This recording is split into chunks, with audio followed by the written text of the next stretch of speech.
My sister doesn't like this. Look at me, I forgot to tell you. Wait for the two of us to go together to return it. We'll buy something else for my sister. Lin Zhou saw that Qin Yutian hadn't been moving, but that look was clearly panicked. He laughed. You really don't like it? Lin Changjing nodded. Indeed I don't like it. Qin Shulan had told him about Qin Yutian a long time ago. It's his fault for today. How could he forget such an important thing? Well then, that's just going to have to back off. Sis, what do you like? Ultraman? I'll buy it for you later. But by Rogue Rabbit, this place is too far from home. Go to change is also inconvenient. Not much money. Throw it away. Said. Lin Zhou then took the Rogue Rabbit and headed for the trash can at the door. Qin Shulan and Lin Changzheng were startled. They subconsciously had to go in the direction of Lin Zhou. But soon, they found a figure rushing before them. It's Qin Yutian. She was faster and grabbed the Rogue Rabbit as soon as she could. Don't throw it. Seeing that everyone was looking at her in surprise, the young girl looked a little embarrassed. What a pity to throw it away. Buy it all.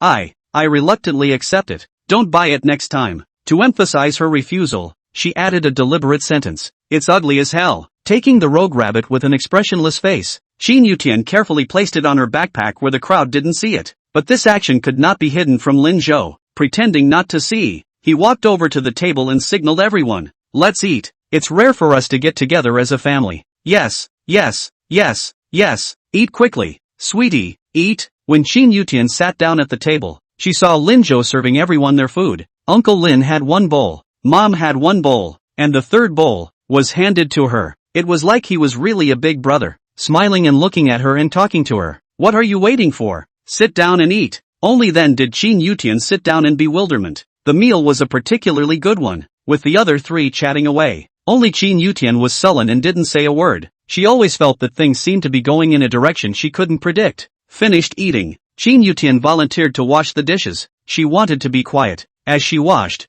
her eyes unconsciously fell on the Rogue Rabbit. Really? So cute. It's so adorable, isn't it? That's her favorite. Loved it for many years growing up, but she never bought it. It's not that she can't afford it. It's just that she thinks that it's too childish. She wants to protect her mom, to be the head of the family, to shield her from the world. She couldn't have something so soft and tender. It will be seen through by others. While she was out of her mind, she heard a voice by her ear, ringing out. How was it? Like it a lot, right? In the future, brother can always buy it for you. Chapter 59, She's not a child who can be bought off with a single gift. Qin Yutian hurriedly turned her face away. Her face ugly. I don't like it. I don't need you to buy it for me. But for some reason, there was a flutter in the heart. The feeling that someone would actually buy her a doll. That's so strange. Ha ha, looks like you recognize me as your brother. Who admitted it? Qin Yutian was anxious. She raised her head and glared angrily at Lin Zhou. But that dainty little face was exceptionally cute. Then why didn't you just retort? Qin Yutian remembered Lin Zhou's words, brother will buy it for you. It seemed to be completely ignored by her. What's going on? She was, it seemed, tricked by Lin Zhou. Excessive. Humph. You're not my brother. Qin Yutian glared at Lin Zhou angrily. Don't think I'll listen to you just because you bought me a Rogue Rabbit. Lin Zhou, my mom likes your dad before she looks at you guys with a filter. Not me. Seeing that she still didn't believe it, Lin Zhou silently sighed. He took the dishes from Qin Yutian's hands and washed them. At this point, Qin Shulan, who was preparing to go out for a walk with Lin Changzheng in the living room, came over and said worriedly, why don't I just take Sweetie home? Brother Lin, we'll go out for a walk tomorrow. These two get together and always fight. She was really worried. No. Without waiting for Lin Changzheng to speak, Lin Zhou refused. Why don't you guys go have some fun while Sweetie and I bond as brother and sister? Don't you think so, Sweetie? Qin Yutian didn't think that Lin Zhou was really creating opportunities for Lin Changzheng and Qin Shulan. As much as she wanted to leave, she nodded her head as she thought of her mom and Uncle Lin. Yeah, Mom, Uncle, you go ahead. We two won't fight. Qin Shulan was a bit embarrassed. When Lin Changzheng saw that his son was so insistent, he pulled Qin Shulan back. Forget it, Shulan. Let the kids work things out on their own. Maybe they'll bond better without the two of us. Come on, let's go for a walk. Qin Shulan could only nod her head. Then if anything happens, Xiao Zhou, you remember to call us. Good. Sweetie, you're not allowed to bully your brother. Do you hear me? Mom, I really didn't bully him. After seeing the two leave, Lin Zhou continued to wash the dishes. This made the idle Qin Yutian a bit at a loss. In the end, it was the first time he had met Lin Zhou, so it was still unnatural. She tried to find something to paralyze herself, when she heard Lin Zhou say, ugh, help, what kind of favor? Qin Yutian turned her head and saw Lin Zhou handing her arm over. Was this a sign for her to roll up his sleeves? Can't you save yourself? How am I going to salvage this? Only then did Qin Yutian realize that Lin Zhou's hands were full of foam. She had to reluctantly come to Lin Zhou's side and skimmed her lips to help him pull his sleeves up.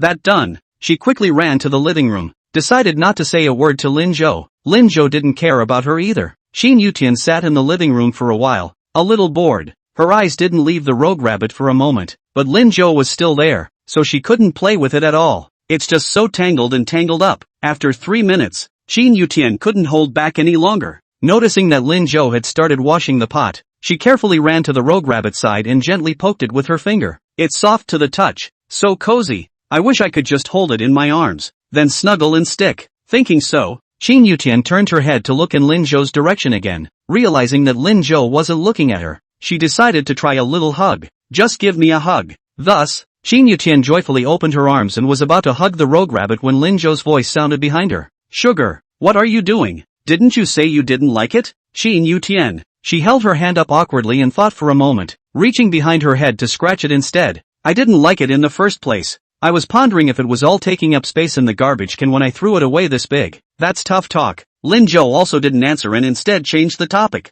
How have you considered the offer I just made? I'm not even thinking about it. Why? Who knows if you're planning on pulling some kind of stunt? Based on Qin Yutian's knowledge of Lin Zhou, it was good that this guy didn't kick himself and his mom out. And how can you be so kind? She wasn't a little kid who could be bought off with a mere gift. Ugh. Lin Zhou sighed again. Children were really difficult. And what will it take for you to believe me? I won't believe it. Qin Yutian answered decisively. Lin Zhou was completely helpless. It seemed like you had to take your time if you wanted this little ninny to trust you. The good thing is, he's in no hurry. It does seem a little awkward for two people to be alone in the house. Lin Zhou decided to find another topic. Has your mom been doing anything lately? Why do you ask? Ask around for our old Lin and see what he can do for Auntie Qin these days. Che. Qin Yutian snorted. Salty carrots. But looking at Lin Zhou's actions, it seemed like he really intended to set up Uncle Lin and Mom. She still couldn't help but speak. Next weekend my mom is going to participate in a square dance competition organized by her unit. A square dance contest. Then I'll send my old Lin to cheer on Auntie. After Lin Zhou casually finished speaking, he suddenly froze. Nope. Next week? What number next week? Are you stupid? It's March 11th today, and next weekend is March 18th. Of course. Qin Yutian rolled her eyes. March 18th? After Lin Zhou read a bit, he suddenly got up quickly and picked up the calendar on the table to read it. March 18th. March 18th. Crap. Qin Yutian rolled her eyes once again. Lin Zhou, why are you being so goddamned weird? What's wrong with March 18th? Isn't that a normal weekend? Lin Zhou was very anxious. Sweetie, can you not let Auntie Qin go to the competition? Qin Yutian opened her mouth wide at that moment, her face full of contempt.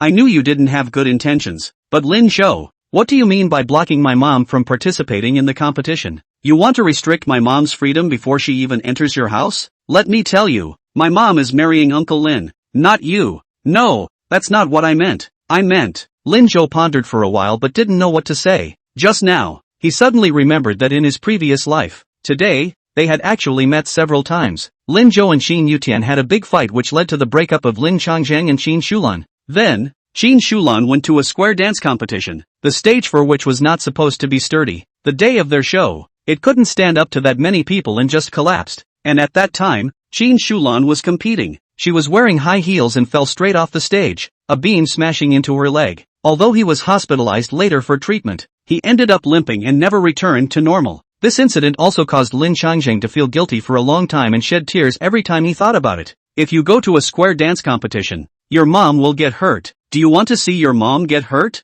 Chapter 60, what did Lin Zhou say? How did you know my mom would get hurt? Lin Zhou, are you crazy? That's a week from now, ugh? Even if you don't like my mom, you don't have to curse my mom, right? You can really. You are angry with me. I'm going to find my mom and take my mom home. From now on we won't come when you're at home. Qin Yutian said, turning around and about to go out. Lin Zhou hurriedly pulled her arm. Qin Yutian. This was the first time since they met that Lin Zhou had called her so seriously. Qin Yutian just wanted to shake off Lin Zhou's hand, but she realized that Lin Zhou's face was a bit cold. The coldness, unlike the composure that should be present at their age, scared her so much that she forgot to react for a moment. How? What happened? You can fool around with other things, not this one, and tell your mom not to enter the square dance contest next weekend. But, no buts, for your mom's sake and for my dad's, I don't want any surprises. You, Qin Yutian, who was lost in thought for a moment, reacted and realized that Lin Zhou was ordering her, Qin Yutian was instantly enraged.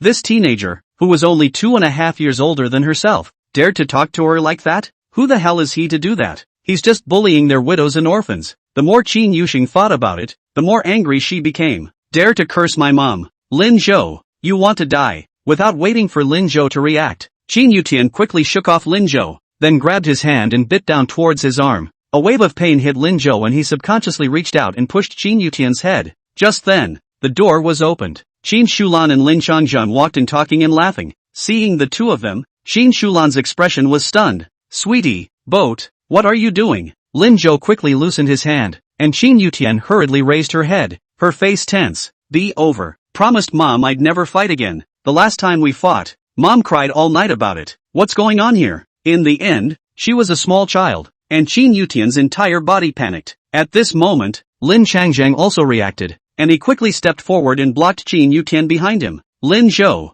you brat, didn't you say you wouldn't bully your sister? Seeing Lin Zhou being scolded, Qin Yutian became even more anxious. Although Lin Zhou had just spouted nonsense, she was ultimately the one who moved her mouth first. No matter how he explained this situation, Mom would definitely favor Lin Zhou's side and then get angry. What to do? Qin Yutian looked anxiously at Lin Zhou and blinked hard at him. Reconcile, please. I was wrong. Let's settle this in private, okay? Lin Zhou also saw Qin Yutian, who at the moment looked like a small child who had done something wrong but didn't dare to be known by her parents. But if you think about it, Qin Yutian was indeed a small child. If, at this point, she could be made to realize the importance of that, the bite was actually not in vain. Lin Zhou signaled Qin Yutian with his eyes. Qin Yutian quickly received the signal, and she immediately nodded her head, indicating that she would obey. Lin Zhou was satisfied with this. He shrank his hand inside. It's okay, Dad. Sweetie and I were messing around. We weren't fighting. Qin Yutian also hurriedly spoke. Yes,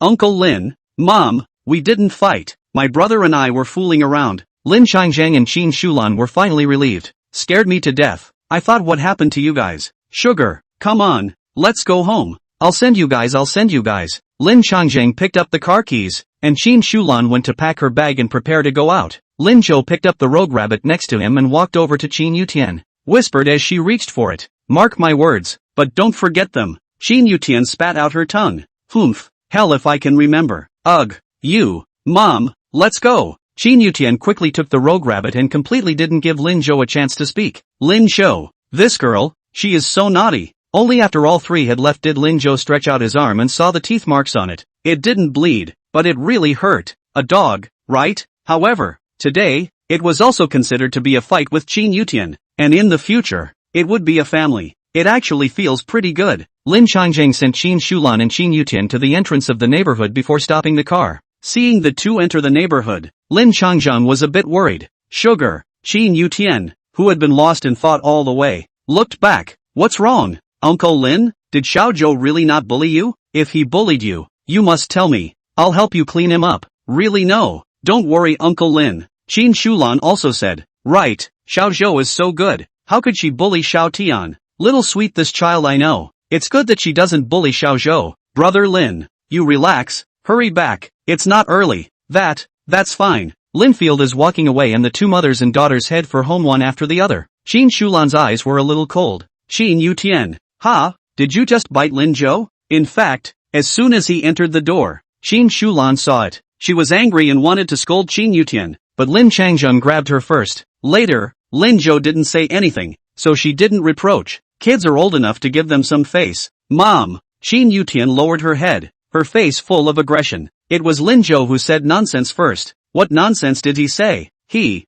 said. Qin Yutian subconsciously tried to say what Lin Zhou said, but when I think about it, that's ridiculous. Who would believe it? Mom had been preparing for this square dance competition for 2 whole months, and it took a lot of hard work and effort every day. She loved square dancing so much that she worked hard to become a lead dancer for it. How can I distract my mom now that the game is coming up? Thinking of this, Qin Yutian lowered her head. He didn't say anything. I told you that Xiao Zhou is obviously such a mature and stable child. How could he talk nonsense? On the contrary, it's you. Next time you dare to bully your brother, Mom will be angry. Do you hear me? Here. Qin Yutian's head went even lower. And this rogue rabbit, I know you don't like it. Don't throw it away. Go back and put it in the living room. I want to watch it every day to save you from throwing it away secretly. Qin Yutian jerked her head up. But, Mom, there's no buts. All listen to me. Shin Yutian had to keep quiet. She had originally planned to go back and put the rogue rabbit inside the house and cuddle it to sleep when Qin Shulan wasn't looking. But now, it seems impossible.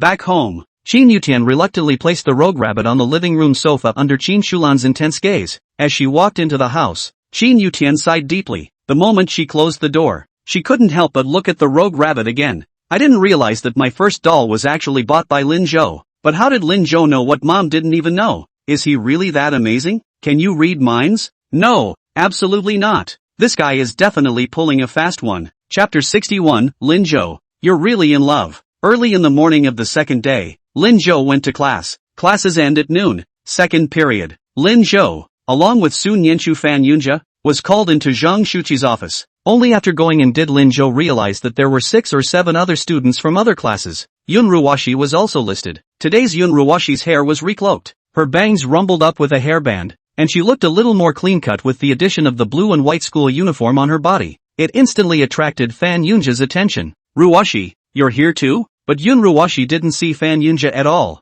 She only had Lin Zhou in her eyes. Lin Zhou came in with Sun Yenshu. In the past 2 days, Yun Ruwashi kept hearing about Lin Zhou falling in love. They were even whispering that Lin Zhou's love interest was his new classmate. Last time, at the entrance to their class, Yun Ruwashi didn't get a good look at Sun Yenshu. It was at this moment, coming face to face, that she scrutinized her carefully. Dressed in a whitewashed school uniform, with thick bangs on her head and glasses, she couldn't see her face at all. But the Lin Zhou next to her was very bright. With just one glance, one could no longer take one's eyes off of it. Yun Ruwashi reinforced her thoughts. How could such a Lin Zhou like an ugly duckling? They must have misunderstood. Li Xiaowan was right. Lin Zhou's series of childish actions were all to attract her attention. Deleting friends and pretending to be with other girls. Studying together, eating together. That too must be because, as a study group, they are at the same table, and it is essential to socialize. It can't be like that at all. Only a schoolgirl like herself is worthy of the current schoolboy Lin Zhou. All here?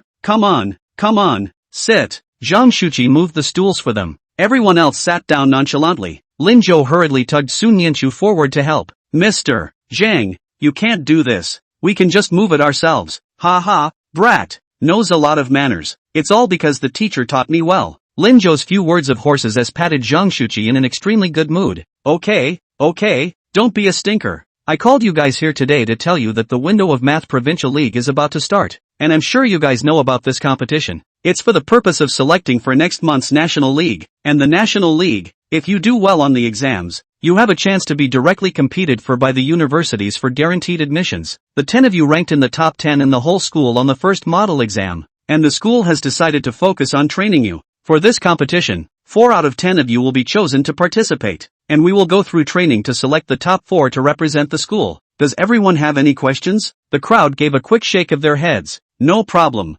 However, Lin Zhou was a bit hesitant. There's a problem. When Sun Yenshu saw that Lin Zhou didn't answer, she didn't answer either. Zhang Shuqi was shocked. Lin Zhou, what's your problem? Are you scared? In fact, according to the reasoning this time there was not supposed to be you. Your math scores were only good on this test, but Teacher Lu and I highly recommended it before applying for this opportunity for you. It doesn't matter if you don't do well on the test. It's just a workout. No teacher, I'm not scared. I just don't have time. Zhang Shuqi frowned. No time? What do you want? Lin Zhou, make money. This reply caused a burst of laughter from those around him. Fan Yunjia's eyes showed even more contempt. Lin Zhou, can you stop it? Is making money more important than exams? Sure, teacher. Listen to this. Lin Zhou was not slow. Fan Yunjia, may I ask, what is the purpose of your exam? Get a good grade. Of course. What about the purpose of getting good grades? Get into a good college. What about the purpose of going to college? Of course it's a good job after graduation. When Fan Yunjia said this, he suddenly felt that something was wrong.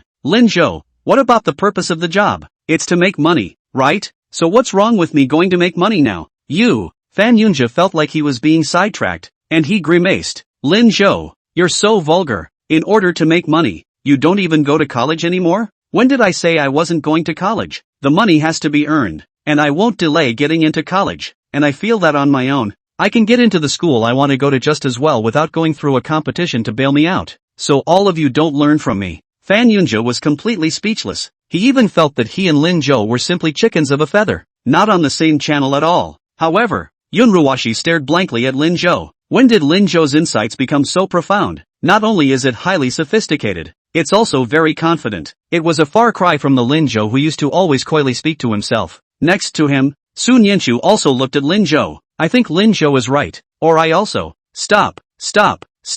What are you guys babbling about? Zhang Shuqi was almost speechless. It's hard to come up with two good prospects in the school, and it's safe to say that these two are the best seeds for the math competition. I can't believe none of them want to participate. He, the teacher, is still trying to follow suit. Who says exams can't make money? This exam, if we can get the prize, the school will give the prize money directly. The first prize money is 5,000. The second prize is 3,000. And the third prize is 2,000. Participate or not? Ah, Mr. Teacher, you didn't say so earlier. Little tablemate, shall we join in? Good. Sun Yanchu's eyes also lit up. With so much money, you can buy good food for your brother and grandparents when you earn it. And my brother's tuition. If we had more, we wouldn't have to worry about college tuition. That's nice. She's going to participate. Lin Zhou smiled when he saw Sun Yanchu's appearance. In fact, when he passed by the teacher's office in the morning, he heard Zhang Shuqi and the others discussing the prize money for the competition. But because they had been hesitant, they hadn't determined the exact amount. That's why he deliberately provoked Zhang Shuqi just now. He definitely couldn't let him and Sun Yanchu not participate. When Zhang Shuqi made the decision, it was the same as the school making the decision. It's also the same as giving the little table a piece of your mind. Having money to take also gives hope to the little table. Originally, Lin Zhou wanted to give her money directly, but after this period of time, Lin Zhou knew that this method would not work. So, just right. You boy. You too. Really, hurry to class. Later the last class in the evening, we go to training. Okay. Lin Zhou happily took Sun Yanchu away. Fan Yunzhou walked over to Yun Ruoshi, who had been watching Lin Zhou's back, and said, Ruoshi, don't worry. This competition Lin Zhou will definitely have no chance. With his crappy grades, how could he possibly pass the competition? Yun Ruoshi raised her head. Let's see if you can score 150 on the test. Fanuns. Lin Zhou and Sun Yanchu had just gone out not long ago when they saw Qin Yutian standing in front of her class. She'd changed into a men's sweatshirt today, her tiny frame wiggling and wobbling inside it because it wouldn't hold up. She carried a lunchbox and waltzed in front of the entrance to the second class. Her eyes lit up when she saw Lin Zhou, but soon, it became very disdainful again. Lin Zhou, you really fell in love. TSK, don't study hard but know to fool around at school. My mom doesn't know where to see you're good. Lin Zhou? Chapter 62, Sister, you're so young. Why are your eyes blind? Qin Yutian was forced by Qin Shulan to come and bring Lin Zhou a boxed lunch. When she got 3 boxed lunches, she was shocked and inquired about who she was giving one to besides herself and Lin Zhou. The answer Qin Shulan gave was to give both copies to Lin Zhou. For most of the morning, Qin Yutian was confused. With 2 boxed lunches, Lin Zhou could definitely only eat one. So who the hell was eating the other one? With such doubts, she ran to the entrance of the second senior class as soon as she got out of class, but Lin Zhou wasn't there. They said he and his tablemates were called away. There were also people who sat intentionally next to her after hearing that she had come to find Lin Zhou. Hey, did you know that Lin Zhou is in love? Are you delivering a love bento to Lin Zhou? Little girl, stop it. Study first. Scum like that isn't worth it. At first, Qin Yutian didn't believe it. Lin Zhou? Love? With that look, who would look at him except for being handsome? It's rumored that he's been chasing after the Yun University schoolgirl for a few years without success. It's so fake. But then, the more Qin Yuxiang thought about it, the more she felt it was wrong. You have to give Lin Zhou 2 boxed lunches. This thing about Lin Zhou falling in love, it can't be true, can it? Did Mom also know that Lin Zhou was in love? On purpose? Did Uncle Lin and Mom not care that Lin Zhou was in love? How is that possible? Qin Yutian directly wound herself up. She walked around the corridor twice before she finally saw Lin Zhou walking with a young girl. The young girl's figure was completely hidden by the wide school uniform, and her bangs covered most of her face. At first glance, she's a girl who studies well and is honest. But when walking with Lin Zhou, they were talking and laughing as if they were having a good time. This surprised Qin Yutian. Lin Zhou, are you really in love? TSK, you don't learn at this age, and you're falling in love early? No wonder you dress up like a man. Qin Yutian despised Lin Zhou even more. She quickly walked up and didn't even want to look at Lin Zhou, disgustedly placing the lunchbox in her hand on the edge of the window next to her. My mom gave it to you, don't choke on it. This other one, I think it's for your girlfriend. You're on your own. After she finished speaking, she even gave Sun Yanchu a sympathetic look. This sister, you say you're young, how come your eyes are blind? Eh? Sun Yanchu was a bit bewildered. It seemed to be spoken to her, but isn't she fine? Next to him, Lin Zhou looked and laughed. This little ninny. What a rebellious girl with thorns all over her body. He also probably saw what Qin Yutian meant. It should have been Aunt Qin who told her to come to him. The little girl was so full of resentment that she felt like she could go feed the evil spirits. What happened? Getting yelled at by your mom? Qin Yutian, who was about to leave, was instantly furious when she heard this. And you say it's all your fault? Are you satisfied now? Lin Zhou explained another sentence to Sun Yanchu. My sister, Qin Yutian. Who's your sister? Qin Yutian was unforgiving. Sun Yanchu nodded blankly, probably understanding what was happening as she pointed to the classroom. Well, why don't I go in first? No, in a minute, Lin Zhou said, stepping forward and picking up the lunchbox and handing it to Sun Yanchu. Then he walked over to Qin Yutian and knocked her on the head. Don't you want to make peace with your mom and get less yelling?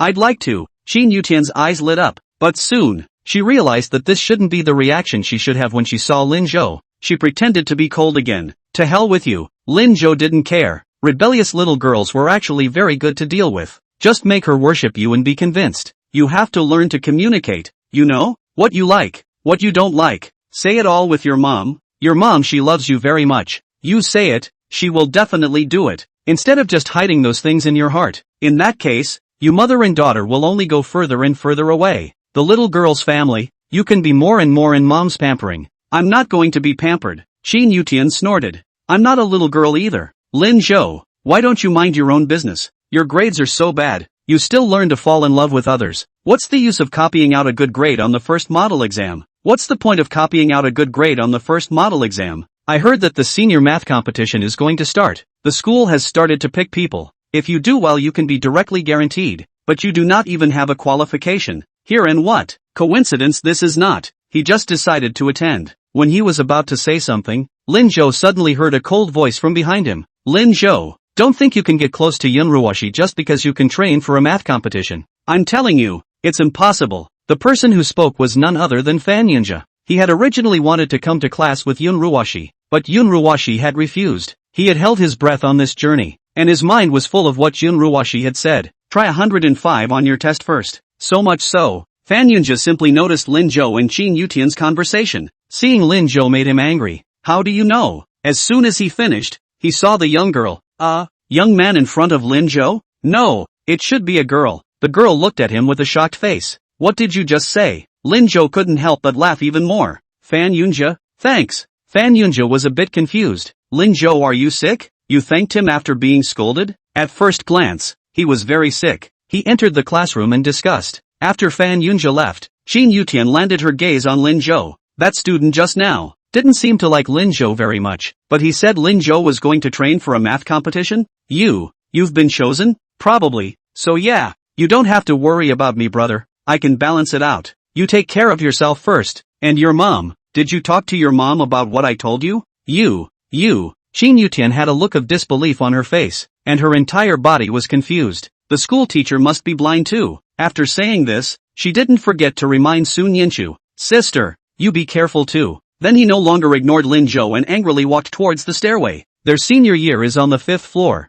just 2 steps away. Qin Yutian heard Lin Zhou shouting, Hey, sugar, is it true that you can say yes to your brother's proposal if he does well in the math competition? Tell me more. Qin Yu's sweet head didn't return. Lin Zhou shook his head helplessly. He took a lunchbox from Sun Yanchu. Let's go. We'll finish today's lessons early. We're going to training tonight. Sun Yanchu was also a bit dumbfounded. Your sister, what did she tell me to be careful of? Oh, nothing, don't mind her. But, no buts, class is about to start. Come on, but I have another boxed lunch here. For you, isn't, for your girlfriend? I don't have a girlfriend? Just do me the favor of reluctantly substituting for me. Little cohort. Sun Yanchu always felt that something was wrong, but the bell had already rung and she couldn't ask any more questions, so she put her lunchbox in her desk and sat down in a regular manner. Chapter 63, Why don't you introduce your sister to me? This class is a physics class. The physics teacher was talking about the paper and Lin Zhou was listening carefully. These days, he realized, he'd heard just about everything in physical chemistry. 2.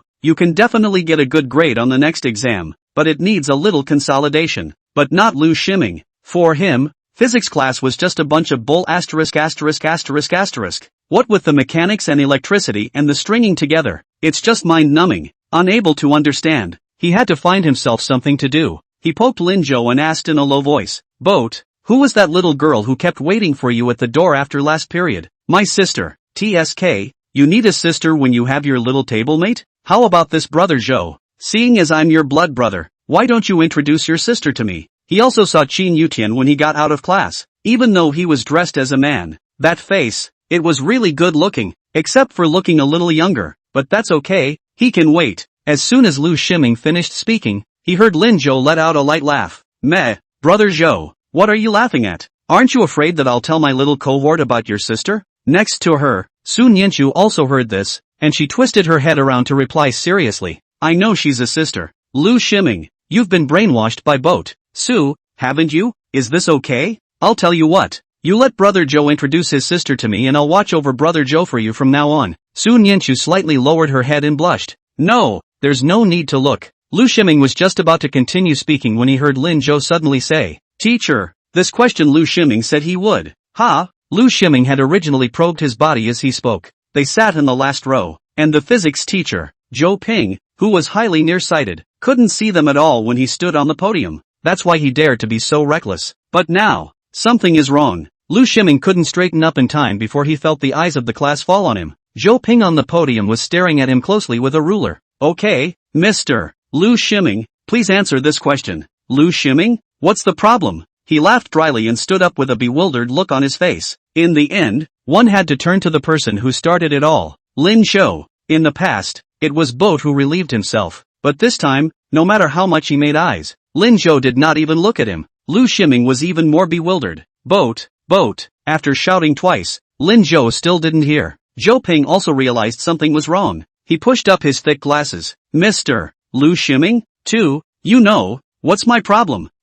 Teacher. Zhou Ping put down the chalk in his hand. Well, go stand in the back. Lu Shiming hung his head and walked back holding his textbook as he passed by Lin Zhou. He couldn't help but take a nagging glance at Lin Zhou. Boat, aren't you victimizing me? It's not that I'm hurting you, it's that I don't know what the teacher is talking about either. Lu Shiming will believe it. Alright then. As soon as he spoke, he heard Zhou Ping add, Student Lin Zhou, you answer. Lu Shiming gloated. Brother Zhou, come on, let's be good brothers and punish together. Lin Zhou gave him a strange look, then looked seriously at the podium. Teacher, the answer to this question is. Hearing his fluent voice, Lu Shiming's entire body was stunned. By the end of the day, even Zhou Ping couldn't help but praise it. Well, Lin Zhou student answered well. Lu Shiming, look at Lin Zhou, also sitting in the last row. How do people listen? How do you listen? The questions in today's lecture. You copy them 10 times and give them to me after school. What about the promise of not knowing what the teacher is talking about? Boat, you're just doing this on purpose, aren't you? Lu Shiming wanted to cry. The last class of the afternoon was gym class. The senior gym teacher couldn't get in once a month because she was sick too often, even though classes didn't stop. This time is no exception. Just as soon as class started, Lu Qingyan announced self-study. Zhang Shuqi even came in and shouted Lin Zhou, Sun Yanchu and Fan Yunjia away. When he arrived at the competition training course, Lin Zhou realized that the others were already there as well. Zhang Shuqi spoke directly. It just so happens that this last class isn't very important for everyone, so I'm going to get you all here for a pre-training quiz. I need to get a feel for you and then target your training. Okay, everyone find your own seat. The students went off in 2s and 3s to find their seats. Fan Yunjia looked at Yun Ruoshi with delight. Once this whole math competition thing was set in motion today, he started making plans. Such a good opportunity to completely liaise with Yun Ruoshi and let her know how good he was. So he must be at the same table as Yun Ruoshi. Close to the water he still knew. Ruoshi. Before his words fell, he saw Yun Ruoshi, as if she hadn't noticed him, walk directly in the direction of Lin Zhou. Fan Yunjia instantly felt a blockage in his heart. Forest Boat. It's him again. That's outrageous. He was about to dislike Lin Zhou when he saw Lin Zhou directly stand up and walk to the other side. Fan Yun Che? Lin Zhou was, once again, rejecting Yun Ruoshi? He didn't even take advantage of such a great opportunity? Are you out of your mind? As he was thinking about it, Fan Yunjia saw Lin Zhou call out to Sun Yanchu, little table, this way. Fan Yunjia was as enlightened all of a sudden. So it is. No wonder. He laughed softly and stood up. Teacher Zhang, I think there's something wrong with sitting casually like this. Zhang Shuqi, who was about to hand out the rolls, looked up. What's wrong with it? Everyone is sitting too close to each other. It's inevitable that they'll talk to each other. In case someone plagiarizes, won't the fairness of the exam be lost? He almost caused a public outrage when he said that. Fan Yunjia, who are you calling plagiarized? Are you sick? Do we look like people who would plagiarize? Fan Yunja wasn't angry either. He said, I know none of you will copy, but certain people are different. His gaze went to Lin Zhou. The crowd also began to mingle. Yeah, Lin Zhou is suddenly studying so well. There must be something wrong. I also think that there's something wrong with the fact that he's still sitting so close to Sun Yanchu. Lin Zhou wasn't angry as he directly stood up. Then let's spread out and sit, as Fanun said. Little tablemate, I'll go sit over there. The latter half of the sentence he said so softly that only he and Sun Yanchu could hear it. Sun Yanchu nodded. Good. Lin Zhou took his own stationery box and walked to the corner furthest away from Sun Yanchu and sat down. The crowd then took their respective seats. Fan Yunja wiped the stool beside him and looked at Yun Ruwashi curtly. Ruwashi, sit here. Yun Ruwashi gave him a blank look and walked behind Lin Zhou. Chapter 64, Flirting with a Girl. You and Lin Zhou are far worse than each other. She had just sat down when she saw Lin Zhou casually pick up his stationery box. Yo, there's water on this stool. I'd better go sit in the doorway. Yun Ruwashi. She stood up and glanced at Lin Zhou's stool. There's no water up there at all. Is this Lin Zhou not wanting to sit with her at all? Yun Ruwashi was unconvinced and stood up again, ready to follow Lin Zhou. At this point, Zhang Shuqi snapped. Okay, don't switch around. Hurry up and sit down or we won't have enough time. Yun Ruwashi had to sit down angrily. Fan Yunja took it all in stride. He looked at Yun Ruwashi and then at Lin Zhou, suddenly feeling a little frustrated. But that's okay. This time, he didn't have Sun Yanchu by his side. Fan Yunja didn't believe Lin Zhou could still do well on the exam. When the rolls were handed out, Lin Zhou looked back in Sun Yanchu's direction. The young tablemate kept his head down in seriousness, seemingly completely oblivious to the actions of several of them. He wondered if his young cohort would be jealous and angry. Now it seems that I was overthinking it. That's good. In that case the little table should be happy all the time. Just be more careful to keep your distance from them yourself. Exam begins. The classroom soon resounded with rustling. Lin Zhou also looked at the test paper. Looking at it, he was dumbfounded. The questions on this paper do seem to be completely different from what you usually read. Because of the short amount of time, even with the rebirth benefit, he was only able to blend in the knowledge from the textbook. The high school entrance exams don't matter. The questions for the math contest, however, seemed to be completely over the top. This difficulty, he was a little hard to read. Lin Zhou scratched his head and suddenly realized that the knowledge he had learned was still too little. Sweeping the crowd out of the corner of his eye, he noticed that most of the students had sad faces. Sun Yanchu, on the other hand, seemed completely unaffected. She is writing carefully. Not bad for a schoolteacher. Lin Zhou chanted a bit and also began to seriously delve into it. After the exam, Zhang Shuqi collected the test papers. Alright, everyone go ahead and eat. I'm going to grade, and we'll reveal everyone's exams in that evening training session. That fast? The crowd wondered. It has to be quick. The exams are coming up soon. Where is the time for you to delay? The crowd had to nod and leave. Everyone was worried along the way. After dinner, everyone had 2 classes each and then went back to the training room. Zhang Shuqi also walked in with a sad face. Gentlemen, everyone's exam results are not too good. 130 points or more. Only one, but everyone should not be discouraged. After all, it is the first time to do OU questions. The following began to send out the test papers. Everyone take a good look at their own situation. A moment later, we do a summary, and then targeted training. Everyone's heart sank at the words. All 10 of them scored 140 or more on the last model test. Sun Yanchu and Lin Zhou were still full marks. But now, is there even just one above 130? Who is it? Yun Ruwashi, 123 points. Van Unger, 115 points. Zhao Ocean, 123 points. The more the grades are read, the more everyone panics. Surprisingly, they are all really less than 130. Fan Yunja even looked at Lin Zhou. It can't be this guy, can it? Sun Yanchu, 150 points. Zhang Shuqi's voice sounded again. Fan Yunja was finally relieved. It's good that it's not Lin Zhou, but now it looks like Lin Zhou is also under 130. TBH. Without Sun Yanchu, he really can't do it anymore.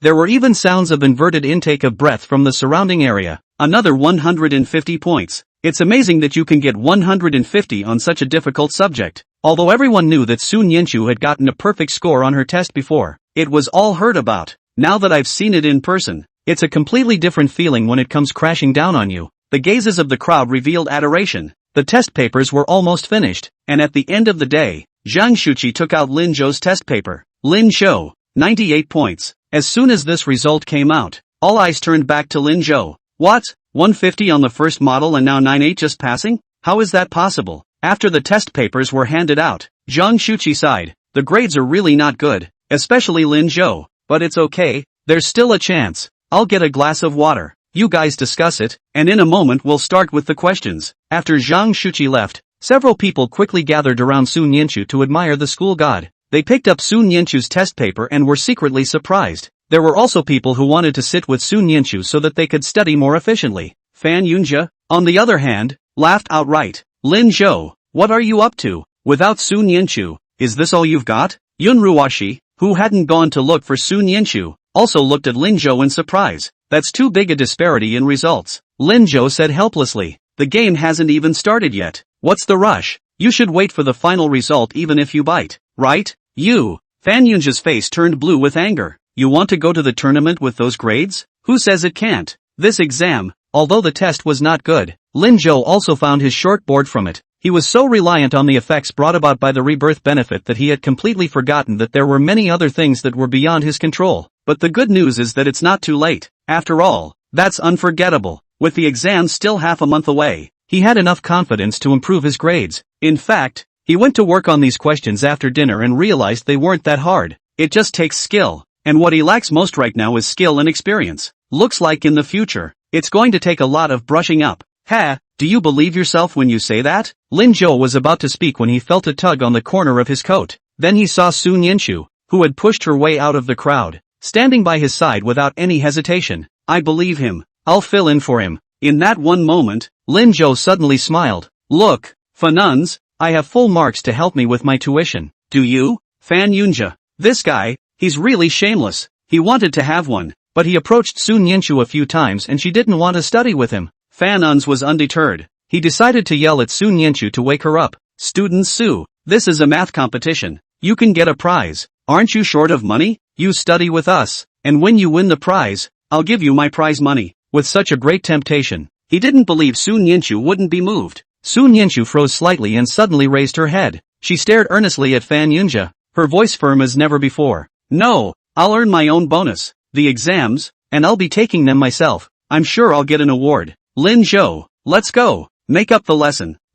Yeah. Lin Zhou glanced at Fan Yunjia in amusement and followed behind Sun Yanchu, heading to the back row. The little cohort seems, well, used to sitting in the back row. Fan Yunjia was getting mad. Ruoshi, we're going to make up for it as well. This exam, we definitely can't give Lin Zhou a chance. Yun Ruoshi, who had watched Lin Zhou and Sun Yanchu leave, was angry. She coldly glanced at Fan Yunjia and sat herself down. Fan Yunjia's entire body froze in place. I don't know who tapped him on the shoulder and said in a serious tone, Old Fan it seems that in this aspect of flirting with girls, you and Lin Zhou are far worse than. Chapter 65, I want to help Lin Zhou. When Zhang Shuqi returned, everyone was already seated. He took a sip of water and walked up to the podium, looking around the room and finally landed on Lin Zhou's body and frowned. Lin Zhou, sit forward. You did so poorly on this exam. You can listen a little more by sitting in front. Okay. Lin Zhou picked up the test paper and walked forward. When he got up, Sun Yanchu followed suit. Zhang Shuqi hurriedly said, You don't have to. Student Sun Yanchu, just sit wherever you want. After all, she was a contestant who had scored perfect scores in all the math competitions. And Zhang Shuqi, knowing that she was not sociable and assuming that she preferred to sit in the last row, allowed her to make her choice. Sun Yanchu's footsteps didn't stop. Teacher Zhang, I think the last row is a bit far away. I can't see it a bit, she said, and pointed to her eyes. Fan Yun Che? Who was the one who said he could see and refused the request to switch places with Prince Chen because of this? How come Sun Yanchu has learned to lie without blinking? Must have followed Lin Zhou's bad example. Zhang Shuqi didn't know these details as he hurriedly spoke. Fine, then you sit forward as well. At this moment, the crowd showed their expectant gazes. Some even made a point of vacating their side of the room. Student Sun Yanchu, sit here. It's close, Mr. Sun Yanchu. I have a good view here. Why don't you sit here? The nunzal scoffed. Stop yelling. It's useless. The crowd didn't listen to him at all. How do you know it's not working? Sun Yanchu smiled dryly towards them. After saying an apology, he followed Lin Zhou and parked in the third row of seats. After Lin Zhou picked a seat and sat down, Sun Yanchu placed her test paper next to Lin Zhou. Lin Zhou looked at her with amusement and moved himself inside a position before signaling Sun Yanchu. Sit down. Sun Yanchu then sat down happily. The students around them all looked disappointed. Fan Yunjia skimmed his mouth and sneered. I told you it wouldn't work, and you still don't believe me. The students next to him had ugly faces, but they smiled when they saw Fan Yunjia. TSK, Fan Yunjia, it looks like you've suffered defeat before. Ha, at least you're a school bully and study committee member. Why are you suddenly no match for Linjo? Not only does Sun Yinshu not want to sit with you, even Yunruwashi doesn't want to care about you. Kill and kill. Fan Yunja's hands suddenly tightened. Next, it was time for Zhang Shuqi's lecture. OU is OU in the end, and it's a lot more difficult. Although they got some of the questions right, they also learned something else after Zhang Shuqi's explanation. Everyone listened extraordinarily hard in this class. Before class ended,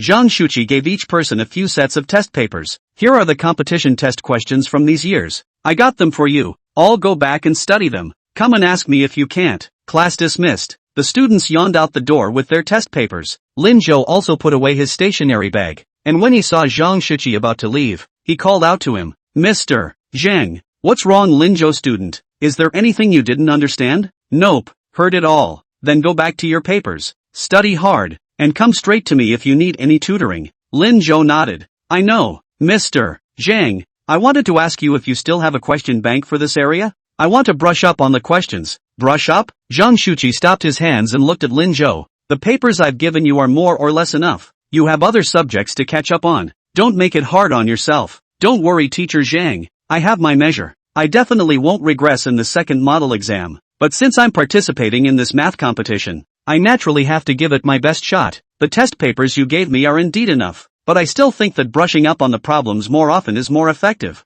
Zhang Shuqi looked at Lin Zhou in surprise. This teenager, it seems, really knows how to study. He naturally rejoiced in such a student. Then wait and I'll give it to you in the morning. Okay, thank you, Mr. Zhang. As soon as Lin Zhou's words fell, he heard Fan Yunja say in a conspiratorial manner, Lin Zhou, even if those question banks are given to you, can you read them? After saying that, Fan Yunja saw Sun Yinshu behind Lin Zhou also standing in front of Zhang Shuqi. Teacher Zhang, I want one too. What do you need this for? You don't need to brush up. You'll just stay at your current level. I want to help Lin Zhou. Zhang Shuqi suddenly remembered that Lin Zhou's progress these days had a lot to do with Sun Yinshu. It's good to let her help. Okay, one for you too. Thank you, teacher. Sun Yinshu followed Lin Zhou in an excellent mood. Fan Yunja. He twisted his head angrily and said to Ruwashi, Ruwashi, look at the two of them, stupid or not. Obviously Mr. Zhang gave enough, but also have to ask for a little more. The sea of questions is not useful to anyone. We just need to do the focus. The words were not finished. Fan Yunja saw that Yunruwashi had also stood up. Her gaze fell on Lin Zhou's body. The guy didn't even look at himself as he walked away. When did you get so serious about your studies? Isn't it just brushing up? So can she. Thinking of this, Yunruwashi quickly stood up. Teacher, I want one too. Seeing that he was the only one left in the classroom, Fan Yunja had no choice but to harden his heart. Mr. Zhang, why don't I have one too? Zhang Shuqi agreed to the question bank needs of 4 people in a row, and the whole person was overjoyed. Students nowadays, they know more and more about studying. So up and coming 4 guys, 3 of them in his class. Looks like you're getting better at teaching. Zhang Shuqi couldn't help humming even as he walked. It looks like first grade is counting on this math competition. Lin Zhou sent Sun Yinshu back to the dormitory and returned home himself. On the way, he saw Lu Shiming, who was writing hard with his head buried in the light at the school entrance. Lin Zhou was a bit confused. Lu Shiming, what are you doing here? Lu Shiming looked up from the heavy stone stool, tears in his eyes. What do you say, boat? Lin Zhou looked down and saw that it was the physics teacher's test paper. Still not finished copying? Yes, Mr. Zhou wants it tomorrow morning. I can only copy it while waiting for you. Do you know these questions? Got it. Got it all. I can almost memorize it. That's good. What about today's notes? Finished reading them? Hiss. Lu Shiming's expression tangled up. He hemmed and hawed, trying to muddle through. Brother Boat, seeing as I was penalized for copying today because of you, go back and memorize it at night and check it in the morning. Boat, do you have any humanity at all? Lu Shiming's face turned green, but soon he switched back to his pious look. Don't worry, Boat. I'm a good kid who loves to learn. I'll finish the task. I won't go to bed until I finish memorizing today. I swear. What? What is this madness? Lin Zhou turned his head and saw Qin Yutian standing behind him. He slapped Lu Shiming on the head. You better be telling the truth. Of course I'm telling the truth. I promise. Lu Shiming was close to swearing. Passing by, Qin Yutian skimmed his lips. Lin Zhou, you're so violent. He's my brother. Doesn't listen. Can't help it. TSK, you think you're a gangster. And a brother. Qin Yutian gave him a blank look and turned around to leave. Lin Zhou was curious. Why are you getting out of school at this hour? For senior year, you should be 2 hours ahead of them. Qin Yutian's hands tightened and she looked a little flustered. To hell with you, She wouldn't tell Lin Zhou that it was because she learned that he was able to participate in the math competition. Instantly feeling the pressure, I left class and studied by myself in the classroom. She had to work just as hard as Lin Zhou in order to do so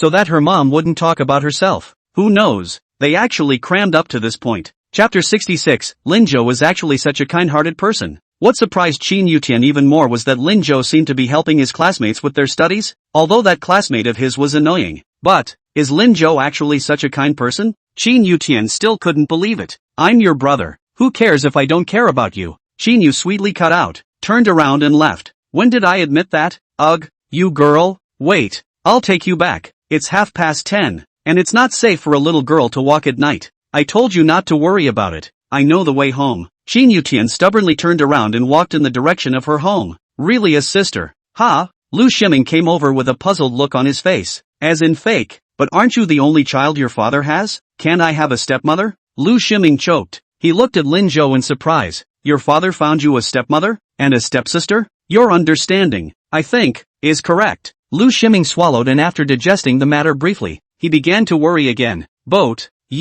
are you alright? Logically, at this time, Lin Zhou should have stormed out and taken him to kill home and fight old Lin to the end. Why do you look so calm? Do I look like I'm up to something? Lin Zhou shoved the textbook in his hand to Lu Shiming. I probably won't have time to study today, so take it back to your house for me and bring it back to me in the morning. Ugh, what are you doing? Take your sister home. You really think she's a sister, don't you? That's for sure. Lu Shiming was once again shocked. Boat, you seem to have really changed. People change all the time. Go away. Lin Zhou made a flash and quickly left. Qin Yutian walked quickly. It wasn't long before I reached the intersection of the trail that I had to pass through to get home. The trail was usually well lit, but it was so late that all the lights were out. Black light. Qin Yutian had never been home at this hour. After all, she was a child, and she was a little frightened inside. Had she known that she would not study at school, she was not taking the exams. What was the point of gambling with Lin Zhou? Qin Yutian turned her head and looked around. Found no one there. This damn Lin Zhou. Just now he said he would send himself.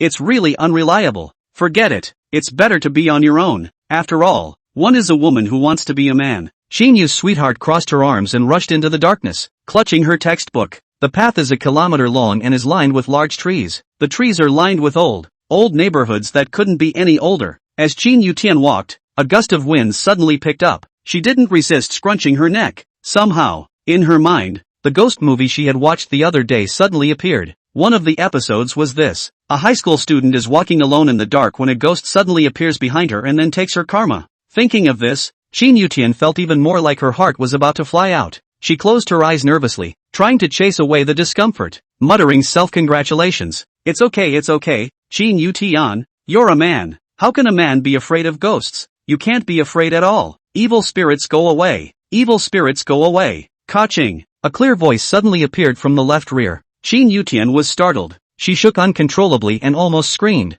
Wanted to look back, but didn't dare. Qin Yutian could only continue to lock her neck and walk forward. Soon, just soon, walked right out. At this moment, Qin Yutian suddenly felt the clothes around her neck being picked up. The plot of a ghost movie shines into reality. Qin Yutian went straight to madness.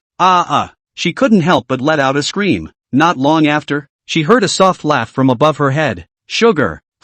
This is Lin Zhou's voice? Qin Yutian snapped her eyes open, and sure enough, she saw Lin Zhou riding across the bike, looking at her in amusement. What's all the shouting about? That's just a rat. It's already run away. Qin Yutian. You. Why are you here? Of course I'm here to see you off. Brother's a man of his word. But you just went back to school to borrow a bike.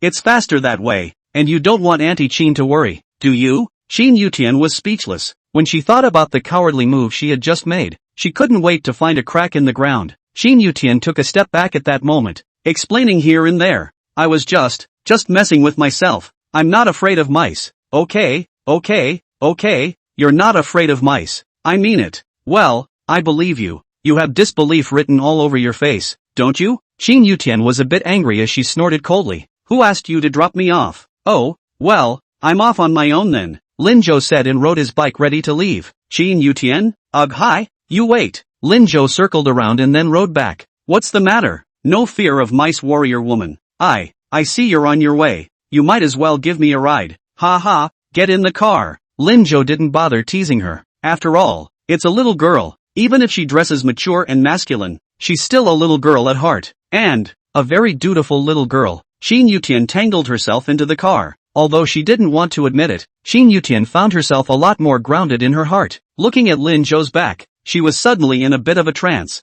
Unexpectedly, Lin Zhou really sent himself home like a brother. That's amazing too. Would he be like this if he actually had a brother? Just as she was thinking, Shin Yutian heard Lin Zhou say, "Don't come home so late in the future." Shin Yutian's backbone came back up. To hell with you, keep me out of the way? Well, let me guess why you're home so late today. Is it because you were devastated to hear that I got to go to the Olympiad? So you wanted to make an effort? No.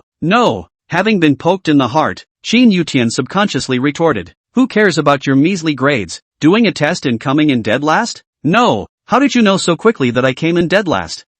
Shin Yutian was momentarily speechless. She wasn't going to admit that she'd specifically inquired, but it still feels so awesome. I can't believe I qualified to go to the competition. I'm not telling you. All right. It's not because of you that I'm studying hard. And because of who? When? Of course it's a school god. Shin Yutian decided to make up a random excuse. The god of learning? Who is it? Su Nianchu. Ahem. Lin Zhou almost didn't hold back from taking off the handle. Who do you mean? I said Su Nianchu. Isn't she from your class? Don't you know? Chapter 67. How she became a god of learning. Of course I know her, but how did she become a school god? Isn't being number one in the city still a school god? She's a girl. In the science class. Number one in the city. Beat so many boys. How awesome. She's my idol now. She's my idol now. She's my role model. Shin Yutian spoke of Su Nianchu with great pride. Lin Zhou silently swallowed a mouthful of saliva and said in amusement, "Sweetie, you don't know Su Nianchu yet, do you? Otherwise,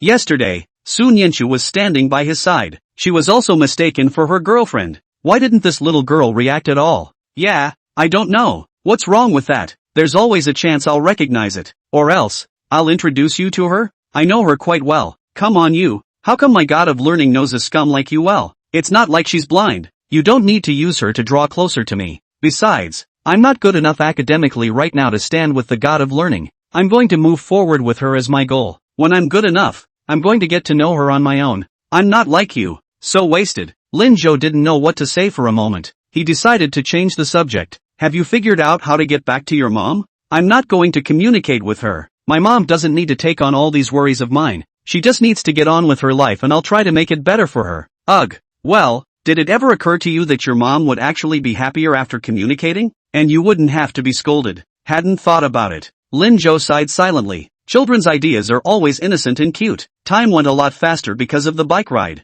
What had been a 20-minute journey took less than 10 minutes to reach the entrance of the neighborhood. After Shin Yutian jumped out of the car, she heard not far away, Shin Shulan's somewhat worried voice. "Boat? Sugar? Is that you? I didn't expect that my mom hadn't come home so late." Shin Yutian was instantly a little weak. The scolding is probably inevitable. Her voice was weak. "It's me, Mom." Shin Shulan, who had already waited all night, breathed a sigh of relief. But soon that breath lifted again. She quickly stepped forward and pulled Shin Yutian with a cold face. "Why are you back so late? What have you been up to? Did you go out to fool around with your brothers again?" Shin Yutian shrunk her head in panic. The awaited hit didn't fall. Shin Yutian looked up and saw Lin Zhou blocking Shin Shulan. "Auntie, Sweetie isn't fooling around. She's been studying at school." Shin Yutian raised her head and signaled Lin Zhou not to talk too much. But how could Lin Zhou listen to her? The little girl was stubborn as hell, and the beating was clearly avoidable. She was stimulated by the god of learning in our school today and decided to get angry, so she studied a little late.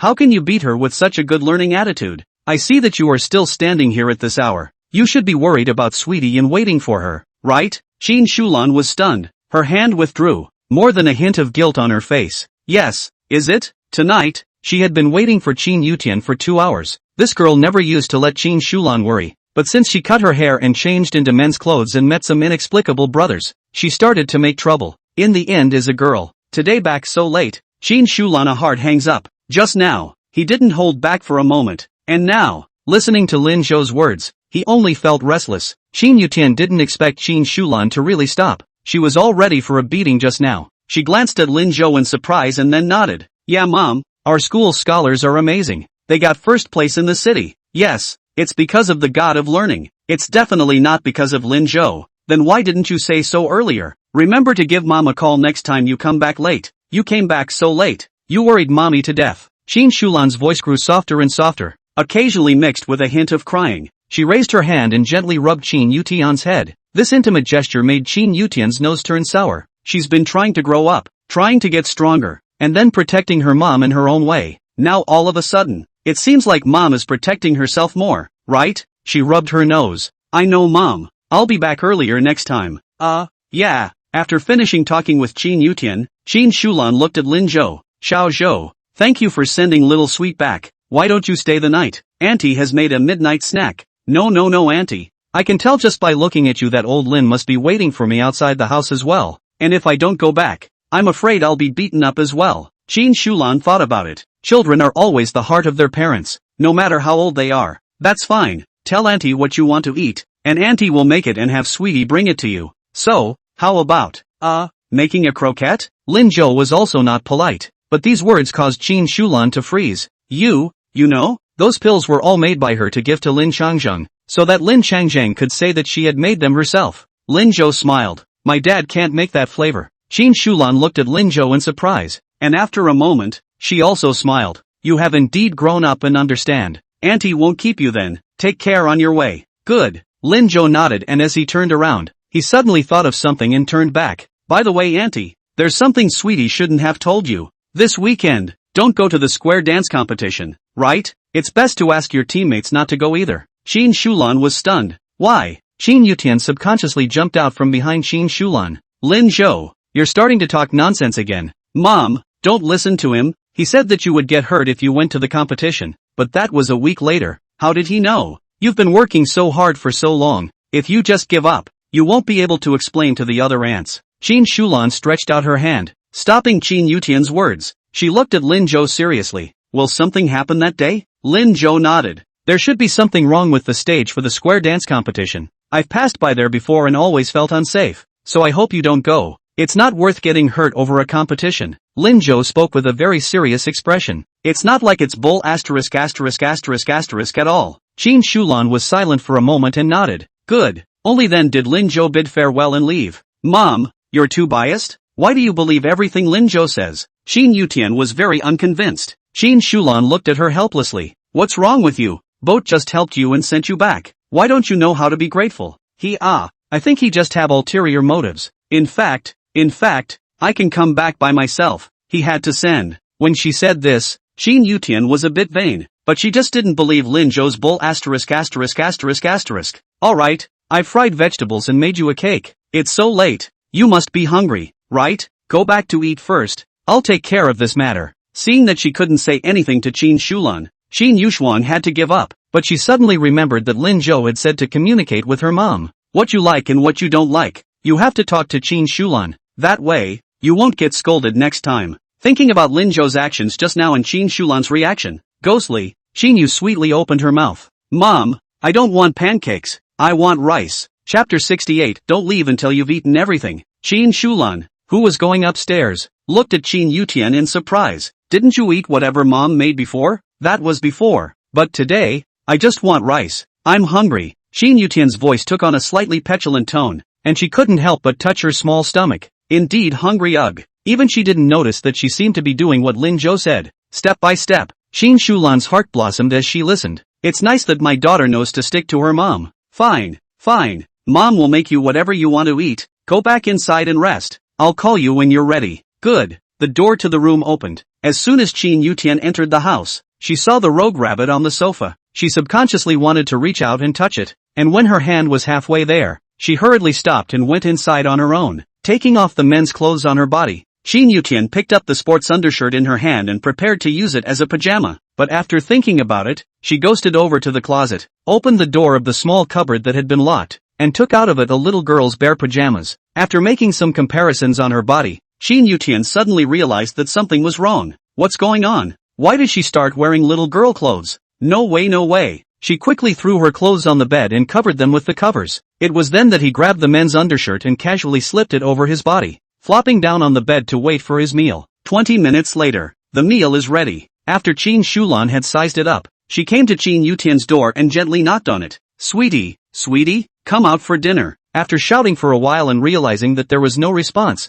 Chin Shulan gently pushed the door open again. Seeing Chin Yutian was collapsing on the bed, her eyes closed, and her face covered with a thick book. Qin Shulan sighed and walked over to her with a pampered face, removing the book, then carefully pulling the quilt out from under her again. He tucked her in. Qin Yutian seemed to sense it. Sleepily she wooed, "Mom." Qin Shulan hurriedly stopped her movements as she carefully patted Qin Yutian. "Go to sleep if you're sleepy. I'll keep the food warm so you can get up and eat when you're hungry." Qin Yutian's eyes didn't open and she grunted again. Qin Shulan was slightly stunned and smiled. "That's my mama's girl. It'll be pampered, it'll be wooing, and it'll be soft." After looking at Qin Yutian for a while longer, Qin Shulan stood up, ready to turn off the lights and leave. Just then, she saw the warm yellow dress pressed into the corner of the quilt.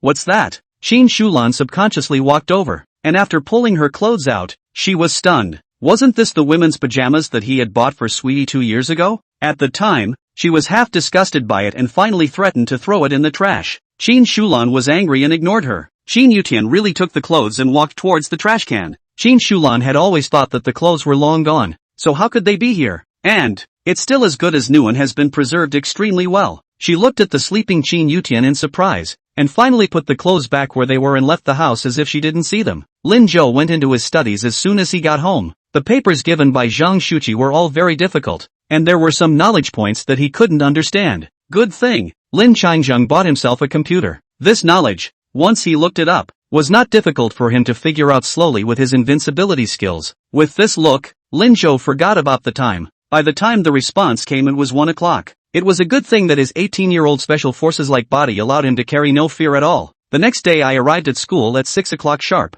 After morning reading, Lin Zhou took out his lunchbox and prepared to go eat with his young tablemates Qian Guiguo and Lu Shiming, but it was stopped by Labor Commissioner Zhang Jinhong. "Lin Zhou, today it's your group's duty. Don't play any tricks. Clean up well after eating. Oh yeah, your group Wang Liyuan transferred to another group. Sun Yanchu is assigned to you. You tell her what to do later." The cleaning system for the second shift is usually in groups of 4. The people in Lin Zhou's group were Lu Shiming, Lu Shiming's tablemate Xia Dongqing, Wang Liyuan and Lin Zhou himself. In the past, Lin Zhou would selectively forget and be a shirker as soon as he encountered a duty day. Lu Shiming often followed his example. This led to the fact that only Wang Liyuan and Xia Dongqing were working in this group. 2 people often complained. Looking for Zhang Jinhong asked to transfer. Zhang Jinhong had no choice but to personally come every time to urge, "If you can't be rushed, do it yourself." This time, here comes Sun Yanchu. Wang Liyuan finally found an excuse to transfer the group on the grounds that it was too far away from them. Although Lin Zhou and the others had recently made huge progress in their academic performance, Zhang Jinhong didn't dare to guarantee that the guy would do classroom work. He finally decided to come and rush it. Next to her, Xia Dongqing was already on the verge of tears. "Commissioner, why are you so unkind? What am I going to do when Wang Liyuan is gone?" Originally, Lin Zhou and Lu Shiming didn't work, and Sun Yanchu was a school bully, so how could they let the school bully work? Xia Dongqing almost foresaw his fate. "It's such a big classroom. He'll die if he cleans it all by himself, right? You bear with me. Wang Liyuan is a girl after all. I'll leave first. Lin Zhou, you remember to clean up well. There are still 20 minutes before class. Make sure to finish before class." When he was done, he took off in a huff. "Lin Zhou, why do you feel like you're a flooded animal? Classroom duty is once a day. It's usually after breakfast when you need to clean up, mop the floors, and take out the trash. If there's a big cleanup, there's glass to clean, but you don't need to go to all that trouble today. Just clean the classroom. This job, 15 minutes should do the trick. Breakfast is 40 minutes long." Lin Zhou looked at the time and picked up the lunchbox again. "Go, eat." After saying that, he pulled Sun Yanchu and rushed out. Qian Guiguo and Lu Shiming followed closely behind. Xia Dongqing really cried this time. "Hello, you guys, do you each have a conscience?" As soon as his words fell, he saw Lin Zhou turn back again. Xia Dongqing just wanted to say, "Lin Zhou still counts on you to have a conscience," but the result was that before the words came out, he was pulled away by a strong pull from Lin Zhou. "You're coming to dinner with us, too, Xia Dongqing?" He was practically kidnapped into the cafeteria. After finishing the meal, he looked at Lin Zhou on his left, Lu Shiming on his right,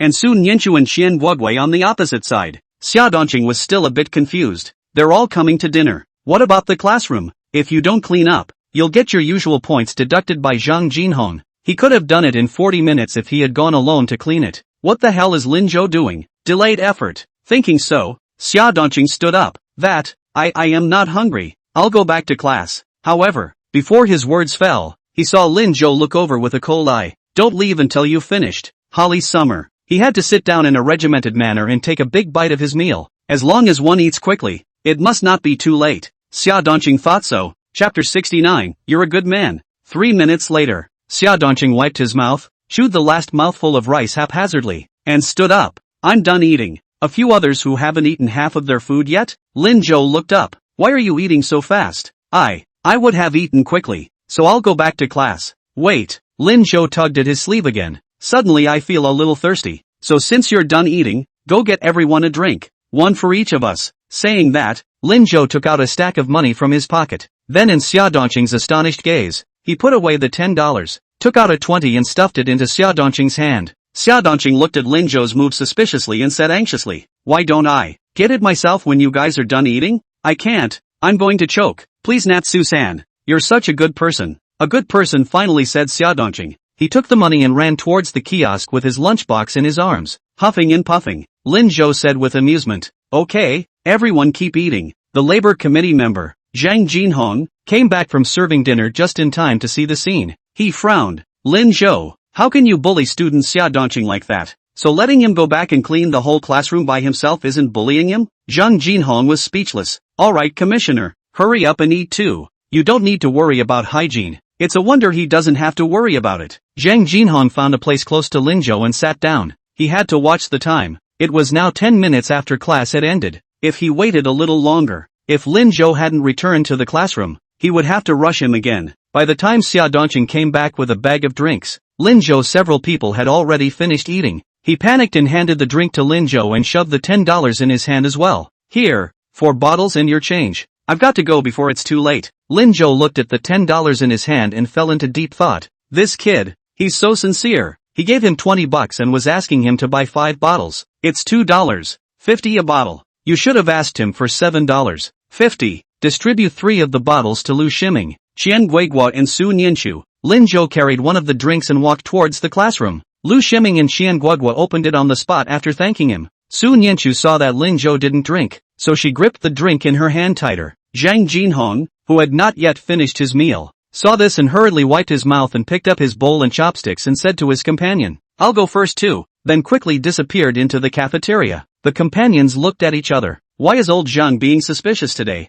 This you don't know? The forest boat group is on duty today. No wonder. When Xia Dongqing drilled into the classroom, he found that the classroom wasn't crowded yet. With a long sigh of relief, he put his lunchbox in his desk pocket, grabbed the broom in the corner of the classroom, and began sweeping the floor. 4 rows of tables, 4 trips back and forth. He's got to get gas. He had just swept up to the second table when he suddenly felt a knock on his head. Xia Dongqing looked up and saw Lin Zhou, who was holding up the drink in his hand and standing in front of him. Xia Dongqing was startled. Brother Zhou, please do me a favor. Don't delay me. If I can't finish sweeping, I'll be scolded in class later. Lin Zhou sighed and took the broom in his hand and shoved the drink bottle into his hand in front of his shocked eyes. Hard work bro. Xia Dongqing? He watched with a blank expression as Lin Zhou bent down, squeezed him aside, and started sweeping the floor. The whole thing froze. Boat?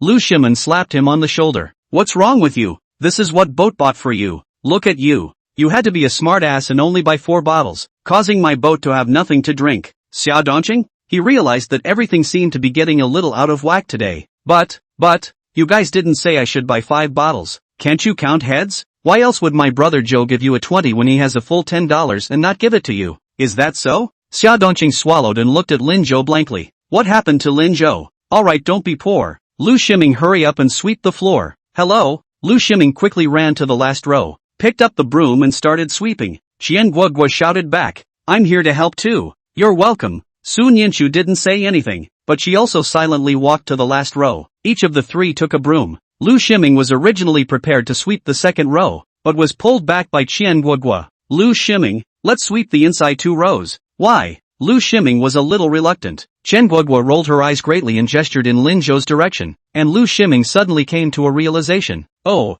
Mr. Su, you sweep the second row. I'll go over there. Su Nianchu looked at the 2 blankly, didn't say anything, and started working. At this point, Xia Dongqing was already confused. What's going on? It used to be him and Wang Liyuan sweeping the floor, with the occasional addition of Zhang Jinhong. Why are there so many people today? Instead, I let myself be idle. And it was still Lin Zhou who took the lead. Even more amazingly, Lin Zhou also gave himself drinks. He must be dreaming. Xia Dongqing pinched herself hard and was even more shocked after realizing that she wasn't dreaming. He turned his head and looked at Lin Zhou suspiciously. At this glance, he realized that Lin Zhou was leaning against a position in the row directly in front of him, playing with the broom in his hand, not sweeping the floor. Xia Dongqing hurriedly shouted in a knowledgeable manner, "Boat, why don't you give me the broom and I'll sweep this row? Drink your drink and keep your mouth shut." Xia Dongqing no longer dared to speak. However, he realized that Lin Zhou had been looking in one direction, and moreover, the corners of his mouth actually had a weird smile on them. This is so scary. Xia Dongqing turned her gaze in the direction of Lin Zhou, and that was Sun Yanchu's position. Lin Zhou is looking at Sun Yanchu? As soon as this cognizance came out, Xia Dongqing suddenly remembered the rumors that occasionally came out in the classroom these days, said Lin Zhou and Sun Yanchu were in love. Xia Dongqing had always been disbelieving, but at this moment, he suddenly felt as if he had realized something. He covered his mouth in shock, and when he wanted to say something, he heard Lin Zhou say, "What? Drink not good?" Xia Dongqing, who hadn't even opened the cap of the bottle, nodded repeatedly. "It's good. It's good, it's good. It's very good. It's the best drink I've ever had." Xia Dongqing was determined to flatter to the extreme. Seeing that Sun Yanchu was about to sweep into the row where Lin Zhou was, Xia Dongqing suddenly heard Zhang Jinhong's voice from the back door. "Ugh, Lin Zhou, what are you frozen for?" Xia Dongqing hurriedly rushed out. A hand pulled Zhang Jinhong before he could say his next words. "Commissioner, come on, I'll buy you a drink." "Ha, you don't sweep the floor? Someone sweeping can't use us. Go." Zhang Jinhong, who was pulled away, was confused. Chapter 70, Drinking Together. Extraordinarily sweet. Lin Zhou suddenly felt that the bottle of drink given to Xia Dongqing had not been bought in vain. Sun Yanchu swept over to Lin Zhou's side before realizing that Lin Zhou hadn't moved. She looked at him curiously. "Lin Zhou, why don't you sweep?" "Ah, no, I just want to rest for a while." "Come on, let's sweep together." Lin Zhou looked at her with amusement and picked up the broom. "Oh, good." Sun Yanchu didn't doubt Lin Zhou's motives in the slightest as she nodded. Xian Guogua and Lu Ximing in the other two rows looked at each other. Silently, he gave Lin Zhou a thumbs up. "This segment, it's really high." Lin Zhou had been looking at Sun Yanchu. She sweeps a little and he follows. The speed wasn't tight or slow, but it ensured that it was always by Sun Yanchu's side. For some reason, even sweeping the floor is fun when your little cohort is with you. It's a wonderful feeling, isn't it? Sun Yanchu swept carefully, completely not noticing Lin Zhou's small movements. By the time she swept into the second row, she suddenly felt a slight soreness in her back. Sun Yanchu decides to stand up and take a breather. She didn't see that the stools on the second row of tables were a little crooked. When Sun Yanchu stood up, her back just touched the corner of the chair. The stool fell just where Sun Yanchu's feet were. She was wearing little white shoes, which would have had unimaginable consequences if she had smashed them. "Careful." Lin Zhou, who saw the scene, had quick eyes and almost subconsciously shouted. With this sound, Sun Yanchu was startled and her figure quickly moved backward. Bam! The chair crashed to the floor, but Sun Yanchu's figure couldn't stabilize and fell backwards. At the same moment, Lin Zhou had stood up. He opened his arms and with his own body, stopped Sun Yanchu. Lu Ximing and Qian Guogua, who had been watching this scene, hurriedly covered their eyes. Lu Ximing also kept mumbling in his heart. "It's not polite. It's not polite." Just bought a good drink, was about to walk into the classroom. Xia Dongqing twisted the bottle cap, hand cannot be retrieved. Turned around and stopped Zhang Jinhong. "Commissioner, I suddenly want to go to the restroom. Join me." "Ugh, but we're still holding drinks." "It's okay, just put it in front of the restroom. I can't hold it in any longer." "Ha, but." "No buts. You don't want to see me pee my pants." Sun Yanchu only heard a muffled grunt and a softness behind her. Realizing that she had once again fallen into Lin Zhou's embrace, her entire being was bad. Especially after hearing the doorway. She stood up in a panic. The whole face quickly turned into a small apple. Qian Guogua and Lu Ximing next to him didn't dare to move. But Sun Yanchu still felt unbearably hot.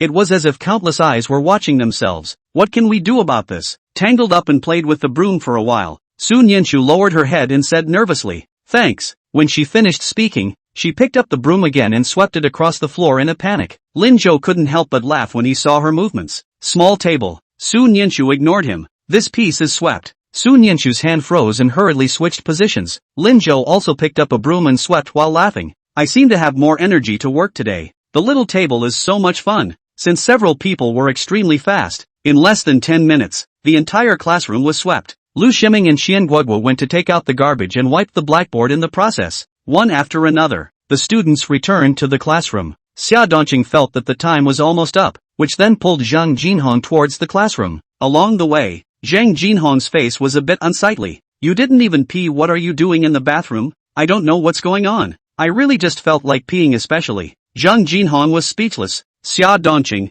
if you don't finish today's work you'll be punished for sweeping alone for 3 days. Xia Dongqing hugged her drink, not daring to say a word. When I got to the classroom, I saw that everything was neatly arranged. Zhang Jinhong's entire body froze. Similarly frozen, there was also Wang Liyuan, who had just returned from dinner. Her whole body was extraordinarily happy when she finally managed to regroup. The whole meal was spouting about the various injustices encountered before, and threatened that this time the classroom Xia Dongqing alone would definitely not be able to finish sweeping. The forest boat group will definitely be punished. I didn't expect to see a clean classroom as soon as I walked in the door. She swallowed. Xia Dongqing, you swept it? No, boat swept it. When did Lin Zhou become Brother Zhou? Didn't he always scold Lin Zhou behind his back? Xia Dongqing didn't care about her surprise. He raised the drink in his hand with great pride. Boat even bought me a drink. Wang Liyuan felt as if she was being shown off. Xia Dongqing felt that the time was almost right, and he looked at Zhang Jinhong again. Commissioner, it looks like I don't need to be punished today. He happily took his drink and went back to his seat. When he passed by Lin Zhou,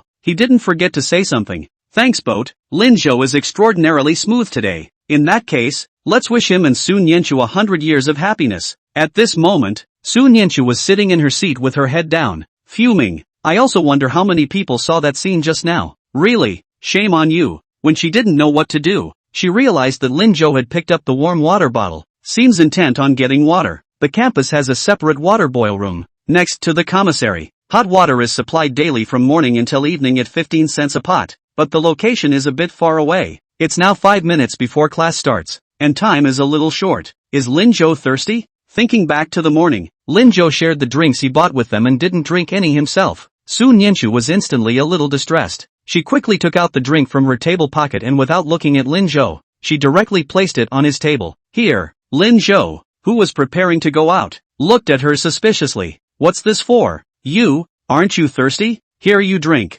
I'm not thirsty. Lin Zhou finally understood what Sun Yanchu meant. No wonder she didn't even open her morning drink when everyone else drank it. So, it's reserved for him. A warm current crossed Lin Zhou's heart. He set the thermos down, amused, and from his table pocket, pulled out his own glass of water. Then he put his hand, reaching over to Sun Yanchu's side. Sun Yanchu, who had been mentally tense, was startled. What's Lin Zhou up to? He's not going to hug her again, is he? With so many people in the classroom, Sun Yanchu's heart was in turmoil. She almost subconsciously moved herself back. You, what are you doing? Lin Zhou laughed lightly. Get your water glass. Sun Yanchu looked up in bewilderment and saw that Lin Zhou had taken her water cup over. Then opened the drink, poured a glass into hers, then another into his own. Finally, handing her her cup. Drink together. Drinking together. Is that all? Then why didn't he say anything? Yeah, little cohort, what do you think I'm going to do? Lin Zhou raised his cup with a bad smile on his face. Sun Yanchu remembered what she had just done and instantly hated to find a hole in the ground. What's on your mind? Lin Zhou was just taking a cup of water. It's not like he really wanted to hug her. Dying. She hurriedly took the cup of water and without even looking at Lin Zhou, she hugged it and drank. Lin Zhou twisted his head in amusement and also took a sip of the drink in his own cup. Today's drink is extra sweet. But, the little cohort's water glass seems to have a crack in it. Someday, get her a new one. Chapter 71, Lin Zhou is good to me. The second period of the morning is over. Lu Shiming pulled Lin Zhou to the restroom. Sun Yanchu didn't have to go to this class, so she sat in her seat and fiddled with the drink Lin Zhou poured for her. It's been 2 whole sessions and she still hasn't bothered to finish it. It's really good, especially when she thought of drinking the same bottle as Lin Zhou. Sun Yanchu felt that even her heart was sweet. Thinking about it, she couldn't help but pick up the cup and take a careful sip. Before she could put down her glass of water, she suddenly heard a hissing sound coming from the back door. Sun Yanchu twisted her head and saw her sister, who had come to bring food to Lin Zhou yesterday, winking at her. Sister, come out for a minute. Me? Sun Yanchu pointed to his nose. The young girl nodded. Aha. Sun Yanchu straightened her clothes and headed out. What's wrong? Qin Yutian looked Sun Yanchu up and down, and always felt that this sister looked like a good bully anyhow. She said worriedly, Sister, are you and Lin Zhou at the same table? Aha. Sun Yanchu nodded seriously. Oddly enough, Lin Zhou, this guy, did he find it easy to eat grass on the edge of the nest so he gave up on Yunruwashi? What? No, it's nothing. Sister, does that guy Lin Zhou bully you a lot? Sun Yanchu always felt that her sister's words about Lin Zhou didn't sound good. She frowned, but in the end, it was Lin Zhou's sister. Sun Yanchu wasn't angry either. She shook her head. No, Shin Yutian looked disbelieving. No? Well, no, he's been good to me. While Sun Yenshu spoke seriously, Shin Yutian fell into deep thought. Sister, have you been brainwashed by Lin Zhou? No really, Lin Zhou. Lin Zhou is a very helpful, friendly, labor-loving, and studious person. Sun Yenshu was a bit anxious. At this moment, she suddenly felt that her timid and afraid to speak nature was really annoying. Otherwise she could have spoken up for Lin Zhou properly. Now he could only use all the words he knew on Lin Zhou. Where did he know that? When these words came out, Shin Yutian directly laughed. Sister, don't tease. Forget it, I won't ask you. This is for you. She handed the lunchbox in her hand to Sun Yenshu. My mom made fried meatballs. Lin Zhou wanted to eat them. 2 portions, one of them should be for you. I see Lin Zhou is not in the classroom, so bring them to him for me. Okay, well, thanks. Sun Yenshu nodded, but still wanted to say something. Actually, Lin Boat. Sister, do you know Sun Yenshu? Shin Yutian interrupted and suddenly asked. This question, asked Sun Yenshu, confused.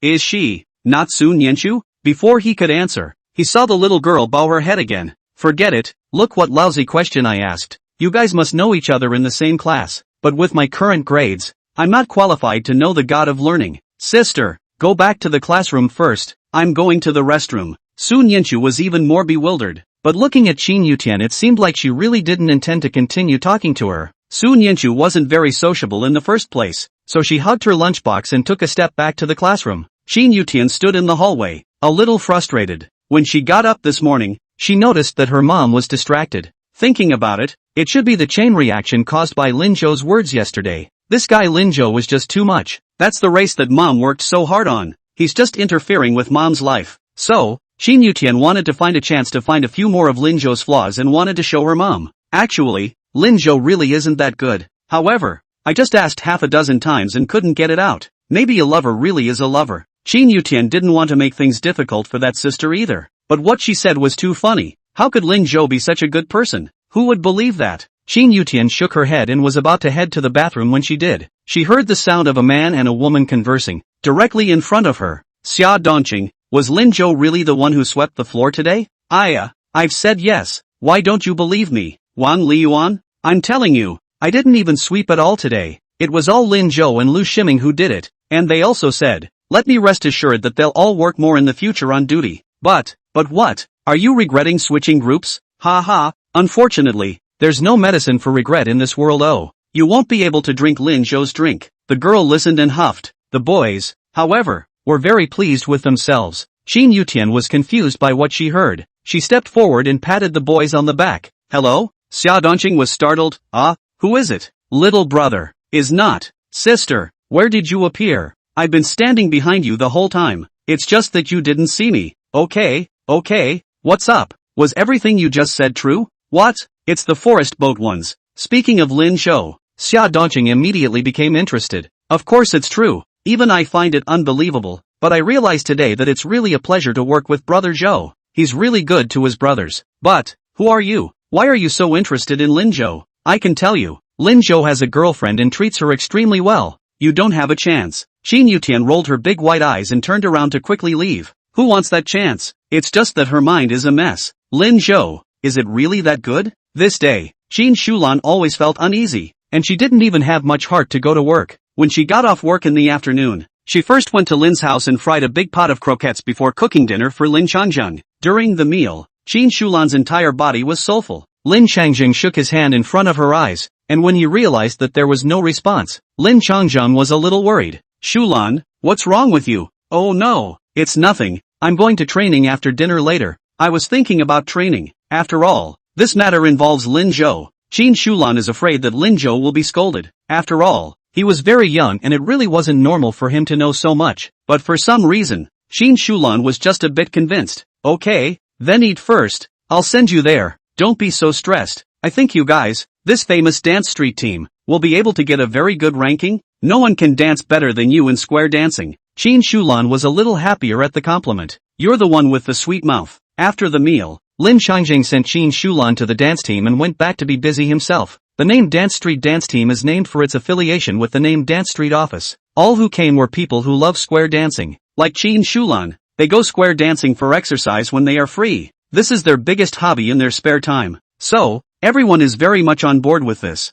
Because Qin Shulan danced well and had good leadership skills, they made her the captain of the team. At this moment, saw Qin Shulan jumping on the wrong move for the 5th time this evening. They were a little worried. Shulan, what's wrong? Chapter 72, is this human language? Qin Shulan didn't know what was wrong with her. She thought it would be better when she danced, but realized it wouldn't work at all. Qin Shulan waved her hand. It's fine, I'm probably not feeling too well. Xiaolian, you lead the group in practicing first. I'll go rest for a while. Good. Zhang Xiaolian nodded. Shulan, you don't want to get too tired either. Aha. Qin Shulan took 2 steps and looked back at the team. The youngest is 42 and the oldest is 60. They work every day, cook, do laundry and take care of their grandchildren, but they still keep practicing more than 3 hours a day for the competition. A race that is insignificant to others may be incredibly important to them. It's a spirituality. Thinking of this, Qin Shulan went to the corner and made a call. Hello? Director Li, this is Qin Shulan. On the other end of the phone, there was a man's lazy voice. Oh, it's Shulan. What's up? How's practice going? Did you get the uniforms ready? All set and practiced pretty well. That's fine then. You guys danced pretty well. I'm very optimistic about you this time. Go for it. No, Director Li. I was looking for you for something else. Other things? You say. Qin Shulan organized her language for a while and said, here's the thing. I heard there were some problems with the stage setup this time. Before Qin Shulan's words fell, she was viciously interrupted by Director Li over there. What did you say? Shulan, I know you're a good dancer, but aren't you being too lenient? I heard that? Who did you hear that from? The stage construction this time was done by me personally. The quality is absolutely over the top. Do you mean I'll fool you for such an important competition? Qin Shulan hurriedly shook her head. No, I don't mean that. Director Li, I know you're working very hard, but I still hope that you'll work a little harder to see if there's a problem on the side of the stage party. After all, this competition is watched by many people. Okay, I'm going to a meeting. If you don't have anything else, I'll hang up. The phone was quickly hung up. Qin Shulan held the small smartphone, and her heart was a bit stifled. What's going on? Can't you even visit? Qin Shulan had no choice, and after thinking for a while, she decided to go and see for herself. Ride the trolley to the race venue. Qin Shulan realized that the stage was about to be set. A smattering of 2 construction workers were still wrapping up next to it. She walked over cautiously, and since she wasn't an insider, she wandered around and didn't see anything wrong. Qin Shulan had to walk a little closer, knocking left and right. The move quickly attracted the idea of workers. One of the middle-aged men yelled at her. Hey, what are you doing? It's not finished yet. Why are you knocking there? I was just looking. What are you looking at? Look again and I'll call security. Sorry, big brother. This is going. Qin Shulan had no choice but to turn around and walk outside. As she passed another, somewhat older construction worker, she heard the older man sigh slightly. You're a participant in the competition, right? Ugh, be careful. Qin Shulan was slightly stunned and hurriedly turned her head. Be careful with what? The old man didn't answer. He didn't even look at Qin Shulan. He kept his head down and busy with his own. When she left, the doubts in Qin Shulan's heart deepened. After dinner, Lin Zhou and Sun Yanchu Fan Yunja were called out of the study room. As the school takes this competition exam very seriously, Zhang Shuqi and the school discussed these 2 weeks of evening study, all used to practice OU questions. After speaking continuously for an hour and a half, Zhang Shuqi took a drink of water. Alright, for the next hour you guys study on your own. Digest what I just said and feel free to discuss it in groups. This free grouping was something Zhang Shuqi had learned from Lin Zhou and Sun Yanchu. It seems that students learn a little more efficiently this way. As soon as this was said, several people quickly gathered around. These questions are really hard. Yeah, I just heard half of it. Ocean Zhao, can you tell me about it? I don't really understand it either. Let's discuss it together. Okay, hey, Fan Yunja, you want to join? Although I don't like the man, I have to admit that Fan Yunja is really good at math. With him you might be able to discuss ideas. Van Unger didn't hear them call out to him. His gaze kept falling on Yun Ruwashi's body. Before he had a chance to act, he saw Yun Ruwashi holding the test papers and walking in Lin Zhou's direction. Lin Zhou directly twisted his head and sat on the other side of Sun Yanchu. Come on, little cohort, let's change places. As he spoke, he had already put away Sun Yanchu's test paper. Yun Ruwashi stiffened. Not once, not the first time. Does Lin Zhou hate her that much? When is his game of lust going to end? Anyway, until a boy next to her cautiously called out to her. Goddess Cloud, shall we join you? Only then did she turn around and walk over to the man. Okay, together. What's the big deal? She could learn better without him. The boys were instantly flattered. Lady, goddess, you promise? Yun Ruwashi didn't say anything, her entire body wilting. Fan Yunja was more wilted than she was. She said yes to any boy who called out to her, but not herself. Was he not good enough for her? Then be nicer to her. Sun Yanchu subconsciously raised her head when she heard Lin Zhou's words. Ha, why? This study room. Isn't there plenty of room? These questions are too easy. There's no point in the two of us continuing to review them. Go learn something new. Saying that, Lin Zhou hugged the test papers of the two and walked away without looking back. Sun Yanchu hurriedly followed. The congregation that is discussing the topic. Simple? Listen to this. Is this human language? On the podium, Zhang Shuqi completely failed to notice the undercurrents among his classmates. He nodded in satisfaction. You guys, you need to learn more from Sun Yanchu and Lin Zhou. They must have usually put in a lot of effort to study. When Lin Zhou took Sun Yanchu outside, he realized that it was already completely dark. In this era of Jiangchang, the air was not yet polluted. The sky at night is full of stars. Lin Zhou thought for a while and pulled Sun Yanchu and started to go upstairs. Sun Yanchu looked puzzled. Lin Zhou, where are we going? Didn't we say study? You'll see when you get there.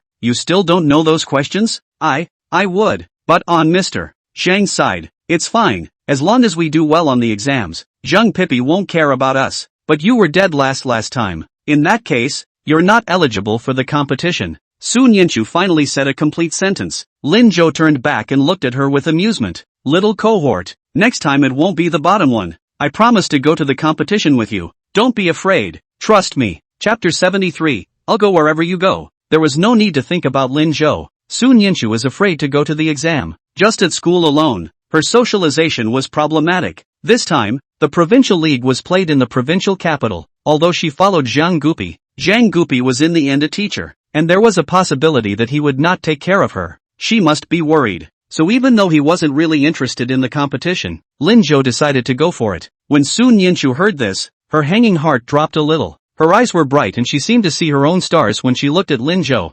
Really? Well, really, good. Sun Yanchu smiled sweetly. She went up a step and stood at the same height as Lin Zhou. Come on, I'll go wherever you go. Aha! Lin Zhou turned his head and continued upward. Sun Yanchu followed closely. Soon the two were climbing to the top of the building. Opened the stairwell door to a huge rooftop. This teaching building had a total of 7 floors and was the tallest building in the entire first middle school. The first high school is also highly located. There were also very few high-rise buildings in the county in this era. On the rooftop, you could just see the brightly lit county, echoing the stars hanging in the sky. Extraordinarily good looking. Even Sun Yanchu couldn't help but feel emotional. Wow, it's so beautiful here. Beautiful, isn't it? I'm tired after all that studying, so let's relax and unwind. Lin Zhou stretched long and hard, walked to the edge of the rooftop and looked off into the distance. Sun Yanchu followed him closely. It seemed like that would make her feel more secure. But when looking down, Sun Yanchu still couldn't help but feel emotional. It's so high. Lin Zhou pulled her sleeve and pushed her down towards the outside in amusement.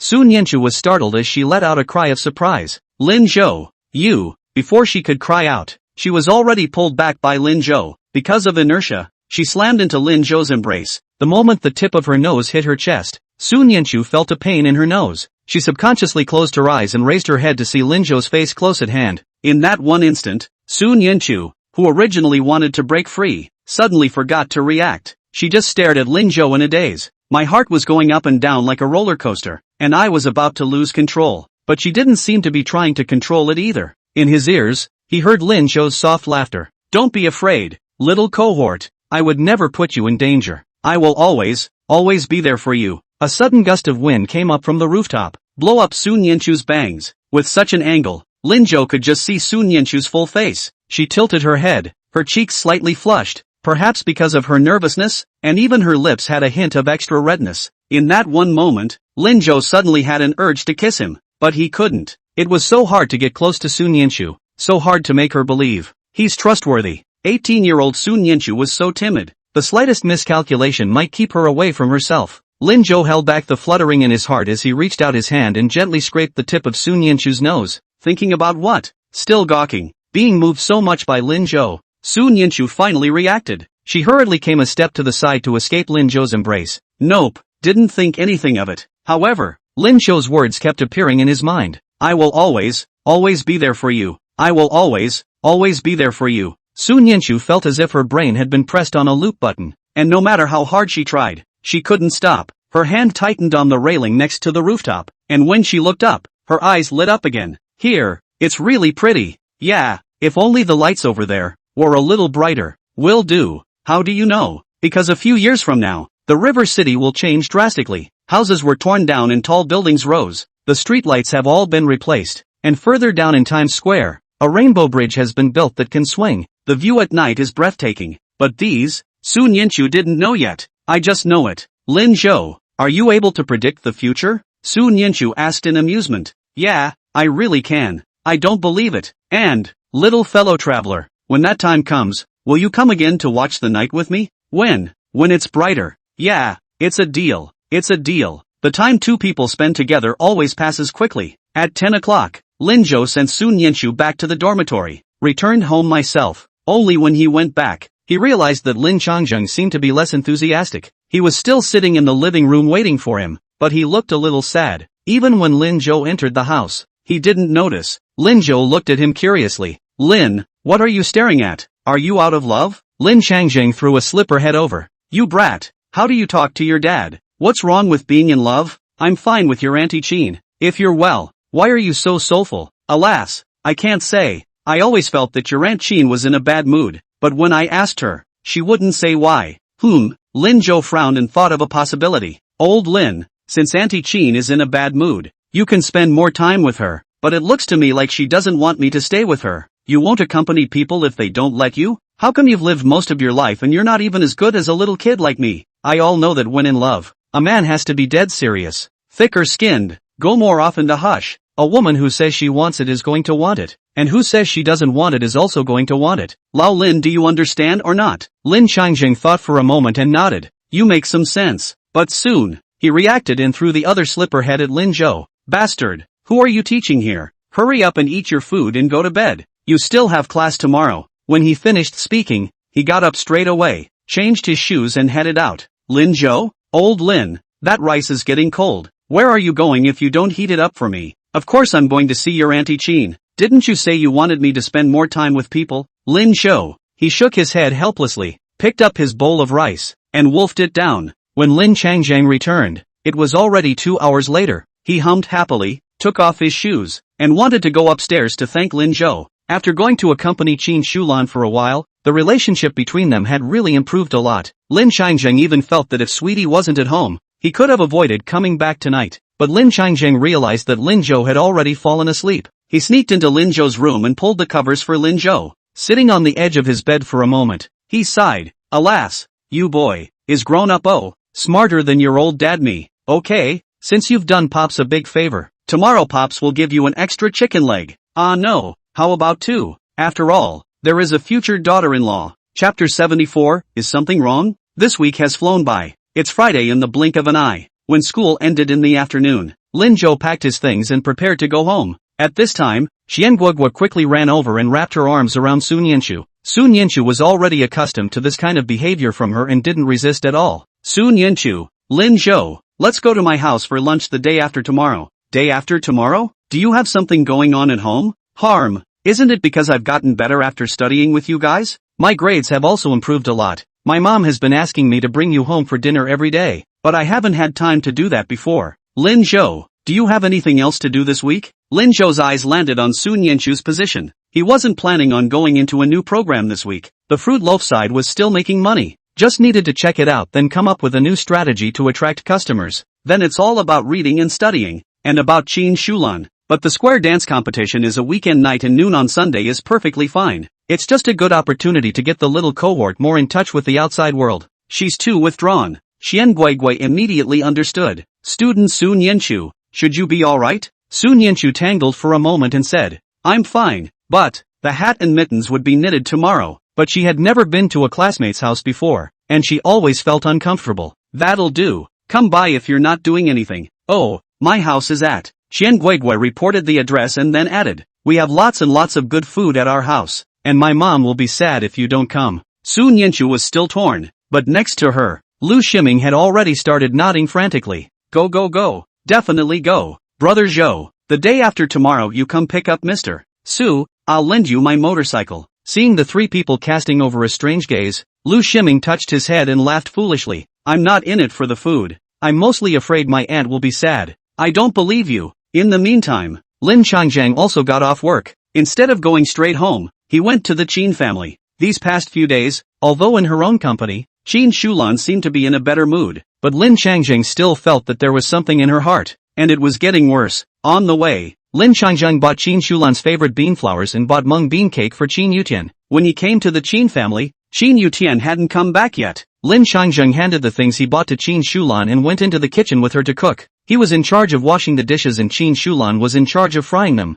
However, after the dishes had been washed for a while, Lin Changjing realized that Qin Shulan still hadn't moved. He looked over curiously and realized that the fire had been on for a while. The iron pot was already burning red, and Qin Shulan was carrying the oil kettle. Not knowing how long she had been standing there, Lin Changjing hurried over and quickly turned off the fire. "Shukran, what's wrong with you?" "Ah!" Qin Shulan shrieked and hurriedly took a step back, realizing what had happened. She apologized in a panic. Sorry, I just got carried away." Lin Changjing took the oil pot from her again. It's fine, you rest on the side. I'll fry the food." "Good." Qin Shulan shook her hand in embarrassment and stepped aside. Lin Changjing stir-fried the vegetables while looking at her worriedly. "Shulan, what's wrong? I heard from your team's Zhang Shulian that you've been restless even practicing dance for the past few days. Why don't you talk to me? Maybe I can help you. Don't hold it in by yourself." A trace of emotion crossed Qin Shulan's heart. She took a deep breath and looked up. "Brother Lin, what do you think would happen if I asked our team not to participate in the square dance competition anymore?"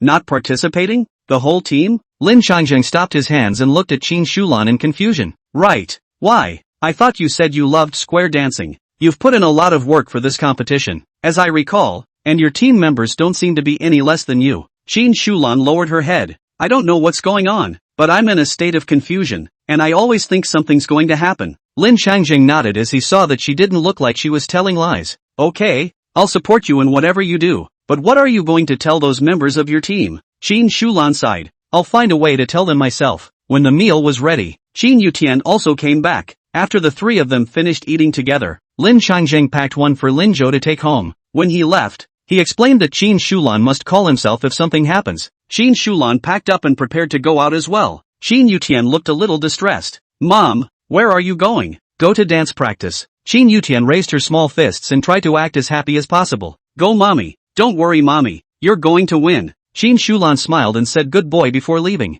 It was nearly 7 o'clock when I arrived at the dance practice square. The sun was setting and the streetlights around the area were lit up. The teammates gathered around, chattering about something. Qin Shulan was the last to arrive. Seeing her, Zhang Shulian's few people hurriedly came over. "Shulan, why are you so late? Look, our uniforms have arrived, and the guys are discussing the final look, planning to train in them tomorrow to get used to them in advance." Qin Shulan looked at the team uniform, stunned, and didn't speak. The uniforms, which were prepared from the time they signed up for the table. At that time, several sisters discussed together and designed it themselves, and then changed many versions before they were satisfied. "We all pooled our money together to find the best store to make it, and we just received it today with great anticipation." "Shukran, Shulan?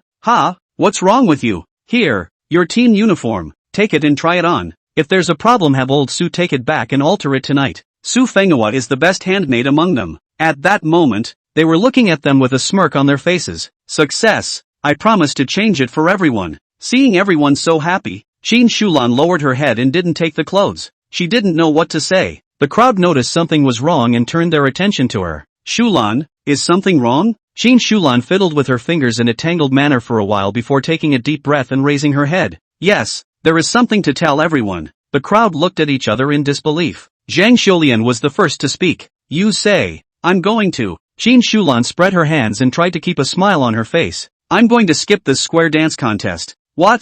And, not only am I not going to participate myself, I'm not going to let you guys participate either. I've just spoken to Director Lee while I was on the road, so no one actually needs to try on the team uniforms. Go home and rest individually." As soon as Qin Shulan's words fell, the players almost went crazy. "Why? Qin Shulan, are you crazy? Do you know what you're saying? It was so hard for us to be chosen, and we've been practicing so hard for so long. We're the most likely to win the championship, and now you're telling us that we're not going to participate?" Chapter 75, I want to stay with my mom. Qin Shulan opened her mouth, not knowing what to say. She can't say that she feels unsafe because of the words of a teenager, can she? These days, she often hangs out at the meeting place, and every time, she gets shooed away. There is no evidence at all. The old man who was working, moreover, never paid her any attention again. Qin Shulan also thought about looking for Lin Zhou to ask, But Lin Zhou is now in his senior year of high school, also preparing for a math competition. How can he be distracted by something like that? But she couldn't bet on the physical condition or even the lives of her sisters. It's okay even if you get yelled at, right? At the end of the crowd, a woman shrieked. Ah! I called the staff over there and we were indeed disqualified. The crowd exploded even more at those words. Qin Shulan, what the hell do you want? We sisters have gone through so much effort and spent so much money on various props and costumes. I can pay you all for these. Qin Shulan interrupted them and lowered her head. I'll pay you all out of my own money. Let me know how much you're out, and I'll get you the money tomorrow. You, Zhang Xiulian was furious. Are we telling you this because of the money thing? You now immediately called Director Li and apologized that you just talked nonsense and that we're going to continue to participate in the competition. Qin Shulan shook her head. I won't fight. Why? Why on earth? Qin Shulan, speak up. One of them couldn't help but yell. Is it because of that man Lin Changzhen? Qin Shulan, I think you are just being blinded by the heart. Not yet married, what all listen to others. Even our sisterhood are disregarded. I have long told you, find a man with a son is not reliable. You just do not believe it. You. No. Qin Shulan jerked her head up. This matter has nothing to do with big brother Lin. Then why on earth? If you don't tell me, I'll call Lin Changzheng here. Qin Shulan finally gave in. I was told that there would be danger at the tournament, and I didn't want to put you guys in danger. Who? It's. Qin Shulan was half a day. The ultimate word did not come out. Her words once again angered a few people. Say it. Why don't you say it? I think you're just making up a random reason to give Lin Changzheng an excuse. Who doesn't know that he has such a lousy son? People say that a son follows his father. How much better can this Lin Changzheng be? You're really. You stop it. Qin Shulan couldn't listen any longer. She looked a little cold. That's all I have to say. I'll leave now. I hope you all have a good weekend. Next week it's time to go to work with the kids. Break it up. Not wanting to continue arguing with them, Qin Shulan left without looking back. Behind them, a chorus of curses. That night, Qin Shulan was still up late. Qin Yutian wasn't asleep either. When she came back in the afternoon, she noticed that her mom didn't look right. Later, she seemed to cry when she came back from outside. Qin Yutian hadn't seen her mom cry in a long time, but she didn't know what to do. At 11 o'clock in the evening, Qin Yutian heard Qin Shulan open the bedroom door and sit on the living room sofa. This sat until 12 o'clock. Every few minutes,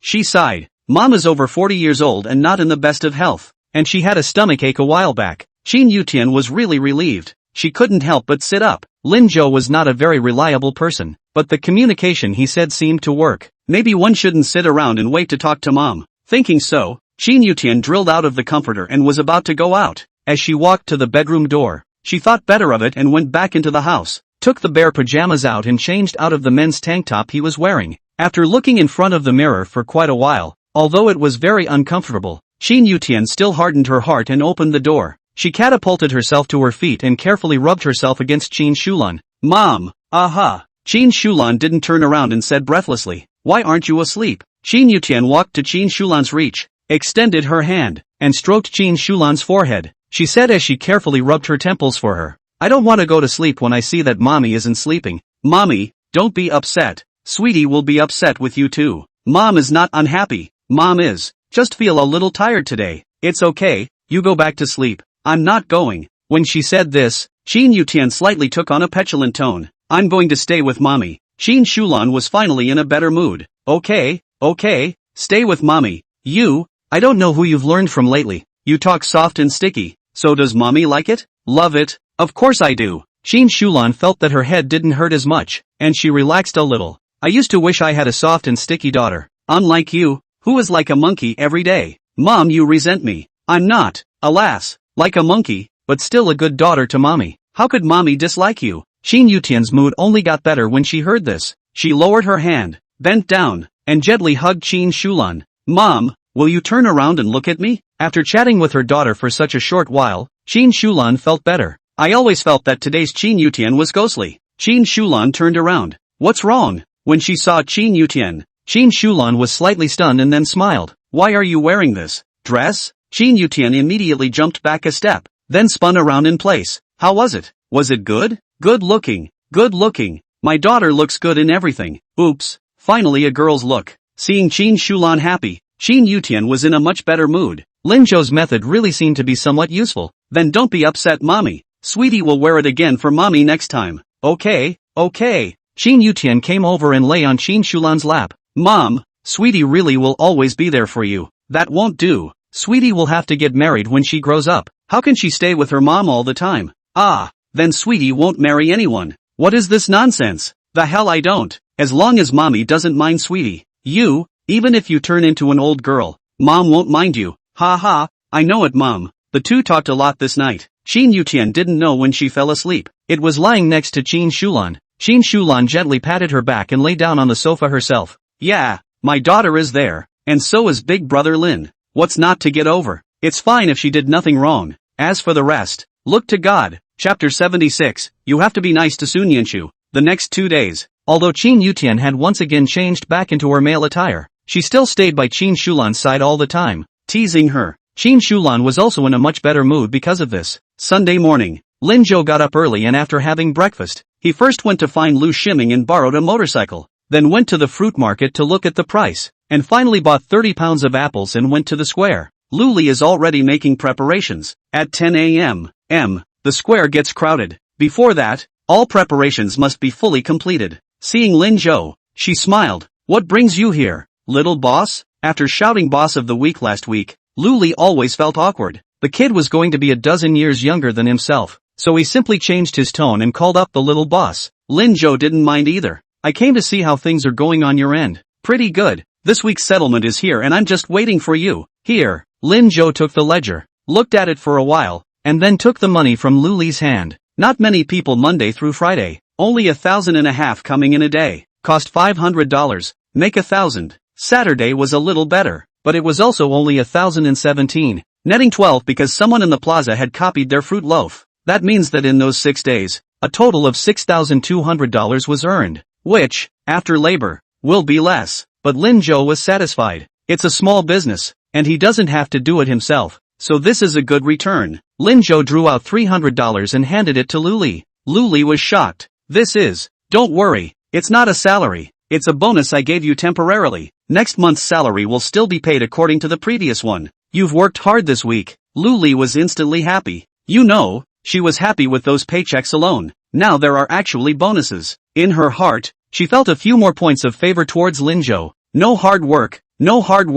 Thanks boss. You're welcome, Lin Zhou said and lifted the apple from the motorcycle again. Luli was a bit confused. Huh? Boss, I've already bought the fruit. Why are you buying so much again? It's still all apples. I can't use it all. This is not for sale. What was that for? Cent. Ha? Luli was shocked. Lin Zhou put the apple away and explained. The cheapest fruit in the fruit market is apples. These are not the best. I bought so many. A total cost price of $20. Sister Lu. A moment later go to buy a loudspeaker. Record a voice. Buy a fruit salvage. An additional gift of apples. First come, first served. Sent until finished. Tomorrow, you go to buy another 30 pounds. Oh no. Tomorrow Monday, 20 pounds it. The next will temporarily use this model. And when business falls back I will think of other ways. But why? Luli was a little confused. Lin Zhou pointed to the not too far away, the same fruit fish stall that they had opened. Luli suddenly came to a realization. She couldn't help but give a thumbs up. Boss, awesome. In that case,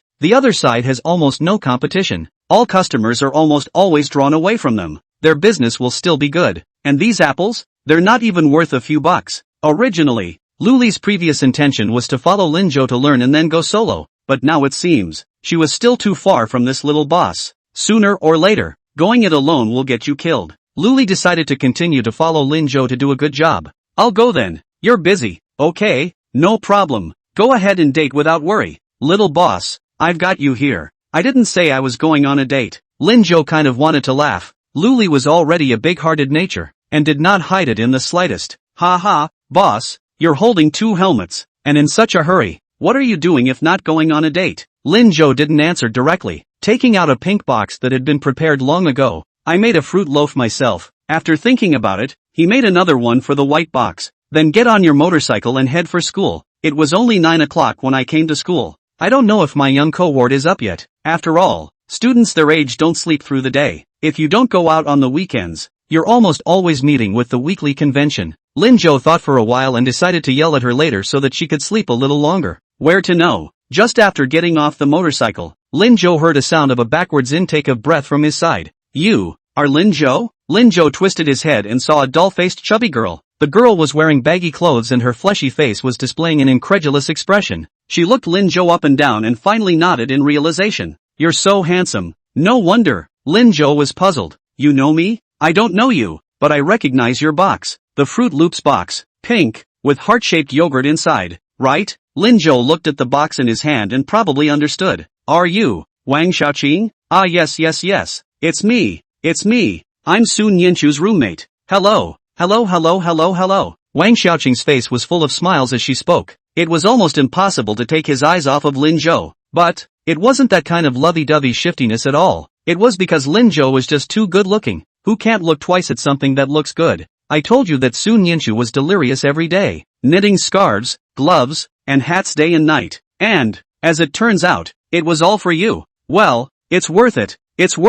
Wang Xiaoqing gave Lin Jo enough certainty, but Lin Jo didn't seem to hear her praise at all. He heard only one word. Little cohort her. Day and night? Originally I was going to call her to go eat fruit salads, but unfortunately, did not go into. Speaking of this, Wang Xiaoqing felt greedy. During the weekend, the other students had basically gone home, leaving her and Sun Yinchu in the dormitory. When Sun Yinchu didn't go out, she didn't want to move. So, watching Sun Yinchu silently knit gloves all day. At first, she wondered what was so good about that Lin Jo, still a scumbag before the 100-day pledge. It's gotten handsome, but how handsome can it be? That 100-day pledge meeting, she saw Lin Jo's yellow hair from a distance. Deep down, I don't think this is a good person. But at the moment, her mind was completely changed. Sure enough, the popular aesthetic is correct. Lin Jo, so handsome. Does she care about me that much? Yeah, I'm telling you, you have to be nice to Sun Yinchu. I've never seen her so attached to anyone. She doesn't even talk to us much in the dormitory. But when it comes to you,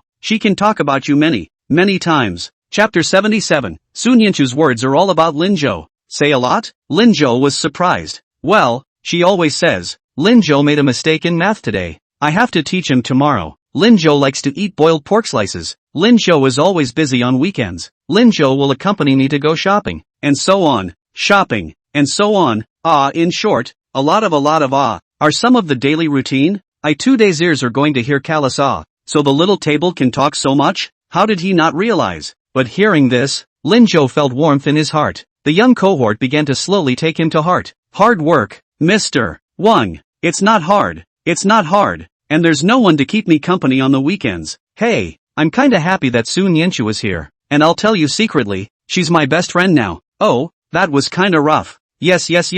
At first I thought no one could get close to Sun Yinchu. She always rejects people. Because of you, she seems to have changed a lot. Oops, let's not talk about this. Lin Jo, you're here to find Sun Yinchu, right? Lin Jo could see that Wang Xiaoqing was a real chatterbox. He nodded. Aha. Wait a minute, I'll call her out. Thanks. If she's not up a long time ago, all alone in bed looking at your hat. She's still trying to figure out how to change it, but I actually think it's been pretty good. I feel like she'll be able to dwell on it all day if you don't show up. Wang Xiaoqing said and looked deeply at the fruit salvage in Lin Jo's hand again before turning around. Really want to eat it. Unfortunately, no one is going with me and I don't want to go out by myself. How come she wasn't as lucky as Sun Yinchu, having someone deliver every week? In the meantime, Sun Yinchu in the dormitory was, as Wang Xiaoqing had said, carefully looking through the hat and gloves. It was completely knitted, but she always felt something was wrong. It took all morning, but she hadn't come up with a good idea yet. Sun Yinchu rubbed her brow,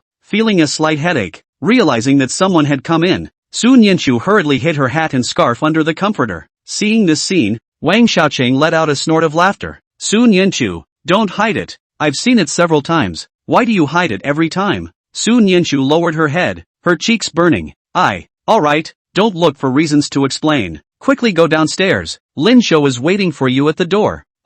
Is he here? Sun Yinchu cried out softly and quickly climbed up from the bed. Slip your hat and gloves into the prepared bag, then change your clothes and run outside. Wang Xiaoqing, thank you. By the time Wang Xiaoqing reacted, Sun Yinchu's figure had already disappeared into the dormitory. Wang Xiaoqing shook her head helplessly. LOL, happy little girl. Unlike her, she had to be alone in her dorm room munching on snacks. Sun Yinchu realized that she had run too fast after she left the door. You'll blow your hair out if you do that. Today, she pinned on a small hairpin that Lin Jo had given her. Even Sun Yinchu herself didn't realize that she had started to care about her appearance because of Lin Jo. After stabilizing her mind, Sun Yinchu carefully walked outside with the same steps. When she walked to the dormitory entrance, Sun Yanchu was once again stunned for a moment. Lin Zhou wore white casual sportswear today, along with white sneakers. Youthfulness is in the air. Behind him was the school's wall of flowers. It's springtime, and at the moment it's full of all sorts of small, unknown flowers. Although it wasn't the first time she had seen Lin Zhou, every time she saw it, Sun Yanchu felt her mind was a little unsteady. This guy, he's just so good looking. Sun Yanchu looked at it and actually forgot to move forward. Lin Zhou turned his head when he realized someone was looking at him. Seeing the little table with the little strawberry on his head with the bag in his hand, dumbfounded, he seemed to have lost track of time. He called out to her in amusement. Why are you gawking again? Little cohort, do I look good? Ah, reacting to this, Sun Yanchu's heart instantly flustered when she heard this. I wasn't looking at you, when she wasn't sure how to explain, she heard Lin Zhou say again, what's in your hand? Sun Yanchu reacted quickly. So close. She didn't know how she was going to answer if she was asked anymore. It's a hat and mittens, both knitted, but I don't know if they're the right size and if you like the style, Sun Yanchu said and lowered her head again, her fingers tightening. Except for my brother and grandparents, I haven't knitted these for anyone, and I don't know your size, so take a look at it first, and if it doesn't work, I'll modify it. That's okay. Lin Zhou directly took the bag from her hands, removing his hat and gloves. He was startled. In fact, of the 3 winter pieces, the scarf is the best to knit, because of the single shape, but hats and gloves are difficult. But Lin Zhou did not expect that Sun Yanchu could actually weave them so well. He even felt that it was better than most of the ones sold. Lin Zhou reached out and put the gloves on directly, just the right size. He put his hat on his head again as well, pressing down his crushed bangs. The whole thing suddenly had a svelte air about it. He raised his head and looked at Sun Yanchu. Look, it fits. But he found that Sun Yanchu did not respond, and she seemed to be looking at herself and dazed again. A little cohort? Lin Zhou reached out his hand and shook it twice in front of Sun Yanchu's eyes. That's what woke Sun Yanchu up. She bowed her head in panic. Indeed, it does fit. It's just too appropriate. Lin Zhou is even more handsome with the hat on. Lin Zhou let out a light laugh and didn't continue to tease her any further. Staying on campus is just too solid. At this moment, there were already girls surrounding them. If they stayed any longer, he and Sun Yanchu would become the center of attention in a while. Alright little tablemates, let's get going. Buy some fruit then go to Qianguoguo's house early to help out. Good. Sun Yanchu nodded. As he prepared to get on the motorcycle, he saw Lin Zhou suddenly hand over a box. It's a pink fruit loaf box. Fruit loaf? Didn't the owner change the box? The last time I went out Lin Zhou took the white box from Lu Shiming's hands. Well, this one is limited. Go early to get it. Lin Zhou began to make things up. Sun Yanchu didn't doubt it either. Oh, so, wait then. I'll take it to Wang Xiaoqing. She loves this and brought me a day's worth of food yesterday. I want to thank her for that. Sun Yanchu took the box and was ready to run to the dormitory. Knowing that it would be like this, Lin Zhou had no choice but to call out to her helplessly. Wait. Handing Sun Yanchu the white box of fruit salvage that was prepared long ago, Lin Zhou said, why don't you give her this? How did this become a white box again? That's the last one you're holding. Oh, Chapter 78, Lin Zhou actually treats people differently? After Sun Yanchu left, Wang Xiaoqing was even more bored. She walked around her dormitory bored, thinking about how she would spend this day weekend. Everyone else went to the study hall to study, but she didn't want to go at all. After a few minutes, Wang Xiaoqing made a decision. She was going to go around the square and maybe get a chance to eat a fruit loaf. Without a boyfriend, you're on your own. When she walked to the door, Wang Xiaoqing saw Sun Yanchu walking towards her. She was a little confused. What are you doing back here? Didn't you go on a date? Sun Yanchu subconsciously replied, I didn't go on a date. I just went to my classmate's house for a meal with Lin Zhou. Fine. Just dinner. Not going now? Wang Xiaoqing didn't argue with Sun Yanchu either. After all, this niece probably didn't even know herself how special she was to Lin Zhou. No, came back to give you this. Sun Yanchu raised the fruit loaf in her hand and handed it to Wang Xiaoqing. Take it. Wang Xiaoqing was even more confused. This is fruit fish? Aha. From Lin Zhou? Aha. Wasn't that supposed to be for you to bring? There's another one. This one is for you. Sun Yanchu said seriously. Wang Xiaoqing? Why is that so unbelievable? But Sun Yanchu didn't look like she was lying. Also, she doesn't seem to be able to lie. Your share is pink? Yeah. How did you know? How does she know? She just saw it with her eyes. Lin Zhou is actually making a difference? It doesn't take much thought to realize that the yogurt inside that serving must have been heart-shaped. But why did Lin Zhou do that? Wang Xiaoqing pondered for a moment and suddenly understood what Lin Zhou meant. That pink one. It's just for you, isn't it?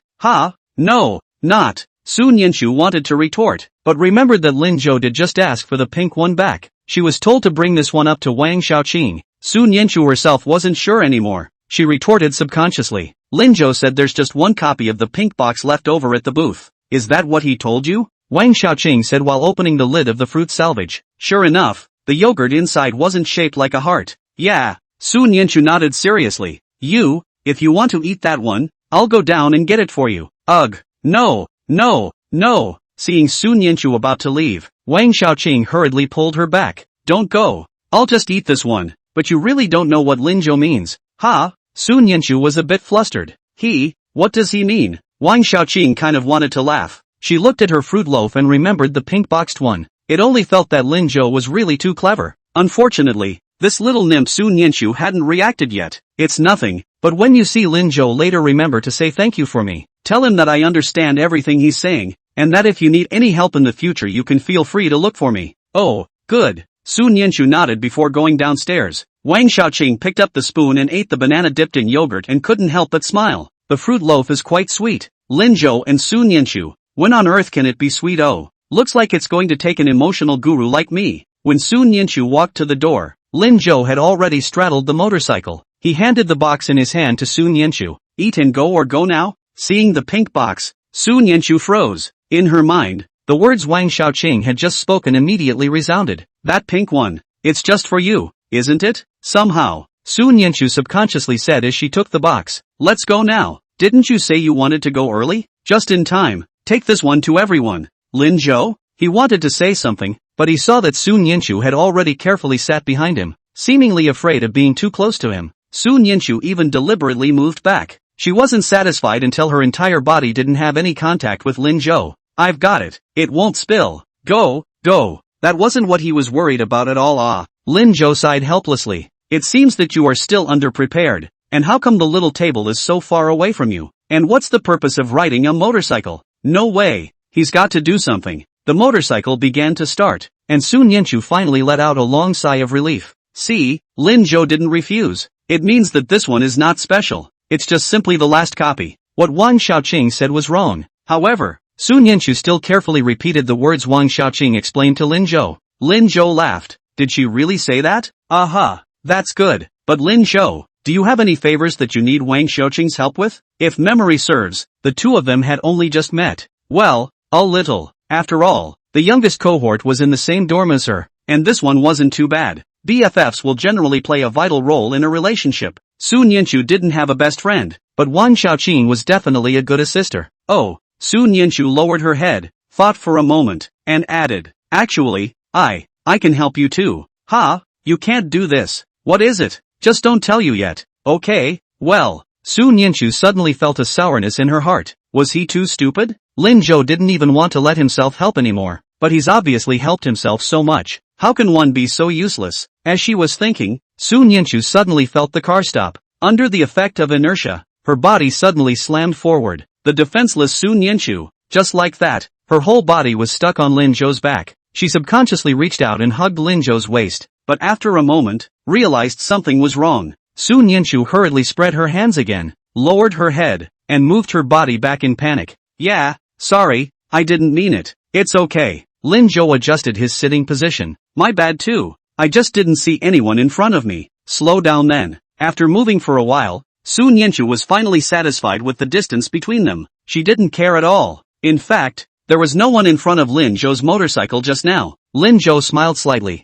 Small table.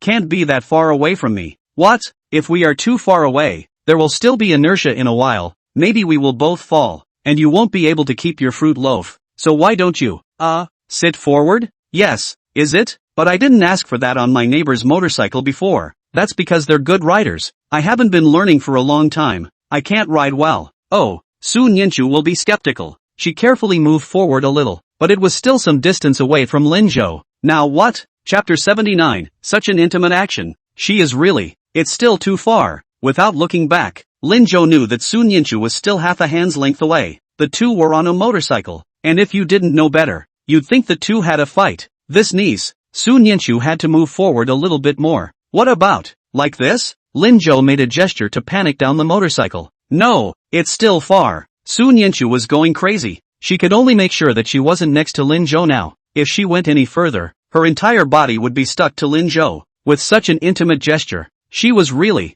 what to do. However, without waiting for her to think of a way out, Lin Zhou reached out a hand and pulled her arm. Then when Su Nianchu didn't react, she pulled forward. In the next moment, Su Nianchu's entire body was once again attached to Lin Zhou's back. Well, that's the distance. Su Nianchu was really mad this time. She subconsciously got up and hurriedly placed the fruit salvage in the middle of the two of them, which barely separated her from Lin Zhou by a distance. But the position of her ass, she couldn't dare move. To be so close? Yeah, so I can get the balance right. At this moment, Lin Zhou only felt that the fruit salvage in his hand was a bit redundant. Little cohort, you don't fish for fruit with two hands. One of them has to grab me or you'll still fall. Su Nianchu had to reach out a hand and carefully tug on Lin Zhou's lapel. Okay. If someone were to look sideways at this moment, they would definitely be able to see Su Nianchu's small, apple-like face. Her ponytail fell forward, blocking most of her cheeks, and Su Nianchu didn't even dare to stroke it away. It seemed as if that way, others wouldn't be able to see their dilemma. This time, Lin Zhou was finally satisfied. Almost there, little cohort, off we go, haha. Good, hold on tight. Aha. The car started again, slowly, but Su Nianchu didn't feel any difference at all, and all along the way, she was trying to control her heartbeat. All the way to the fruit stand, and after buying the fruit, Su Nianchu was still fuming. Seeing Lin Zhou about to get into the car, she hurriedly stopped him. I haven't bought it yet. Wait. As soon as the words left her mouth, she saw Lin Zhou shove a piece of fruit in his hand to her. This one is yours. But, let's go. Or else Lu Ximing and Xian Guogua should be rushing. It's not polite to go late. Lin Zhou had already mounted the car, so Su Nianchu had to carry the fruits and fruit loaves in both hands and get into the car. By the time we got to the Qian's house, it was already 10:30. Lu Ximing and Xian Guogua stood at the door with sad faces.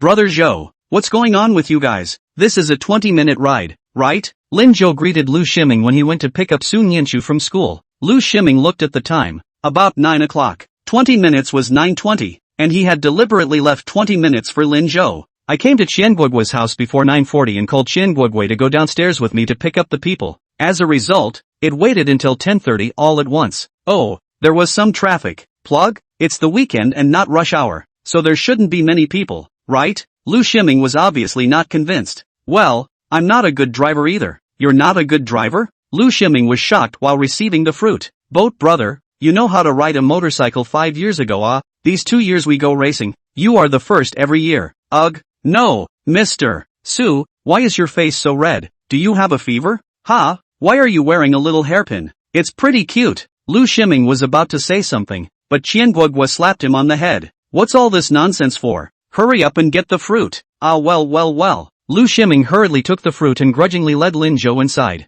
Qian Guogua, on the other hand, accompanied Su Nianchu's side and saw her handing over a pink fruit fishing box. Qian Guogua smiled and waved her hand. Here, take this for yourself. This is for everyone to eat. It's okay. Lu Ximing and I have eaten a lot in the past few days. You keep it for yourself later. This is Lin Zhou's special preparation, so she doesn't dare to receive it, and naturally, she doesn't dare to eat it. But, seeing that Su Nianchu was going to say something else, Qian Guogua decided to change the topic. She moved closer to Su Nianchu and lowered her voice. Ugh, Su Nianchu, did Lin Zhou give you that hair card? It's really quite cute.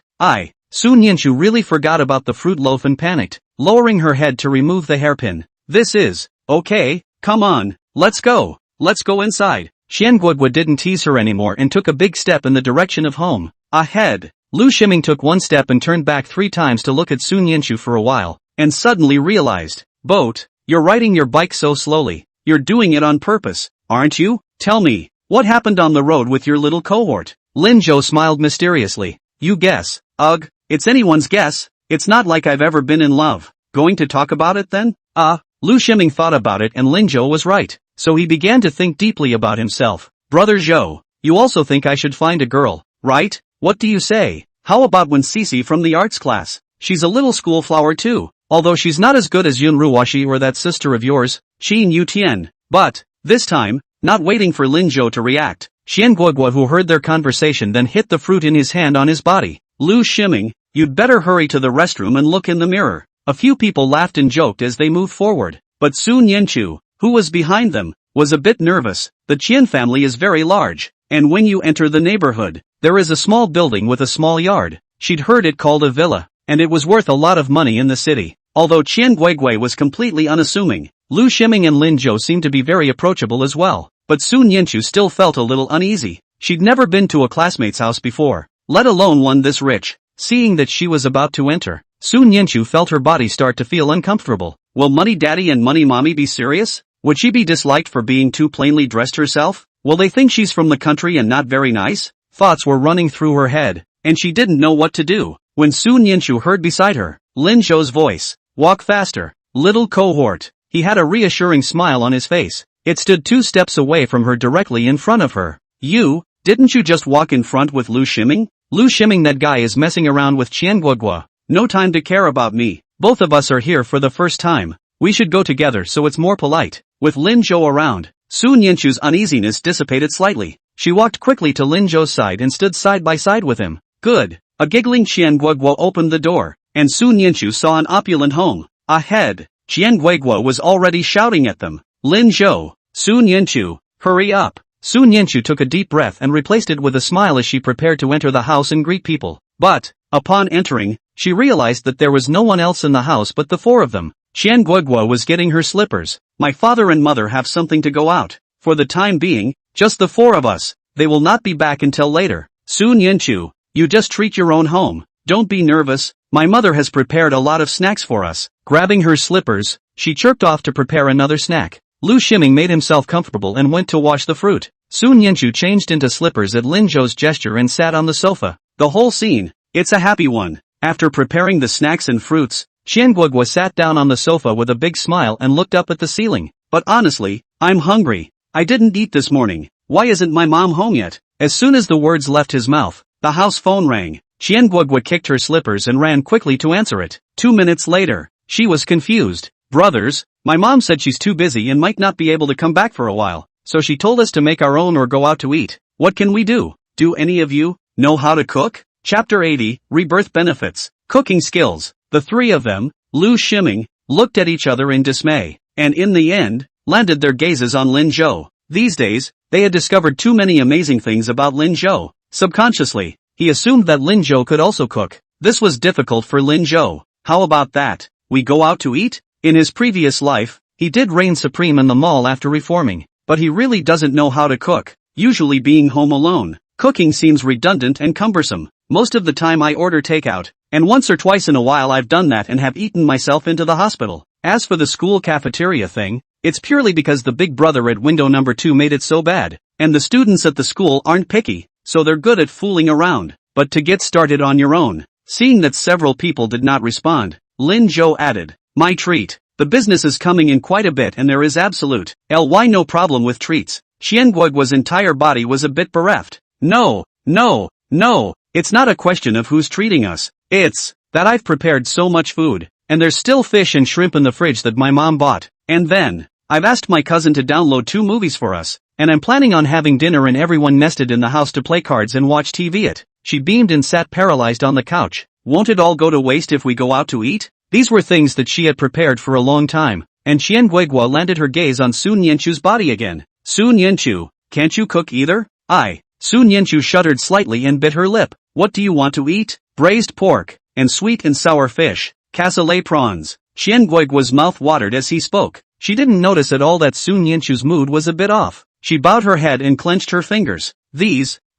She hardly ever ate it. The occasional fish and shrimp were still caught in the river by my brother. It's also easy to make, either boiled or fried. She can cook, but only the simplest country home-cooked meals. Oh, won't you too? Qian Guigui could see Sun Yanchu's difficulty, and she really cried this time. But they're really good. Good, is it good? Aha. Qian Guigui nodded. Sun Yanchu lowered her head and silently followed the chant. Braised pork, sweet and sour fish, cassoulet prawns. It should be delicious. Qian Guigui likes to eat these, so I must go back and write them down. And when I turn around and learn them, I'll make them for her. But now, she was still a little lost. Qian Guigui was so nice to her, she actually couldn't do anything to help these losses. Lin Zhou saw it all in his eyes. He stood up and was about to call a few people out to dinner. Suddenly, a strange flash of something appeared in his mind. Braised pork practice. 1. The 5-flour meat clean, cut into small squares spare. 2. Onion ginger garlic slice spare. 3.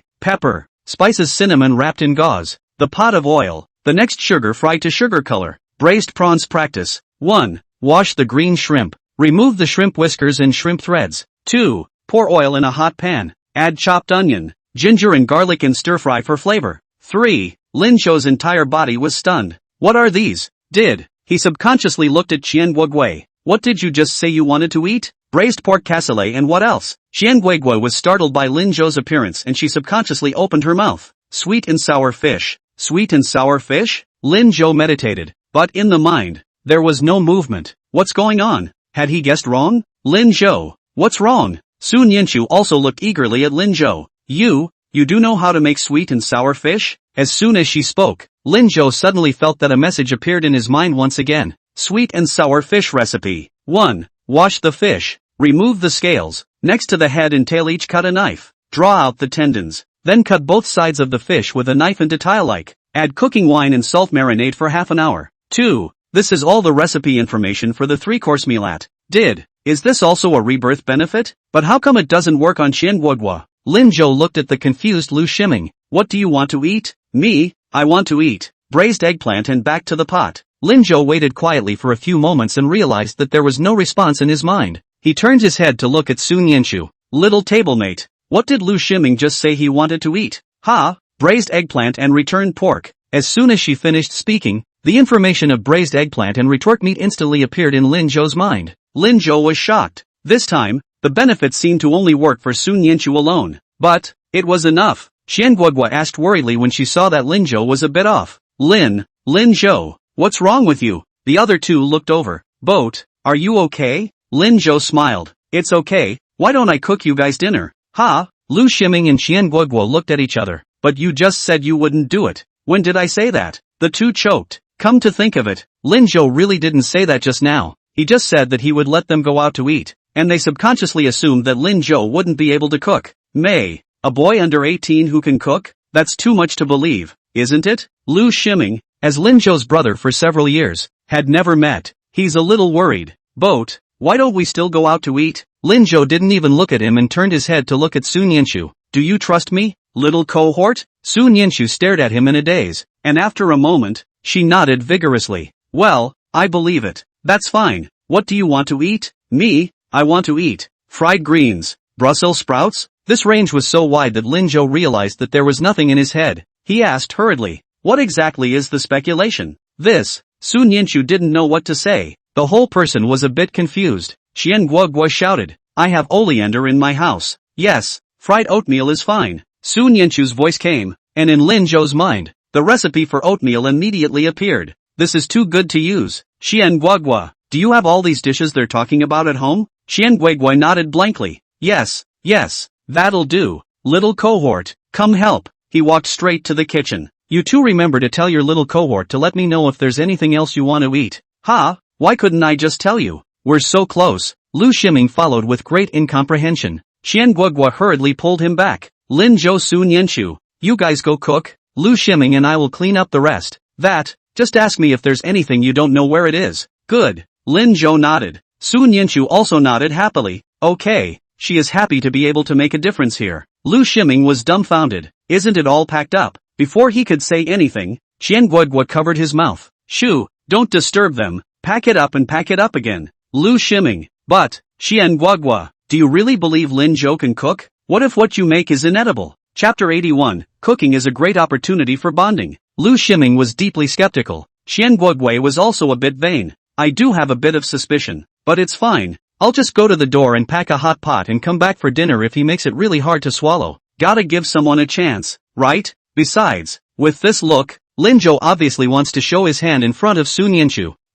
Like this? Yes, cooking is such a great bonding opportunity. Well, that's okay. Lu Shiming had to compromise. But for today's lunch, he developed a deep concern. At this time, Lin Zhou had already entered the kitchen. Opening the refrigerator, he saw a full array of dishes. Lin Zhou took the shrimp out first. Then he took the small clippers from the side and signaled Sun Yanchu. Will? Sun Yanchu shook her head. Zhangcheng area is inclined to the north. The shrimp in the river are very small. Every time as the younger brother fished home, they wash and clean, fried in oil and eat. So big shrimp, she has not eaten. Lin Zhou picked up the small clippers on the stovetop and learned the information given in his head. The threads and legs were cut off. Then a giant long back was opened for the shrimp from the back. And finally, the threads were pulled out. Look, that's it. Is this that simple? Well, these aren't hard. Just follow me. Little cohort, don't be afraid. I'm here. Su Nianchu nodded, her heart relaxing. She took the clippers and picked up the second shrimp.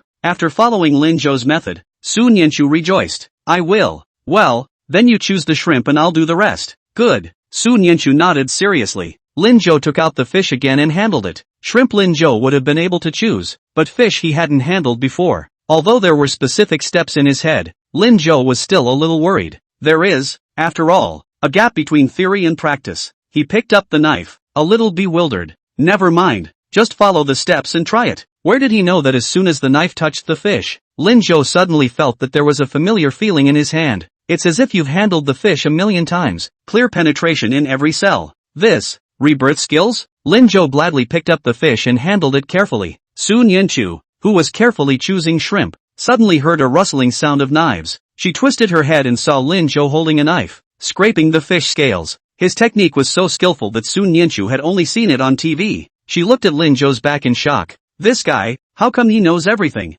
Looking at it, she launched herself back into it. Noticing the gaze behind him, Lin Zhou did not turn around but smiled. Little tablemate, if you don't labor, you won't be able to eat. Oh, I'll work this way. By the time the fish was finished being processed and marinated, Su Nianchu's shrimp were almost chosen. Lin Zhou took out more pancetta and prepared to cut it into pieces, and gave Su Nianchu a handful of oleander. Wash this. Good. Su Nianchu hurriedly took over the oleaginous vegetables. This job is good. Do not need Lin Zhou to teach. After washing, he picked up the onion, ginger and garlic next to him and peeled them. The two men worked a lot faster. 10 minutes of work and all the dishes were ready. Lin Zhou began to fire. The first course, a cassoulet of prawns. As with handling fish, the memories in your head automatically become muscle memory. Lin Zhou operated without any hindrance. At this point, in the living room, Qian Guiguo and Lu Shiming had already prepared everything. Candy and melon fruit drinks were on the table. The two felt very bored at once. Sitting on the couch, I listened to the sound of chopping in the kitchen. Lu Shiming was a bit confused. Is this my boat brother chopping vegetables? Qian Guigui was also puzzled. It sounds like that. Lu Shiming, why do I get the feeling he's pretending? Making noise on purpose to make us think he's good at it? Qian Guigui, it's possible. And so, the two men's expectations for the meal did not heighten at all. But 5 minutes later, the two were dumbfounded. The strong aroma of rice came from between his nostrils, and Qian Guigui, who was already hungry, had his stomach growling. Wow, that smells good. Like blowing things up? Yeah. Boat can actually blow up? Really? No way. I have to go check it out. Ugh. No. Wait for me. Let's go carefully and leave them alone. The two men scuffed cat-like toward the kitchen door. Inside the kitchen, Lin Zhou, who had already put the shrimp in the pot, suddenly realized that the sleeves he had just pulled up were coming down again. Today's clothes were a little on the large side, almost covering his hand with the spatula. Lin Zhou had no choice but to call out to Su Nianchu who was beside him. Small table. Ha? What's wrong? Su Nianchu was fuming, looking at the pot to be exact. The moment the shrimp went down, the flavor came out instantly. Su Nianchu, who had never eaten this kind of prawns, only felt that she was about to lose control of her saliva. Lin Zhou laughed when he saw her dumbfounded look. Just wait a little longer. It'll be ready soon. Oh, good. But now, you have to do me a favor. Lin Zhou signaled his cuffs. Want me to help you pull it up? Aha. Lin Zhou nodded and looked at her seriously. No wonder those men in the previous life were so fond of cooking, so it was such a happy thing to cook with the one you love. Su Nianchu lowered her head. Good. She cautiously approached Lin Zhou. When spring comes, Lin Zhou doesn't wear much. When he came to Qian Guiguo's house, he took off his jacket. At this point, there was only one shirt left on the body. Su Nianchu could have touched his skin if she hadn't been paying attention a little. Su Nianchu could only carefully pinch Lin Zhou's sleeve. But, it seems too difficult to do this with one hand. She had to raise her other hand again. At this moment, she was standing in front of Lin Zhou's side, and when her two hands were together, it looked exactly like she was holding Lin Zhou from behind. Qian Guigui and Lu Shiming came over just in time to see the scene. Qian Guigui hurriedly covered the mouth of Lu Shiming who was about to shout, but apparently it was too late, and she heard Lu Shiming say, "Boat brother, what are you guys doing? Isn't it cooking?" Su Nianchu hurriedly withdrew her hand in a panic. Stepping backward she accidentally bumped into the pool, and she let out a soft whimper, hurrying to steady herself again, but the cheeks had turned red. I'll help Lin Zhou roll up his sleeves. Lin Zhou looked at her with amusement, then spoke slowly. Well, what brings you guys over? Seeing that he couldn't stop it, Qian Guoguo could only roll his eyes to Lu Shiming and then dryly laughed. We just came to see how it's doing. It smells so good. Well, just wait a little longer, and then you can eat. Okay, you guys are busy. We'll leave you alone for now. Qian Guoguo pulled Lu Shiming and ran back to the living room. Although the rice was delicious, watching other people fall in love was really sour. Better to wait a little longer. Chapter 82. Lin Zhou actually personally peeled shrimp for her, because red meat is harder to cook. For this meal, Lin Zhou cooked for a whole hour. Lu Shiming and Qian Guoguo also drooled for an hour in the living room. It's just too flavorful. When Lin Zhou announced that the dishes were ready, Lu Shiming almost jumped to the kitchen, bouncing and shouting at the same time. Smells good. Boat brother, you really are too cowhide. Qian Guoguo also couldn't help but sigh with emotion. Lin Zhou, you're really great. The two men quickly brought the food to the table. 6 courses of color and flavor. When all 4 of them sat down, Qian Guoguo could not wait to pick up the chopsticks. Guys, I'll eat first. Eat up.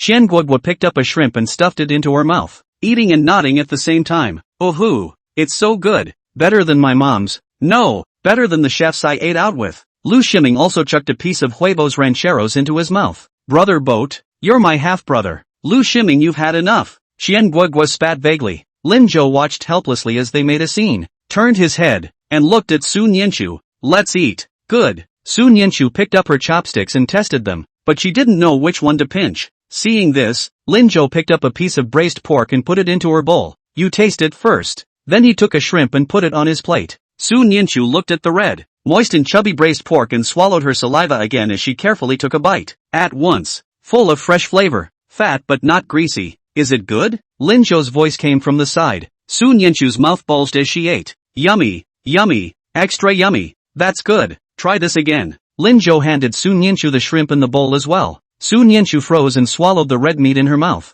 but her hands didn't know what to do. Lin Zhou actually personally peeled shrimp for her, realizing that there were gazes around her. Sun Yanchu was a bit nervous. Qian Guoguo, who was also frozen, hurriedly averted her eyes and gave Lu Shiming a chopstick of food in the meantime. Lu Shiming, try this eggplant. It's delicious too. Eggplant? Hey, you're obviously pinching me peppers. Okay, how can it be? It's obviously eggplant. Are you eating it or not? Eat.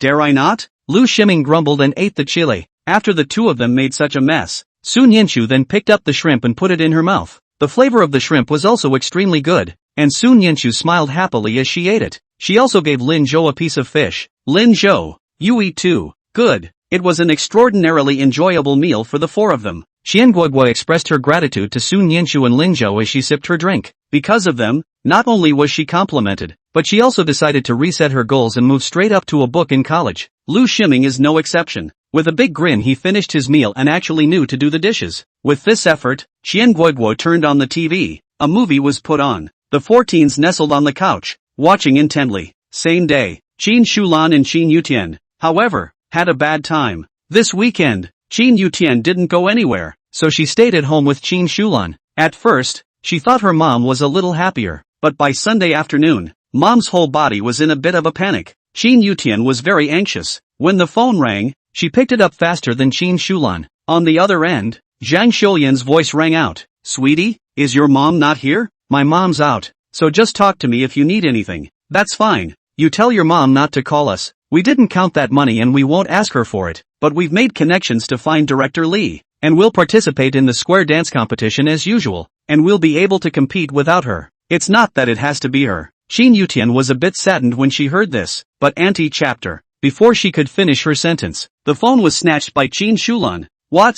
You guys are going to attend? Yeah. No, can't go. We won't go just because you say we won't? Qin Shulan, who do you think you are? Oh yeah, I forgot to tell you. You were supposed to get a raise next month, but the leadership got very angry when they heard about this and are going to reconsider your job. So think about it. After saying that, without waiting for Qin Shulan to respond, Zhang Xiulian hung up the phone. Qin Shulan had 2 big heads. She walked around the house anxiously. What to do? What are we going to do now? The square dance contest is about to start, and they'll be in danger. Qin Yuxia was half exasperated. Mom, why do you trust that Lin Zhou so much? Now that you're losing your job and you still think something will happen, I beg you, stop it. Lin Zhou is a good boy.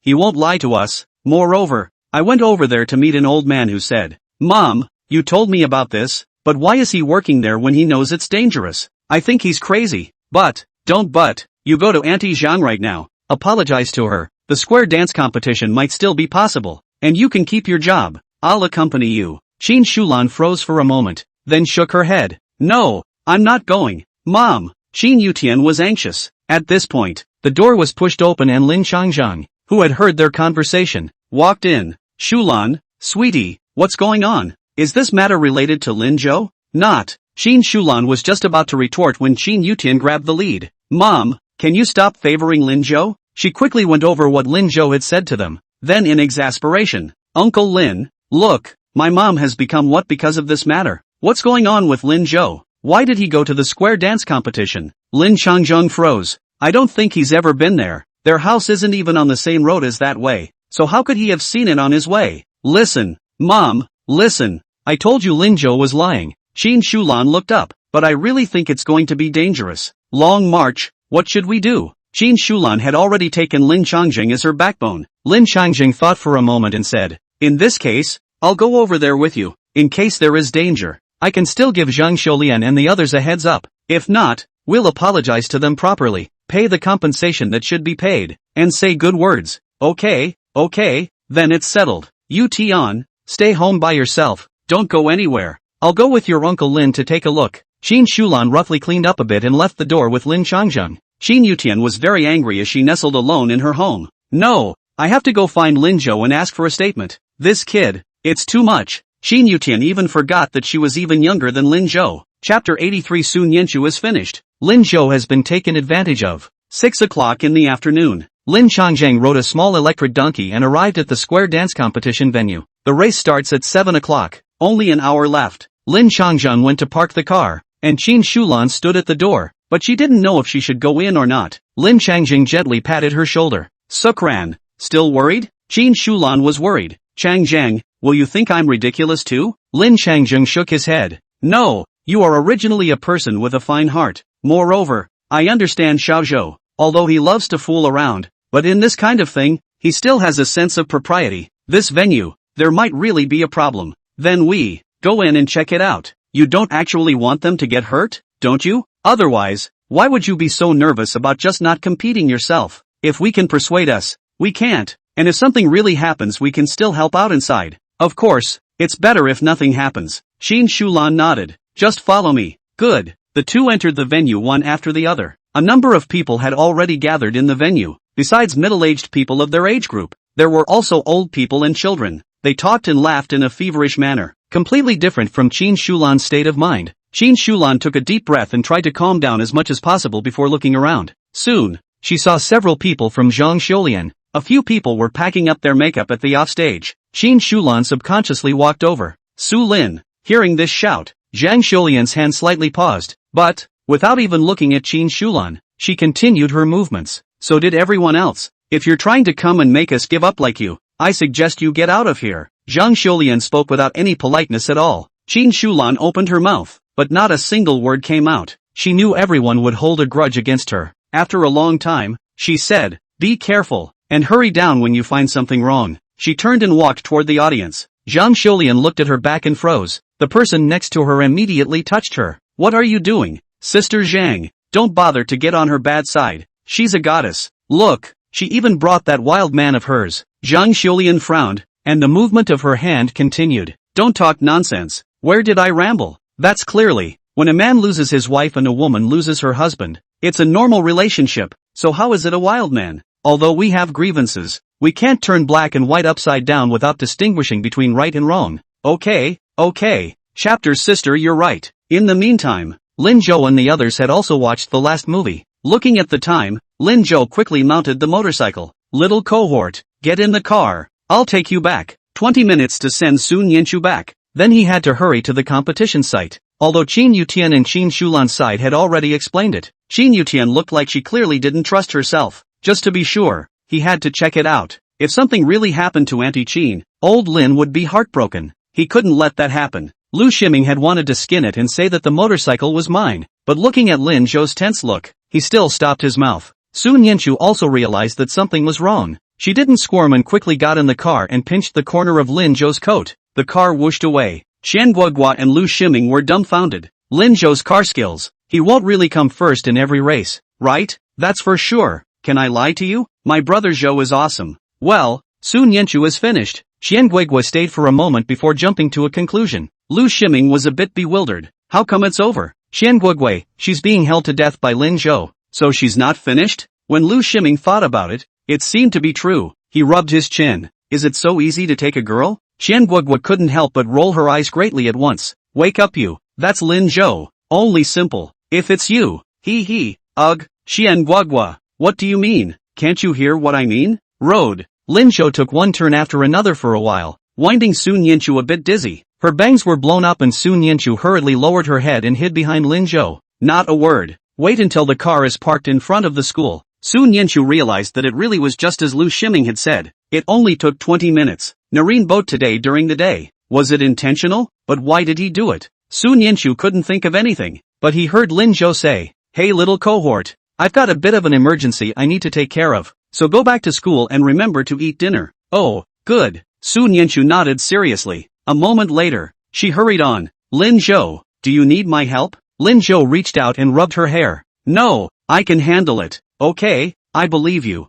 Well, get in there. Soon Yenshu had just turned around when she suddenly heard a shout from behind her. Lin Zhou, I finally found you. It's Qin Yutian. She rode a bicycle with a face full of anger as she crashed towards Lin Zhou. Lin Zhou, you actually have the leisure to fall in love here. You, look at what you've done. My mom, she's going to lose her job now. And those ants are ignoring her. She was on good terms with them. Soon Yenshu was startled when she saw her movements. Luckily, when she arrived in front of Lin Zhou, Qin Yutian braked sharply and stopped the car. Lin Zhou, you've gone too far. What are you letting my mom do now? I can't spare you today. Obviously, she was a head shorter than Lin Zhou, but the little girl went forward and grabbed Lin Zhou's arm. Lin Zhou frowned and grabbed her as well. In the end, he was a boy, and he controlled Qin Yutian in one go, making her completely unable to move. Okay, stop it. Let's go to the square dance competition venue. Going there for what?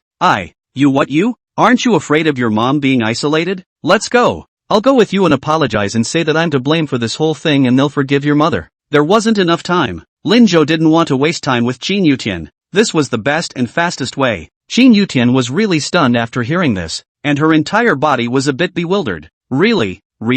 You'll apologize? What's in it for me to lie to you? Cut the crap. Going or not? Go. Qin Yutian nodded her head vigorously. Anything that was good for mom, she could do immediately. Well, take my scooter. It's faster. Little cohort, you can have the bike for now. Put it in the school for safekeeping for us and come and ride it tomorrow. A bewildered Soon Yenshu took a step forward and took the bike. Oh, good. Go on. Sit down. After explaining to Qin Yuxiang, Lin Zhou started the car. Seeing them leave, Soon Yenshu turned around. After pushing the bike for 2 steps, Soon Yenshu turned back. The way Lin Zhou and Qin Yutian looked, it was obvious that there was something going on. No way. She'd have to go along for the ride. It's best if there's nothing going on, but once there's something going on, she wants to give Lin Zhou a hand. Chapter 84, Something's Wrong. 7 points. The game started on time. 10 teams participated in this competition, and the famous dancers street team was placed third. The first 2 were large dance teams of 30 people each. Qin Shulan sat in the audience and watched attentively. Her palms were sweaty with nervousness. Seeing this, Lin Changjung held her hand.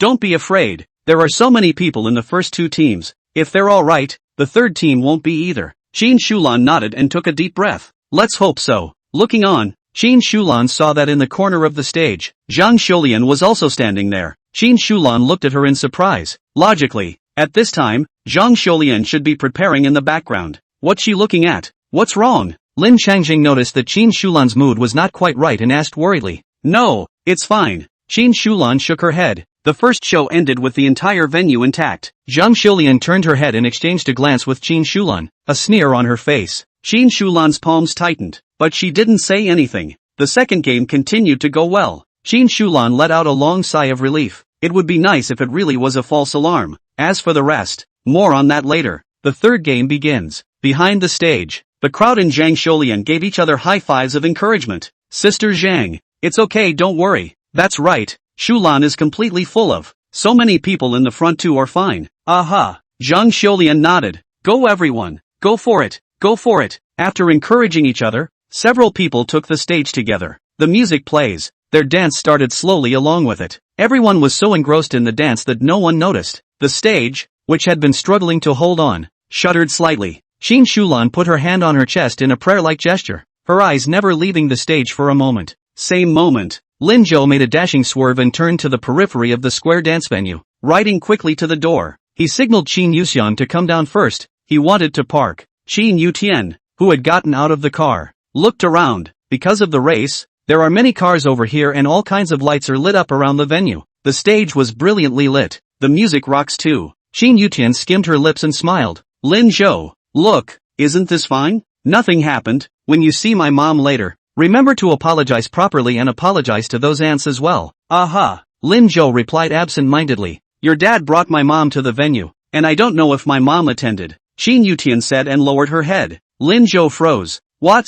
Old Lin and Auntie are here? Yes. What nonsense. Lin Zhou subconsciously accelerated the movement of locking the car. That's what he was afraid would happen. It was so hard to keep them away that they actually came together. Qin Yutian frowned. Lin Zhou, what are you talking about? Why are you like this? My mom loves square dancing so much. If it wasn't for you, there wouldn't be any of this. I don't think you're here to apologize at all. You're just here to crash the party. Better go you. I'll go in and see my mom myself. After Qin Yutian finished speaking, she headed inside. Lin Zhou did not pay attention to her. After locking his car, he too headed for the venue. It's already 7:15. The accident in his previous life would have happened around 7:30 when Qin Shulan's team took the stage. 15 minutes to go. We have to go in quickly to find Lao Lin and Qin Shulan. Lin Zhou had just taken a step, when he suddenly heard Qin Yutian say again, Ugh, this is the song that Auntie and the girls always practice. Ugh, is it mom already? Then I have to hurry and get in. Lin Zhou was suddenly stunned, and his face instantly became ugly. He asked with disbelief as he pulled Qin Yutian's arm.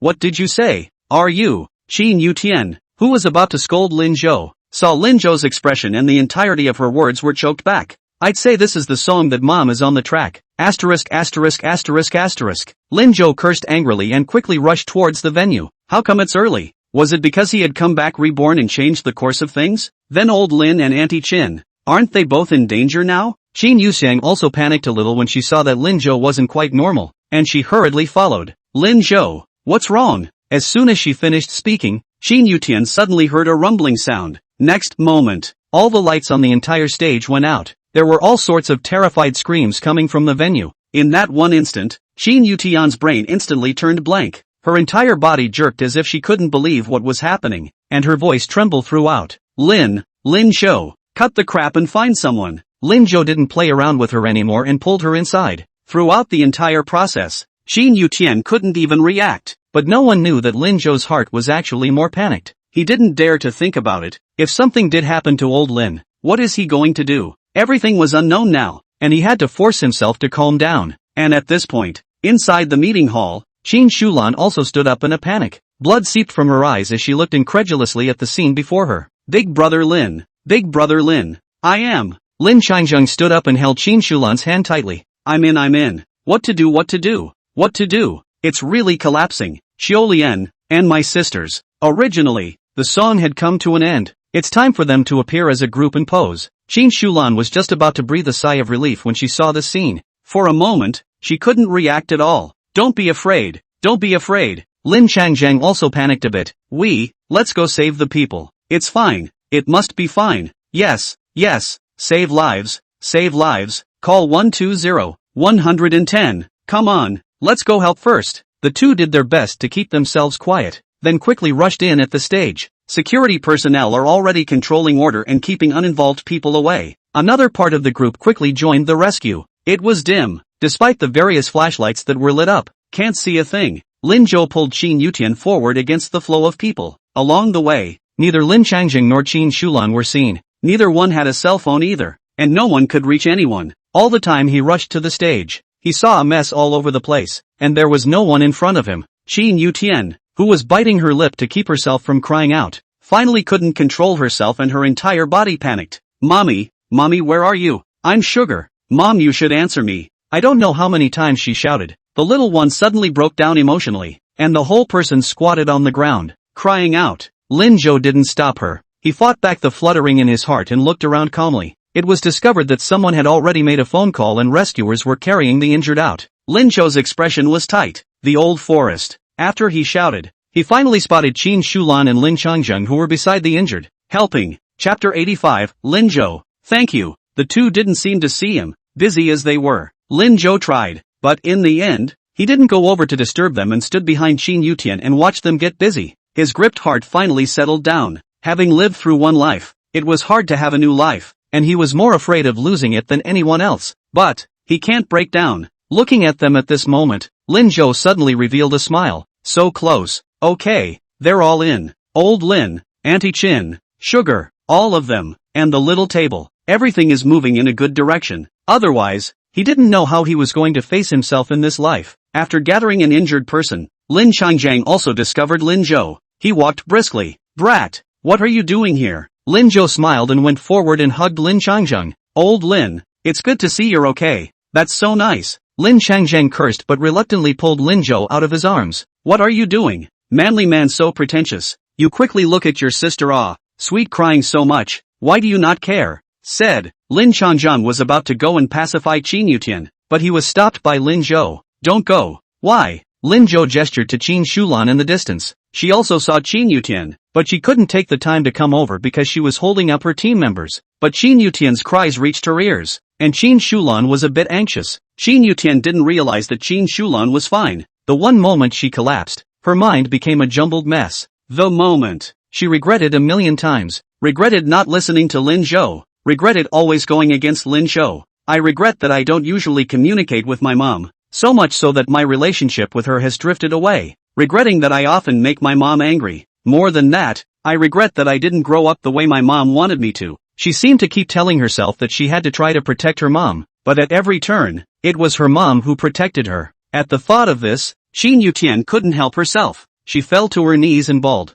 Mommy, Mommy, where are you? Mommy, did you hear Sweetie calling you? Mommy, Sweetie never made you mad again. Mommy, Sweetie will be good and wear dresses and all the flowery clothes you bought me. Mom, Sweetie will go back and grow her hair long and be a good girl. Mom, Sugar never told you. Actually those are Sugar's favorite. Sweetie loves dolls, flowery dresses, little hairpins, and rouge lipstick. Sweetie likes everything. You should answer me and I'll wear it for you, okay? I'll never fool around again. I'll study with my brother. I'll be a good sister to my brother. I'll listen to my brother. Mom! The cries turned into sobs by the end of the day. She never opened her eyes, but touched many people around her. They all stood by, not speaking, not scoffing. Some people couldn't help but cover their eyes as tears streamed down their cheeks. What a great kid! Where the hell is her mom? Qin Shulan finally finished the work in her hands, and as she ran over, she heard these words clearly in her ears. She wanted to go forward and hug Qin Yutian, but suddenly she could no longer move her feet. Oh, her daughter, the tiny, little girl who cried and laughed and rubbed herself in her arms. Grow up! She thought she knew her daughter well enough, but the truth is, she's still not even close.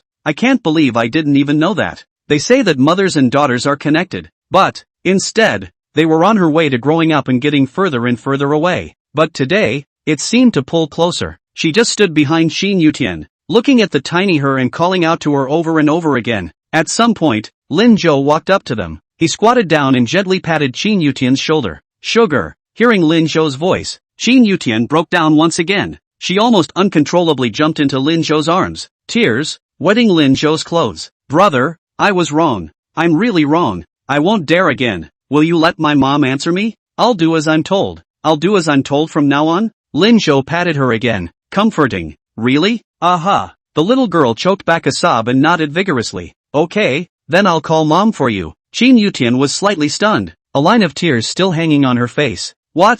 Lin Zhou didn't tease her anymore as he pointed behind Qin Yutian. You look backward. Qin Yutian stopped crying and turned her head. The moment she saw Qin Shulan, her entire body was stunned. She heard her mom's warm, soft voice. Sweetie. Qin Yutian stood up violently, not caring about Lin Zhou who had just teased her. She quickly jumped into Qin Shulan's arms. Mom! Mom! I finally found you. Ooh, Mommy, I thought you didn't want sugar. Qin Shulan hugged Qin Yutian. Without realizing it, this girl was actually already as tall as herself. It's okay, Mommy's okay. I know Mommy's okay. I knew Mommy was okay. Qin Yutian refused to lift her head from Qin Shulan's arms anyhow. At some point, There was a round of applause around them. Lin Changzheng also turned his head and wiped his eyes, but this action did not escape Lin Zhou's eyes at all. He laughed at him on purpose. Old Lin, still crying at such an old age? Blah, blah, blah, who's crying? I just got sand in my eyes. You brat, what's all this nonsense? Okay,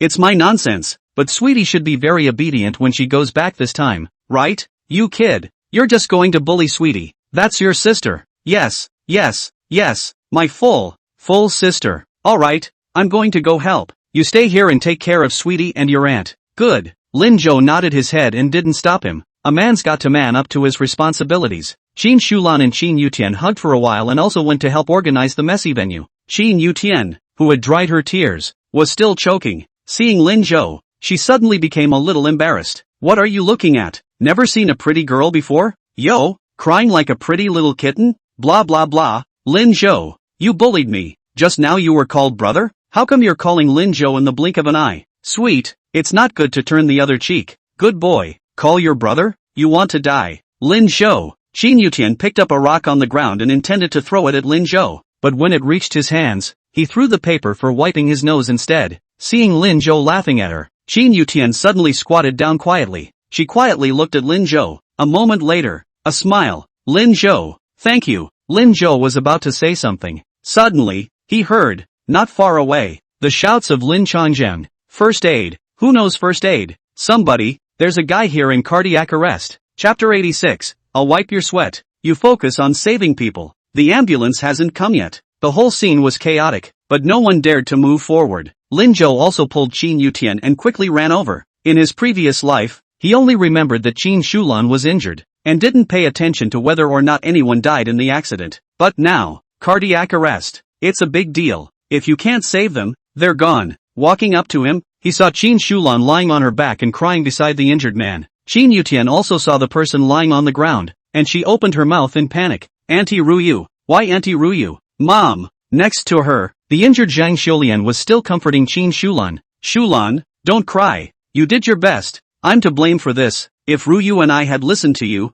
if I had told her to pay more attention, nothing would have happened. Ruyu was the very woman who was still bad-mouthing Qin Shulan with Zhang Xiulian before she went on. Before the competition. In fact, Zhang Xiulian had actually been paying attention to the stage. That's why you stand at the side of the stage and watch while others are on stage. After realizing that there was no problem, she slightly collected herself, thinking that she was overly concerned. So when Xia Ruyu said those words, Zhang Xiulian didn't care and didn't remind her. However, she still had something in her own heart, and during the competition, Zhang Xiulian kept an eye on the stage. Xia Ruyu is different. She completely missed the stage and scoffed at Qin Shulan. She didn't even react when the stage collapsed. Xia Ruyu herself suffered from a heart condition, and this time, she was not only injured, but also shocked, and directly passed out. Everyone else on the team had minor injuries, only she had the worst. Lin Changzheng shouted a few times and many people came over, but they all shook their heads to say that they wouldn't. Qin Yutian was a bit anxious. Lin Zhou. She herself hadn't noticed that she had taken Lin Zhou as her backbone. The first person who shouted at such a time was Lin Zhou. Lin Zhou composed himself and shook his head.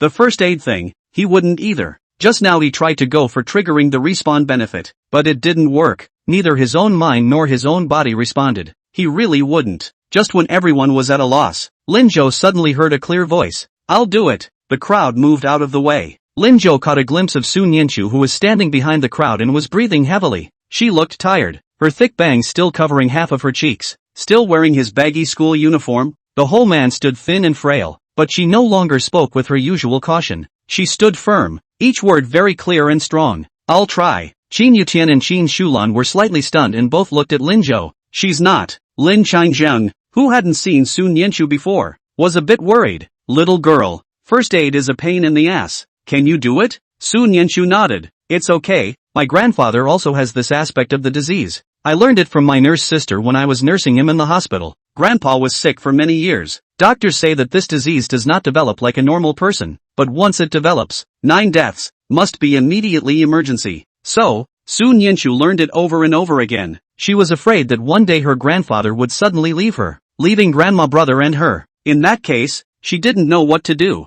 Just now on the road, Sun Yanchu was still thinking, if Lin Zhou was in trouble, what could he do to help him if he was so useless? Would he, being such a good person, mind that he was stupid and in the way? But now, suddenly, she felt that she was somewhat useful. When she looked at Lin Zhou, Su Nianchu unconsciously smiled. Look, I can help you too. Lin Zhou received this smile and suddenly felt her repressed mood ease up quite a bit. He said, let her try. Only then did Lin Changjiang and the crowd make way. Okay, give it a try. Don't push yourself. Good. Su Nianchu nodded seriously. Cardiac arrest. Requiring cardiac resuscitation. Su Nianchu walked over to Xia Ruyu's side, rolled up her sleeves, and straddled the seat. She folded her arms in the most professional of positions, pressing carefully. The small figure suddenly seemed to have great power. No one around her said anything, and everyone looked at her nervously. Once or twice, 10 or 20 times, Su Nianchu began to sweat, but she didn't stop. In this moment, she had the same mentality as countless others. Wake up! Wake up! Qin Yutian was a bit flustered as she watched this scene. She gently tugged on Lin Zhou's sleeve and asked in a small voice, Lin Zhou, is this little girlfriend of yours okay? Qin Shulan was also a bit worried. Lin Zhou didn't answer her question and instead asked another one. Got any paper?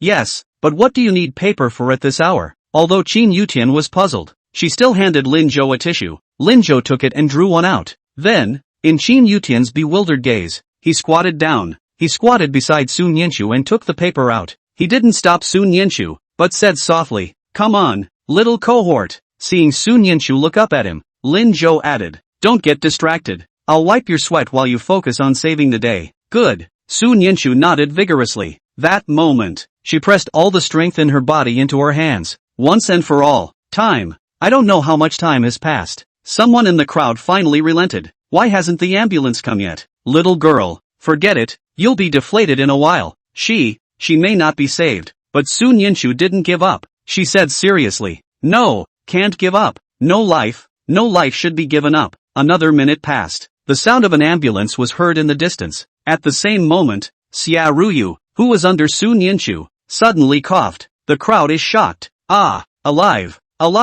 Come on, get out of the way. The ambulance is coming. Somebody, help carry someone. People made way for the doctor with 7 hands. When Xia Ruyu was carried away, they quickly joined the next rescue, because they were in too much of a hurry. They didn't even notice that Su Nianchu, at this moment, was as pale as paper. She was on the verge of fainting because of her dehydration. Lin Zhou, who had been supporting him, saw the scene and hurriedly pulled out candy from his pocket. Come on, little tablemate, have one. He peeled the candy with his own hands and fed it to her. Not far away, Lin Changjiang was ready to come up to help, but was stopped by Qin Shulan. Don't go, let's give them some time first. Brother Lin, let's go do the rest. Sweetie, you stay here and watch over brother and sister-in-law. Sister? Lin Changjiang was at a loss. What sister-in-law what? How did that brat meet that little girl? That's his classmate. When did he have such an awesome classmate? No, that brat just gave her his candy. How come their movements are so intimate too? Speaking of this, Lin Changjiang suddenly came to a realization. Sukran, she wouldn't be. Chapter 87, Lost? Small table. Neither Lin Zhou nor Su Nianchu heard the discussion between the two. The moment, Su Nianchu, who had eaten the candy, looked slightly better, and she then realized that her entire body was almost leaning against Lin Zhou's arms. The weight of his entire body was on Lin Zhou's body. She hurriedly stood up straight and leaned on the stool behind her. Thanks. You're welcome, little cohort. Are you okay? It's okay. Her hands, however, were still shaking a little. Lin Zhou quickly pulled out a large handful of candy from his pocket and stuffed it into Su Nianchu's school uniform pocket. Looks like I'm still giving you too little candy. Start taking double tomorrow. Su Nianchu hurriedly shook her head. No, it's not necessary. Today, just forgot to bring it. After doing a first aid, when Su Nianchu spoke, she was back to her usual self. Stumble and be careful. Lin Zhou wanted to laugh a little and was a little heartbroken. Looking around at the people coming and going in the ambulance that was already far away, Lin Zhou called out to her. Small table. Lost? What? Su Nianchu didn't understand what Lin Zhou meant. Lin Zhou looked into her eyes. At this moment Su Nianchu's hair was a little messy. The look was a bit blank, and it seemed completely different from the girl who was determined to save the day just now. It's silly and confusing. Sense of contrast. He likes it. I'm asking you. You just saved someone's life, but no one cares about you. Lost? Su Nianchu hurriedly shook her head. No, not lost at all. Really? Well, they're all busy. You see, it's such a mess here, and I can't help with anything but that just now. They don't have to worry about me, as long as that ant is well. Lin Zhou's heart was a little touched by what he heard, and he was originally wondering how to comfort her. Now it seems that I was overthinking it. When he looked at Sun Yanchu again, he smiled gently. What a kind girl. When others do something good, they hate for the world to know about it. She, however, didn't care at all, and only wished the person she saved well. God has really not been kind to him. Let him see how good she was before he died, and let him live again to make up for his regrets. Leaving such a nice little girl by his side. Gotta cherish it. That's good. I'll get you whatever you want to eat later. Ah, no. Today, you saved someone's life. I'll treat you to dinner, as I should. Sun Yanchu didn't know how to retort. She bowed her head and stopped talking, but after a moment, she looked up again. Lin Zhou.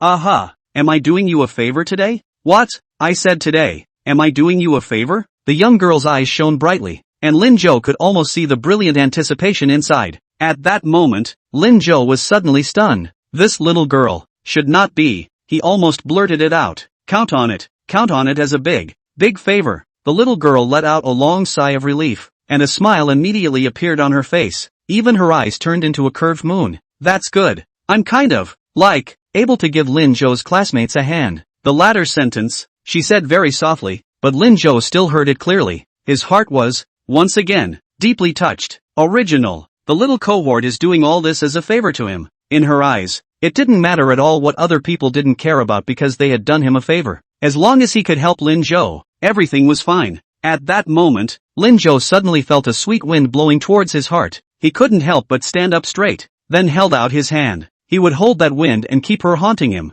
Sun Yanchu's body tightened as she realized Lin Zhou's movements. She shrunk her neck and looked at Lin Zhou. You. At that moment, there was a sudden click from the side. Both of them froze. Lin Zhou twisted his head and followed the source of the sound and saw Qin Yutian, who was fighting to cover her eyes but still left her fingers open. She crouched not far from them, carrying a fallen stool in her hand, watching them awkwardly. Well, would you believe me if I said I didn't mean it? Lin Zhou. Seeing that he didn't react, Qin Yuxing hurriedly explained. Uncle Lin and Auntie asked me to watch over you guys for fear that you'd be in danger. I was really careful to hide beside it. I really didn't mean it. How about Lin Zhou? You continue? Just continue and pretend I don't exist. Lin Zhou was once again speechless. How can we continue when such a good vibe is spoiled? Sun Yanchu also finally took a breather. She seized the opportunity and said, why don't we go eat? Lin Zhou. I am hungry. Anyway, hungry or not, hungry first. If she continued to stay here, what if Lin Zhou really hugged her later? Lin Zhou had to nod. Okay. As soon as Qin Yutian next to her heard about food, she, who had been crying all night, immediately felt her stomach grumble. She held up her hand. Ugh, I'm going too. As soon as the words were out of his mouth, he felt as if he was being redundant. She bowed her head again resentfully. Can I go? Lin, brother? That's a big brother call. Lin Zhou had absolutely no reason to refuse anymore. He had to nod again. Yes, great. Qin Yutian stood up happily. You guys wait, I'll go talk to Uncle Lin and Mom. After saying that, she bounced QQ toward the backstage. Lin Zhou looked at her back and shook his head helplessly. What a big light bulb. It seems that in the future, it is necessary to find Auntie Qin to say, let Qin Yutian enroll in a tutorial class to make up for the lessons. Otherwise, what if this girl follows her every day? Sun Yanchu didn't hear Lin Zhou's murmur and asked curiously, light bulb? Lin Zhou, what light bulb? Oh, nothing. I said the lights on the side of the road are really bright. Not long after, Qin Yutian popped QQ back. Uncle Lin and Mom agreed. They'll go back to my house by themselves later. Come on, Lin Zhou. Sister, let's go eat. With that, she also pulled $200 out of her pocket.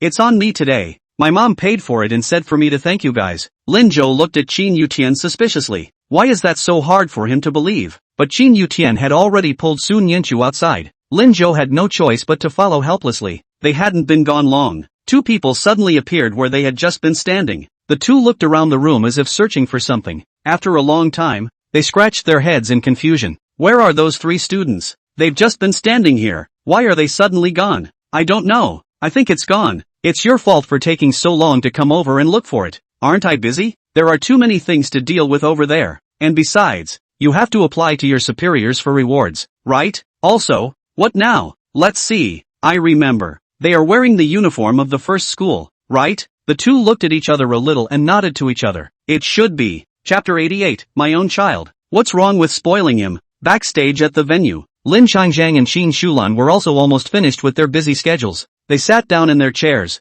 intending to rest for a while. At this point, Zhang Xiulian walked over with a few people. They all carried injuries of one kind or another and were dirty, but none of them were serious. When they walked to Qin Shulan, a few people stopped. Qin Shulan was a bit confused when she saw them. You are. Zhang Xiulian took a deep breath and said, begin. As soon as the words fell, several people bowed in unison towards Qin Shulan. I'm sorry. Before Qin Shulan could react, a few people spoke again. Thanks. Qin Shulan stood up in a panic as she hurriedly helped Zhang Xiulian up. Xiulian, and you guys, get up. Stop it. But, no one got up. Qin Shulan was a bit anxious. No need to thank. Really no need to thank. We are all sisters. These are what I should do. If you do not get up, I bow to you too. With that, she literally bowed down. Lin Changzheng also stood up when he saw this. Gentlemen, listen to me. All of you get up. What's this like? They're all quite tired. Xiulian, tell them all to sit down and rest. Shulan will only be at ease when you're well rested. Only then did Zhang Xiulian straighten her back and gestured for everyone to get up.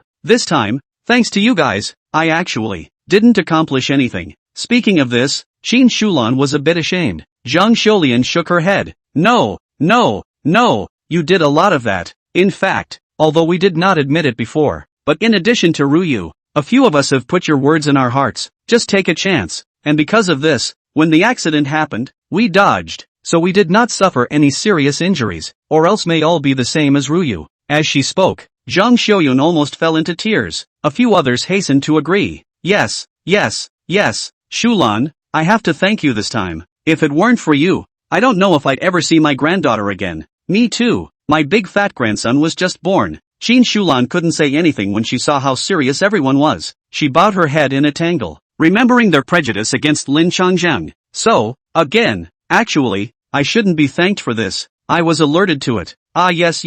Shulan, I remember you said before that someone had told you about this. Who was that person? Who's so powerful? How come you know everything? Tell us about it so we can go and thank people. Qin Shulan said. He was also passing by and felt something was wrong before he told me about the man. She raised her eyes and glanced at Lin Changzheng. It's brother Lin's son, Lin Zhou. What? Lin Zhou? How could it be him? Several people wanted to say something, but opened their mouths and said nothing. What they had previously thought of as a waste of space had saved them. They even mocked Qin Shulan for having to be with Lin Changzheng because of this. It was only at this moment that it struck me that the clowns were actually themselves. We know, Shulan, we'll thank him, and one more thing, we've already called and communicated about your job. And the leader said, to give you double your previous raise, so you can rest assured. Yeah. Qin Shulan didn't refuse. After a few people left, Qin Shulan leaned against Lin Changzheng's body. Brother Lin, it was Boat who saved me. If it wasn't for him, she'd be just like them now, injured on stage. Maybe she wasn't so lucky and wouldn't see tomorrow's sun straight away. Lin Changzheng put his arm around her shoulders and patted them gently. It's okay, we'll be family from now on. He should do it. Then I should thank him as well. From today onwards, I'll make Lin Zhou whatever he likes to eat. You'll spoil Boat if you're like this. My own child. What's wrong with me spoiling him? Ha, you have a point. But the boy, where did he go? Oh, just took his classmate and sweetie to dinner. Lin Changzheng was dumbfounded. Dinner? But I haven't properly chatted with that classmate of his. Not that little girlfriend of his. Lin big brother. People are only how old. Meet the parents is still early. Otherwise according to the nature of the boat has long been led back to you. Don't be anxious. Wait a little longer. Or you will be a little girl scared away how to do? Lin Changzheng nodded. Well, there's truth in that. Qin Shulan, that's for sure. When have I ever spoken without reason? Shulan I've realized that you and Sugar are a bit alike. That's my daughter. Like it should be. Ha. Lin Zhou and Qin Yutian Sun Yanchu found a stir-fry restaurant on the side of the road and stopped. It's 8 o'clock at night and the store is not crowded. Get in and get a seat. Qin Yushuan pulled Sun Yanchu and found a seat by the window, and called the waiter. Where's the menu? What's on the menu? The waiter brought the menu over and handed it to Lin Zhou who was closest to them. You guys see what you want to eat? Just write it down and I'll have the backroom make it for you. Success. No problem. After Qin Yutian finished speaking, she snatched the menu from Lin Zhou's hands. How can you order food? Lin Zhou? Let sister order. Looking at the empty hand, Lin Zhou was helpless. Wasn't he just still brother Lin calling? How come it turned into Lin Zhou in the blink of an eye? Qin Yutian spat her tongue out toward him in a ghostly manner and handed the menu directly to Sun Yanchu. Sister, you come. People's couples eat with the girls ordering. Lin Zhou is so unintelligent. When Sun Yanchu heard this, her face instantly began to burn. We're not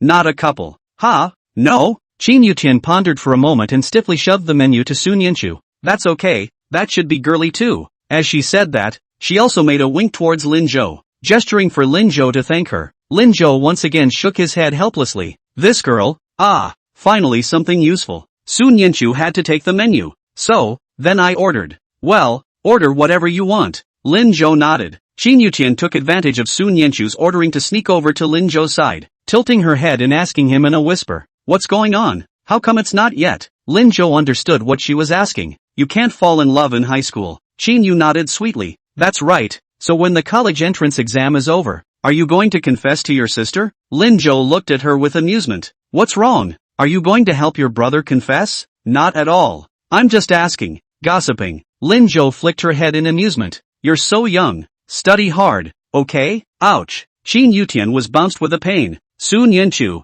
who had finished ordering 2 dishes, just happened to raise her head in seeing this scene. She asked worriedly, "What's wrong, what's wrong?" Chin Yutian cried and quickly crawled away from Lin Zhou. Immediately after that, she hugged Sun Yinchu's arm and shouted with a sobbing voice, "Sister, my brother bullied me. Ooh, you have to do it for me." Lin Zhou, what a drama queen. Sun Yinchu did look up at him for a moment, but quickly, she turned her head again and pulled Chin Yutian. Sweet, you are called sweet, right? Lin Zhou doesn't bully girls. Moreover, he likes you very much as a sister. Are you misunderstanding Lin Zhou? Chin Yutian? How it's not what you expected. It's not even the girlfriend's sister, how come she's helping Lin Zhou? Woohoo! She's so miserable. Chin Yutian beamed angrily. Humph, ignore you guys. Lin Zhou took the menu and only saw 2 dishes. He asked, not ordering, little cohort? Sun Yinchu shook her head. Enough to eat, right? There were only 3 of them, and the portions at the restaurant were huge. With the rice, it's definitely enough to eat. Seeing him, Lin Zhou's heart ached once again. It's a habit with the little table, and you can't afford to waste it. He was about to add more dishes when he saw Chin Yutian quickly snatch the menu over. Not enough. 2 is not enough. I'll order. It's my treat. Everyone, have some more. With that, she quickly scratched 2 more meat dishes and ordered juice before she was satisfied and handed the menu to the waiter. Then she rubbed her stomach happily and waited for her meal. Gosh, I'm so hungry, Lin Zhou said deliberately. Crying hungry? Chin Yutian immediately puffed up her mouth again and glared at Lin Zhou. Nonsense. I'm not crying. I'm just, anyway, I don't care. You're not allowed to discredit me in front of my sister. Chin Yutian was fierce. Lin Zhou had to say, okay, you didn't cry. It was all me. Yeah, you no good. The 2 fought and joked. Sun Yinchu looked very happy. At this point, the waitress happened to come over and she asked curiously, Crying about what? Were you scared by the accident just now? I'm not going to lie. The accident was really scary. I didn't even dare to go out to see it, but I heard that 2 students saved a person. That's awesome. Ha, you guys are students too?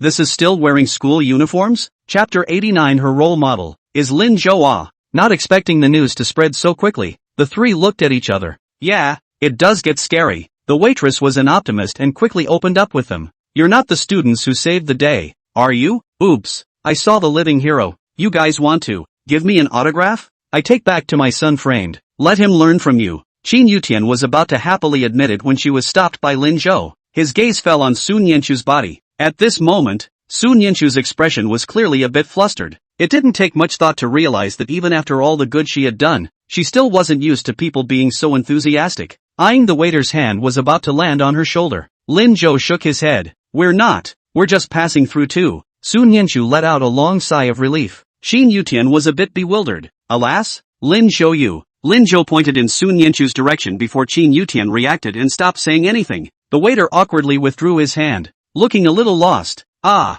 so it's just passing through. That's fine. I'll go back today and tell my son about it properly. It's fine to let him remember it in his heart. You guys are not aware of it. I heard that the little girl who saved the lives of the people was especially powerful and brave. If it wasn't for her, this accident would have really killed people. That's the best role model for kids. When the waiter said this, Lin Zhou saw Sun Yinchu raise her head slightly. Her eyes lit up with a little happiness in them. Lin Zhou smiled slightly. This ninny, it turns out, also likes it when people praise her. Just a little afraid of other people's enthusiasm, right? He looked at the waiter in mock confusion. Is that so great? A few more compliments and the little table will be happier, right? Chin Yutian looked at Lin Zhou in surprise, feeling that Lin Zhou's IQ was a bit low at this moment. Why are you asking questions about something you clearly know? However, Su Nianchu was slightly stunned. As her eyes fell on Lin Zhou, she heard the waiter's words. That's for sure. Just now the whole street is spreading the word, and there are still people clamoring to see the hero, but it's just a pity that they went too late, and the little hero didn't know when to go away by himself. Su Nianchu felt her heart flutter slightly. Did one of her actions actually have such a big impact? Lin Zhou saw her reaction and said with amusement, then I should take her, too, as my role model. Su Nianchu was once again stunned. This guy, Lin Zhou, what kind of role model is he going to take her as? She did it to help him. He'd done her countless favors and was supposed to be her role model. Yes, ha ha, oops, can't talk anymore. I have to go rush the back kitchen or else this food won't come up all the time. The waiter left in high spirits. Qin Yutian was about to ask Lin Zhou why he was suddenly so strange, but she realized that Lin Zhou's gaze kept falling on Su Nianchu's body. She turned her head to look at Su Nianchu again. It turned out that this sister lowered her head and seemed to be afraid to touch Lin Zhou's gaze. Qin Yutian scratched her head and fell into deep thought. Isn't he a bit redundant? Oops, whatever. Let's eat when we're full. However, after waiting for a while, Qin Yutian realized that the two people seemed to remain as they were, completely ignoring her. Qin Yutian was a bit torn. After a moment of agonizing, she decided to brush up on her presence. Thus, Qin Yutian coughed gently. This cough finally brought back Su Nianchu and Lin Zhou's souls, but obviously, Su Nianchu's head went even lower. Oops, I'm shy. Qin Yuxing scratched her head, thinking about what kind of topic to find to end this awkward scene. I actually have my own role models. Sis, do you? These words finally made Su Nianchu look up. She seems to have just now, it's Lin Zhou. But before she could answer, she saw Qin Yutian ghostly come over again. So do you want to know who my role model is? Su Nianchu froze at her question. Who is it? Lin Zhou watched this scene with good grace and didn't block it, but he almost guessed who Qin Yutian was going to say, so he revealed a smile without a trace. Sure enough, as soon as Su Nianchu's words fell, she heard Qin Yutian say, it's the Hokage of our school. Learning, to learn God? This word, it seemed like I had heard Qin Yutian speak of it last time as well. Yeah, it's Su Nianchu from your class. Ang? Su Nianchu's entire body froze. Last time at the door, this little girl seemed to have caught her asking Su Nianchu to come too. Did she not recognize her until now? Lin Zhou did not introduce? Su Nianchu stared blankly at Lin Zhou. Lin Zhou shook his head helplessly, signaling her to listen to Qin Yutian. Qin Yutian naturally refused to let go of the opportunity to brag about her idol. Aya's sister. Don't look at Lin Zhou.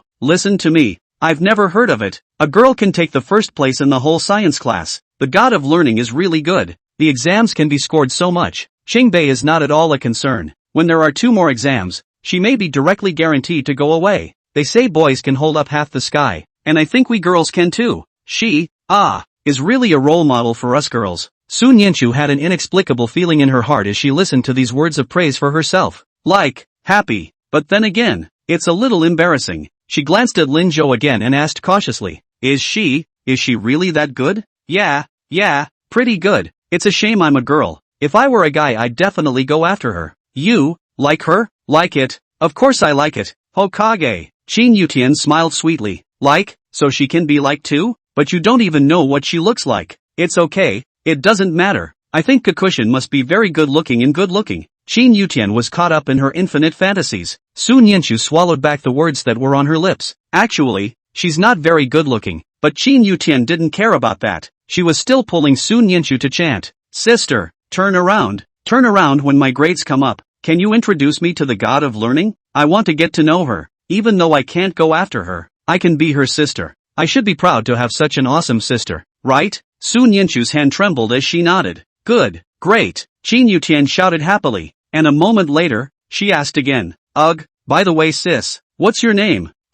Class, the food is ready. Come on, let's eat. The waiter's words interrupted Su Nianchu. Wow, it smells so good. I'm about to die of hunger. Sister, you must be hungry too. Eat first. Qin Yutian's eyes were attracted to the food again, and she handed Su Nianchu a pair of chopsticks, and without waiting for Su Nianchu's answer, she ate seriously. Su Nianchu glanced at Lin Zhou again. Lin Zhou spread his hands, said he is also very helpless. This girl simply do not give himself the opportunity to introduce her. Everyday sister shouted quite diligent. Chapter 90 Then let her be your sister too. After a meal, Qin Yutian completely forgot about the problem she just had. She touched her full stomach and stood up. Waiter, the check. Seeing Lin Zhou preparing to pull out money, Qin Yutian hurriedly stopped her. Hey, what's going on? The deal was my treat. Why don't you save what little money you have for clothes? That's not good. My mom said when she gave me the money that I had to spend it all and wouldn't let me go home until I did. Qin Yutian said, having already paid the money. Lin Zhou had to take his money back. It was 8:30 when we left the hotel. The moon hung high in the sky. Lin Zhou pushed the motorcycle beside him and said, Sugar, you wait here. I'll take my little cohort back to school and pick you up later. You think about which dress you should wear to school tomorrow, by the way. Someone could have said earlier that they like little dresses the best. Qin Yutian? Lin Zhou really? Why did he start mentioning that humiliating past again? I am not wearing it. Well, grow your hair too. Lin Zhou, are you listening to me or not? I think it would look better in a hat. Qin Yutian was on the verge of crying with anger. She beamed angrily. Sister, look at Lin Zhou. Su Nianchu watched with amusement as the two siblings fought, her mood a little better. Lin Zhou, you don't have to give me a ride. Just send Sweetie back. I can find my way. That's not good. Without waiting for Lin Zhou to speak, Qin Yutian had already pulled Su Nianchu and forcefully shoved her behind Lin Zhou. In passing, he also pushed her towards Lin Zhou. You're a girl. I don't feel comfortable walking at night, although Lin Zhou is a bit bad, but at least it's safe. Lin Zhou? What the hell is a bad spot? Isn't that my line? But the results seemed to be the same,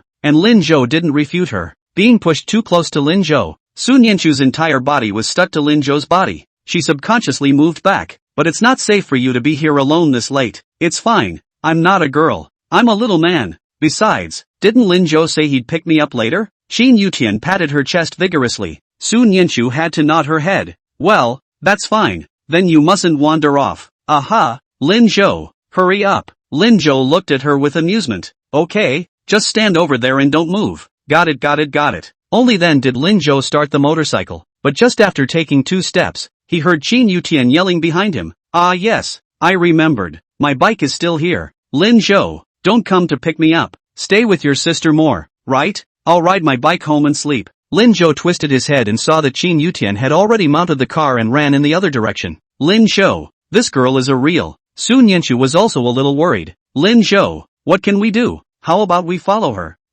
Okay, their house is pretty close. Should be there in 10 minutes by bike. I'll drop you off later. Good. Qin Yutian's car rode fast. She didn't even see Lin Zhou, and along the way, she kept humming. As she rode, a light came on in front of her. Up ahead, a boutique. It was filled with bear toys and, of course, hats. The store was still open and was beating its teeth at the door. Thinking of Lin Zhou's words just now, ghostly, Qin Yutian stopped. After holding the bike upright, she walked into the store. At the doorway was a beige hat, the latest pop of fashion. It looks very nice. She didn't resist reaching out and taking it. The owner saw this and shouted, try it on if you fancy it. Little girl, the mirror's over there. Okay, thanks. Gauging the hat on her head, Qin Yutian was a bit torn. Do you really want to try? She really likes these hats. But, it's been too long since I've worn women's clothing. She didn't even know if she looked good in it, the way she was now. But, after all that she said to her mom today, she should probably make a change too.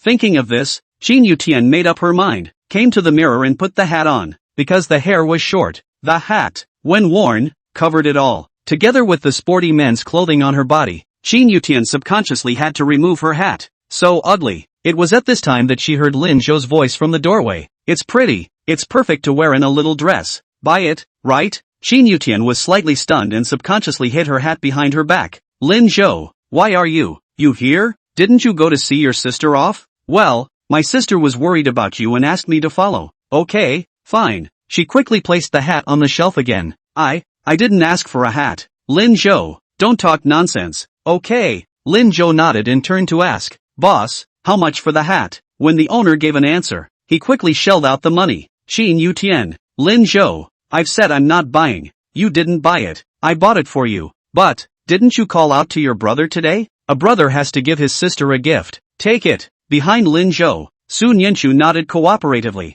Well, a brother does have to buy his sister a present. Qin Yutian had to take the hat in her hands. Although her face was disgusted, no one knew that she was already happy in her heart. Truly, so happy. I love it. Aha! Lin Zhou, this brother, seems to be really good. She quickly put her hat away. As she walked outside, seeing Lin Zhou keep looking at her with a smile, Qin Yutian was very embarrassed. She beamed, deliberately. Humph, Lin Zhou, even if you bought it for me, I wouldn't wear it. Lin Zhou looked at her with amusement. Fine. Take it back and put it on display as a souvenir if you don't wear it. Knowing that she couldn't say anything to Lin Zhou, Qin Yutian angrily got on her bike and left without looking back. Lin Zhou followed her to the entrance of their neighborhood and watched her enter the neighborhood before turning around and sending Sun Yinshu to school again. On this journey, Sun Yinshu couldn't help but laugh. Lin Zhou, Sugar is really cute. Yes, after all, she's still young. This temper, and she has to say she's a man. I think she's a cute girl at best. Ha ha, it must be a blessing to have a sister like that. Then let her be your sister too. Ha, her sister? Then her relationship with Lin Zhou. At the thought of this, Sun Yinshu hurriedly ducked behind Lin Zhou. In the back that Lin Zhou didn't see, her face reddened into a blush. Only after sending Sun Yinshu back to school did Lin Zhou turn back to his house. Lin Changjiang and Qin Shulan are eating. Everyone was too tired today, so Qin Shulan only cooked noodles. Seeing Lin Zhou come back and go straight upstairs, Lin Changjiang couldn't help but call out to him. Bastard, what's going on? Come back without saying hello to your old man? Aren't I afraid of delaying you and Auntie's dinner? Creating a world of two for you. Old Lin, why don't you understand this? Don't be skinny. Where are the two of them? Sugar went home and my classmates went back to school. That'll do. Lin Changjiang picked up the noodles and came to Lin Zhou's side, reached out his hand and gently patted Lin Zhou's shoulder. Ugh, still not going to tell your old man what's going on with you and that girl? Chapter 91, She's your future daughter-in-law. Lin Zhou looked helplessly at Qin Shulan, who hurriedly smiled dryly. Boat, want some noodles? No auntie, I'm full. Seeing that Lin Changjiang seemed to refuse to let him go, Lin Zhou had to pull a stool and sit down. Dad, she's your future daughter-in-law. Lin Zhou was very serious when he said this, so much so that Lin Changjiang was a bit surprised. Ha, you kid, so sure? Well, sure, there can't be anyone else but her. He had relived this life for her. What's the point if it's not her? Lin Changjiang was about to say something, but in the end, he stopped. Alright, since you're so sure, I'll admit this daughter-in-law first, but if you let me know that you've wronged someone someday, I won't be able to spare you. Brat, I know. Lin Changjiang's three views had always been correct. Lin Zhou had always known that. And you can't delay your studies because of this. Not only your studies, but also other people's studies. It's about other people's future. Don't worry, Dad, I won't. That's good. And about today, what's going on? I heard your Aunt Jean say you told her? Lin Zhou had done such a great thing today. Lin Changjiang always felt a bit of a trance. This son of his, why is he like a different person? Dad, I talked to Auntie Jean. I was just passing by over there and happened to hear them discussing cutting corners, so I didn't think something was right. Really? Really? Seeing that Lin Zhou did not look like he was lying, Lin Changjiang then waved his hand. Go back and rest. You're still going to class tomorrow. Okay, but Dad, how will this be handled? Someone should come tomorrow to investigate without us. Okay. Lin Zhou stood up and walked towards his bedroom. When he opened the bedroom door, he suddenly remembered something and turned his head to look at Qin Shulan. Auntie, did you pay Sugar today? The matter of Qin Yutian treating her to dinner. Lin Zhou always felt that something was not right. Money? I didn't give it. At that time I was only busy. Alas, Sweetie is short of money today? Lin Zhou, you lent her? How much? I'll give it to you now. It's true. Did this girl spend all her allowance? Wouldn't that make you cry? Lin Zhou fantasized about Qin Yutian crying and inexplicably felt a little like laughing. No, I'm just asking. You and old Lin eat slowly. Oh, good. By the way, Auntie, if it's possible, bring Sweetie over to stay with you. In that case, it seems to be easier to bring the two of them closer together. Without waiting for the two to react, Lin Zhou hurried into the house. Outside the house was the sound of Lin Changjiang's angry scolding with laughter. Ugh, you brat. What are you talking about? Why are you stealing your old man's lines? Qin Shulan smiled down in embarrassment and murmured. You're much better at it than you are. Son.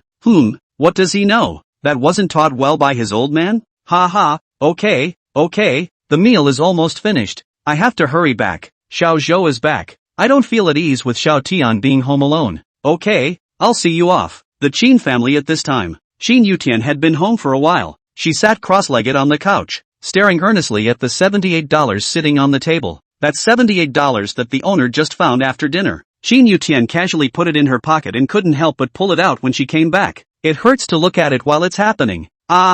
It's her living expenses for the month. Why did you eat so much in one meal? Although it's right to treat them to dinner, it's really expensive. Expensive.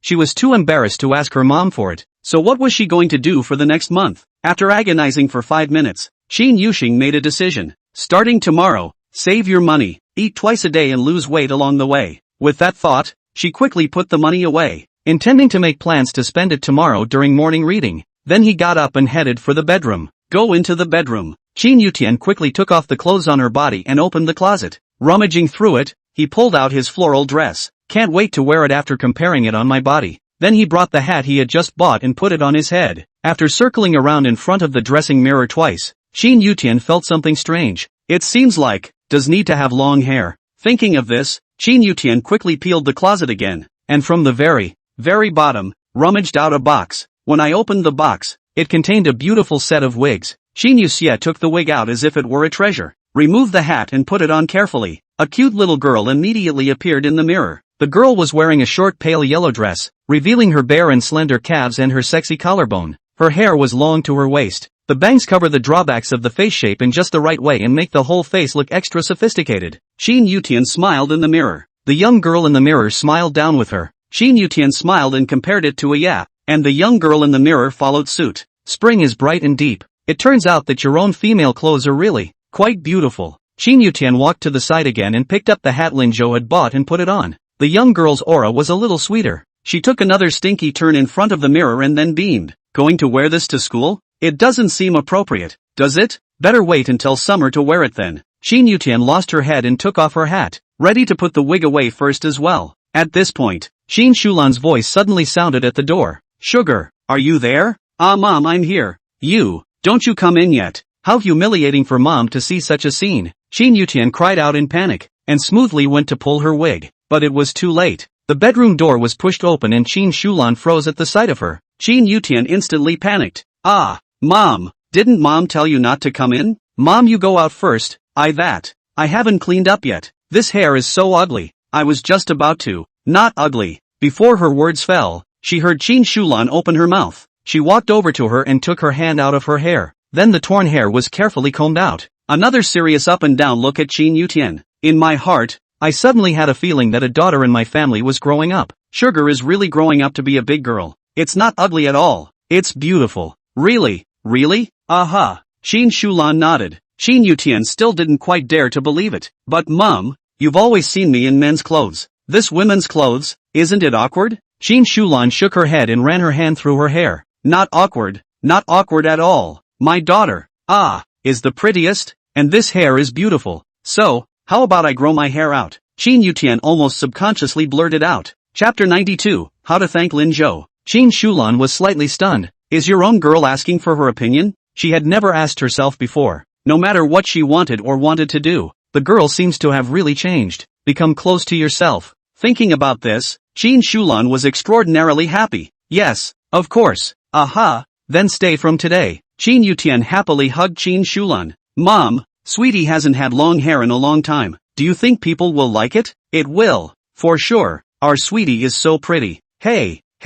The two mothers and daughters chatted for a while longer before Qin Shulan signaled Qin Yutian to go to bed. Qin Yutian also nodded obediently. Good night, mom. Good night. The moment she closed the door, Qin Shulan saw Qin Yutian probing her head, seemingly looking at something. She smiled weakly and brought the door with her. Inside the bedroom, Qin Yutian was a bit lost. I was going to talk to my mom about bringing the rogue bunny in. She wanted to cuddle and sleep. Forget it. Sneak it in later when mom's asleep. The door was suddenly pushed open again. Qin Yutian turned her head and saw Qin Shulan carrying a rogue rabbit in her hand and was handing it to her. Been wanting to cuddle for days, haven't you? Here, put it on your bed later. Mom, you're so nice. Qin Yutian gave Qin Shulan another big hug. Then happily, he jumped onto the bed and buried his head in the rogue rabbit's arms. Tonight, it's really going to be blissful. Lin boat. Shouldn't we thank Lin Zhou properly? A meal alone doesn't seem to express one's gratitude anymore. Before dawn, students were arriving at school one after another. Since it was Monday, most of the students hadn't yet eased out of their weekend moods for the early morning reading time. Sleeping through the night, Lu Shiming is no exception. Halfway through his sleep, he suddenly felt his collar being tugged. Lu Shiming subconsciously reached out his hand to hit it, then instantly woke up and stood straight up. Teacher, but there was no teacher in front of him, only Lin Zhou who had his hand outstretched and a speechless face. Lu Shiming. Luckily, everyone was reading the text and Lu Qingyan was looking down to write a lesson plan. No one noticed Lu Shiming's move. He hurriedly sat down again. Boat, what are you doing? Lin Zhou sighed deeply and didn't say anything. This tone of voice scared Lu Shiming, and he was a bit weak. Ever since he decided to study well with Lin Zhou after the first model, Lu Shiming realized that Lin Zhou was on the same level as his teacher in his heart. Subconsciously, he began to think about what he had done wrong. Boat, I didn't fool around this weekend. I've been on a diet except for the meal I had with you guys. Seeing that Lin Zhou did not speak, Lu Shiming added, I also finished all the homework you assigned me for the weekend. Lin Zhou still didn't say anything. Lu Shiming scrunched his neck and thought, it's over. I will memorize today's morning reading right away. He immediately picked up his textbook and recited it aloud. Lin Zhou was satisfied with this. He stopped looking at Lu Shiming and turned around, taking the English textbook away from him,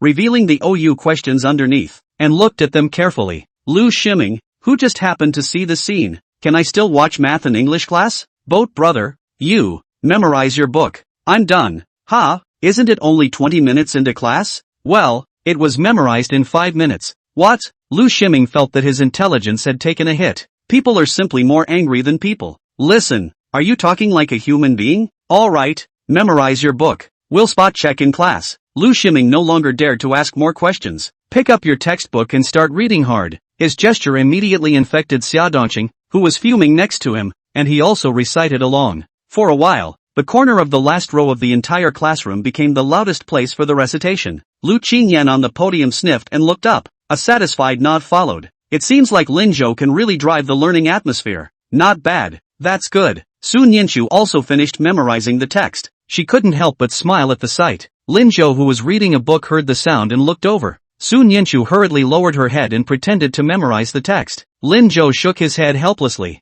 Okay, little tablemate. I know you're done memorizing as well. Join me in discussing this question? Oh, okay. When the bell rang for the next class, Lu Shiming realized that he still hadn't memorized it. He grabbed his lunchbox, shouted, I'm leaving to take my place, and rushed out of the classroom. Run faster than anyone. Xian Guagua, who had come over with his lunchbox and was about to call out to them, was dumbfounded. What happened to Lu Shiming? Probably because you're afraid of being sampled by Lin Zhou to memorize the text? Ha! When they walked to the door, a few of them saw Lu Qingyan, who had gone and returned. Again, she wore a long floral dress today that reflected her figure just right. Lin Zhou, Sun Yinchu, come back early after dinner. Director Zhang has something for you. Both nodded. Oh, good. After Lu Qingyan left, Xian Guiguo was a bit confused. What's wrong? What's wrong with you two again? Good thing or bad thing? Sun Yinchu shook her head. I don't know. After dinner, it was 7:20. Lu Shiming ultimately did not escape Lin Zhou's question and was walking towards the classroom with a dejected face at this time. While walking, he was still thinking about Lin Zhou's words during dinner. Since you can't memorize it, go back and copy it 10 times later. Copy it 10 times. Copy it 10 times. It was like trying to kill him. Lu Shiming decided to speed up. He didn't want to get detention again after school. As they walked to the door of the classroom, several people heard the classroom in disarray. Every now and then, someone would mention the name Lin Zhou, but when they came in, the voices were much quieter again. Lu Shiming looked puzzled. Boat, they seem to be discussing you. I hear you, but what the hell are they talking about? Lin Zhou shook his head. Don't bother. He doesn't care. But just because he doesn't care, doesn't mean others don't. Fan Yunjia gently touched Prince Chen next to him, who immediately understood. Hey, Lin Zhou, there was a major accident at the square dance competition over in the west side of the city yesterday. Do you know about it? Lin Zhou frowned slightly and didn't answer. Prince Chen was unforgiving. Looks like you really know. Lin Zhou, you're getting bolder and bolder. It's not even if you fool around at school, but you actually dare to mess around with something that big?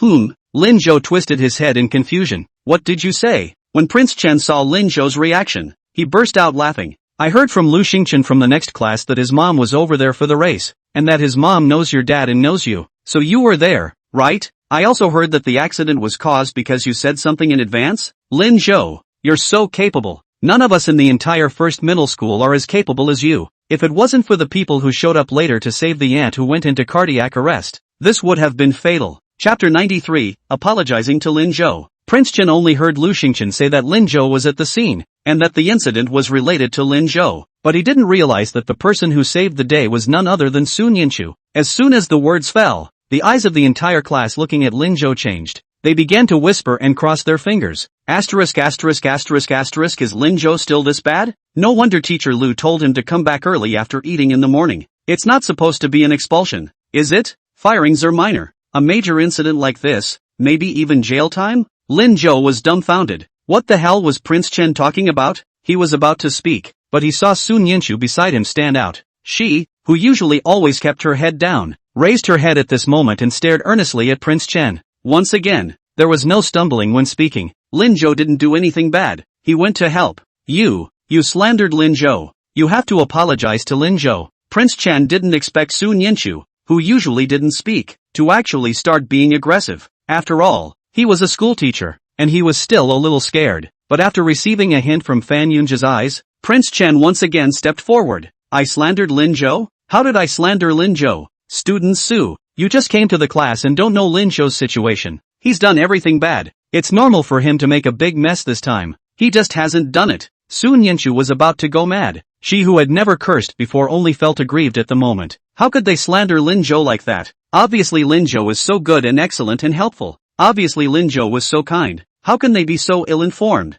You have to apologize to him. Sun Yinshu didn't see that behind her. Xian Guoguo and Lu Shiming were stunned. It was also the first time they had seen such Sun Yinshu, and for a moment they forgot to react. And Lin Zhou, too, turned his gaze to her. Coming back from Rebirth, this was the second time I had seen my young cohort face something so firmly. The first time, it was because of him. The second time, it was still because of him. What can he do? The surrounding tirades didn't seem to matter anymore, and Lin Zhou suddenly realized that he only had Sun Yinshu in his eyes. There was no room for anyone else, and no other voices could be heard. When Wang Zichen saw Sun Yinshu being so insistent, he was a little short of breath, but he still refused to let go of this opportunity to mock Lin Zhou. How do you know he hasn't done it?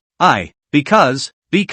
Sun Yinshu lowered her head, and for a moment, she actually didn't know how to answer. To admit that you were with Lin Zhou over the weekend? But then, it's bound to be misunderstood. These classmates gossiped a lot and said all sorts of gossip, and some of them spoke very harshly. She had told herself when she came to school in the first grade that she would keep a low profile and never mess with anyone again. It's the only way to not get bullied, to be able to finish the book properly. She never liked her affairs being publicized either. But now, because of what? Can't say, can you? Student Su, you were just tricked by Lin Zhou. Because I was there. Sun Yinshu couldn't hold back any longer, and her voice increased by a few points. I was at the scene. I know how the accident happened, and I also know that it had nothing to do with Lin Zhou. Both he and Papa Lin were helping to save people. So you're just slandering Lin Zhou. The classroom was quiet. Every word Sun Yinshu said was clearly transmitted into everyone's ears. The crowd looked at each other in disbelief. Some people began to have doubts about Prince Chen. He instantly felt that his dignity was pressed to the ground, and Prince Chen was very unconvinced. Even if you were with him,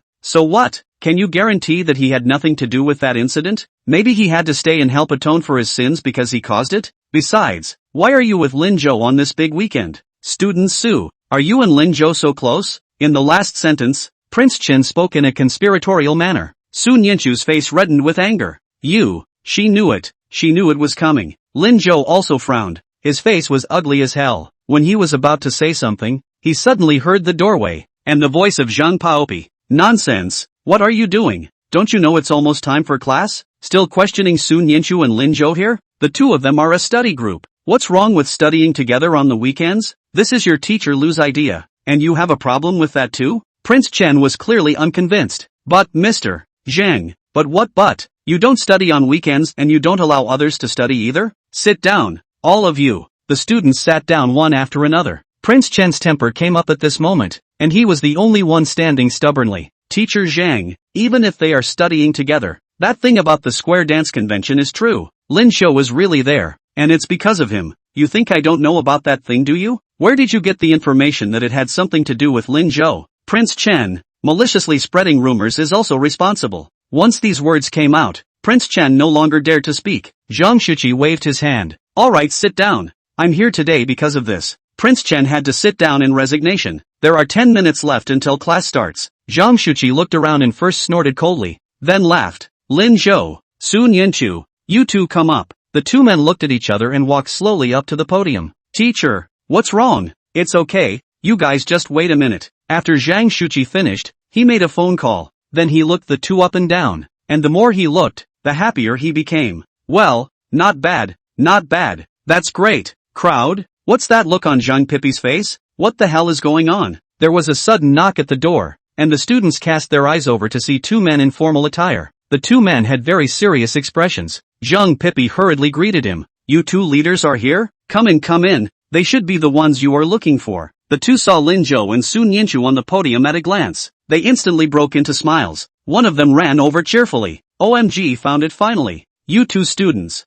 You've made me look for you. From yesterday until now, we've been sending out people to inquire. And well, heaven forbid. The students were stunned. The person who was called a leader by Zhang Pipi spoke so kindly to Lin Zhou? What kind of person is Lin Zhou? He's just a student. Prince Chen and Fan Yunjia suddenly had a bad feeling in their hearts. Lin Zhou and Sun Yinchu were also confused. He blocked Sun Yinchu slightly behind him, then looked at the visitor. You are? Chapter 94, The Face of the Scene. The man laughed as he tapped his brain. Oops, look at this brain of mine. Almost forgot to introduce myself. I am one of the people in charge of that square dance competition yesterday. My surname is Wang, called Wang Jincheng. This is my assistant Xiao Xie. Yesterday you guys were there to save people's lives and we all watched in the eyes. But because at that time it was really too busy, there was no time to take care of you guys. And when we finished, you guys had already left. If it wasn't for you guys, someone would really have gotten killed this time. Alas, this time it's our fault for negligence. But don't worry, we've already begun a thorough investigation into the matter. I'm really sorry, little brother. In fact, we should have thanked you yesterday. It took a lot of effort to find you guys today through Director Chang.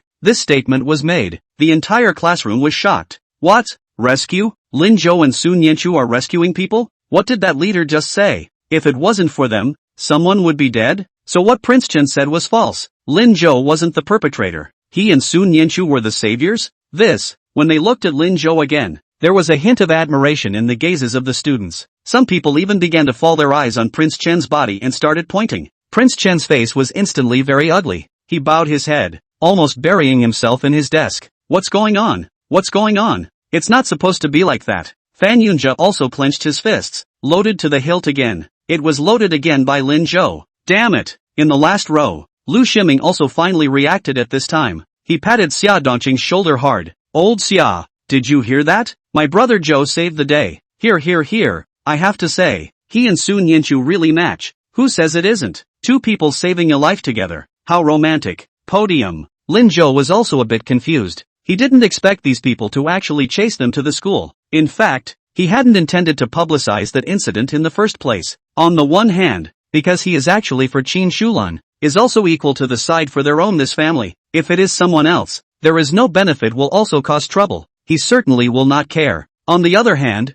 it was because of Sun Yinchu. She didn't really like to be overly noticed. But at this point, it was clearly out of their hands. But it's just as well. It's a good way to punch those boring people in the face. It's okay, Mr. Wang. Actually, we just happened to be over there. A show of hands. Ha ha, look at what you guys are saying. That's a human life. How can you call it a show of hands? Too modest, too modest. With that, he touched Shay. Xiao Xia immediately took out 2 envelopes from the bag he was carrying and handed them over. We came here today to thank you. This is the bonus approved by our leaders. It's less compared to a human life, but we're already helping you apply for the title of Municipal Excellent 3 Good Students. I believe it will come down soon. Here, take it first. Lin Zhou froze. The students froze even more. Such a big envelope. It's at least 3,000, right? And a municipal honors student? My god. There can't be more than 5 people with this title in the entire River City County in the last 5 years, right? Such an honor is said to have a pivotal role to play in future study paths and careers.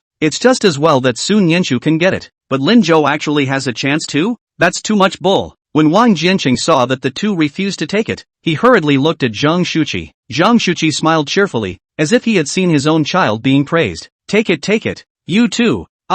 You've done a great service this time. You deserve a prize. That would be respectful. Lin Zhou took it and handed one of the envelopes to Sun Yinchu. Small table. Here. Sun Yinchu received the envelope dumbfounded, her entire body still a little confused. The envelope is thick. It's full of money. Is she actually making money too? In that case, won't you be able to pay back Mr. Ryu's money soon? Is it possible to invite Lin Zhou to dinner too? Thinking of this, Sun Yinchu also cheered up, but Wang Jincheng was a bit embarrassed. But young students, there is something I still have to tell you first, that there is only one place for the city's outstanding 3 good students, and that day this female student's credit was greater. So it was. It's okay, just give it to her. The little table should be happy to be recognized, right? Hearing this, Prince Chen and Fan Yunjia were slightly relieved. When Lin Zhou didn't, they felt better in their hearts. But as soon as Lin Zhou's words fell, he saw Sun Yinchu, who hadn't said anything, waving his hand. No, I don't want it. That should be Lin Zhou's. Little tablemate, you did more to save the day. It's rightfully yours. No, if you hadn't been over there, I wouldn't have gotten over there just in time to save the day. It would have been yours. Sun Yanchu looked at Lin Zhou seriously and was a little anxious in her heart. If it wasn't for you, I wouldn't have had the courage to come forward. Lin Zhou, all the honor should be yours. The one that shines in my heart, the one that shines in you. I don't want it. Mr. Wang, give it to him. Lin Zhou was helpless. Mr. Wang, this should be distributed according to merit. Seeing the two of them pushing me and me pushing you, Wang Jiancheng was in a difficult position. I have only seen people coaxing before. The first time I saw all don't want. Ha ha, you two this call me how to do? Director Zhang, look at this. Don't you ask me. I don't know. Despite saying this, Zhang Poppy became more and more satisfied with the two men. This is simply the best student in the first grade right now. Helpful and a good student. Know how to be humble and polite. It was so satisfying to him. Director Zhang, you also have a share in this recommender. You can't ignore it. The students were even more confused when they saw this. That's the highest honor a student can get. They say there's a prize. These two just give way? Can't they live? There was another knock at the classroom door. Lu Qingyan's anxious voice came. Director Zhang, don't argue. The police department also brought someone to find Lin Zhou. She practically jogged all the way to the classroom. The skirts were raised halfway up the legs. The classroom was once again in a daze after one sentence. Police station? What are you looking for Lin Zhou for? Didn't we already divide the responsibility for the meeting place?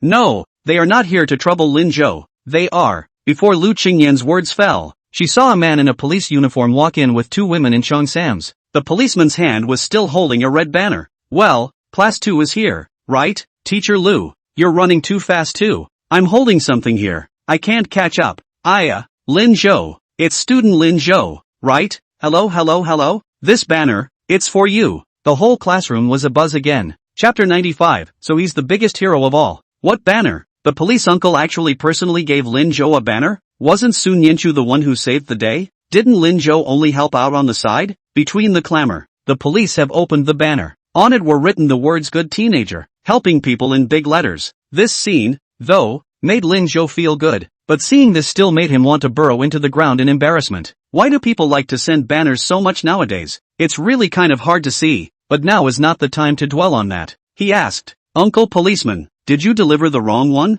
Any way you count it, it should be on the little table. Next to him, Wang Jiancheng was also very puzzled. Officer Zhou, what are you? The man in the police uniform looked to be in his early 20s, but he didn't feel awkward at all about being called Uncle Policeman and answered very naturally. No, it's not the wrong delivery. This is for you. Seeing that Lin Zhou refused to take it, the police had to push out the middle-aged woman behind him. MS. Chapter. Go ahead. Zhang Xiulian wore a dark green cheongsam today. Her hair was pulled up high, and in her hand she held a delicate cowhide small bag. Looking expensive, but being shouted it showed a hint of panic. Oh, good. Walking over to Lin Zhou, she took the banner from the police officer and placed the small bag on the desk next to her, holding the flag in both hands and looking respectfully at Lin Zhou. Student Lin Zhou, you shouldn't recognize me. I'm Zhang Xiulian, the vice-captain of Qin Shulan's team. Lin Zhou then remembered the woman in front of him, yesterday because of the accident. With her hair disheveled and her face covered in dust, she stood by Qin Shulan's side, giving her a hand. Looks like a lot of shock. Dressed up today, he didn't recognize him for a moment. Oh, Auntie, it's you? Well, this banner, it's from the sisters in our team who together want to give it to you. That incident yesterday, if it wasn't for you reminding us ahead of time, I'm afraid that the entire group of 10 of us would not have been injured to a lesser degree than Xiaoruyu, and maybe someone else would have been lost on the spot. Although we didn't really trust Qin Shulan, we still kept an eye out in the end. So in the end, all of us were only slightly injured. Originally, today, they were all going to thank you, but part of them is still in the hospital, and we were afraid that if they all came, they would delay the students in the school, so we sent me as their representative. We've spoken to the police department and they've indicated that you deserve a commendation. Take it. Zhang Xiulian said every word very clearly, and it reached the ears of everyone present. Wang Jiancheng looked at Lin Zhou in shock. You warned them? Zhang Shuqi and Lu Qingyan also looked at each other. Saving someone's life was such a big deal, but Lin Zhou had never said it or thought about saying it. He, it turns out, is the biggest hero of all. Below the podium, the students were stunned. They looked at Lin Zhou with disbelief, and those who had just laughed at him only felt like they were huge jumping jacks at this moment. Lu Shiming excitedly hugged Xia Dongqing's head. Old Xia, do you hear me? do you hear me? My brother cowhide it. My brother cowhide it. Ah, that's my own brother. A kindred spirit brother who does good deeds without leaving his name. Xia Dongqing was hugged and rolled her eyes, but in her heart, she had a heartfelt admiration for Lin Zhou. Lin Zhou explained helplessly. This matter also blamed me. In fact, I heard those words at that time. I should tell you caterer. But, finally also just told my Aunt Qin. Wang Jiancheng hurriedly waved his hand. It's not a problem. It's normal to worry at your age. Besides, you wouldn't have been believed even if you had said it at the time. But just because of your action, you saved so many people. Student Lin Zhou, your uncle Wang, I admire you from the bottom of my heart. No, I'm going to apply to the higher-ups. We want 2 places for the outstanding 3 good students this time. Officer Zhou, why don't you come with me? Your words will be heard over there. Okay, no problem. Officer Zhou happily agreed. We will definitely cooperate fully in this matter, and we can provide whatever we need. Well, that's good then. Student Lin Zhou, you keep the banner. Well, that's fine. Lin Zhou also stretched out his hands and solemnly received the banner in Zhang Xuelian's hands. Thank you, Auntie Zhang. You're welcome. Oh yeah, one more. Zhang Xuelian looked at Officer Zhou. Officer Zhou hurriedly took out another banner from the bag he was carrying. This, is Xia Ruyu's family specially accounted for? To give this female classmate. Come on, little girl, take it. Your Auntie Xia has woken up, but because she has not yet been discharged from the hospital, she cannot come. She said, when she is discharged from the hospital, she will definitely come to see you.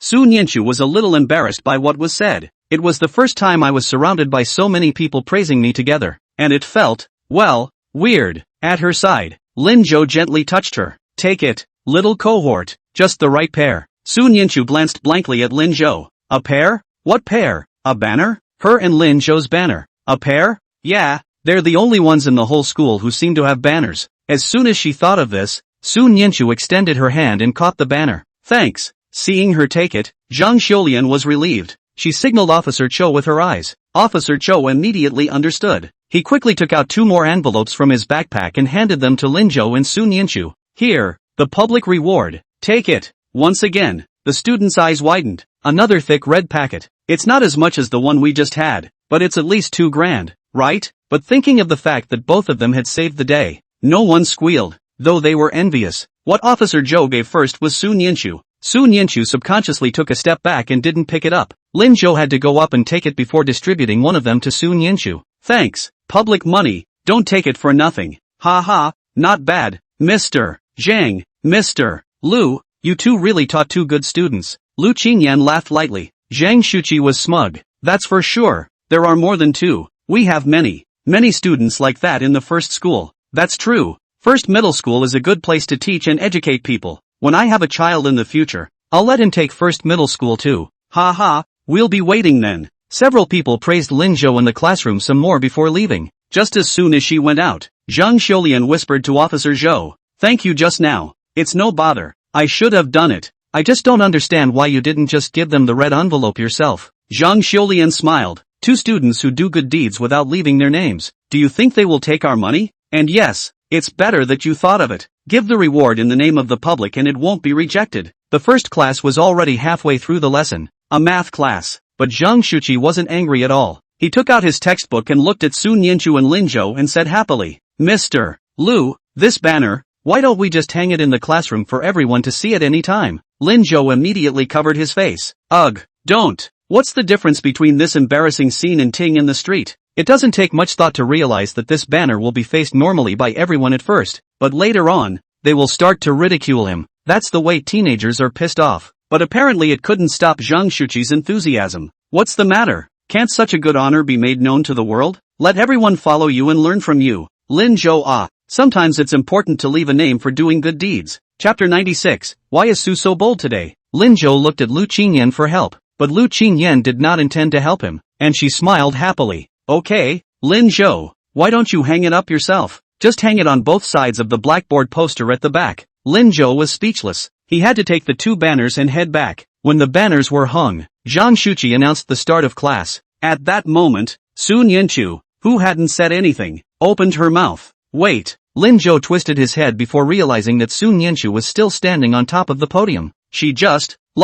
didn't follow him down? Lu Shiming also had a puzzled look on his face as he walked over and put his arm around Lin Zhou's shoulders. Brother Zhou, why is Sue's classmate so bold today? It's more than what she usually says in 3 days. Lin Zhou didn't answer. He looked over the podium. Su Nianchu's body was tense, obviously scared because of the gazes of the crowd, but she was still standing tough. Even Lu Qingyan, who was about to go out the door, subconsciously stopped and looked at her. Zhang Shuqi said, "What's wrong, Mr. Su Nianchu?" Su Nianchu gritted her teeth and looked at Lin Zhou. Then he dropped his gaze on Prince Chen again. Prince Chen, who hadn't dared to say anything since Wang Jianchen came to the classroom and hated to bury himself in the ground, suddenly had a bad premonition. The next moment, he heard Su Nianchu say, "He, who wants to apologize to Lin Zhou?" Prince Chen's entire body stiffened. I didn't realize that the schoolteacher, who hadn't been very outspoken, was so vindictive. What he didn't know was that if it wasn't Lin Zhou he was targeting, Su Nianchu probably wouldn't have spoken at all. Even on her own, she could stand it. But one cannot watch Lin Zhou be vilified. Just can't. This feeling grew stronger and stronger. So Su Nianchu didn't get off the podium.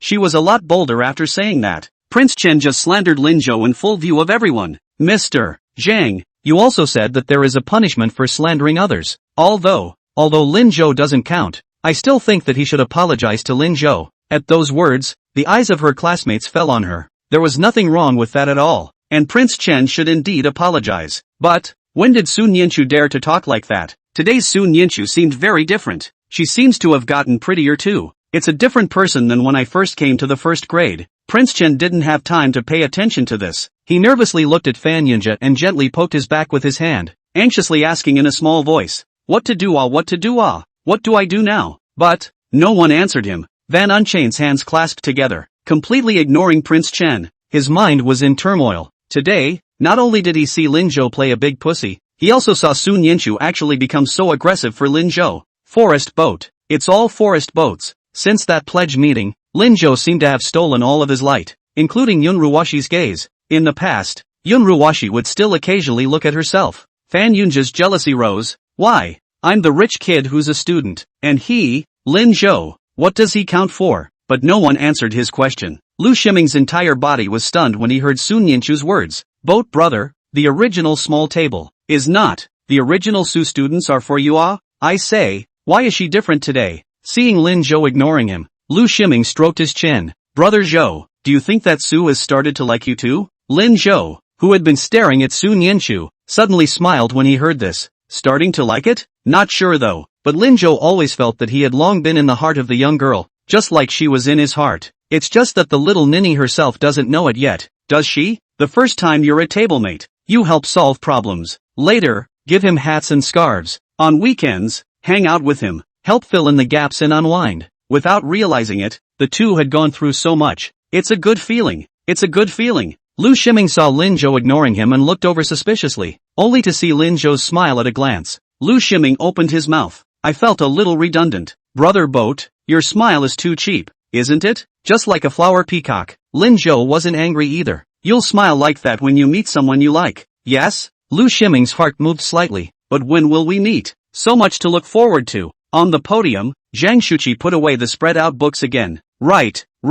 I was just too happy. I forgot about this matter. Prince Chen, you should indeed apologize to Lin Zhou. As for the punishment, let Lin Zhou set it. Just don't be too outrageous. Prince Chen had to stand up coyly and said with a sad face, Mr. Zhang, it's no use shouting at me. Turn to the back and look at the forest boat. Prince Chen realized that it seemed like no one was helping him at all. He had to keep his head down and turn to the back. It was a million times more aggravating, but everyone was looking at him, especially Lin Zhou. He didn't sit and was standing there looking at him good and proper. Prince Chen instantly felt like he was about to be executed. He had to stiffen up, keep his head down, and whisper, I'm sorry. When Lu Shiming heard this, he became very angry. Hey, you kid, where's the mosquito hum? Do you have any sincerity? Speak up, we can't hear you. No one spoke for Prince Chen. He didn't dare raise his head and shouted again in a big voice. I'm sorry, I'm wrong. I shouldn't have slandered Lin Zhou without getting the facts right today. Student Lin Zhou, you're generous.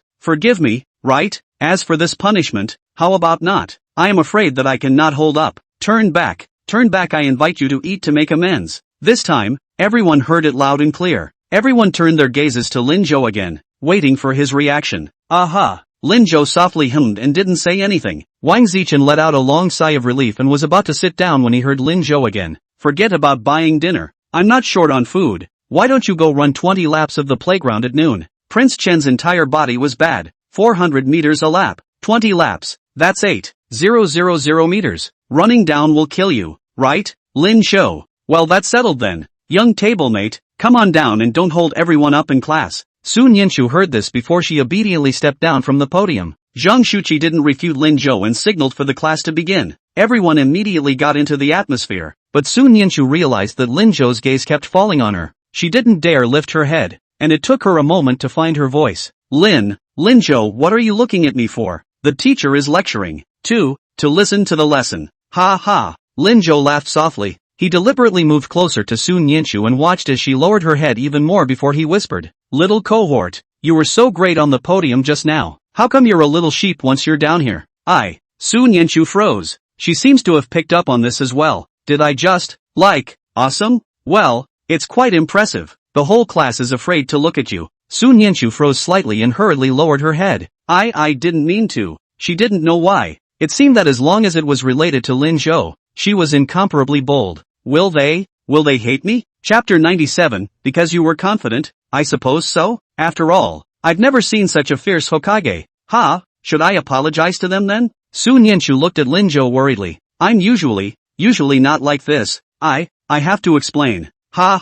Seeing Sun Yinshu's serious look, Lin Zhou couldn't help but laugh. He reached out his hand and rubbed Sun Yinshu's hair. Whispered, there's no need to apologize. Little cohort, they won't hate you or think you're mean. On the contrary, they'll like you more. Like this? Why? Because you're a hero. Because you saved people. Because you dared to speak out against injustice. Because you just were confident. Confident? Is that a word that can be applied to her as well? It's like she's never been confident before. That feeling you just had, was that confidence? Sun Yinshu was a little flustered. Yes, it's very confident. And when you speak, your voice is soft, but it's very powerful. Little tablemate, remember this feeling, and in the future, when you are bullied, fight back like this. When someone is going to come and talk to you, also hold your head up high, look them in the eye, and fall in line. Is this going to work? Lin Zhou nodded. Well, surely it will work. Most people are bullies. Besides, my little deskmate is so good at studying and so pretty. Others won't dare to bully you, and there will be a lot of people who will be friends with you. Drift. Pretty? What's wrong with Lin Zhou today? Why do you always apply these inexplicable words to her? Is she even remotely pretty? How long has it been since you've looked in the mirror? Little cohort? When you go back to your dorm at night, take out the mirror, lift your hair up, and take a good look at yourself. See? Look at yourself. How beautiful you are. Lin Zhou smiled slightly and Sun Yinshu hurriedly lowered her head. Is this Lin Zhou's way of complimenting her? But, confident and beautiful. Can she really? The class didn't last long because it was delayed too long. Prince Chen, who had been depressed for the entire session, quickly stood up. He had to get out and vent. This time, he didn't even call out to Fan Yunjia. As he walked to the door, he saw a pothead running toward him. Prince Chen, wait, I have something to tell you. It's Lu Xingchen. As soon as he saw him, Prince Chen was furious. How dare you come? It is because of this guy that he dared to boldly say those words. Originally thought that he could fix Lin Zhou, but did not expect to give himself a trap. How? What's wrong? Prince Chen, you don't seem too happy. Wang Zichen was furious and red in the face, but how could he go around saying something so humiliating? He could only swallow it in his own stomach. He held back before speaking viciously. What is it? Speak. It's like this. I didn't say everything I told you at breakfast today. That Lin Zhou from your class wasn't there to harm anyone. He was actually there to help. My mom and the others said they wanted to thank him for it. Prince Chen, why is your face getting darker and darker? Sick? Lu. Star. Prince Chen gritted his teeth. At this moment, he couldn't wait to punch Lu Xingchen to death. Lu Xingchen was being confused when he suddenly heard the boys who came out of the second class cheerfully saying, Prince Chen, 20 laps, run well, really deserved it. Cheap mouth slandering other people's Lin Zhou. Hearing this, Lu Xingchen's face didn't look good either. You shouldn't. Prince Chen finally couldn't help but raise his fist. How dare you say that? Do you want to get your ass kicked? Just then, out of the corner of his eye, he saw Sun Yinshu walking over. She seemed to look at him. Prince Chen hurriedly put his hand down. Lu Xingchen, wait for me after school at noon. What for? You'll see when the time comes. After throwing down a sentence, he viciously went to the bathroom. Sun Yinshu looked blankly at his back. Why is this guy so angry? It seems like he was about to hit someone just now, right? They also said that Lin Zhou was the school bully. According to her, Prince Chen was the one. Sun Yanchu shook her head and continued to walk forward. She was going to find Lu Qingyan and return that money. Just 2 steps away, she was pulled back. Sun Yanchu, wait. Sun Yanchu twisted her head and saw Chen Guoguo. Behind her stood 4 or 5 other girls from the same class. They all looked at her eagerly, as if they wanted to talk to her, but didn't dare. Such a stance instead startled Sun Yanchu. How? What's wrong, Gogo? It's like this. They all wanted to get to know you and be friends with you, but they were afraid that you would reject them and asked me to bring them here. And I told them that you were very nice and not at all high and mighty. And they didn't believe me. Sun Yanchu froze again. Be friends? Yeah. Qian Guoguo signaled a few people to speak. Little stars instantly lit up in their eyes. Student Sun Yanchu. My name is Lu Mengmeng. I'm Qian Guoguo's ex-desk. Student Sun Yanchu. I'm Zhang Xiaoyun, sitting in the 3rd row. Student Sun Yanchu. When all 5 people were introduced, Sun Yanchu was still a bit dumbfounded. Why are you guys friends with me? I've never been treated like this in all my life. Because you're awesome? Of course. You're our school's little hero. It's still the 3rd best student. Not only does he save lives, but he's also a good student and has a lot of guts. After saying this sentence, Lu Mengmeng paused. Now Sun Yanchu, the courage seems to be not too big. It doesn't matter. Anyway, we want to be friends with you. Will you be friends with us? She finished and held out her hand. A few others quickly followed her lead. They looked at Sun Yanchu with an expectant face. At the back door of the classroom, Lu Shiming and Lin Zhou also walked out. Seeing this scene, Lu Shiming subconsciously pulled Lin Zhou and was about to go to relieve Sun Yanchu, but he was stopped by Lin Zhou. He looked at Lin Zhou suspiciously. Aren't we going to help? Won't Mr. Su be scared? Wait a little longer. Lin Zhou stood still and looked at Sun Yanchu's direction. Sun Yanchu looked at the several girls in front of her at this time and suddenly remembered Lin Zhou's words. He said, they'll like you better. He said, they might even be friends with you. So Lin Zhou is so powerful? I can't believe I counted everything. Original. Someone really needs to be friends with her. Sun Yanchu gladly extended her hand, and when she held their hands, she suddenly felt a trace of warmth cross her. So this is what it feels like to have friends. She nodded coyly. Yeah. Chapter 98. Lin Zhou, do you have a girlfriend? Sun Yanchu didn't make it to Lu Qingyan. She was surrounded by a couple of her new friends yakking away for 7 or 8 minutes. They didn't let go of her until the second period teacher entered the classroom. Although, the entire process Sun Yanchu barely interjected a few words, but listening to them talk, Sun Yanchu also felt happy. In the end, she was pushed into the classroom by several people. When everyone moved away, the girl named Li Shiyun, however, never let go of Sun Yanchu's hand. She was the last of the 5 to introduce herself, and the least spoken of the 5 just now. Tall, goose-egg face, big eyes, body is not as thin as Sun Yanchu, front and back. It wasn't as good as Yun Ruoshi in class 3, but it was in their class. It's also considered a class act. Realizing that she seemed reluctant to leave, Sun Yanchu asked curiously, Ms. Li Shiyun, is there anything else you need? Li Shiyun lowered her head and blushed slightly. Seeing that her classmates were seated, she asked cautiously, Sun Yanchu, we're considered friends now, right?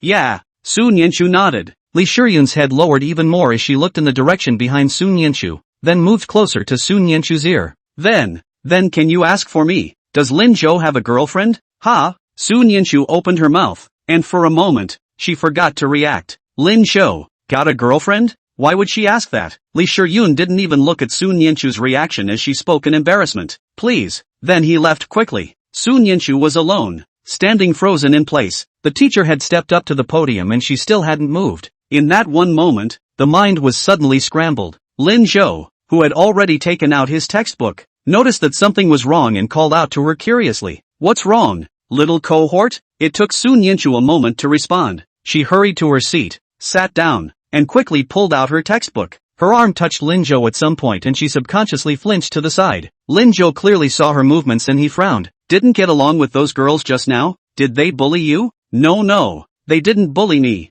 So this is, why does it feel like the little table is distracted? The whole thing seemed to be on edge, as if there was something they didn't want to face. Sun Yanchu opened her mouth, but still couldn't ask a single word. She realized that she didn't seem to want to ask the question. It was fine to ask everyone else, but not Lin Zhou alone. Why is that? Sun Yanchu was a bit annoyed. When Lin Zhou saw that she didn't answer, he became even more worried. Little cohort, if they bully you, you remember to tell me. No, really, they're just asked me to ask you a question. Sun Yanchu's hand kept flipping through the textbook. and the teacher had already begun her lecture, but she had no idea where the teacher was talking about. What's the problem? Sun Yinshu took a deep breath. They all say that friends are supposed to help each other. Since he was Li Shiyun's friend now, he should also help each other with her. Sun Yinshu finally convinced herself. She asked cautiously, Lin Zhou, do you have a girlfriend? As soon as these words were asked, Lin Zhou's breath stuttered. Next moment, he saw Sun Yinshu look a little flustered. No, I wasn't the one who had to ask you. It was Li Shiyun. Li Shiyun asked me to help ask. She seems to, like you, although she didn't want to admit it. Other than that, Sun Yinshu couldn't think of any other reason. Li Shiyun's reaction just now was that she liked Lin Zhou, right? Like me? Lin Zhou suddenly felt a gaze coming at him. He followed his gaze and saw that in the fourth row, Li Shiyun was looking in his direction. Seemingly seeing him looking over, he hurriedly lowered his head again and pretended to be in class. Lin Zhou sighed silently. It's true that being a hero is about being in the limelight. Boys like this are the easiest way to get a little girl to move. He didn't even remember Li Shiyun liking himself in his previous life. And he remembered that the class flower was very proud and always claimed that she wouldn't fall in love until she got into college. But at the moment, it seems to have changed. However, Lin Zhou discovered a problem. Is that why the little table is upset? That's why you're so upset? At the thought of this, Lin Zhou felt happy again. He turned back and took the textbook that had been messed up by Sun Yinshu,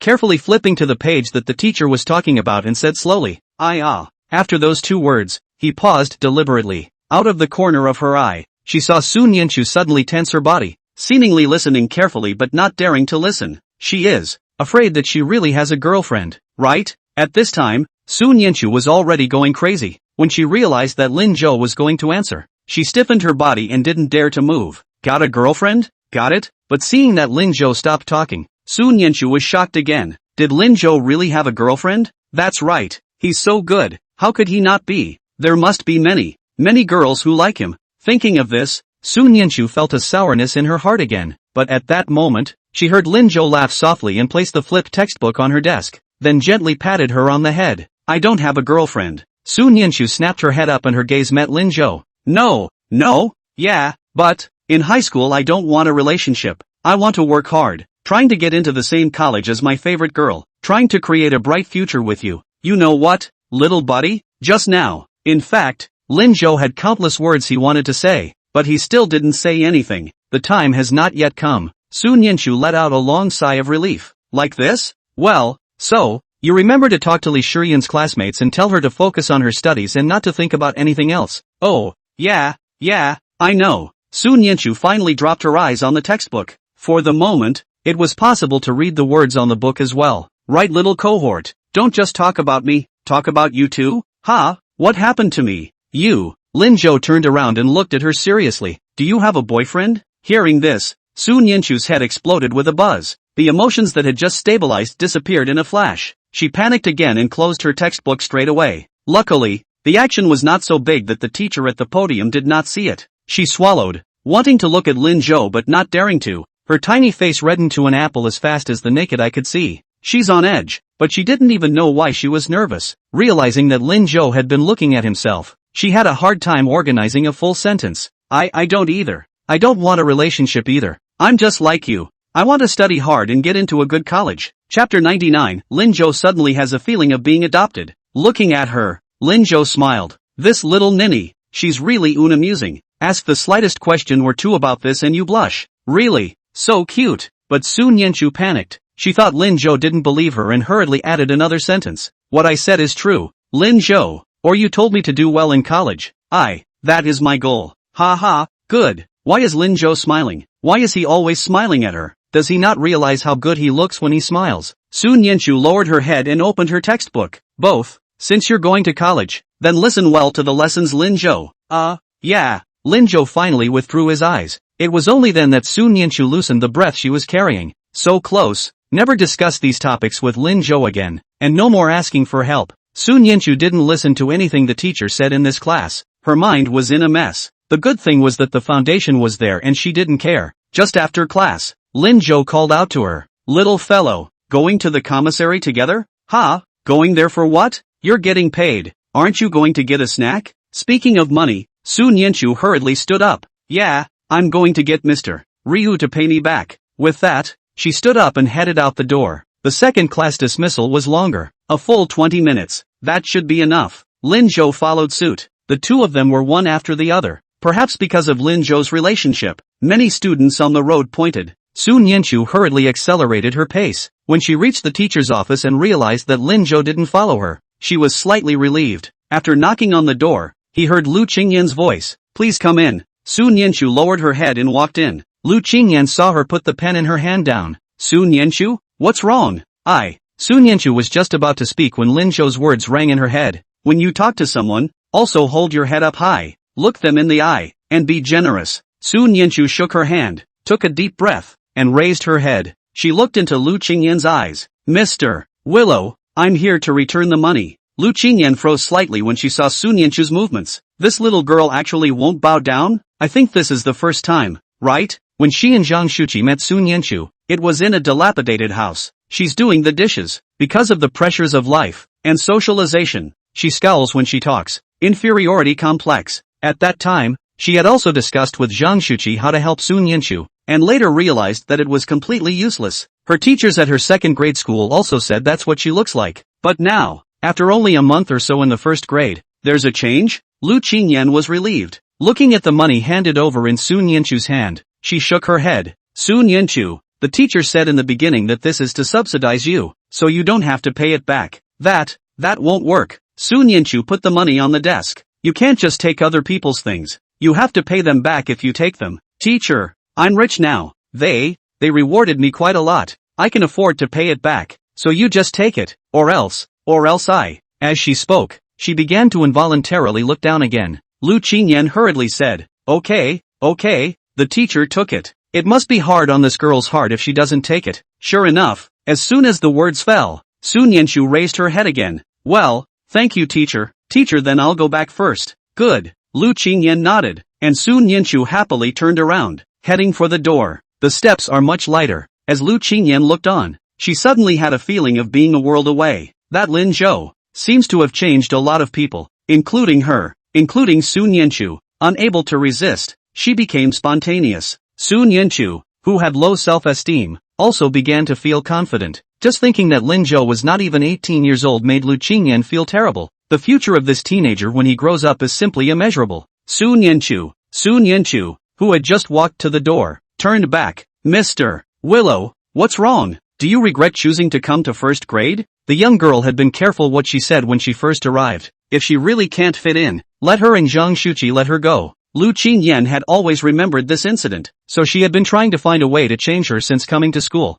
Nowadays, it doesn't seem to be necessary. When Sun Yanchu heard this, she suddenly laughed. This was the first time Lu Qingyan had seen a smile on her face that belonged to what should be expected at their age. She said, Teacher, I have no regrets. I'm not going to drop out of school. I'm going to do well in college. I have my own dream now. She was so confident when she smiled. It's a different person than when I first arrived. Good. It's also time to tell this good news to Zhang Shuqi. Sun Yanchu walked back to the classroom, her entire body cheerful. When she passed the entrance of the kiosk, she suddenly remembered that Lin Zhou said that she wanted to buy snacks to eat. Does he want a snack? Sun Yanchu didn't hesitate and walked in. Looking over the array of snacks, she suddenly realized that she hadn't eaten any of them. And I don't know what tastes good, she asked cautiously. Boss, which one sells more? If the sales are high, it should be tasty, right? The owner pointed to a dozen snacks on the table and said, These are not bad, depending on what you like to eat. Sun Yanchu was once again in a tangle. All good? So what the hell? What's the choice? After 5 seconds of agonizing, Sun Yanchu made a decision. Then take a little of each. Sun Yanchu was still a little confused when she came out carrying a large plastic bag. How did she buy so many? Never mind. It's just time to see what Lin Zhou likes to eat. So far, the single page that belonged to Lin Zhou was still blank. She didn't even know what Lin Zhou liked. Thinking of this, Sun Yanchu quickened her pace. When she walked to the classroom door, she saw Lin Zhou leaning against the window. He was looking at her curiously. Little table, didn't you go to find Mr. Lu? He's still here waiting for her to go to the commissary with him. Why is she going by herself? And by so many snacks? Is the little table so fond of snacks? Just as he was thinking, he saw Sun Yanchu hand him the bag in his hand. Here. Lin Zhou froze. Is this for me? Sun Yanchu nodded seriously. Well, it's for you. You don't have to buy it. I got it all for you. In that one moment, Lin Zhou suddenly had a feeling of being underwritten. The point is, it's a damn good feeling. Only soon, Lin Jo felt heartbroken again. She's obviously someone who doesn't even spend money on food herself, and she bought him so much? These snacks are not expensive, but they are at least 20 or 30. For him it's nothing, but for her, Lin Jo felt his heart a little sour. It's like there's something weird that's going to overflow. He had, originally, just wanted an excuse to buy her a snack. Chapter 100, Wow, Beauty. Seeing that Lin Jo didn't answer, Sun Yenshu looked at him curiously. Lin Jo, what's wrong? These, you don't like them? Then why don't I go buy some more? No. Lin Jo hurriedly took it. I love it. That's good. That's good. Sun Yenshu decided to pay attention to Lin Jo this morning, to see what he really loves to eat, and buy it specifically for him later. Let's go in first and put the snacks away. Good. Lin Jo nodded. Before putting the snacks down, Lin Jo suddenly heard the classroom doorway resounding with a commotion. Holy, beautiful, so good looking, simply better looking than Yun Ruwashi. Who's this? This is my new goddess. Lu Shiming, who was sleeping next to him, somehow heard these words in his sleep and immediately stood up, mechanically walking towards the outside. Beauty? Where? At the same moment, Fan Yunjia, who had returned from outside, also saw the visitor. He immediately straightened his shirt and walked over extremely gentlemanly and said, Hello student, I'm the study committee member of our class. May I ask who you're looking for?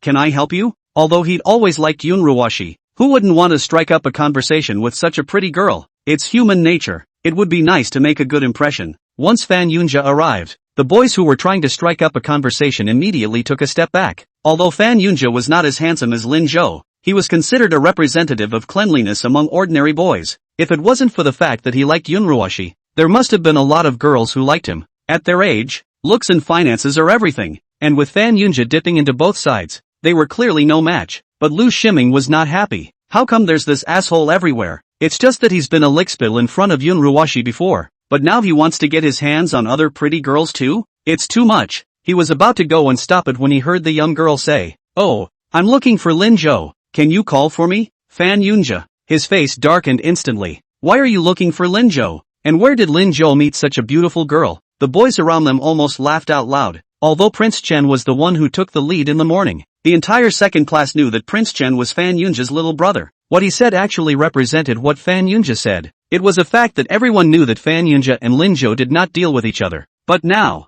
such a pretty girl actually ignored Fan Yunjia and only looked for Lin Jo? Another big show to watch. Ha, he's not. Who said it wasn't? Lu Shiming smiled back. Although none of them were looking for him, he was completely fine with it if they were looking for Lin Jo. After all, that really was his own brother. Lin Jo pretends to be more than. It is the same as he pretends to be. Lin Jo slapped Fan Yunjia's face, which was the same as him slapping Fan Yunjia's face. He walked straight over and laughed. Hello, I'm Lu Shiming, Lin Jo's friend. I can call Lin Jo for you. Oh, then please call for me. Okay. Lin Jo had already put the food in his desk and when he saw the scene, he smiled helplessly. No need to scream. When his eyes fell on the young girl, Lin Jo had some relief. The young girl wore the hem of her school uniform and added little white shoes. Her hair was long and cascading down her back, and she had two cute dimples on her face when she smiled. On top of the head is a cute beige hat that is very popular at the moment. Unlike Yun Ruwashi's high spirits, this was simply a teenage boy killer. Quite the youthful white moon.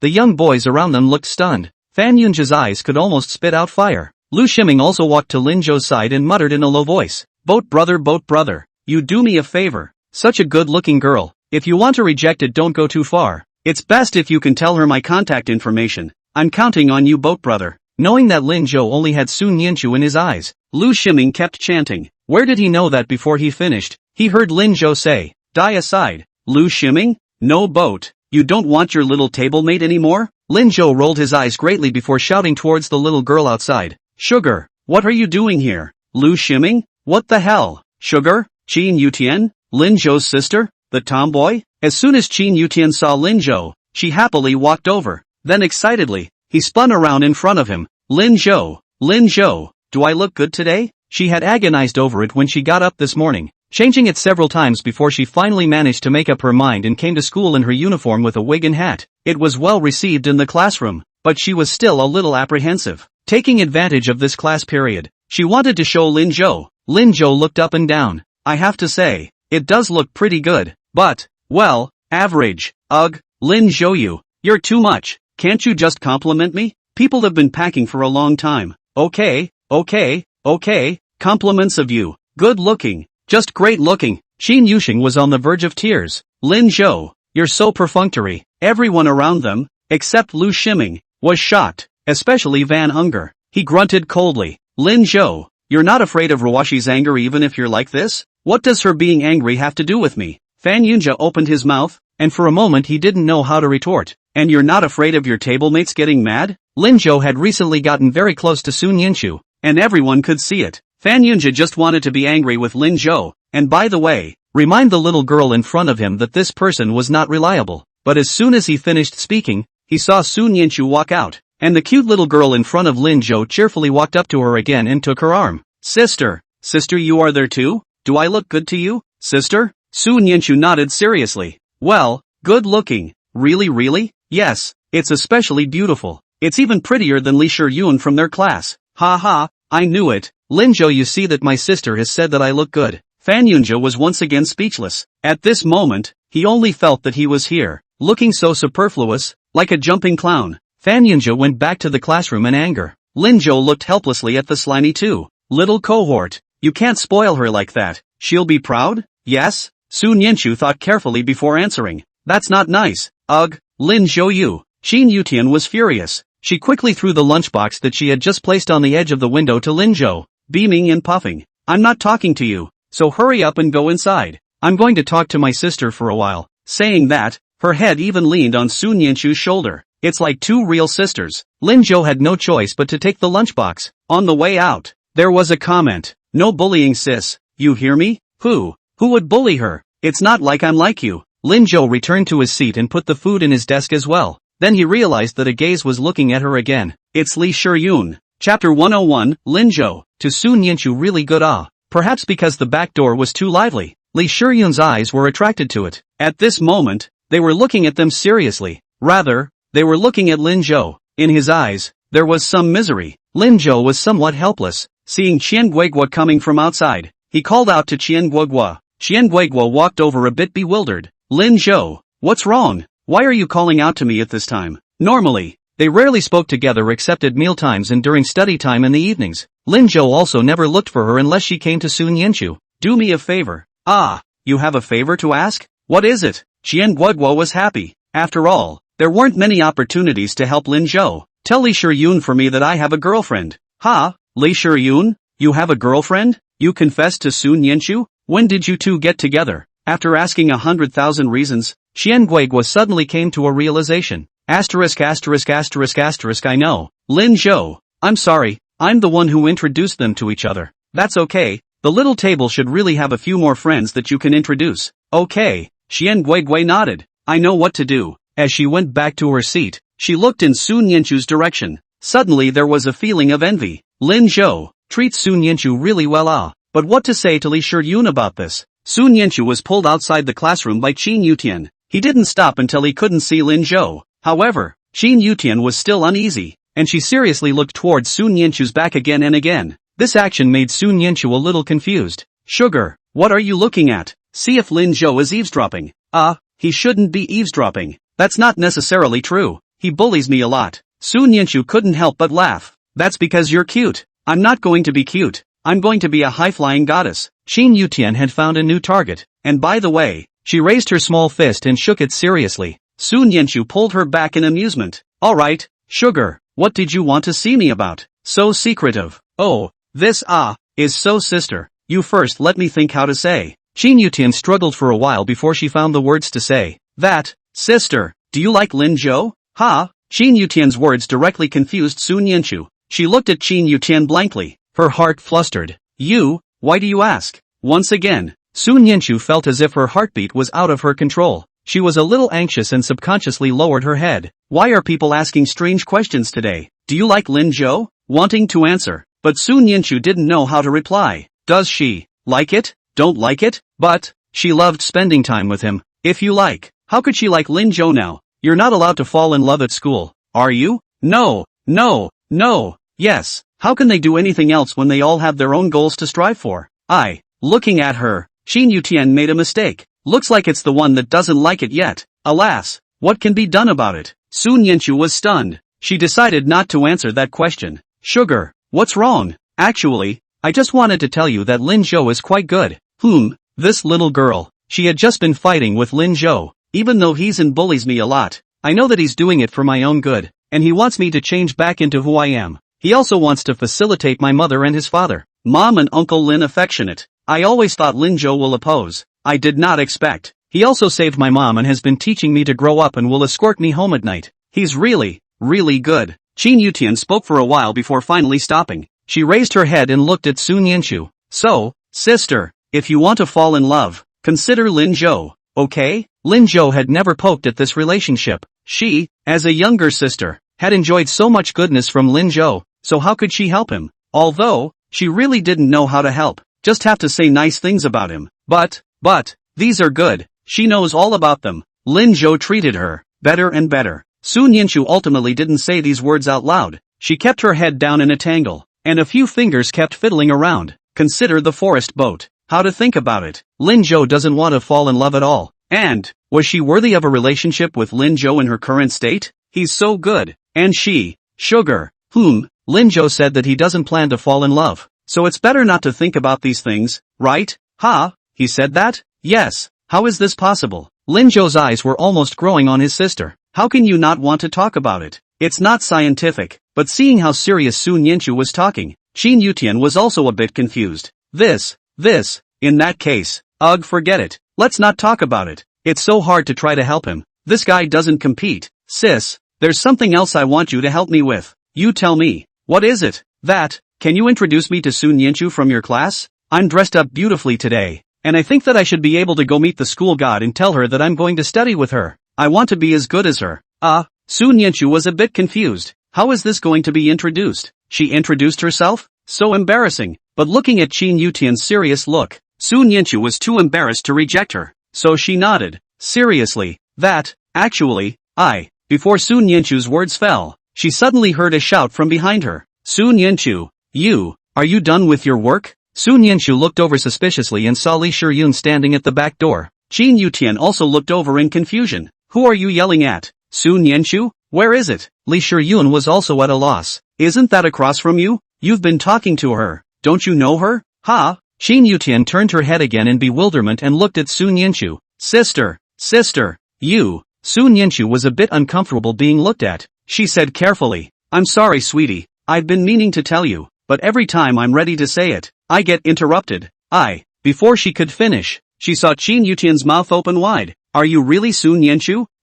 It's me, sugar, Before she could finish her sentence, she saw Qin Yutian suddenly cover her mouth, turn around, and quickly run away. She didn't even hear what Sun Yanchu was going to say. Sun Yanchu froze slightly. Li Shiyun also froze. Sun Yanchu, did I mess up for you? I'm sorry. No, it's okay. It seems to have really pissed off Sugar. What should I do? So, did you help me with the questions I asked today? Chapter 102. Do you like Lin Zhou a lot? Li Shiyun's words pulled Sun Yanchu's thoughts back. He said he doesn't have a girlfriend.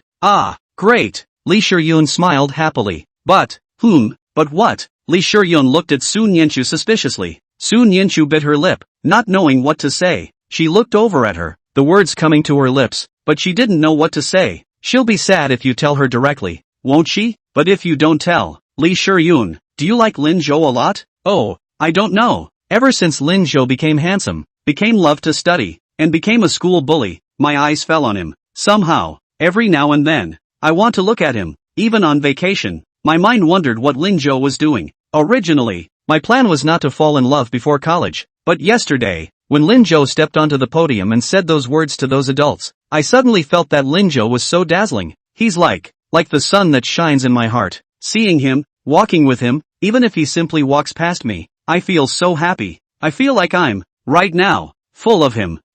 Speaking of which, Li Shiyun lowered her head. I feel like I'm starting to like him and I don't want to control it anymore. Sun Yanchu, have you ever felt like this?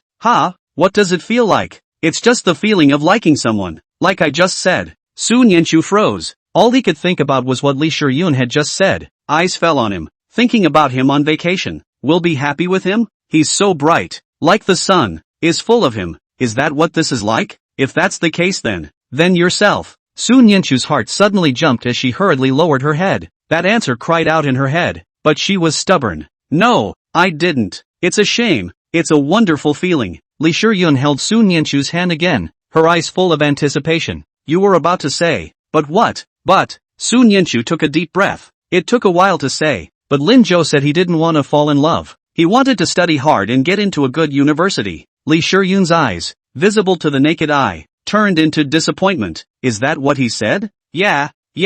Sun Yanchu was slightly relieved, but when she saw Lee Shuryun's appearance, she was a little distressed. Lee Shuryun, don't be sad. Well, I'm not upset. The young girl looked up, her loss suddenly swept away. Lin Zhou is so good. It's normal for him to think like this. His thinking is destined to be different from ours.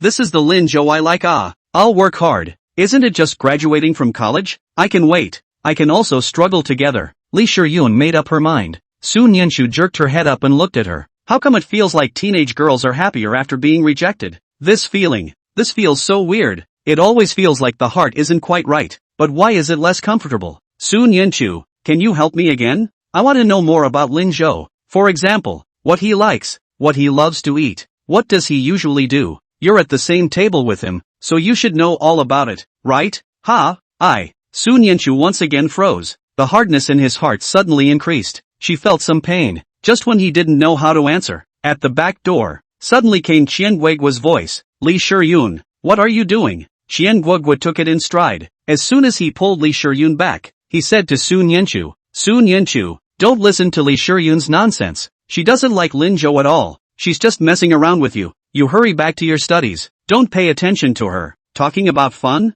Yeah, she told me the other day that she likes the schoolboy at our school. This person is just fickle. Go back. Oh, then you guys. I'm going to go to the restroom with her. Hey, suffocate me, Lee Shuryun. Come on. Qian Guoguo pulled Lee Shuryun and headed out. Ugh, Qian Guoguo, what are you doing? Lee Shuryun tried several times, but failed to break free from Qian Guoguo's hand or stop Qian Guoguo's words. Sun Yanchu. A name was just shouted out, but Qian Guoguo stopped it. Stop yelling. I need to talk to you. Sun Yanchu realized that she couldn't hear the two anymore before she returned to the classroom, just very confused all the way. What's Qian Guoguo doing here? What Lee Shuryun just said doesn't seem like a lie. So do you need help or not? At this time, Qian Guoguo had already pulled Lee Shuryun into a corner. She didn't breathe a sigh of relief until she couldn't see Sun Yanchu anymore, then started walking around in front of Lee Shuryun. Walking away, Lee Shuryun was confused. I thought we were going to the restroom. No, I don't have to go. Then why are you pulling me? I still have something to say to Sun Yanchu. Say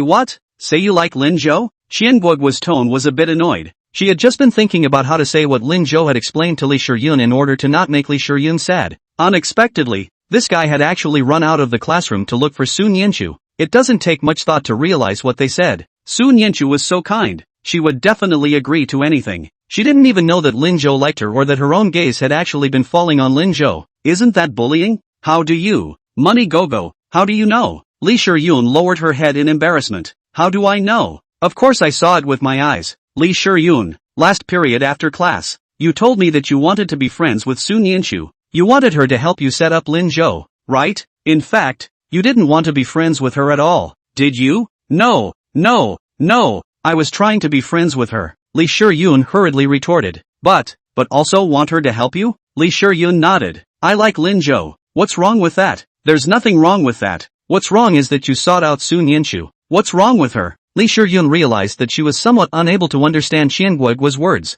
Qian Guoguo sighed before she finally found her way back to her thoughts. Just now Lin Zhou pulled me down and asked me to tell you that he has a girlfriend. What?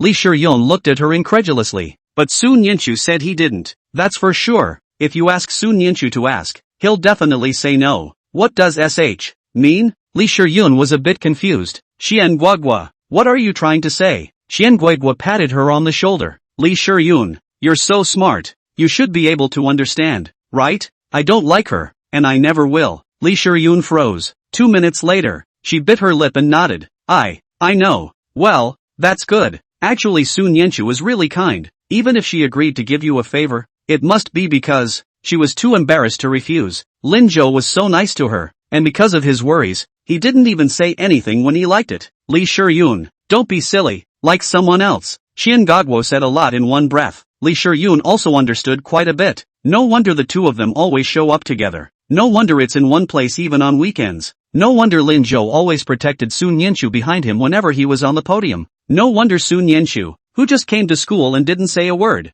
would now agree to be friends with them. So, is that it? But, Lee Shuryun's mind was a bit disorganized, but it felt a lot clearer at this moment. But they're not. At this point, boyfriend and girlfriend, are they? Xian Guigua almost exploded when she heard this. You don't want to keep liking Lin Zhou, do you? Lee Shuryun nodded vigorously. I want to give it a try. The fact that Lin Zhou can say that to me means that he's really good, and that I don't have a bad eye. Xian Guigua held his hand to his forehead. All that was just said seems to have been for nothing, but I won't ask Sun Yenshu anymore. And I won't hurt Sun Yenshu. I'll like it in my own way. As you wish. As you wish. Anyway, I've brought the word. You can continue if you wish. Don't blame me if you get hurt then. As long as they don't harm Sun Yenshu, they can be considered to have completed the task that Lin Zhou explained. That'll do. As for other people's thinking, she couldn't care less. But I still have to remind you. Watch your step. If you really hurt Sun Yenshu, Lin Zhou will probably hate you for the rest of your life. Good. The young girl was a little lost, but her eyes were incredibly clear. Like is like. As for who he likes, it doesn't matter. Lee Shuryun never do things to hurt others, but also want to for their favorite. Try hard. At this time, Lin Zhou was very depressed. The young cohort hadn't said a word since they entered the classroom. She leaned over the table and seemed to be thinking about something. Lin Zhou had wanted to leave her alone for a while, but it didn't seem to work. It's almost class time, and it's not even close to being back. By all rights, sweetie, that ninny shouldn't be bullying Sun Yenshu. What's wrong, little cohort? Lin Zhou finally couldn't help himself and asked. Sun Yenshu shook her head. It's nothing, but it's written all over your face that I'm not happy. Did Sugar talk about you? I'm going to go beat her up. No, no. Sun Yenshu hurriedly raised her head, fearing that Lin Zhou would misunderstand. Sugar is nice. She talks to me softly and I like her a lot. But, I seem to have upset Sugar.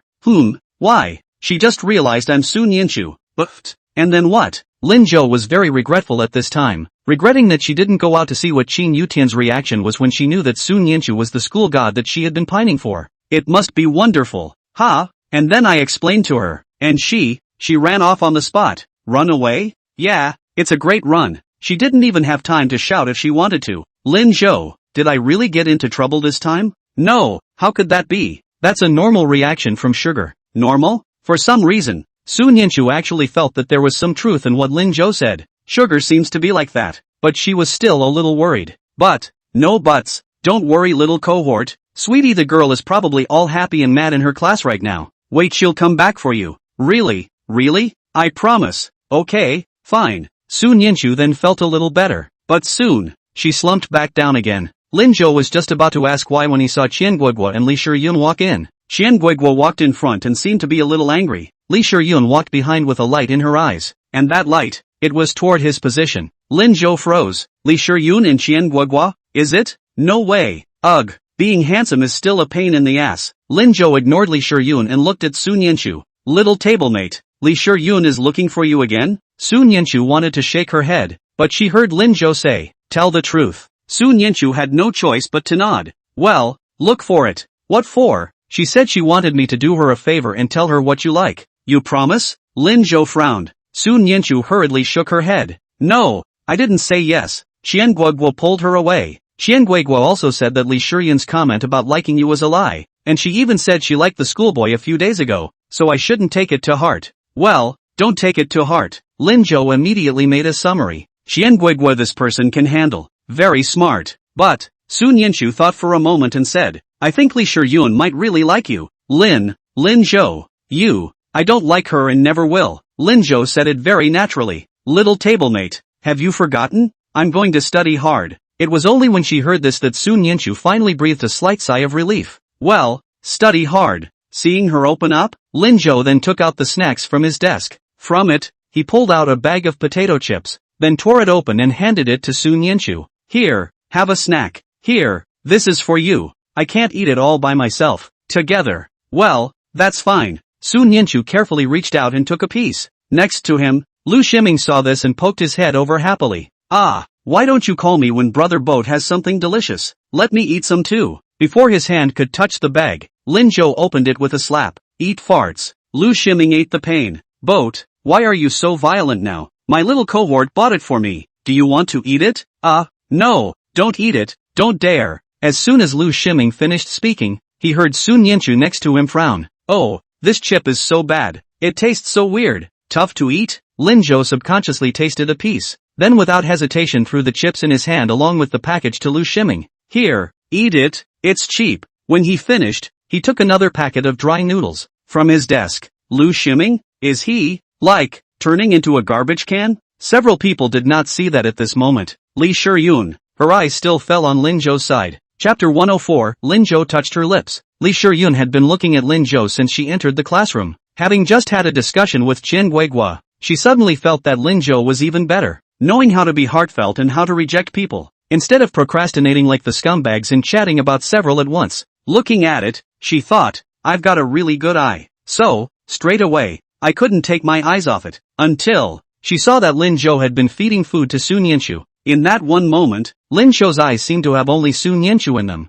The first bag of potato chips seemed to have been thrown to someone else by Lin Zhou because it was not tasty afterward. Lin Zhou took out another pack of chili fries. Then he tore it open and ate one for himself before handing it to Sun Yanchu. At that time, he was smiling. Li Shiyun saw Sun Yanchu carefully take the spicy noodles, tasted them, and kept huffing and puffing at the spiciness. And Lin Zhou, who was next to her, quickly handed her cup of water to her. Sun Yanchu seemed much better after taking a sip. Then she started to take a second bite of the chili bar. Although each time it took a sip of water, she seemed to enjoy it. After eating one, he asked Lin Zhou for a second one, but while she was eating, Lin Zhou didn't eat a single bite. He had been silently watching her, taking care of her in silence. Didn't even realize he'd been looking at him for a good 5 minutes. Li Shiyun suddenly felt a little sour and heavy in her heart. Is it true that Lin Zhou can't tolerate anyone else in his eyes? She watched for a while longer until her own table asked her, Li Shiyun, what are you looking at? Next class chemistry. What language textbook are you taking? Li Shiyun then realized that she had actually even taken the wrong textbook. She hurriedly put her textbook back and replaced it with chemistry. And then, never looked back. Money Gogo is right. It seems like it would be really sad. Lin Zhou gave Sun Yanchu a third chili bar before he finally felt that the gaze that had been watching him was gone. Lin Zhou was slightly relieved. It seems that his method doesn't seem to be working, so he'll just have to show more to let Li Shiyun leave on her own. She's an okay girl, kind and nice, and studies are not bad, very sensible. But alas, he already had a little tablemate, not planning to socialize with any other girls. Lin Zhou, what's wrong with you? Sun Yanchu, who had eaten with her mouth full of red, noticed that Lin Zhou suddenly launched into a daze. She looked over curiously. No, nothing. Then, why don't you eat it? This chorizo is really good. Eat right away. Only then did Lin Zhou take out a chili bar and taste it. It does taste good. No wonder my little tablemate loves it. Although it is said that eating junk food is not good, but after all, they are still young at this age, and the little table is too skinny, so Lin Zhou does not refuse to eat whatever he wants. He lowered his head, took a good look at the chorizo sign, and made a mental note of it. At this point, he heard Sun Yanchu give a small ah again. It's really spicy. Lin Zhou twisted his head and saw her lips, redder than just now, together with a much whiter face. It really is so tantalizing. More to the point, there seemed to be a little bit of chili in the corner of his mouth. The little tablemate is sticking out his tongue and licking it over and over. This action, it made Lin Zhou's breath catch in an instant. As he watched, he was suddenly out of his mind. After hissing for a while, Sun Yanchu realized that Lin Zhou seemed to be staring in her direction again. She was a little anxious. Lin Zhou, what are you looking at? Is there something on my face? She hurriedly ran her hands over her face. An end of a pepper at the corner of her mouth was scratched into her face. Lin Zhou laughed at the moment. He couldn't resist reaching out. Don't move. What's going on? Is it really there? I wiped myself. Sun Yanchu subconsciously made her hands faster. His mind was full of the last time. Lin Zhou's action of wiping the rice grains on his face. Definitely not this time. She could have wiped herself. I'm sure she can. Where to know? Because she couldn't see and there was a lot of ground pepper on her face. It wasn't long before her face was a mess. Lin Zhou wanted to laugh straight away. Kitten, forget it. The more you rub, the more you get. It's better if I do it. This time, he didn't use his hands directly, as tempting as it is to use it. I don't think the little table would approve. Lin Zhou pulled out a piece of paper, and only then did Sun Yanchu not resist. Lin Zhou carefully dropped the tissue on her face. Although it was separated by a layer of paper, Sun Yanchu still felt the temperature of Lin Zhou's palm. Good. So true. Her heart began to pound incessantly, and Sun Yanchu subconsciously used her hand, grabbing the edge of the table. That just eliminated the urge to duck. Lin Zhou, this is also for their own good. Cannot hide anymore? Otherwise Lin Zhou would definitely misunderstand something. After her face was wiped, Lin Zhou looked at her face for a while, After seeing his younger tablemate blush as well, he smiled and prepared to withdraw his hand. Soon Yanchu was also finally relieved, and her hand that was tightly gripping the edge of the table slowly relaxed a bit. But just then, Lin Zhou saw again that Soon Yanchu also had minced chili pepper on her lips. Somehow, Lin Zhou spoke almost subconsciously. Wait, how? What happened? Soon Yanchu's hand fell back to the edge of the table. And, don't you move. I'll help you. Saying that, Lin Zhou directly dropped the tissue on Soon Yanchu's lips. At that moment, Soon Yanchu's body tightened. The whole thing is going crazy. Her hand followed and locked suddenly, and if it weren't for the hardness of the table, she even suspected that she could have snapped her hand right into it. Lin Zhou touched her lips now. Lin Zhou touched her lips now. Although it was through a tissue, but Lin Zhou touched her lips. The mind was instantly scrambled. Soon Yanchu felt like she wouldn't be able to think. Those jumbles seemed to weave a large void by the end of the day. She's going crazy. Luckily,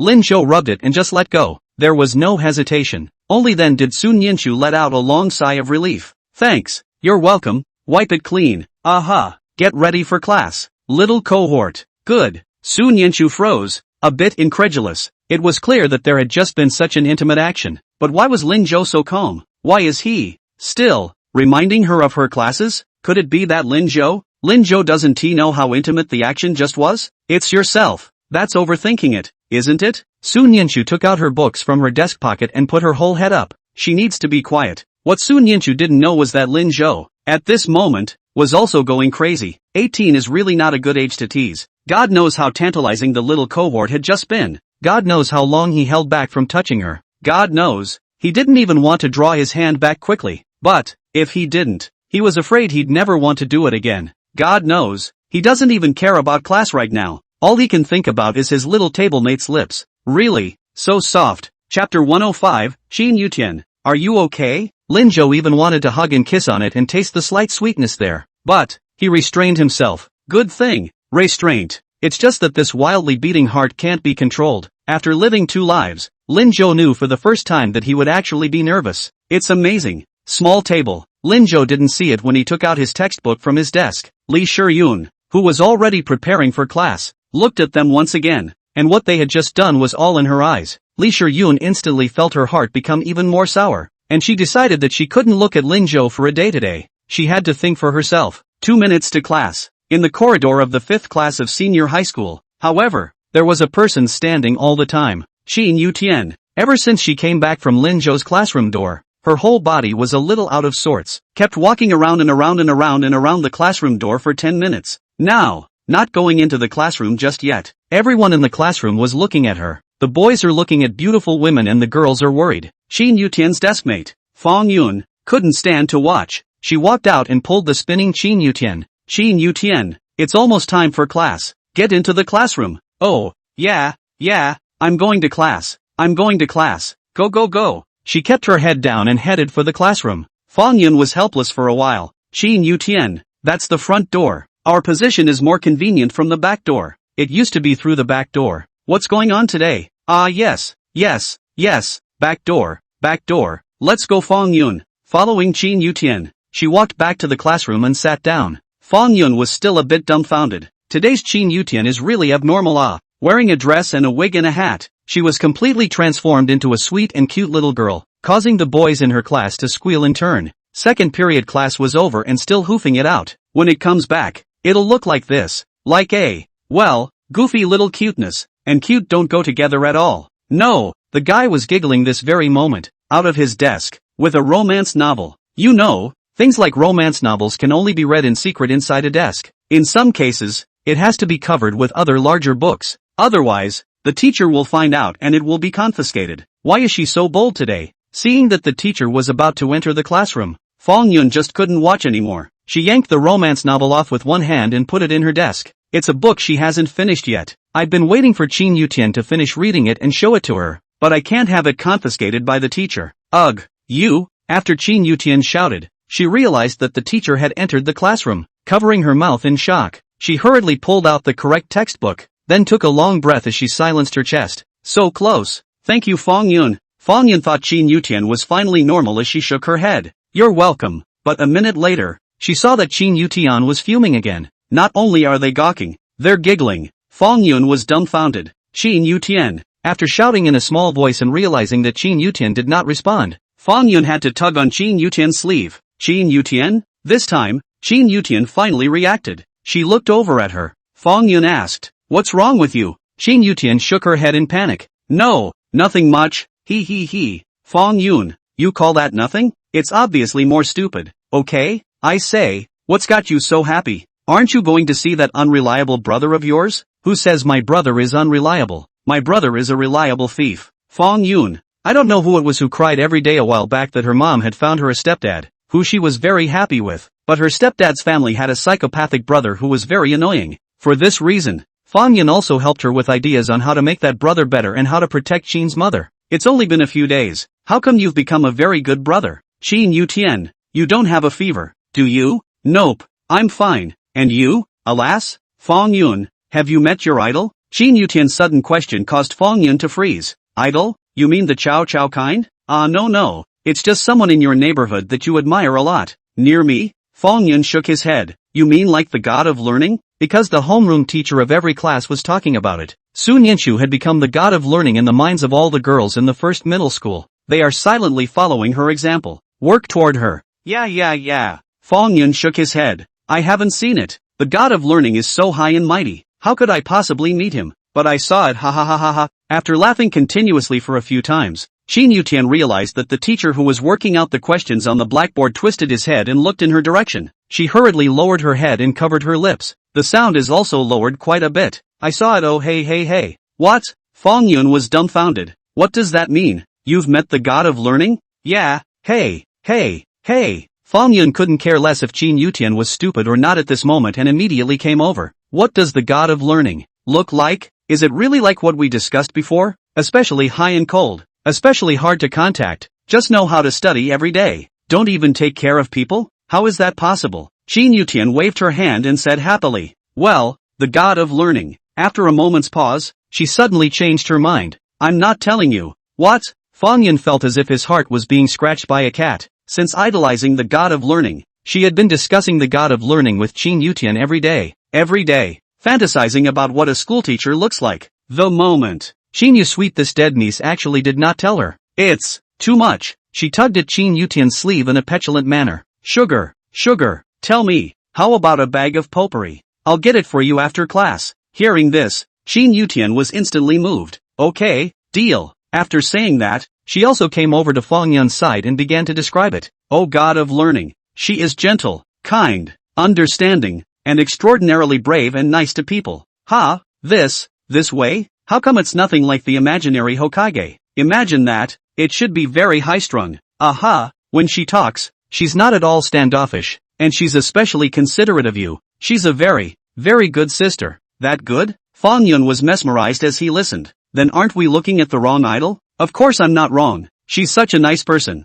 She can afford the word idol. That's not right. Qin Yutian, you've only just met the god of learning once. How do you know what the god of learning looks like? Because she's my brother's little cohort. Chapter 106, It's good to have a brother. Just thinking about this, Qin Yutian was extraordinarily proud. The god of learning, the idol. I can't believe I'm so close to my brother. Suddenly it's nice to have a brother. At this moment, Fang Yun was already shocked. What? Your brother? Your brother's table? Yeah.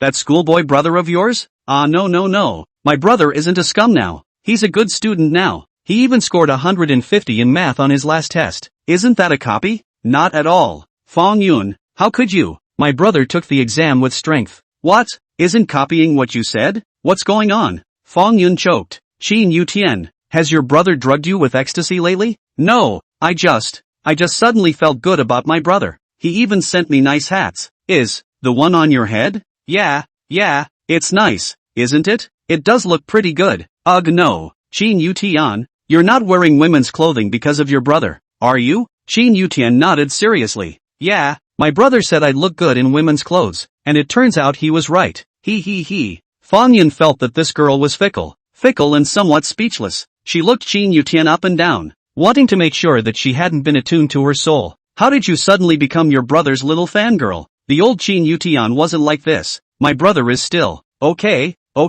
don't talk about your brother. Isn't your idol the god of learning? Why do you keep talking about your brother? Ha, I did? What do you think? Qin Yutian stopped talking. She does seem to talk about her brother all the time. However, it seems that I suddenly can't say enough good things about my brother. Did you know the Hokage? Because he was at the same table as your brother? Shinyu nodded and shook her head. It's the little table. Huh? What's the difference? Of course it does. A junior cohort is certainly not the same as a cohort. The word junior cohort. Junior cohort. Halfway through her sentence, Qin Yutian stopped. Fong Yun was dumbfounded. What happened to the little table? Oops, you don't understand. Never mind not explaining it to you. The term little tablemates is naturally intimate. Only my brother can call it that. My brother's little tablemate. My brother's sweetheart. My brother's favorite person. Is the god of learning.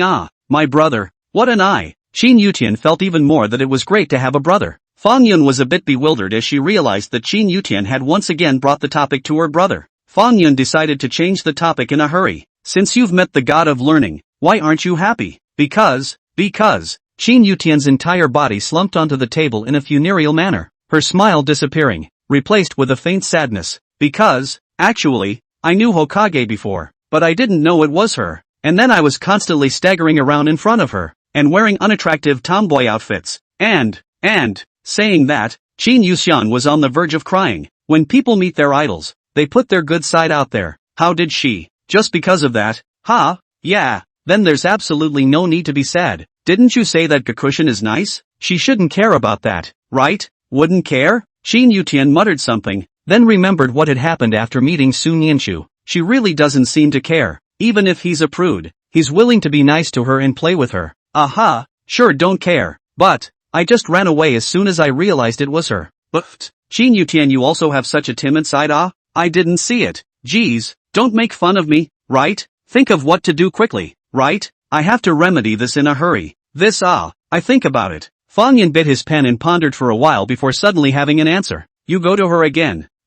Just tell her that you had an emergency at that moment and had to leave, and that you actually like her. Is this okay? Definitely. Qin Yutian bit her lip. Then, I'll find a chance to try. Fong Yun, thank you. You're welcome. If you really want to thank me, find a chance for me to meet the god of learning as well. Let's see. The two talked about this until the end of class. What was taught in this class? They didn't listen at all. School is out in the morning. Lin Zhou then took Lu Ximing and Sun Yinshu, Xian Guigui to the cafeteria to eat together. As he walked to the front door, he saw Lu Xingchen, who was walking over with a lunchbox. Seeing that it was him, Lu Xingchen suddenly smiled, and Subko anxiously stood still and saluted. Hello heroes, I'm Lu Xingchen. Lin Zhou, I have to say, students at this age do seem a bit middle-aged. He had to say. Hello, hero, I heard my mom tell about you. I haven't had a chance to thank you yet. If it wasn't for you, my mom might have been injured too. Or, why don't I invite you to eat in the cafeteria at noon today? No, I've got 4 other guys here? It's okay, I'll invite along. Lin Zhou was just about to continue refusing when he saw Prince Chen walk out of the classroom. As soon as he pulled Lu Xingchen, he didn't even look at Lin Zhou before heading out. Lu Xingchen was startled. Hi, Prince Chen, what are you doing? Where are you taking me? Playground. What's the playground for? Prince Chen didn't reply, but his movements didn't stop. Lu Xingchen had to shout. Hero, it looks like I won't be able to eat today. Wait for the next time. I'll treat you next time I have the chance. Lin Zhou waved his hand. Go.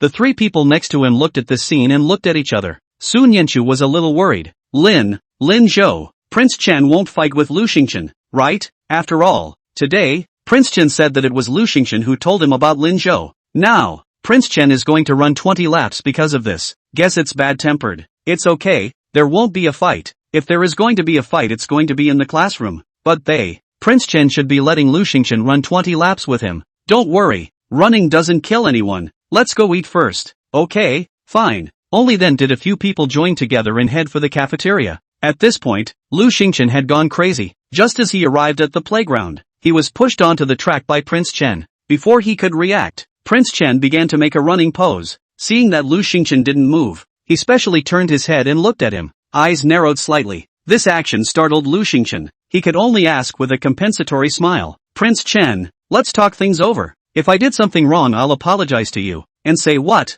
No need to apologize. And you are? Prince Chen signaled with his eyes. Can't you see? Run laps. But, don't be a ing but, this whole thing was caused by the misinformation you gave me. Aren't you going to run with me? Chapter 107, The Scholarly God. Wouldn't be in love with Qin Yutian's brother? would he? Lu Xingchen cried in fear on the spot. That's 20 laps. You're killing me. I'm sorry brother Chen. It's me who didn't make it clear. Look, Lin Zhou isn't here either. He can't see it at all. So just stop running. Shucks. Prince Chen gave Lu Xingchen a cold-faced look. I'm a bit confused about what I'm doing, but I never lie. And if I have to run 20 laps, I have to run 20 laps, not 1 lap less. But, mourn, don't be such just go you. Wang Zichen didn't wait for Lu Xingchen to finish and pushed him forward. Lu Xingchen could only wail and run at the same time. It wasn't that he didn't want to retort. He is not as tall as Prince Chen and not as strong as Prince Chen, so he can't fight at all. At this time, Lin Zhou's few people had already arrived at the cafeteria. He took the 4 men with him in line for their meals. Didn't see that not far from them, 2 little girls were sneaking around yakking. Qin Yutian hugged her lunchbox and looked around, a little anxious. Geez, why haven't I seen my brother yet? Fong Yun sighed silently. Ugh, what are you looking for your brother for? Aren't you here to take me to see Scholar? My brother is wherever the god of learning is. Ha? Fong Yun was a bit confused. The Hokage is having dinner with your brother? Yeah, what's so curious about that? I told you, they're at the same table. Oh, Fong Yun was still a bit confused. Boys and girls, it seemed like they didn't eat together much. Unless it's a relationship, the god of learning wouldn't be in a relationship with Qin Yutian's brother, would he? As soon as this thought occurred, Fong Yun hurriedly shook his head. No way, absolutely no way. The god of learning is so good at his studies, how could he fall in love? Being in love will set back your studies. Maybe, they really just eat together? As he was thinking, Fong Yun suddenly heard Qin Yutian shout. Ah, saw that. Where is it? Where is it? Where is it? Fong Yun hurriedly came over, holding up the glasses on his large round face in the process. Qin Yutian pointed in the direction of Lin Zhou. There. Fong Yun took a look and was stunned. Holy, what a big handsome guy. Yeah. My brother is super handsome. Someone who complimented Lin Zhou was happier than he was. Fong Yun rolled his eyes. Okay, don't be a stinker. The girl behind your brother, is she a school god? Lin Zhou is male in front of him, only in the back is a girl.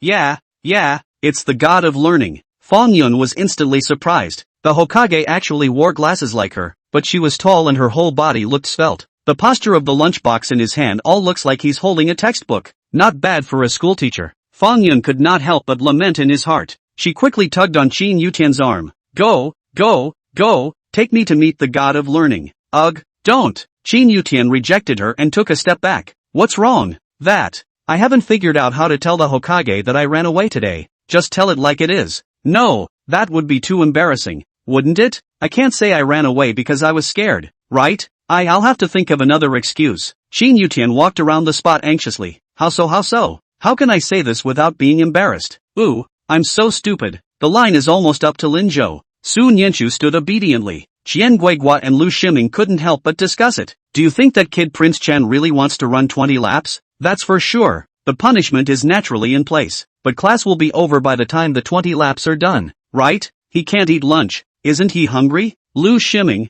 I didn't expect you to be quite sympathetic. Or else, you'll go run for him? No. I don't have the stamina for that. I live on that meal all day long. Also, you can't have more than one of these meals. Both will kill me. Lu Shiming couldn't help but mutter. Ever since Lin Zhou explained that he had to lose weight, his diet had been controlled. Eating with Lin Zhou every day, he couldn't be lazy at all. However, after losing a dozen pounds or so, I do have a lot more strength and spirit than I did before. Lin Zhou heard his muttering and was about to turn around to say a few words when he suddenly saw the girl not far away, who was swaying. He looked at her with amusement and touched Su Nianchu again. Look, little cohort, what did I say? Su Nianchu twisted her head and saw Qin Yutian. She laughed along. Why does Sweetie keep spinning in circles? Doesn't she eat? Must have wanted to come over to you, but didn't dare. Yeah, try calling out to her if you don't believe me. Su Nianchu tenderly shouted. Qin Yutian didn't respond. She was a bit lost.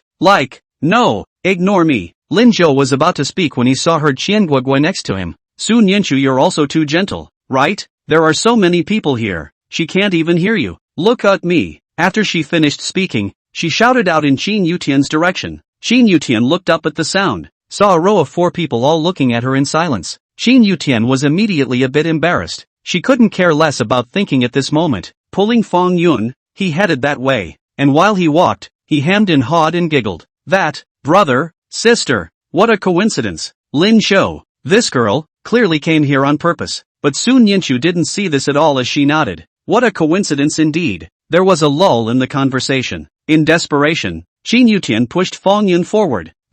Sister, this is my classmate. She said she wants to get to know you. Her name is Fong Yun. Fong Yun, who was silently agitating. She was just thinking about rushing off without saying anything, or just saying hello. After all, this is the god of learning. I want to know Gakushu, but I'm so nervous to talk to him. But at the moment, she could only say it after standing stiffly upright, in a regimented manner. Hello Hokage, I'm Fong Yun. It's important to make a good impression on the god of learning. Seeing them, Sun Yinshu couldn't help but laugh. Are all the little girls these days so cute? Hello, I'm Sun Yinshu. I know. Hey, our homeroom teacher always talks about you, the god of learning. You're a role model for our whole class. Yes, is it? Sun Yinshu was a little embarrassed. Yes, the teacher told us all to study after you, that school god. Or, Fong Yun didn't know how he had become talkative. Perhaps it was because he had interacted with Sun Yinshu twice and realized that she didn't have much of a shelf. Instead,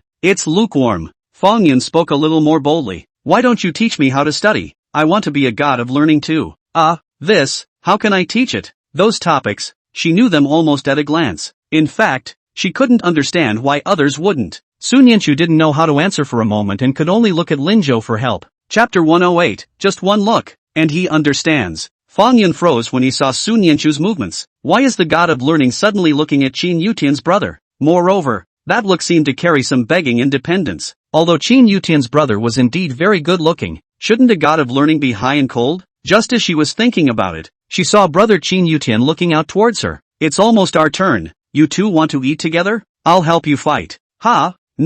No need. The word use had just been half said when Fong Yun's lunchbox was taken away. Then Lin Zhou extended his hand to Qin Yutian. Give it to me. Qin Yutian subconsciously waved her hand. No, I'll just do it myself. To have dinner with my sister. Wouldn't we still have to deal with that? So embarrassing. Lin Zhou signaled Qin Yutian to look behind him. You want to get in line? Sugar, when did you become so obedient? Qin Yutian was agitated and immediately handed the lunchbox in her hand to Lin Zhou. I'm not going to do what I'm told. Here, you fight for me. Lin Zhou took the lunchbox and gestured to them. You guys go wait over there. Taking his seat, Fong Yun was still a bit confused. She tugged at Qin Yutian's sleeve. Qin Yutian, why is your brother going to give us food after the god of learning glanced at him? Qin Yutian sighed. Can't you see that? See what? Because my sister didn't know how to answer you, and looked for my brother for help, and my brother helped straight away. And look at you now. Can you still talk to my sister?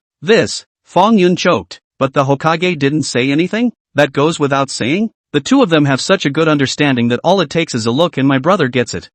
Fong Yun was a bit confused. But would a relationship be this good just by being at the same table alone? How come you and I don't have that kind of understanding? Qin Yutian, Fong Yun, have you ever thought that they might be more than just deskmates? Fong Yun instantly felt that his brain was not enough. So, what's their relationship then? Qin Yutian rolled her eyes. You've read so many romance novels that you don't understand that? Romance novels? Romance? What does this have to do with romance? No, they're a man and a woman. Holy, no way? Fong Yun's mouth opened wide in shock, a look of disbelief on his face. Qin Yutian looked at her and nodded. Fong Yun felt his entire body explode. She looked at Qin Yutian with disbelief and silently swallowed her saliva. But aren't relationships not allowed in our school? Then why don't we allow relationships in our school? Because it interferes with studying. Do you see them interfering with learning? Fong Yun choked once again. Is this even possible? This is also too explosive. No. Let me digest it. Our school god actually fell in love. Our school god actually fell in love. Our school god. Seeing Fong Yun's voice getting louder and louder, Qin Yutian hurriedly pulled her back. Shoo,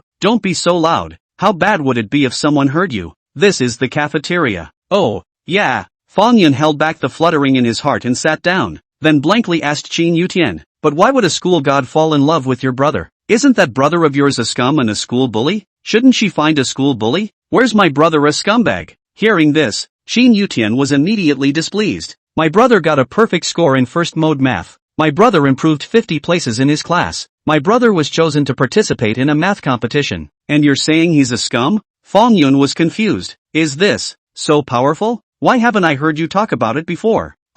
Qin Yutian was a bit embarrassed. She actually didn't believe it herself before, so she didn't even say anything to Fong Yun after she knew about this news. Later, because of the entanglement with Lin Zhou, plus the matter of mom. She had, forgotten about it. Don't you care? Anyway, my brother is very good. Besides, my brother's face, isn't he better looking than the schoolmaster? Fang Yun instantly felt like he couldn't refute it. Before she had met Lin Zhou, she had always thought that the schoolmaster was the most handsome. But now, all of a sudden, it didn't seem like the schoolmarm was that good looking anymore. Looks like it's time for the school to re-elect the school bully once again. But I still don't think your brother is good enough for the Hokage. Fang Yun made a final conclusion in his mind. After all, the god of learning had a place in her heart as an idol. The idol of his own family, of course, is unworthy of any boy. Qin Yutian was in a hurry. If my brother isn't good enough for the god of learning, then who else in our school is? Naturally, no one is worthy of it. Qin Yutian was speechless. She suddenly remembered that Lin Zhou didn't seem to have confessed to Sun Yanchu yet, though they looked like a couple. Of course, in her mind they already were. But the truth is, something is missing. Could it be? Is that what this is about? Brother thinks he's not worthy enough to confess? Or maybe brother doesn't think he's good enough? LOL, that's an elfin brain. You're usually so smart. How come you're so stupid at times like this? It seems that she is not enough of an assist from her sister. Qin Yutian decided that she would work harder. But now, the first question is, what exactly do you do to get along with your sister? Qin Yutian scratched her head in annoyance. At this point, she saw that Lin Zhou's few people had already returned with their lunchboxes. In addition to her and Fang Yun's 2 portions, it seemed that her brother had punched in 2 extra meals. Qin Yutian had a suspicious look on her face. Her lunchbox, in Sun Yanchu's hand. Watching Sun Yanchu approach, Qin Yutian hurriedly stood up, rearranging the hair that he had scratched and messed up. After doing this, she forced herself to show a smile like 8 teeth again, stretching out her hands and accepting the lunchbox that Sun Yanchu handed over. Thank you, sister. After saying that, she tugged at Fang Yun with her lunchbox in hand and was about to run. Anyway, don't want to eat with them just yet. Just 2 steps away, she heard Sun Yanchu say. Sugar, are you in a hurry again? It's an emergency. Are you not done with your morning rush? Qin Yutian was a bit confused. I see that you ran that fast in the morning. Is it because you didn't finish the homework assigned by the teacher? If you don't know how to write it, Lin Zhou and I can help you. Sun Yanchu spoke very seriously. Qin Yutian listened and laughed. Sister just gave her a leg up. Sister, it's okay, I finished writing. I just don't think it's possible to sit here for so many of us, and I thought I'd make room for you guys. As soon as her words left her mouth, she heard Lin Zhou say, no, we don't happen to eat in the cafeteria, so you guys sit down. Chapter 109, I've never heard such a sweet name. When Lin Zhou said this, not only Qin Yutian froze, a few others froze with them. Lu Shiming scratched his head with a puzzled expression. Not in the cafeteria? Then where? Brother Zhou, I was just wondering, what are you doing with 2 extra meals? Lin Zhou smiled mysteriously. Go and you will see. After saying that, he looked at Sun Yanchu again. Going to watch the fun, little cohort? Although she didn't know exactly what she was going to see, Sun Yanchu nodded seriously and answered without hesitation. Go. That's fine. If you guys aren't going, you can eat with Sugar and the girls. There's room for 4 more. Lin Zhou turned around and gestured for Sun Yanchu to follow him. The remaining 4 looked at each other in confusion. What is Boat doing? Whatever, I'll come along. Lu Shiming, why don't you eat here by yourself? It's only a cutie if there's hilarity to be had. Lu Shiming hurriedly picked up his lunchbox and followed. Ugh, wait for me. I'll go too. Fang Yun and Qin Yutian looked at each other. Why are they all suddenly gone? Qin Yutian, your brother asked the god of learning to call out his little table mate? I'll go. This name calling is so intimate. I'm going to check it out. Are you going? Really? I've never heard it called so sweetly. The 2 of them were saying one thing to each other and neither one of them was answering the other. Qin Yutian had already followed herself outside with her lunchbox. Fang Yun hurriedly picked up his lunchbox as well. No, she had to see it too. 3 minutes later, a group of 6 men stood on the edge of the playground. Launched into a daze, they were directly across from each other. On the other side of the playground, 2 figures were running one behind the other. It looked very tiring, and yet, there was no stopping. It's not exactly hot right now, but the sun is high in the sky. It didn't take much thought to realize how tired the 2 were from all that running. After looking at it for a while, Lu Shiming smiled. I didn't realize the 2 of them were really running. They're quite persistent. Boat brother, you really come to watch them run. This time the 2 absolutely will not be lazy. The key is, you also bought 2 more meals. We can directly eat and watch. See the class. Lin Zhou didn't answer him and simply waved his hand. Come on, there are seats over there. Sit and eat while you wait. On either side of the playground, there are benches. Lin Zhou led the way towards that side. Soon Yanchu's few people hurriedly followed. The unknown Fang Yun and Qin Yutian were dumbfounded. Ugh, what the hell is going on? Why are they running? This kind of thing of clearing the doubts in other people's minds and pretending for Lin Zhou was Lu Shiming's favorite thing to do. So he hurriedly staggered a few steps back to them. This you all do not know, ah? Let me tell you. As he walked, he added to the story of the morning's events. Every time he got to a great moment, he didn't forget to put on a show for Lin Zhou. Thus, the three of them, Lin Zhou and Sun Yanshu Qian Guogua, who were walking in front of them, could hear, from time to time, the two girls behind them emoting nonstop. Those two heroes from the legend turned out to be them. Ha! Oh my god! Awesome awesome! This person should indeed be punished. How dare he bully his brother? Ugh, sugar. I suddenly think your brother is kind of a good match for the god of school. That's for sure. These last two words clearly reached the ears of the three people in front of them. Sun Yanshu hurriedly lowered her head, and in order to avoid embarrassment, she began to run out of things to say. Lin Zhou, thank you for today. Thank me for what? Thank you for just teaching me to say those things to Sugar. Sugar doesn't seem embarrassed anymore. It's okay, Sugar is just that way. You don't really have to care. I know. Sun Yanshu spent all morning today obsessing over whether Sweetie would never care about her again. It's not like she can read people or cajole them. It was a good thing that Lin Zhou had taught her how to say it when she was in line for food. I'm sure it's very effective. Thinking of this, Sun Yanshu looked at Lin Zhou out of his mind. Lin Zhou was really smart. Xian Guogua, who was walking behind them, was completely speechless at this time. There's lovey-dovey talk in the front and pretentious bravado in the back. She really don't want to hear any of them. What do I do? What do I do? After thinking for a while, Xian Guogua finally found a good solution. She shouted in the direction of Prince Chen and Lu Xingchen. Prince Chen, Lu Xingchen, go for it. They finally fell silent. But, the two who were running were not happy. To be precise, it was Prince Chen who was not happy. He stared in Lin Zhou's direction and could almost spit fire out of his eyes. Lu Xingchen did not see his anger, and at this time was chanting up and down. Alas, Lin Zhou has come to see us. No, why are they sitting down? Ha, they seem to have taken boxed lunches? These guys aren't going to be here supervising us while we eat, are they? Brother Chen, I am really hungry. I was hungry enough as it was, and I've been running for so long now. Lu Xingchen only felt like he could eat a cow. Prince Chen's anger increased. Eat a fart. Lin Zhou, this asshole, is still a hero? Fan Yunjia is right. He deserves it too. Morn, can I stop and go eat? Can't. Keep running. It didn't take long for the two to run onto the track in front of Lin Zhou's group. Seeing this, Lu Shiming couldn't help but stand up, picked the chicken leg out of the bowl and took a big bite. Eat while you read. Wow, these chicken legs are extra delicious today. The owner of Window 2 is getting better and better. This potato beef is also delicious. Yum yum yum. Prince Chen was unmoved, not even able to look at them. Straight away, he crossed over to them with a cold grunt. Lu Xingchen's mouth watered when he saw this. Brother Ming, I'm your own brother. Can you save some for me? We won't even have any food after our run in a while. Ha ha ha, call your righteous father, who may have a good heart and save some for you. Righteous father, please. Lu Xingchen was on the verge of crying. At this point, Prince Chen suddenly ran back and grabbed him. Don't be ashamed of yourself. Run. Ugh. Brother Chen, let go of me. Brother Ming, no. Righteous father, remember to leave me.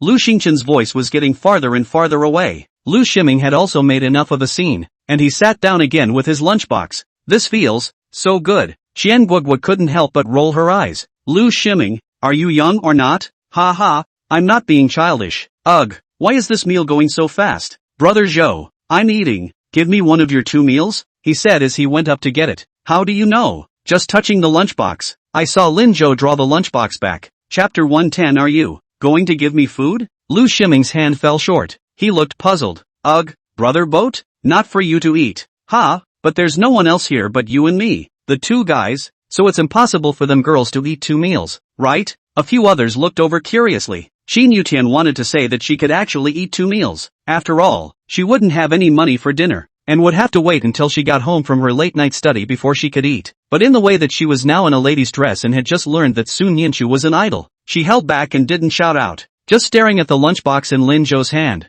Drooling, Fang Yun tugged on Qin Yutian's sleeve and whispered, Qin Yutian, your brother wouldn't eat 3 servings by himself, would he? You look like a little guy. How come you can eat so much? Lin Zhou ignored Lu Shiming and lowered his head to finish the last bite of his meal before looking at him. You don't want to lose weight? Or do you want to run laps too? Ha! No, no, no, I don't want to run. I'm not eating. Those two guys are exhausted like that. His own body of meat, running up will not die of exhaustion. Never run. Linjo put away his own lunchbox, and then put away the trash around each of them. Finally, two packed meals in one hand and trash in the other. Toward the edge of the runway, Lu Shiming straightened up and muttered, "Why is boat being strange? Ugh, Mr. Su, what is Linjo doing?" Su Nianchu shook her head. "I don't know. Not even you?" As we spoke, several of the girls had finished their meals as well. After each of them finished cleaning up, they came and stood beside Linjo. In the meantime, on the track, Lu Xingchen and Prince Chen were already running their sixth lap.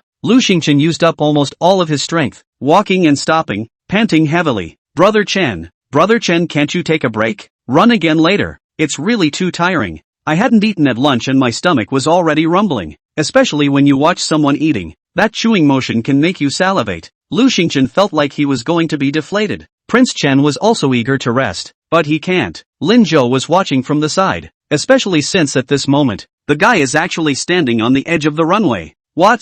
Think supervision in the rest area isn't enough? Want to come down to the track and laugh at him? Ha! He must never be caught in the act again, so he wouldn't be ridiculed again. Prince Chen clenched his teeth, wiped the sweat with his sleeve, and stifled his head as he continued to run forward. Seeing that he was about to reach Linjo, Prince Chen began to accelerate. Lu Xingchen, who was chasing him behind, was on the verge of crying. Chen, you don't want to die. Prince Chen thought to himself, what is life? Is it important? Isn't being laughed at worse than being dead? As he was thinking about it, he suddenly found himself in front of him, with an arm outstretched. Who's so blind? Can't you see he can't even look up? Why are you blocking the way? Prince Chen quickly turned a corner and prepared to go around. Just then, his collar was pulled down. Prince Chen, who had already exhausted his strength, stumbled and almost fell to the ground. He cursed angrily. Who is it? Crazy? Turning his head and seeing Lin Zhou, Prince Chen froze. He quickly shook off Lin Zhou's hand and looked at him angrily. What are you doing? Lin Zhou? You don't get enough of watching and are planning to drag me for a critical education? Go away. Don't disturb my running. Prince Chen was just about to leave when he saw Sun Yanchu standing on his other side. Prince Chen, for some reason, ever since the incident in the morning, he was a little scared when he saw Sun Yanchu. This literate schoolteacher is actually bursting at the seams with combat prowess. Prince Chen subconsciously retracted his foot and turned around again, preparing to cross between the two. But again, Lin Zhou caught him. Prince Chen was mad. He wiped his sweat again and asked angrily, what do you want to say? Say it. Next to him, Lu Xingchen also stopped at this moment. However, he didn't want to join the battlefield between Lin Zhou and Prince Chen, so he just happened to stop in front of Lu Ximing. Lu Xingchen asked, breathing heavily, Righteous Father, is there any more food? Lu Ximing ignored him. The other three girls ignored him as well. They were all staring in the direction of Lin Zhou at the moment, full of questions. Xian Guagua, what is Lin Zhou doing? What's he doing stopping Prince Chen? Why did Sun Yanchu go over there too? These two aren't going to beat up Prince Chen, are they? Thinking about what happened in class today, Lu Ximing felt that this situation was not impossible. After all, the trio looked arrogant and domineering at the moment. No, I'm going to help. Qian Guoguo pulled him back. What are you going for? Just stay here and watch. But what but? It's not too late for you to go back when the fight starts. What you're saying seems to make some sense. Qin Yutian's grip was even tighter as she carefully slipped the lunchbox she was holding to Fong Yun. Fong Yun froze. Qin Yutian, what are you doing? Nothing. Hold it for me in case of a fight and I'll be there to help. But Qin Yutian, you're wearing a skirt. Ah, skirts are just a pain in the ass. It's okay, I still have my arms and hands to use. Anyway, you can't let your brother and sister get bullied. Fong Yun, she had to grip her lunchbox tightly, pondering if she should go call her teacher. Lu Xingchen, who was ignored, was speechless. Righteous Father, everyone, do you hear me? Hello? Nobody cares about him. He also had to follow their gazes and look in the direction of Prince Chen. This look didn't matter. He saw Lin Zhou and Sun Yanchu, actually surrounding Prince Chen in the center. Lu Xingchen then looked at the few people around him and fell into deep thought. Prince Chen was only one person. Lin Zhou and Sun Yanchu were two people. Lin Zhou was still a head taller than Prince Chen. Prince Chen had just run and had no stamina. In a fight, it should be Prince Chen who suffers, right? Thinking of this, Lu Xingchen shrank back. This scene could easily turn into a cluster asterisk, and he wasn't going to get involved. Just after shrinking 2 steps, he saw Lin Zhou again handing the rice he was carrying in his hand to Prince Chen. Lu Xingchen, aren't we going to fight? Several others who were ready to go help froze. What the hell? is that rice for Prince Chen? At this point, Prince Chen, who was waiting for Lin Zhou to teach himself a lesson and was ready to run away at any time, also froze when he saw Lin Zhou's actions. You, he said, but not a word came out. Just found the scene extraordinarily comical. He was a little incredulous. Are you going to feed me? There were 14 laps left, and when they were finished, he really wouldn't have time to eat. If that's true, there's a chance that one could pass out from low blood sugar. Wang Zichen had already made up his mind, and when it was over, he went straight to ask for a leave of absence, and didn't attend class in the afternoon. But at the moment, he's in a funk. Chapter 111, but, I also want to protect Lin Zhou. How could Prince Chen not expect it? The one that caused him to come to the playground and run laps. The one that had been silently cursed in his own mind all morning. That Lin Zhou, who had always been targeted by himself, would actually give himself food? This guy, he's off his meds, isn't he? Either that, or there's poison in the rice, right? Seeing that Lin Zhou did not move, Prince Chen was even more puzzled. He subconsciously took a step back, but because of Sun Yanchu, he didn't dare to retreat too far. It could only be slightly farther away from Lin Zhou. Lin Zhou, what the hell do you want? Lin Zhou finally opened his mouth. Eat or not, there won't be any food in the cafeteria later. The more Prince Chen thought about it, the stranger he felt. He felt that Lin Zhou couldn't possibly have such a good heart. Although his stomach was also starting to growl, Prince Chen held back his hunger and said stiffly, I'm not eating. Really not eating? No. Seeing Prince Chen's resolute attitude, Lin Zhou turned around and hung the rice on the crossbar next to him. Eat or not, it's up to you, but don't die in the playground. You still have to run 20 laps, just don't blackmail me then. After saying that, Lin Zhou didn't pay any more attention to Prince Chen, turned and shouted, small table, go. Then it was off toward the playground exit. Prince Chen, just leave? Oh yeah, save the trash for you too. Remember to throw it out with you when you're done eating. Lin Zhou turned back again and threw the garbage in his hand, at Prince Chen's feet. Prince Chen, not a single word of the profanity he'd been holding back came out. He was just silent, watching Lin Zhou leave. Other side, Lu Xingqian was also mad. Lin Zhou really sent food to Prince Chen? Lin Zhou that's Lin Zhou Lin Zhou actually gave food to Prince Chen? At their age, in case of conflict, it would take days at the very least to reconcile, and for those with deep conflicts like Prince Chen and Lin Zhou, it was probably not possible for one semester. It might stay silent. But, you just made a big fuss in the morning, and you brought food to Prince Chen at noon? Lin Zhou is that so benign? The four people who were similarly dumbfounded also reacted at this moment. Lu Ximing patted Lu Xingqian's shoulder and sighed over not being able to fight. What are you waiting for? There's a portion of that meal for you. He finally realized why Lin Zhou didn't let him eat it. Also just happened to buy two. Although this person had punished Prince Chen, he actually had the heart to think about Prince Chen. Lu Ximing suddenly felt that he did not lose out by making Lin Zhou a friend. Xian Guogua, let's go too. Aha. Xian Guogua looked at Sun Yanchu and Lin Zhou's back and smiled. These friends I made by mistake are really good. Qin Yutian also hurriedly took the lunchbox from Fang Yun's hands and chased after him.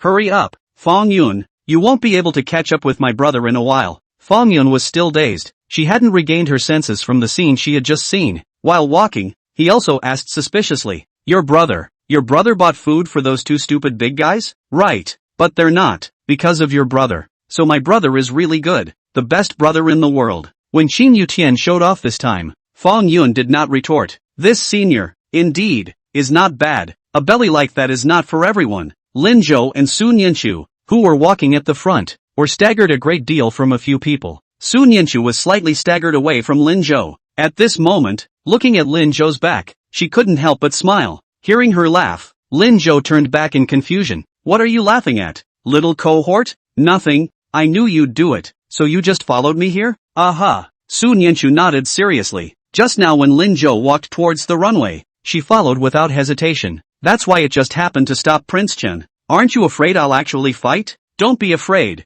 I'll fight with you if you do. Ha ha, little cohort, do you fight too? Sun Yanchu thought for a while and suddenly felt a little sad. I don't seem to know how to fight, but Lin Zhou, I can learn, so that next time, you can help Lin Zhou, right? She said it in a serious way, as if, really, she was going to learn it. Lin Zhou was amused by her on the spot. Ha ha, little tablemate, don't need to learn, you're fine like that, but, I'll protect you when you're in danger. But, I also want to protect Lin Zhou. Lin Zhou, will you teach me when you're free? I also want to protect Lin Zhou. When Lin Zhou heard these words, suddenly his heart trembled slightly. Protect him. The little cohort was so soft and weak, but she actually said she wanted to protect him. To protect him, even if she had to learn to fight. She didn't see any problem. How is she? So nice. Lin Zhou gently rubbed her hair. Okay, teach you. Su Nianchu smiled happily. It's a deal. Well, it's a deal. The two smiled at each other and quickened their pace. On the way, the two were still chanting. But Lin Zhou, why did you bring food to Prince Chen? Because, lest he should starve to death.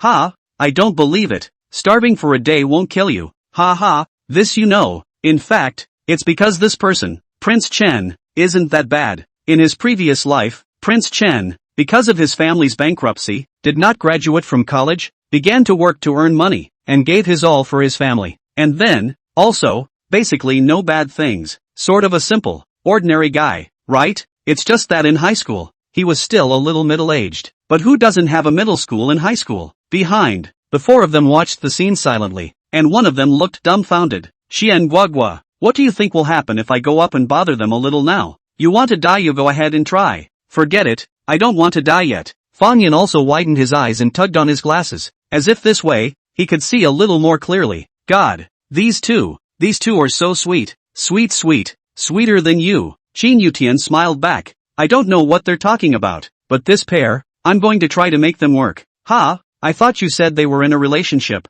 This one, ha ha ha, right away. My sister will become my sister-in-law sooner or later. The playground. Lu Xingchen took 3 steps to the side of the hanging rice, stare at the rice and drool. But, Prince Chen didn't move. So much so that he didn't dare to move either. At this moment, Prince Chen had been staring in Lin Zhou's direction and was deep in thought. That back was clearly arrogant and domineering and unforgiving before, doing all the bad things, and often bullied him and Fan Yunjia. Every time you tease them, you do whatever it takes. He remembers, once, just because he said so. Fan Yunjia likes Yunruoshi too. Lin Zhou, I support Fan Yunjia. After class, he went to the restroom to take a dump, just got locked in the bathroom and missed that class. The list goes on and on. That was why Prince Chen scoffed at Lin Zhou and never trusted him, feeling that scum like this is a scum in the school and affects the ethos of the school. Together with Fan Yunjia, he tirelessly disliked Lin Zhou, trying to make himself comfortable in this way. But now, Chapter 112, The Heart of the Mouth. Hey, Chen, dinner? Lu Xingchen interrupted his thoughts when he saw him fuming. Prince Chen subconsciously opened his mouth. No. When he finished, he froze himself. Suddenly I feel really hungry. Ha, really not eating? If I say no, I don't eat. How can you take back what you've said? Lu Xingchen had to say carefully. Well, then, I'll go eat. When he said this, Lu Xingchen was careful, afraid of offending Prince Chen and being scolded again. However, until he got his lunchbox, he didn't notice any movement from Prince Chen. He didn't come to stop him. Lu Xingchen was relieved to pick up the bag, put it on the table next to him, and took a big bite. As he ate, he made a barfing sound. Perhaps it was because he had been hungry for a long time. Lu Xingchen actually felt that the meal in the cafeteria today was exceptionally delicious. It was so delicious. When Prince Chen saw him eating, he couldn't help but swallow his saliva. It's a starving man's birth, eating so well. He decided not to go see Lu Xingchen. However, the sound was completely blocked. Prince Chen went crazy. He covered his ears with his hands, but he still couldn't block the scent. It's just so hungry. After 2 minutes, Prince Chen couldn't help himself. He turned his head and questioned Lu Xingchen. Good, is it good? Lu Xingchen paused, picked up a large piece of meat, and stuffed it into his mouth. Yummy, really yummy, extra yummy. Prince Chen, the image is so impactful. Completely unconcerned about what he had said earlier, he carefully stood up. So, I taste it? Well, taste it.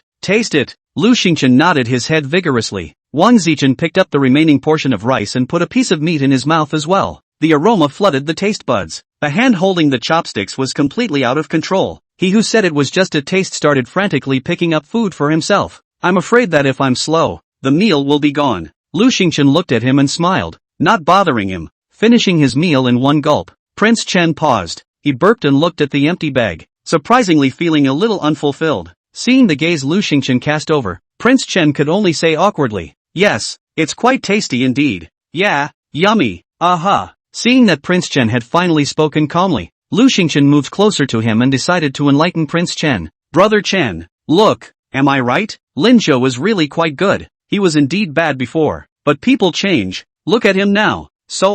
Don't get annoyed with him, such a good person is actually very suitable to be a friend. Prince Chen squirmed and stood up when he heard this. Who wants to be friends with him? Lu Xingchen, you're not going to be bribed by a meal, are you? Lu Xingchen didn't know what to say for a moment. Prince Chen was unforgiving. I'm not as stupid as you are. It's just one meal and you start getting close to people. You're so embarrassing. After saying that, Prince Chen turned around and left. By the way, he also picked up the trash on the ground and threw it into the trash can by hand, then started to continue running laps. There's still 14 laps to go. Lu Xingchen watched his movements and did not speak. And you say you won't be bought? He even forgets to yell at him to run laps with him and throws trash. Interjection or grunt of agreement or recognition, e.g., yes, it's me, man. It's always lip service. I also wonder how long Prince Chen can hold out. At this time, Prince Chen had already run to the entrance of the playground. Looking out, the backs of Lin Zhou's few people could no longer be seen. In his head, all were Lu Xingchen's words. Actually, Lin Zhou was really quite good.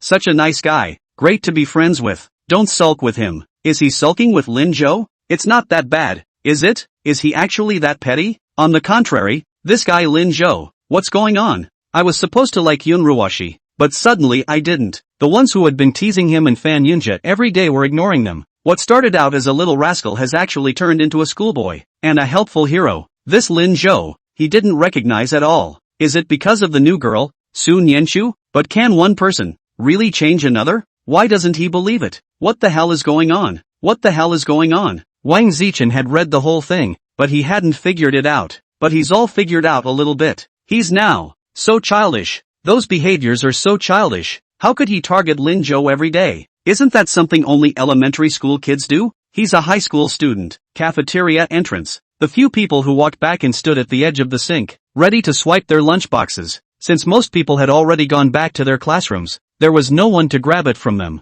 Qin Yutian seized the opportunity and quickly moved to Su Nianchu's side. Sister, I'll wash it for you. Su Nianchu froze slightly. No, I'll just wash myself. Ugh, no,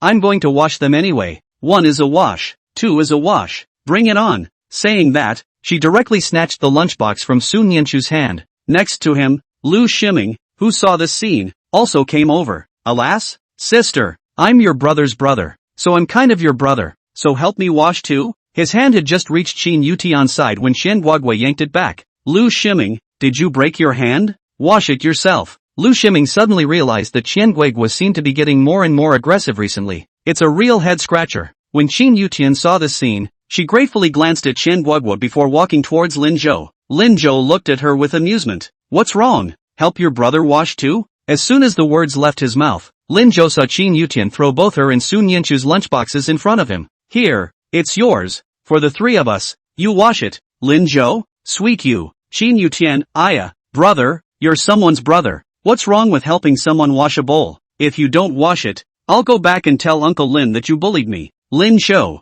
Well, I'll wash it. This girl, she's really getting loose. Qin Yu Sweet was very happy to see this. She happily pulled Su Nianchu. Sister, look how hardworking my brother is, right? You have to show your sister more of your brother's good qualities. Otherwise, if my sister is so good, what if she can't see my brother? Lin Zhou was helpless. This girl, she actually has this in mind? But it's fine. This seems to be fine. Su Nianchu nodded. Well, I know Lin Zhou is good. After saying that, she walked over to Lin Zhou's side. Lin Zhou, why don't we wash it together? Lin Zhou froze slightly and then smiled. Yeah, Qin Yutian. This Lin Zhou, how can he be so indisputable? Piss her off. Chapter 113, it's not that hard to admit your mistakes. Lin Zhou put all 3 lunchboxes into the sink. Pour detergent on a dishcloth and pull your sleeves up. I'll do the first wash. You rinse, the 2 of us together. It's quicker. After all, men and women work together. Good. Su Nianchu nodded and came to stand beside Lin Zhou. At this very moment, Qin Yutian suddenly felt a bit redundant. His own lunchbox was also a bit redundant in Lin Zhou's hands. She had originally wanted to use this method to teach Lin Zhou to help Su Nianchu wash the dishes, and hadn't intended for Lin Zhou to wash them for herself. Qin Yutian was torn. Now,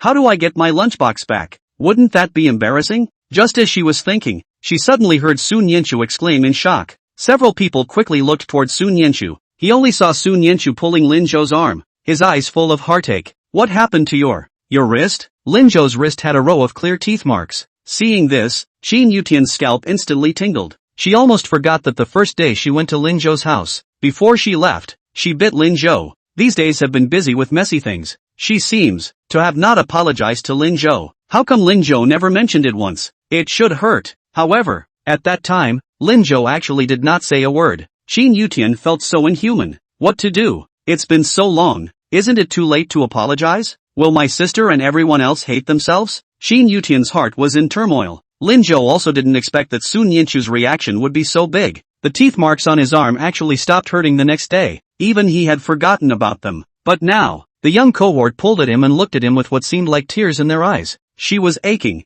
Heartache yourself. Realizing this, Lin Zhou hurriedly comforted her. It's okay, little cohort. Don't be afraid. Don't be afraid. It's a puppy bite, nothing at all. As he said this, Lin Zhou also glanced at Qin Yutian, gesturing for her to stay away. Qin Yutian froze. Puppy bite? Although Lin Zhou had scolded himself, however, he was defending himself. Knowing that your sister is your idol, knowing that you care about your place in your sister's heart, so he wouldn't let her talk. How come brother is so nice? Does she deserve to be her brother's sister like this? Next to him, Fang Yun also came over and unintentionally said next to Qin Yutian, puppy? What kind of dog is that? It hurts to look at it. Whoever bit it is crazy, right? Qin Yutian winced. Do you also think that person is excessive? Fang Yun nodded seriously. Quite excessive. Don't you think so? Qin Yutian clenched her teeth and didn't say anything. Sun Yinchu didn't let go of Lin Zhou's hand and looked seriously at the teeth marks. After a moment's interval, she asked cautiously, does it hurt?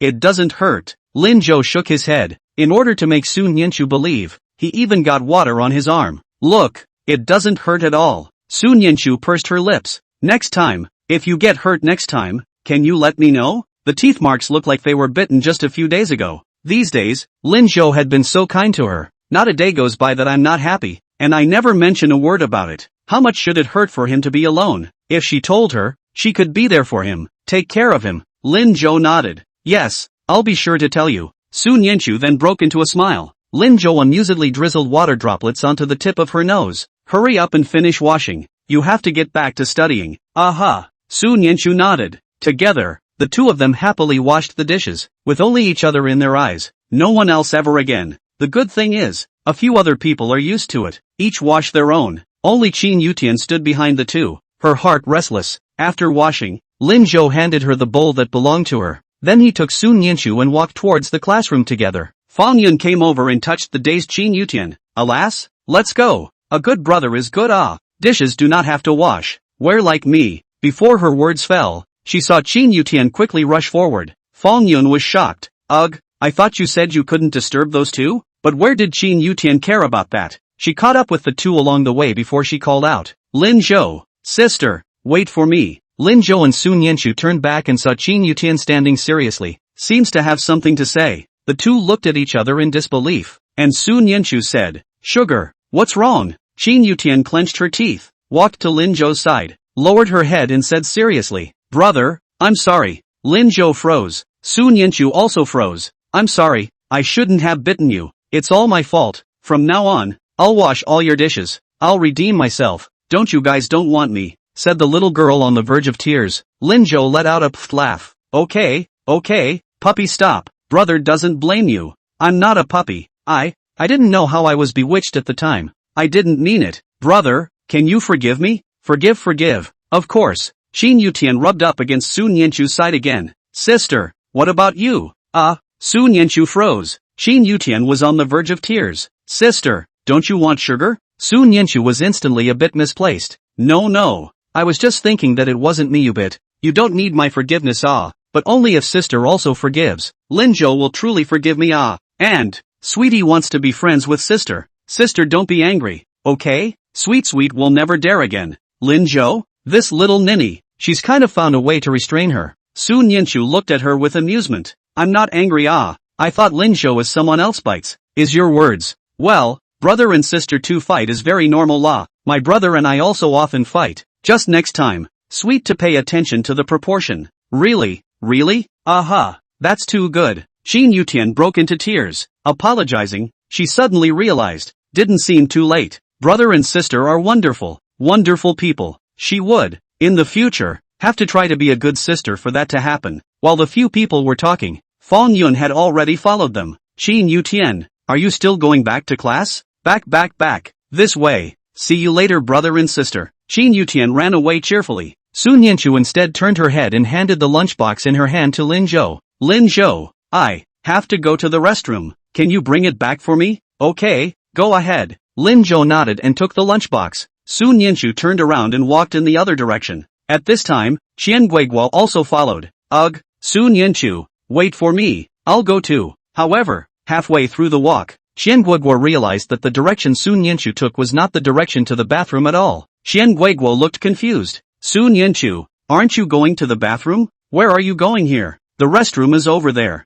Well, you go ahead and I'll go to the school nurse's office. Qian Guiguo, didn't you just look like you didn't care? And also the initiator Qin Yu Sui persuaded away the. Chapter 114, Can you bite if you're your boyfriend? The school nurse's office was exceptionally clear today. Not a single person all morning. So much so that Dr. Wang, the school nurse, fell asleep after eating. When he heard the knock on the door, he angrily rose from his bed, determined to pick up whoever dared disturb him if it wasn't something important. As a result, as soon as I opened it, I saw a slim little girl standing in the doorway. School Dr. Wang's anger went out on the spot. What's wrong? Sun Yanchu shook his hand, wondering how to describe Lin Zhou's situation. Seeing her stammering, School Dr. Wang understood and took out a box of medicine from the medicine shelf and handed it to her. Here, take this for a stomach ache. When Sun Yanchu looked at it, it was painkillers. She blushed at once. I'm not having a stomach ache? No? Then what are you so embarrassed to say? What's going on? That's it.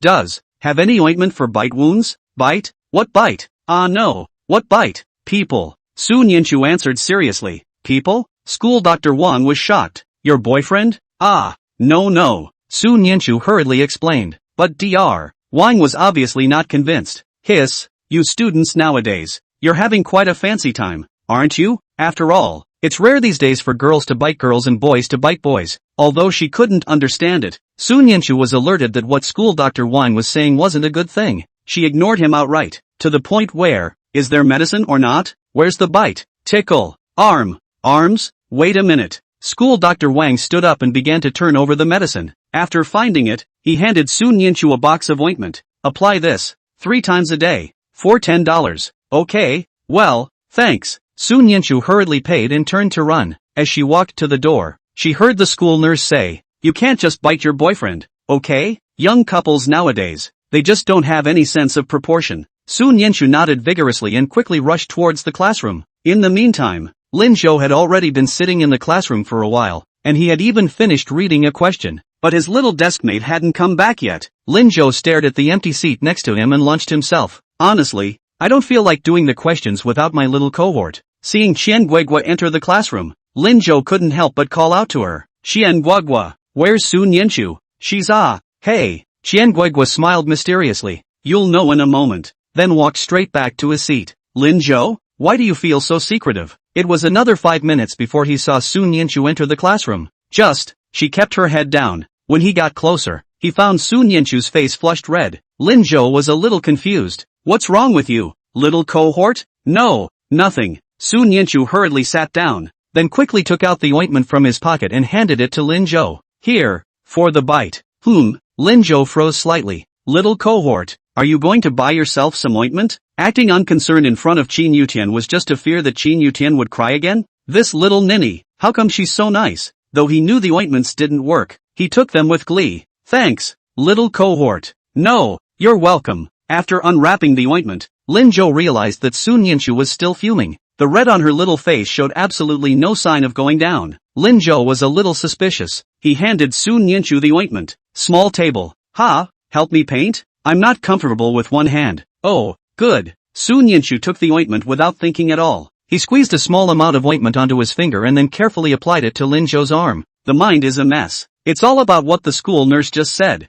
Boyfriends can't just bite. Does that mean it's actually okay to bite if it's a boyfriend? What the hell were you thinking? Sun Yanchu was going crazy. She shook her head hurriedly, trying to push the mess out. Seeing her little action, Lin Zhou couldn't help but laugh. Small table.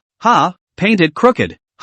Sun Yanchu hurriedly looked down and saw that she had applied the ointment all over the places where Lin Zhou was not injured. Sun Yanchu panicked. She squeezed some more ointment and reapplied it to the wound. The ointment was silky cool. combined with the tender fingers of my young co-star, I have to say, it was quite comfortable. Lin Jo felt enjoyable. What were you thinking about just now, little cohort? No, nothing. Did the school nurse say something to you? Su Nianchu shook her head in panic. No.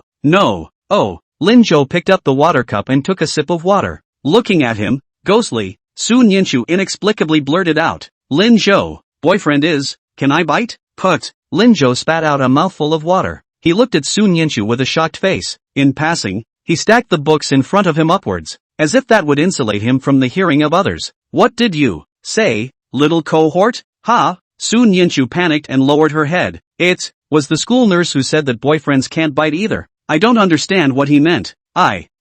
You when I didn't ask. Jesus, what the hell is she talking about? This brain, how did it turn into a paste when it came to Lin Jo? What, exactly, is she asking? School nurse? The school nurse is right, and boyfriends can't bite, and it's not like they can't, it's just. Lin Jo was wondering how to explain this to Su Nianchu, but after a moment, he gave up, because explaining this not only explains nothing, it tortures you. When he thinks of the word bite, it's really going crazy. What did that school nurse say that wasn't good? Net talk about nonsense. Forget it, little cohort, don't dwell on it, and don't ever listen to the school nurse again, you hear me? What if I teach my little friend a lesson? Su Nianchu shook her head. Lin Jo blew up. Is that a hobby for your little cohort? Just as he was thinking, he heard Su Nianchu say, in case you get hurt again, I still have to go to him. I'm not going to get hurt. Good, then I won't go. Front row, Fan Yunjia, who had returned from dinner, had been paying attention to Lin Jo. Seeing the two applying medicine at this moment, he could spit fire in his eyes. Because he was a third-rate student, the whole school praised him, and the banner hung openly in the classroom. No one seems to care what the two of them do,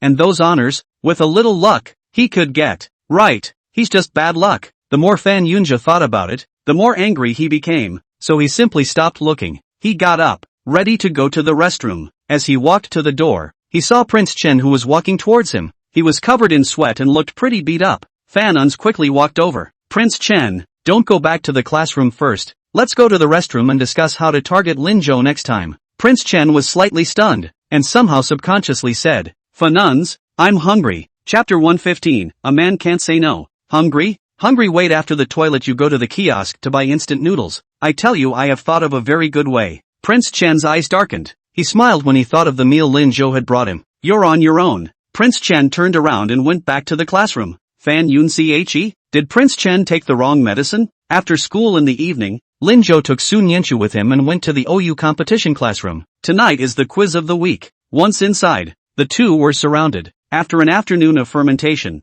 the heroics of the two had spread throughout the school. Several people have come to worship them. Wow, heroes, you guys are awesome. Come on. Tell us what happened then. Only Yun Ruwashi and Fan Yunjia stood on the outermost perimeter. Although she was uncomfortable in her heart, Yun Ruwashi still reminded herself over and over again. So what if you're a hero? Lin Jo still doesn't like himself? Being liked by a hero is what she should be proud of. When she took the next exam, she would show Lin Jo her strength. These days, she had brushed up all the OU problems that she had taken from Zhang Shuqi's side last time. It'll be 90%. She's the girl who shines the brightest in the whole school. Thinking of this, Yun Ruwashi exasperatedly found a seat and sat down. Seeing this, Fan Yunjia also quietly moved over. He decided that he would be nicer to Yun Ruwashi so that Yun Ruwashi would know that he was better than Lin Jo. However, as soon as he got close, Yun Ruwashi found another position. Fan Yunjia. At this moment, Su Nianchu was surrounded by several people and was a bit rushed. When she didn't know what to do, she saw Lin Jo standing quickly in front of him and blocking her. Want to know what happened, huh? Yes. Say it. Well, pass me on the test and I'll tell you all about it. Alright Lin Jo, stop it. You only scored 98 last time, the last of us, but it doesn't matter. You did such a great job. It's only right that you didn't do well on the exam. Lin Jo? How can this completely unrelated thing be related to cause and effect? He had to admire these people's brain circuits. But high schoolers are just so naive, especially the top students. Scores can set the world. They don't have the slightest idea that when they get out of society, competence is what counts. It's okay, just because it was 98 last time doesn't mean it's 98 this time. I'll tell you what you want to hear from me when you all pass me on tonight's test. Okay, that's what you said. No backing out, never back out. Then I'm going to get melons after school and listen to the story. People, for those who listen. Okay, Lin Jo laughed helplessly. I'm afraid I won't be able to use this melon. Ha ha ha, definitely use it. A few people were clearly not convinced. In the front row, Fan Yunja snorted coldly. This guy Lin Zhou was pretending again. With his grades, he still wants to pass this group of top students? It's only been a week and he can improve over 40 points? Dreaming? Lin Zhou didn't care about this at all. After the students left, he sat next to Sun Yanchu. Sun Yanchu looked at him worriedly. Will it work? Little cohort, let me teach you something. What? A man can't ask if it's okay. Ang? Why? This? Well, there are some complicated issues involved. We'll talk about it later. In any case, you can't ask. Oh, well, can you pass them? Seeing Lin Zhou talking seriously, Sun Yanchu changed her opinion. Lin Zhou nodded. I guess so? What about you little cohort? How many points do you plan to take this time? Sun Yanchu, 150. Lin Zhou, it's just redundant to ask this. Cheer up. Well, come on. Zhang Shuqi quickly walked into the classroom. Class, you have been studying for a week now. We will take another quiz today. Don't worry, quiz grades are not that important, but you can't disregard them. Quizzes are the best way to see where we are usually weak. He spoke eloquently for 5 minutes before the bell finally rang. Exam begins. Everyone sit down separately. Hair curls. After writing his name, Lin Zhou carefully looked at the title. This week, he not only finished brushing up those test papers given by Zhang Shuqi, but also found a lot of information from the internet. Read it all. He had enough certainty about this OU. Sure enough, when he looked at the test paper again, Lin Zhou realized that he no longer had the sense of dislocation that he had felt the first time he did the OU questions. This time, he was even able to cite one. Every topic was written with aplomb. The exam was over quickly. Lin Zhou and Sun Yanchu looked at each other and got up to hand in their papers. Zhang Shuqi was sitting on the podium. It was half an hour before school ended. He said, "You guys study first. I'll correct your papers on the spot, in a few minutes." After all, there were only 10 people in total. But who's in the mood to study when you've just finished an exam? Everyone blazed at Zhang Shuqi. After correcting the first paper, Zhang Shuqi said cheerfully, "Zhao Haiyang, 135 points, 12 points improvement from last time. Not bad, not bad." Zhao Ocean happily got up and took the roll, then proudly looked at Lin Zhou. "I'm buying this melon, Mr. Lin Zhou." Lin Zhou didn't say anything. Zhang Shuqi quickly changed the second paper. "Well, Yunruwashi, 141 points. Very good, great progress." Everyone was shocked when that score came out. 141 aw, that's awesome. The only one who scored more than 130 on the last exam was Sun Yanchu, and Yunruwashi was only 123. This time it's actually 141? Cowhide. Not bad for a schoolteacher. Not only is she pretty but she's also a good student. Is this the goddess Benjin? Who wouldn't like such a goddess? One of the boys who liked Yunruwashi couldn't help but take this opportunity to confess. Yunruwashi stood up happily, her heart happy. Although she didn't do as well as Sun Yanchu did on her last exam, she's improved a lot. Besides, she's pretty. Lin Zhou should always look at her, right? Yunruwashi intentionally or unintentionally turned her gaze towards Lin Zhou's direction, only to find that he didn't even look up. The entire classroom, all the boys' eyes were on her. Only Lin Zhou kept his head down. Yunruwashi, she held the test paper in her hands angrily and almost tore it up. At that moment, someone nearby shouted, "Goddess, look at the test paper." Only then did Yunruwashi reappear with a smile and politely handed over the test paper. "Even if you're angry, you can't ruin the image of the goddess." "Thank you, goddess. You're welcome." Yunruwashi laughed. "Look how generous she is. How gentle. How kind. Why didn't Lin Zhou just look at her?" Before Yunruwashi could figure this out, she heard Zhang Shuqi shout again. "Sun Yanchu, 150 points. This paper, it's perfect. Come on, class, you can learn a lot from this. Look at it all." The words just fell out. The whole classroom was abuzz. Another 150? Awesome. Show me. I got it first. I read it first. Those who had just gotten Yunruwashi's test papers were also anxious to go up and visit. But when he saw Yunruwashi, he still stopped in a tangled mess. "That, goddess. I still like to read your papers." Chapter 116, be the first to show him all the papers. Sun Yanchu ran slower. The test paper was passed from Zhang Shuqi's hands to the hands of all the students. She didn't get it, and after a few moments of staring at the same spot, and several tries, she still didn't have the courage to walk out into the crowd and ask for her paper back. After all, at the moment, they were looking at their test papers as if they were babies. She wasn't sure if she'd be surrounded if she entered the crowd. 2. One could only look at Lin Zhou in embarrassment. Lin Zhou. Next time I'll run faster and be the first to show you the test papers when I get them. Good. Lin Zhou nodded and looked at her with amusement. The little cohort is so cute too. Test papers are the first to be shown to him. How could he not agree to this? Lin Zhou patted the spot beside him, signaling Su Nianchu. Sit down first, they'll give it to you after they read it. Aha! At this point, only Fan Yunja's and Lin Zhou's papers were left to be corrected. Fan Yunja deliberately stood up and stretched. Ugh, I don't know how many points I'll get this time. Ruwashi, what do you think is the right score for me? Yun Ruwashi ignored him. Next to him, a boy who was on better terms with Fan Yunja stood up. Brother Fan, haven't you been reading questions lately? At least get 140 or so points on the test, right? 140 points? Well, that's not bad. As long as it's similar to Ruwashi's test, I'll be satisfied. This week, he's been brushing up on a lot of questions day and night. When he took the exam, he also felt that those questions were very simple, and he knew all of them except the last big question, which was incompletely written.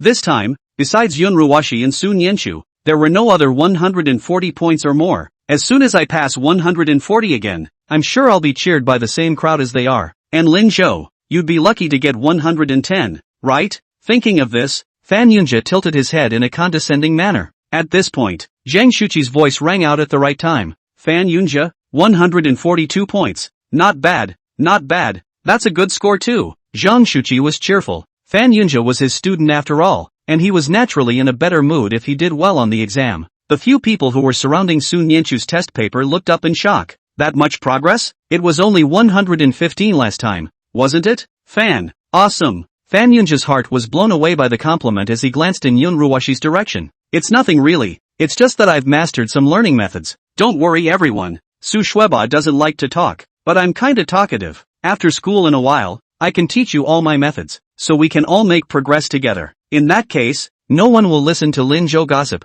right? Fan Yunja was very proud of himself. It was a pity that Yun Ruwashi still didn't look at him. He was a little frustrated, but soon, that frustration disappeared at the sight of Lin Zhou. In any case, as long as he surpassed Lin Zhou, he was happy. Okay, I want to learn. I'll learn too. The boys didn't even see that Fan Yunja was deliberately targeting Lin Zhou, and they all happily agreed. Lin Zhou looked at this scene and smiled without saying anything. After thinking about it, he stood up. Hey little cohort, I need to go to the restroom. Are you coming? Oh, good.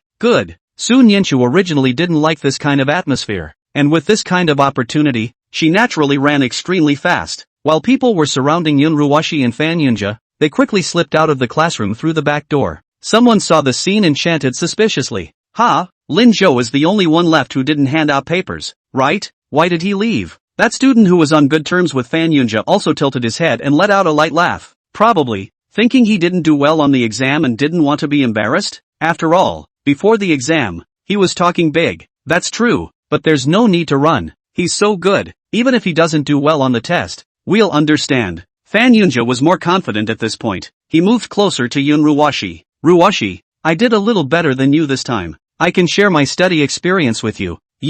Before his words fell, he saw that on the podium, Zhang Shuqi directly stood up. He didn't see Lin Zhou leave, at this point just holding the test papers and laughing. Well, ha, I can't believe this question can be solved this way. Why didn't I think of that? Alas? Lin Zhou, get up and tell me, how did you come up with it then? Fan Yunja's hand froze. The crowd was also quiet as they looked at Zhang Shuqi. No one answered. The classroom was quiet. This reaction of Zhang Pikpai can be bigger than the reaction when grading any test paper. Did Lin Zhou get good grades this time, too? Only then did Zhang Shuqi look up. Ha, where's Lin Zhou? Probably went to the restroom? Oh, this kid, why don't he go early or late? But at this point, it's just a matter of guessing that he'll be back by the time I finish correcting his papers. Old teacher, you haven't finished correcting it yet? Yeah, just changed to the first question. The crowd breathed a long sigh of relief. Fortunately, as good as you are at the first question, you won't always get the later questions right. After all, the later topics are harder. Fan Yunja also withdrew his nervousness and let out a light laugh. Ha, staggering. Lin Zhou, this kid loves to speculate. Unlike us, all down to earth. Ruwashi. He was halfway through this sentence when he suddenly heard Zhang Shuqi shout again. Beautiful. The solution to the second question is actually so unique as well. Well. Crowd. They quieted down once again and didn't bother to look at the test papers in their hands, all of them staring at Zhang Shuqi. The next 3 minutes, they saw the wonderful change in Zhang Shuqi's face, as well as the shocked gasp. Cow. This one is still awesome too. Ha, this solution is actually right too? Ugh, This last question. With the last sentence, Zhang Shuqi finally frowned. Fan Yunjia hurriedly asked, "Did you get the last question wrong?" As long as this question was wrong, it was impossible for Lin Zhou to surpass him. Where did he know that Zhang Shuqi quickly shook his head? No, it's just that for this question, Lin Zhou used the simplest solution. It's not different from the few students who got it right. It's not as stunning as the first few questions. For nuns? The crowd was also confused. Just because the solution is different from theirs. Teacher, you sigh? Don't you really think you're hurting our self-esteem? Zhang Shuqi seemed to realize that his words were a bit off as he explained again. Oh, this is also quite good, but Lin Zhou's answer in front of him is really better. This is the meaning of the OU. Mathematics is 1,000 changes. All the changes are not the same. Lin Zhou is really comprehending the meaning of it. Crowd, are you trying to comfort us? Teacher, aren't you still praising Lin Zhou? Ahem. No more talking. Where's Lin Zhou? Why isn't he back yet? Chapter 117. Do you really think Lin Zhou will regret it? Lin Zhou didn't really go to the bathroom. After coming to the door of the restroom and wandering around, Lin Zhou brought Sun Yanchu to the kiosk. He picked up the spicy fries that were Sun Yanchu's favorite today in his hand, and took a bottle of mineral water, paid for it, and headed out. Little cohort, eat before you go back? Sun Yanchu swallowed. No, not to the restroom? That's a lie to them. We'll slip around and go back. Good boy. Okay, fine. Sun Yanchu didn't ask why. As long as Lin Zhou made a decision, she felt it was right, so she obediently followed him. The pepperoni was unwrapped by Lin Zhou and handed to her, and she obediently ate it. After wandering around the campus for 5 minutes, Lin Zhou felt that it was about time. I'm sure Zhang Paopi has already finished correcting his test papers, also asked many times about their whereabouts so that each student remembered their grades. Only then did he say to Sun Yanchu, whose mouth was red with food, "Go back, little cohort? Ooh, nice. So hot. Ha ha." Lin Zhou unwrapped the mineral water and handed it to her. Sun Yanchu busily drank a few sips and followed Lin Zhou all the way. Waiting to get into the classroom, Lin Zhou realized that everyone's eyes had indeed landed on him as expected. The shock of the crowd, Zhang Shuqi's appreciation, Van Unger's anger, as well as Yun Ruwashi's adoration. Worship? What's with the look on her face? This goddess has always had a high look in her eyes. Lin Zhou ignored them and only looked at Zhang Shuqi. Teacher, where's my test paper? Oh, here it is. Zhang Shuqi personally walked down the podium and handed the test paper to him, and patted him eagerly on the shoulder. Lin Zhou, you kid, you're deeply hidden. Come on, I'm not coming to this evaluation. You come, your mind is much more active than mine. They should be more willing to learn from you. Lin Zhou spread out the test papers. 150 points in big letters. Next to her, Sun Yanchu was stunned. Lin Zhou actually, also full of points? A moment later, she smiled at Lin Zhou's back. She knew that Lin Zhou could do it. Lin Zhou was also satisfied with his results as he said, "Let me speak? Can I tell it my way then?" Yes, of course. Zhang Shuqi nodded repeatedly. Lin Zhou laughed. Okay, then whoever, just want to buy melons, go and buy melons. We eat and talk. Anyway, there are only a few of us. Those who are willing to listen stay. The hero story is no more. The solution to the problem is some. Those who don't want to listen, go away by yourself. Then he turned his head to look at Sun Yanchu again. Little table, we both speak together? Together? Yeah, the students must have a lot of questions. How about we help them out together? Sun Yanchu was repulsed. After all, she didn't know these people well and was terrified of coming into contact with them. But if it's with Lin Zhou, that should work, right? So she nodded vigorously. Good. Zhang Shuqi froze, but didn't block it. As soon as Zhao Haiyang heard this, he went out to buy melons at a rapid pace. And by the way, to Van Unger. So who? Fan Yunjia? I won't listen to your study method today. Let's talk about it tomorrow. Fan Yunjia's face turned blue with anger. He stood up angrily and was about to leave with his test papers. Ruwashi, going? Yun Ruwashi was silent for a moment and stood up as well. She gritted her teeth, tugged at the hem of her school uniform, and straightened her bangs again, deliberately walking past Lin Zhou. Got good grades myself. Lin Zhou liked himself so much, and this was his chance to make a big splash, so he would have called out to him, right? After all, in the past, he'd be dead set on yelling at her to listen to him for just singing a song alone. Hard to hear. But now, if only he'd ask. Yun Ruwashi deliberately slowed her pace. Unfortunately, when walking past Lin Zhou, he didn't even look at her and was chatting with Sun Yanchu on his own. No one called out to her until she reached the door. Yun Ruwashi wanted to stop, but had already walked out. There was no turning back for her. Yun Ruwashi could only glare angrily at Fan Yunjia and quickly ran away. It's so true. Pissed her off. Penguin can't be added. Speak up and ignore. Walk as if you didn't see it. He pretended to ignore her gestures of goodwill. How long is Lin Jo going to be like this? Back in the classroom, Yun Ruwashi angrily threw the test paper on her desk. Grabbing a glass of water, he dunked himself hard, his chest heaving violently up and down. But, even so, she failed to alleviate the irritation. Fortunately, there was no one else in the classroom besides Li Xiaowan. Li Xiaowan was waiting for her to get out of school. That's why she never left. Seeing her at this moment, Li Xiaowan was a little worried. Ruwashi, what's wrong with you? Aren't your remedial lessons not over yet? Yun Ruwashi said angrily. Xiaowan, when do you think Lin Jo will come and apologize to me? What does he want? I've given him so many chances. Why isn't he talking to me? Tonight he ignored me again. As she spoke, Yun Ruwashi became even more angry. Li Xiaowan looked at her worriedly. Ruwashi, actually, the words hadn't even left her mouth. Just listen to Yun Ruwashi add. Whatever. I don't believe he can hold out until the college entrance exam. When it's over, we'll never see each other again, and he'll definitely regret it. Li Xiaowan swallowed her words raw and sighed silently. Ruwashi, do you really think Lin Jo will regret it? It will. I know him. He will. Li Xiaowan didn't say anything else. At this point, Fan Yunjia also arrived at the classroom. Looking at the empty classroom, he froze. Where's Prince Chen? He doesn't live far from Prince Chen's family. Both families are businessmen again, and Prince Chen's family is not as rich as his. So the kid grew up following him around, going to and from school together, and obeying him. But today, why isn't he waiting for him? Lin Jo and Sun Yinshu spoke to their classmates for a full half hour. Although Lin Jo was usually a hangdog, he was extraordinarily serious when he lectured. Especially, after he spoke for a while, Sun Yinshu would pick out some details from it to tell them as well. By the time the lesson was over, everyone looked enlightened. Lin Jo, awesome.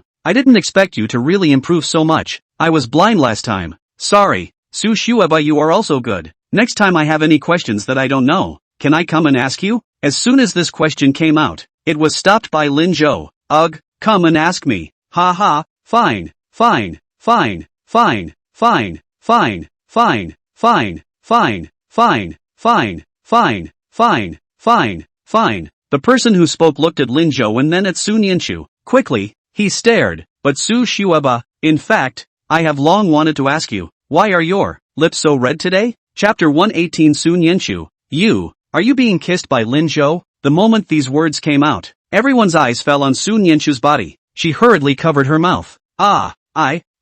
She looked at Lin Jo in panic. I blame this guy for having to buy himself a chili bar.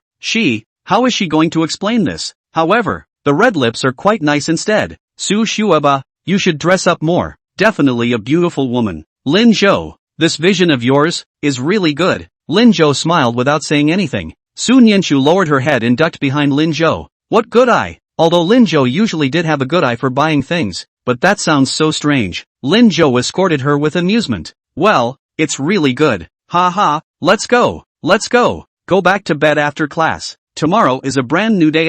The students went back to their respective dormitories. Lin Jo also led Sun Yinshu towards the dormitory. Halfway there, he heard Sun Yinshu say, Lin Jo, next time you can't eat chili fries. Why? It's so embarrassing. Sun Yinshu felt embarrassed when she remembered today's problem. Lin Jo nodded in amusement. Ha ha, good. Then next time, only eat in front of me. Good. Sun Yinshu hastily nodded. But then, something didn't feel right. Only eat in front of him? Did that mean that she would have to be alone with Lin Jo a lot from now on? Lin Jo, that's a deal. Go back to bed, little cohort. Lin Jo reached out and patted her head. Again, I found her red lips and red little cheeks extra cute. Lin Jo didn't hold back and pinched Sun Yinshu's little face again. Sun Yinshu's face instantly turned even redder. The lights on the side of the road were almost all off and there was no one around. Lin Jo pinched himself at this time. Really, she couldn't be bothered to look up, so she called out, I'm going back, then quickly drilled into the dormitory building. The heart was pounding.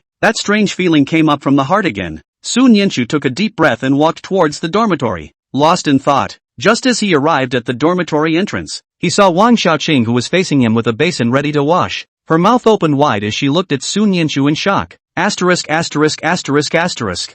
Yinshu, this mouth of yours, are you being kissed by Lin Jo? Sun Yinshu hurriedly covered her mouth with one hand. Pull her to the side. It's not the weekend and there are other people in the dorm. They also heard Wang Xiaoqing's words, and instantly became extremely gossipy. Who Who got kissed? Wang Xiaoqing. What are you talking about? Sun Yanchu hurriedly shook her head and looked at Wang Xiaoqing begrudgingly. Only then did Wang Xiaoqing nod, signaling that she understood. Sun Yanchu released her. Wang Xiaoqing said, "Oh, no one. I'm talking about today's drama where the male lead kissed the female lead. Oh, I thought our school, really, TV shows even." Several people immediately lost interest. Only then did Wang Xiaoqing look at Sun Yanchu. Not only were her lips flushed, but so were her cheeks. Wang Xiaoqing seemed to be smiling. Say Sun Yanchu, what bad thing did you do today? Ha, I didn't do anything. Sun Yanchu was very uncomfortable being looked at by Wang Xiaoqing. Yes? Yeah, I was just with Lin Zhou, eating chili fries. Oh, Lin Zhou ate it together? A pack of chili fries with swollen lips? Well, eat a little too much. Seeing Wang Xiaoqing's obvious disbelief, Sun Yanchu said again seriously, it was really just eating chili fries. Lin Zhou and I didn't do anything. Oh, didn't do anything? Okay, I believe you. Wang Xiaoqing gave her another deep look, smiled, carried the basin, and went to wash up. Sun Yanchu looked blankly at her back and touched her lips again. Does it look so much like you've been kissed? Do your lips get red when you're kissed? Does being kissed by Lin Zhou make you red? Or, no. What were you thinking? Why do you remember Lin Zhou's kiss? Lin Zhou. She is not going to kiss Lin Zhou. Sun Yanchu hit her head hard, trying to beat this ridiculous thought out of her mind. Only then did he cover his lips, keep his head down, and enter the dormitory. Some of the few people in the dormitory were already lying under the covers. Seeing Sun Yanchu's look, a puzzled face. Sun Yanchu, what's wrong with you? Why are you covering your lips? Me? I have a toothache. Sun Yanchu hurriedly squatted down, made a random excuse, grabbed her toiletries, and rushed out of the dormitory. She must go and wash her mouth out properly. Definitely. If you wash it a few more times, it must not be red, right? Blame it on Lin Zhou. Coming to the sink, Sun Yanchu really started washing her lips, over and over again. She didn't see that Wang Xiaoqing next to her had been watching her. After watching for a while, Wang Xiaoqing walked over with a good smile and touched Sun Yanchu. You still say you haven't kissed me? If you haven't kissed me, why did you wash it so many times? Sun Yanchu was startled. I just don't want it to be that red anymore. Okay, don't wash it. Wash it again. It's even redder with the skin washed right off. It'll be fine in the morning. Yes, is it? Yeah. Well, that's fine. Sun Yanchu really didn't wash. She squeezed toothpaste and prepared to brush her teeth. Wang Xiaoqing had already washed up, and before she left, she poked her head in again. Don't worry Sun Yanchu. I'll help you keep your secret and won't tell anyone else. Ugh, Wang Xiaoqing. Sun Yanchu wanted to call out to her, but Wang Xiaoqing waved her hand and hummed her way back to the dormitory, not listening to her explanations at all. Sun Yanchu, what to do? Can't explain it. Lin Zhou also returned home. Lin Changzheng waited for him in the living room as usual and prepared him a night snack. Lin Zhou ate while chanting, Old Lin, I've told you not to wait for me. Why don't you think about how to get Auntie Qin to stay at night? Warm up the comforter for you. Lin Changzheng slapped him on the shoulder. What are you talking about? You brat? Are these things you should be worrying about? Lin Zhou held the bowl and sucked in the noodles while dodging Lin Changzheng's blows. How shouldn't you worry? If I don't worry about it, when will you marry Auntie Qin? I'm in a hurry, okay? Lin Changzheng. This kid, what's going on? In other families, it's the parents who rush the kids. How come in his family, it's the other way around? This kid can't move without rushing himself? Not normal. Definitely not normal. Lin Changzheng came close to Lin Zhou and asked in a low voice, how's it going with that little girlfriend of yours? Lin Zhou swallowed the noodles in his mouth and smiled mysteriously. Not telling you, Lin Changzheng? Then you don't want to mind your old man me. Fine. I don't care about you. The noodles were quickly finished and Lin Zhou sent the dishes into the kitchen. But old Lin, did you send goodnight to Auntie Qin at night? More good nights to send? As soon as Lin Changzheng finished speaking, he realized that he seemed to have been set up again. It's up to you. I send it every day. Okay? Lin Zhou knew he was lying and said with amusement, Love to share more daily. Do not worry about the expensive phone bill. Think about it Text messages are only 10 cents. But Auntie Qin is priceless Nothing to talk about more. The relationship progress faster. You kid, you know a lot. Hurry back to sleep you. After catching Lin Zhou upstairs, Lin Changzheng washed the dishes. Back in his room, he thought for a moment. Still got out the little nimbus. Chapter 119 Lin Zhou likes to watch me eat hot fries. Lin Changzheng held the small smartphone and looked at it for a while, not knowing what to post. I always thought that just a good night was too monotonous and pretentious. He's so old, he still has to have some face. But what Lin Zhou said seemed right. Qin Shulan is naturally more important than anything else. It doesn't seem to matter if it's a face or not. Lin Changjang pulled up the text message interface, thought about it, and still edited one. Good night Sukran, what do you want to eat this weekend? I'll make it for you. Shin Shulan got a raise in salary and was praised for the square dance team and was in a good mood. It's natural to celebrate. But after sending this message, Lin Changjang was torn. Knowing Shin Shulan for such a long time, it seems that the two of them haven't sent a text message. It's all about phone communication. I've just been told by that kid to actually be pretentious. If Shulan sees it, will she think she's crazy in the middle of the night? Lin Changjang hurriedly picked up the SCT again to see if it could be deleted. At this point, the phone beeped with a text message. Once he saw that it was Shin Shulan, Lin Changjang stood up nervously. I was about to open it, but because my hand was unsteady, the little smartphone fell to the ground with a pop. Lin Changjang, staying there for a second, he hurriedly picked his cell phone up off the floor and turned it on. As it turns out, the phone blacked out. Lin Changjang was once again speechless. He tapped left and right, and the little Nimbus didn't respond in any way. Could it be a dead battery? But it was just charged this afternoon. Lin Changjang took out the charger, intending to try charging it again. Plugged it in for a long time and still no response. Lin Changjang despaired. Placing the small smartphone on the table, he lay down on the sofa and launched himself into a daze. Interjection or grunt of agreement or recognition, e.g., yes, it's me. I should have known better than to listen to that kid. The little smartphone is broken, not to mention that Shulan sends nothing. In case she says she's being pretentious to her face someday. How embarrassing for him then. Lin Changjang silently sighed and pondered. Tomorrow, he would go and fix the little spirit. Maybe it would still work. Just this night, the heart has been loaded with Shin Shulan that sent over unread messages. Lin Changjang did not sleep much. In the meantime, the Chin family, Chin Yutian is gnawing on a chicken leg. She was so hungry after not eating at night. Seeing her mother smiling at her cell phone, Chin Yutian ate her mouth full of oil while coming over. Mom, what are you doing? It's fine, it's fine. Chin Shulan hurriedly put the phone away, looking a little embarrassed. Chin Yutian cocked her head and looked at her, realizing that her mom this seems to be shy. Chin Yutian smiled. Mom, did Uncle Lin send you a message? Not at all. Oh, let me guess what Uncle Lin sent you. Did he miss you? Good night. Get some rest or something? Sugar, what are you babbling about? Mom, have you returned yet? I did, but your Uncle Lin didn't get back to me. When these words came out, Shin Shulan felt something was wrong. She's, like, being set up by her daughter. And so, Ms. Shin hurriedly turned her head and glared at Chin Yutian. You don't learn at a young age. Hey, why did you eat so much today? Didn't eat at school? As soon as this was mentioned, Chin Yutian no longer dared to gossip. No,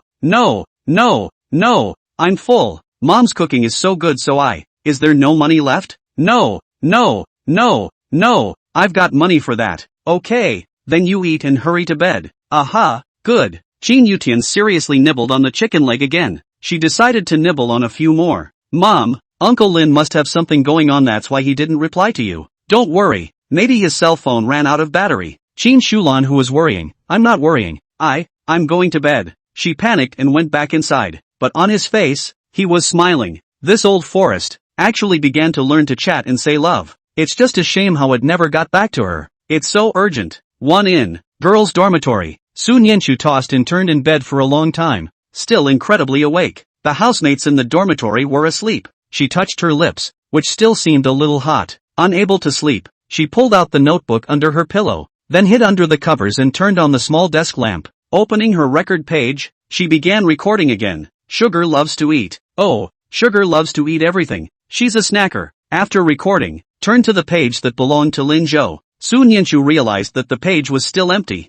She didn't write anything. Placing the tip of her pen on the first line, Sun Yenshu thought for a while, but still didn't think of Lin Zhou's favorite food. He doesn't seem to be a picky eater and eats everything. He buys his own snacks, and as long as he likes them too. So are the chorizos. What, exactly, does Lin Zhou like to eat? Thought about it for a while, didn't come up with anything. Sun Yenshu wrote a serious sentence. 1. Lin Zhou likes to watch me eat chili fries. When she finished writing, she felt her face flush. Well, also like to eat your lips red on your own.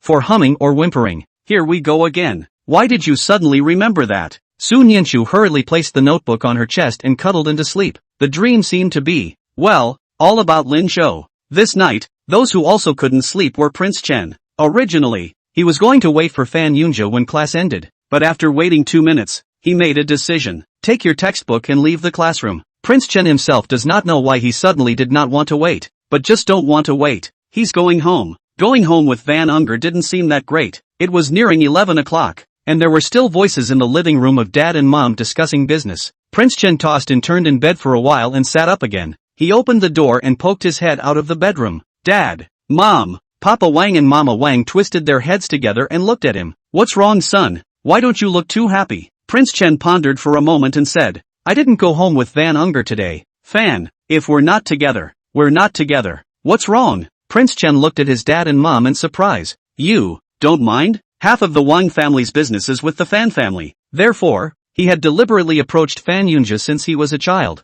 pleasing Fan Yunjia and trying to be friends with Fan Yunjia. Why should we mind? What's the matter? Did you and the boy have a falling out? Nope. Prince Chen shook his head. It's not a quarrel. It's just that he doesn't want to be friends with him anymore. But in that case, it may affect the family. Prince Chen gathered enough courage to speak what was in his heart. He kept his head down, waiting for his parents' verdict. I don't know, but as soon as I finished speaking, I heard Papa Wang laugh. Harm, that can affect the family what? You can be friends with whoever you want, and if you don't want to, you don't. That's your freedom. Prince Chen looked up in surprise. But the family business. Chapter 120, you can be friends with whoever you want. Business is something your mom and I should think about. Not you. You're just 18 years old and have a bright future. Why are you compromising yourself because of your family? Besides, your mom and I worked so hard to set you free. Don't worry, your father is powerful. He can't fall down. Go ahead and teach your friends that you think are worth teaching. That Fan Yunjia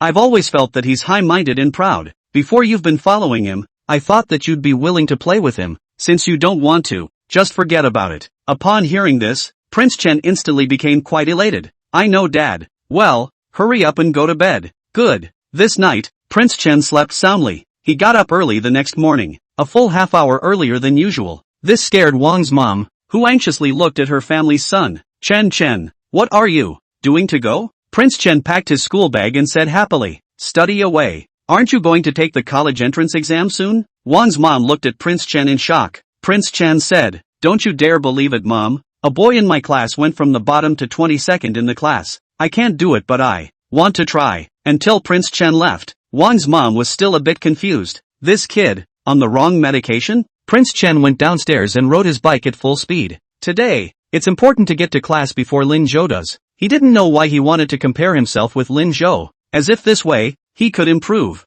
At this time, Lin Zhou had also gotten up. When he went downstairs, he saw Lin Changjing sleeping on the sofa. He wasn't awake yet, and his snores were alarming. On the table was Little Voice. Lin Zhou smiled helplessly. Is this after half a break from talking last night? Sleepy as hell. Falling asleep right on the couch? What exactly did we talk about? Lin Zhou was curious. He cautiously went to the edge of the table and carefully picked up the little snitch again, ready for a peek. But, turned on the SCT but found no response.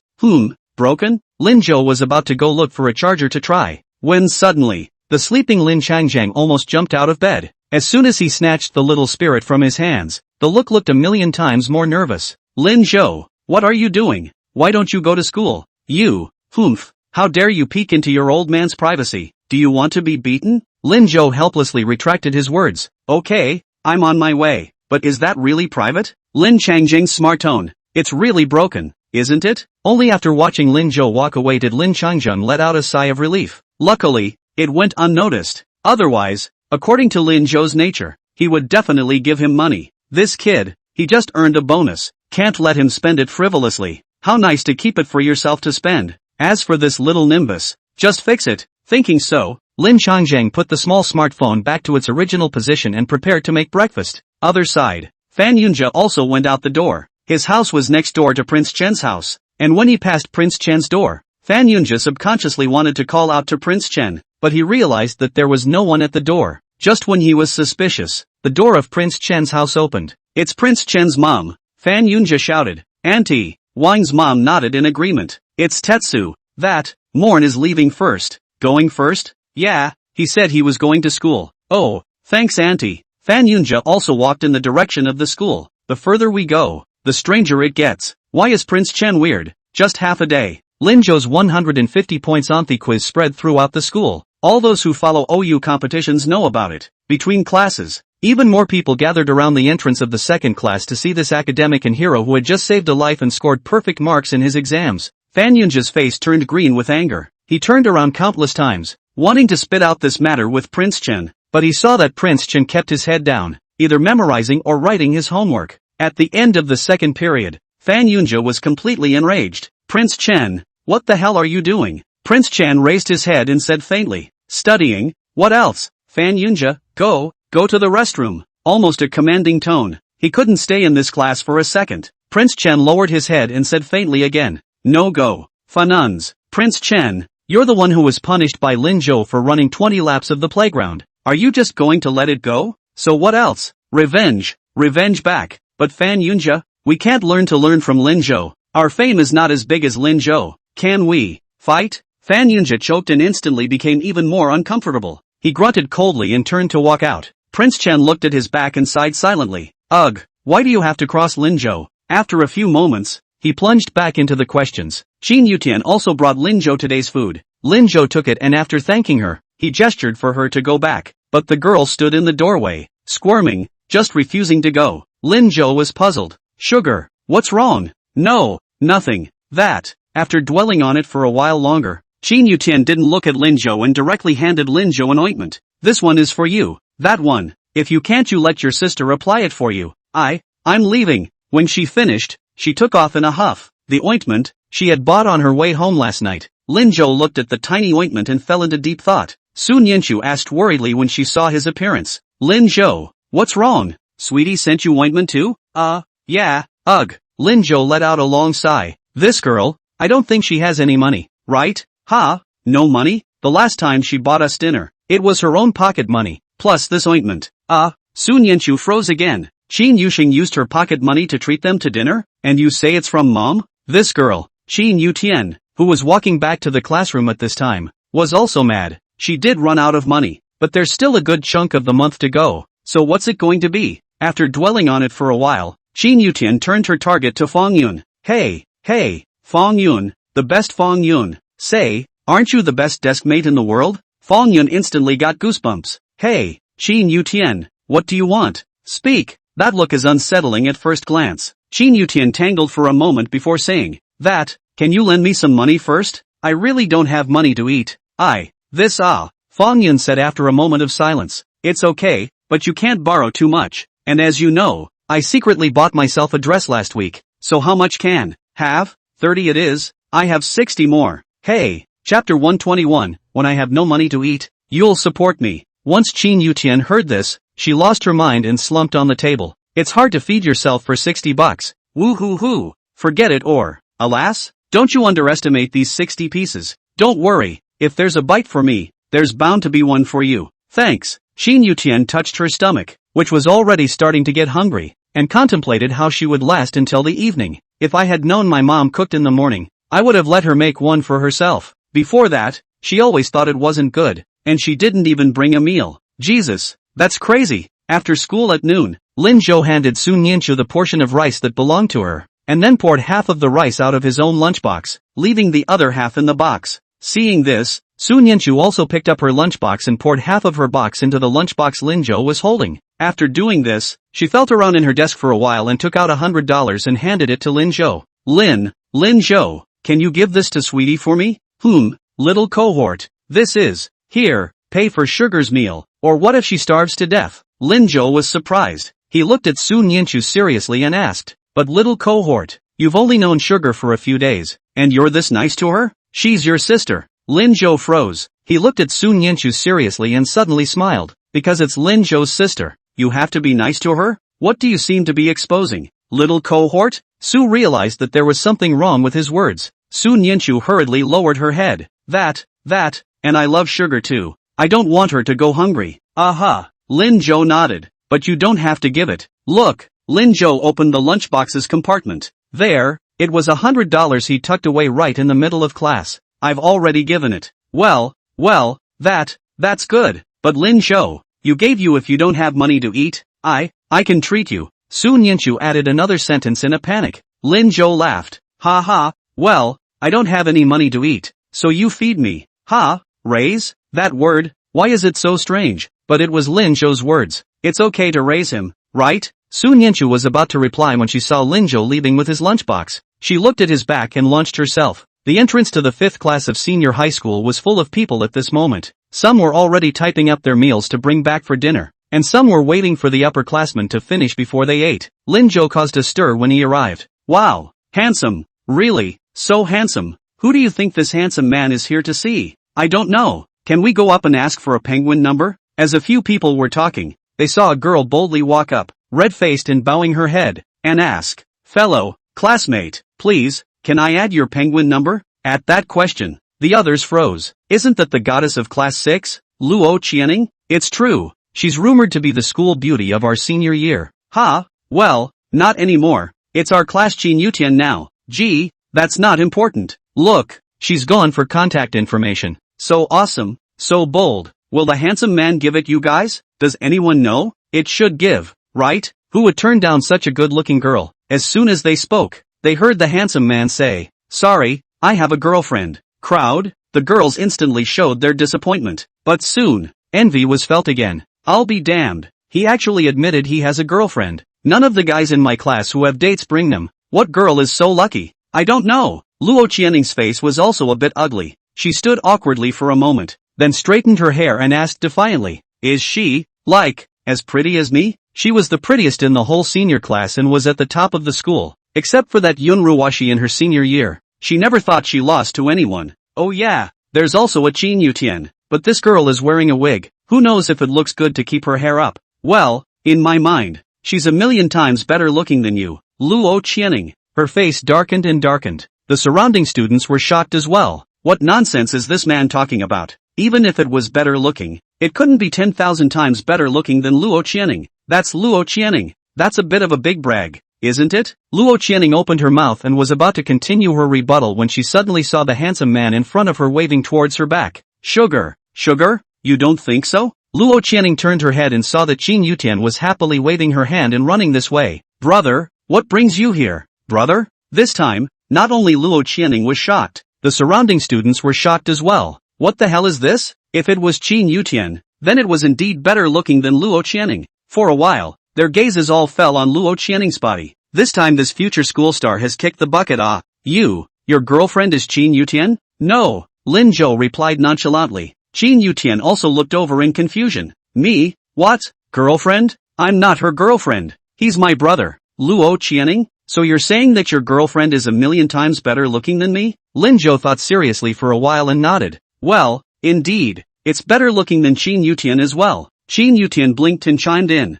My brother's girlfriend? That's naturally a million times better looking than me. Luo Qianing, you're here to ask my brother for his contact information? It's too late. Luo Qianing. She was on the verge of tears. Covering his face, he ran to his classroom. When the people watching around saw Qin Yutian come out, they didn't dare to speak. Each went back to class. Only then did Lin Zhou look at Qin Yutian. Here, it's for you.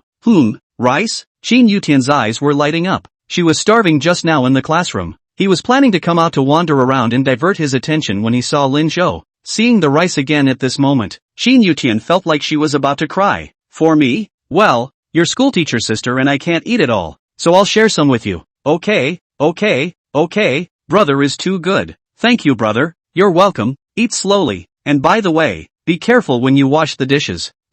Careful of what? Lin Zhou didn't answer and turned to leave. Qin Yutian looked at his back in a strange way. Why does brother talk halfway? Soon, hunger overcame curiosity, and Qin Yutian happily carried her lunchbox back to the classroom. Setting the lunchbox down, intending to open it, she suddenly saw, in the compartment, redness. Qin Yutian subconsciously opened it. Found out, it's $100. Chapter 122, Are children nowadays so bold? The moment she pulled the $100 out, Qin Yutian's nose soured and she almost shed a tear. The brother found out she had no money. Her brother was afraid she wouldn't take it, and he hid it in a compartment and gave it to her secretly. How come brother is so nice? Qin Yutian wiped the corners of her eyes, took the money back into her pocket, and took a big bite of her meal to cover up the sour feeling. When Fong Yun returned, he saw Qin Yutian burying her head in the sand. She took 2 steamed buns, 2 porridge and a vegetable and got puzzled. Ha, Qin Yutian, you've gotten your meal? Qin Yutian raised her head and wiped the corners of her eyes hard again, smiling. Yeah, if you eat on it, why are you crying? I'm not crying, I'm just so hot. Fong Yun looked at Qin Yutian's table, the dish that didn't have any chili at all, and fell into deep thought. She placed the bun on the table and sighed silently. Alas, I also thought to bring you more steamed buns and porridge. I did not expect you to eat meat here. Oh, what can I do if I can't finish this? Shin Yutian smiled at that moment and took the steamed bun from her hand. I can finish it, trust me, I can definitely finish it. Fong Yun, thank you too. There's the brother, have a friend, there's sister, and Uncle Lin and Mom. Shin Yutian, was too happy, right? The weekend is fast approaching. After school in the afternoon, Lu Xingchen ran over in a panic and called out to Lin Zhou, saying that he wanted to treat him to dinner on the weekend. This time, I must invite. So that Lin Zhou Su Nianchu Chen Guogua Lu Shiming all go. Lin Zhou had no choice but to agree. When he left the school, he didn't go straight home. Instead, they went to the cell phone market.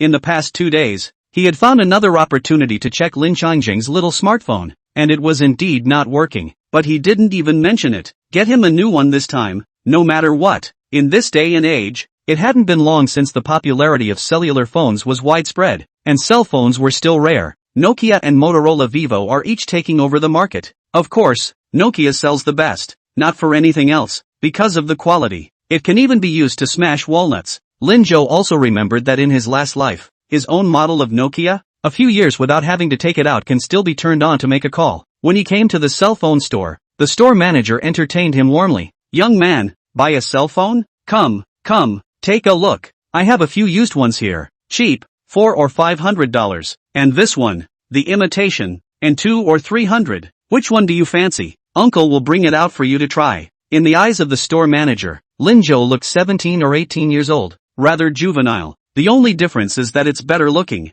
but good looks don't make a meal, which means that good looks don't necessarily make money. It's impressive enough that a student can use a cell phone that costs a few $100s. The store manager usually looks at the person and recommends something they can afford to use as well, so it's less of a detour. Where did he know that as soon as he finished speaking, he heard Lin Zhou say, "None of that, get me that latest Nokia model and I'll take a look at it." The owner was shocked on the spot. Are you sure? The newer models can be more expensive. They just came out. Color screen, one costs 4 or 5,000. Well, bring it to me. Lin Zhou didn't hesitate. In this day and age, electronics were originally very expensive. He was mentally prepared before he came. He'd also made $5,000 this week on the fruitfish side, and with his bonus as well as his previous money, he could totally afford it. How can I make old Lin earn face in front of outsiders? The key is also durability. The owner took out his cell phone not long after. Lin Zhou looked left and right and found it very suitable. What's the offer? 4,008. The store manager didn't expect Lin Zhou to really dare to ask, and he stumbled over his words a bit.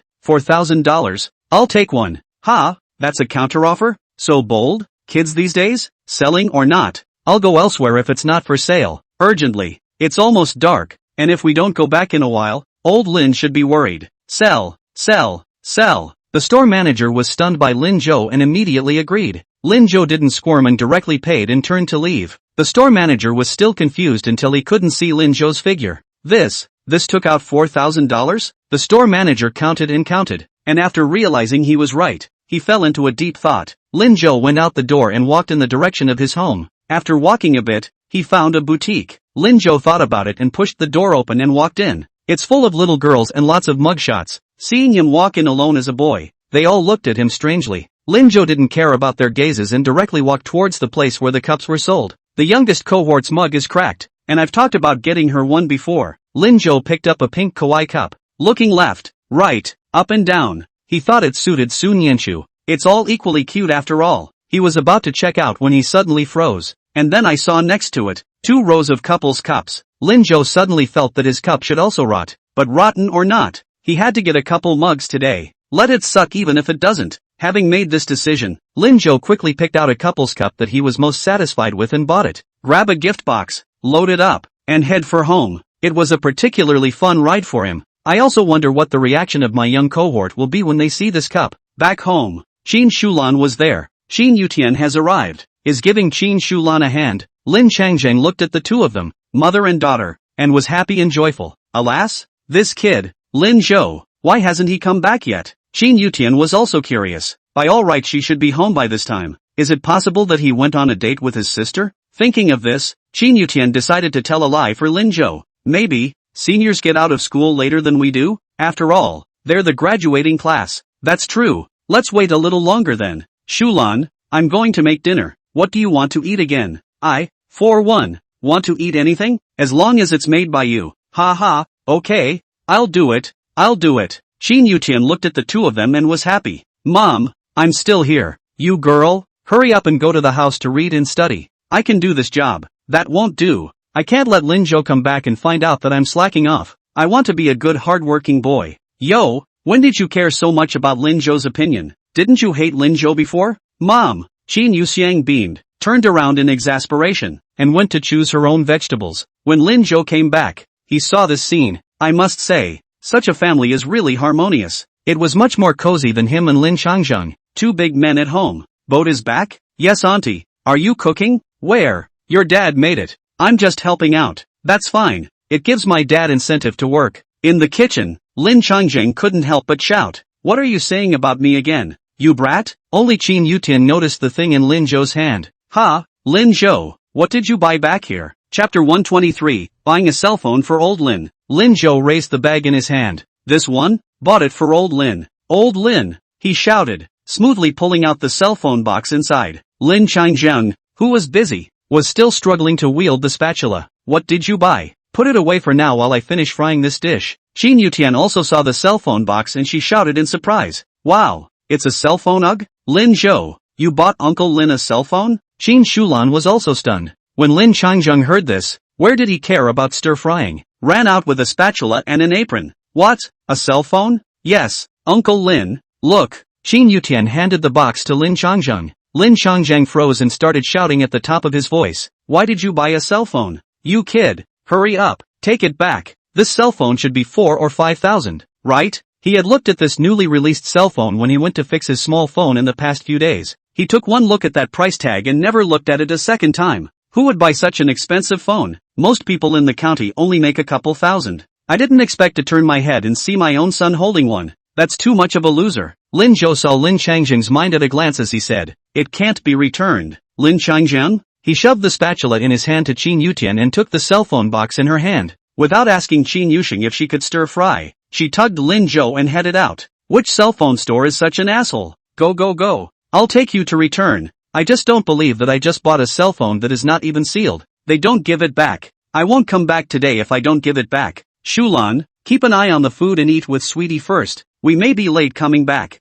You brat, where did you get the money for such an expensive cell phone? Lin Zhou tried to break free, but couldn't, so he had to say, what a bonus they gave for this event. As for the matter of the fruit salvage, Lin Zhou did not intend to tell old Lin for the time being. Although Lao Lin accepted that he had made a little money from his previous business, these days it had been emphasized that he should study hard. Saying this now, he was afraid that Lin Changjung would be too worried to sleep at night, also afraid he'll think he's not doing his job. Later, when you have the chance, you can tell him slowly, even if you gave a bonus, you can't spend it like that? That's for your schooling, and you spent $5,000 in one go? Dad, isn't the point of earning money to spend it? Besides, isn't your cell phone broken? You kid. Peeking at your old man's privacy, right? Who said my cell phone is broken? My cell phone is fine. I went to fix it.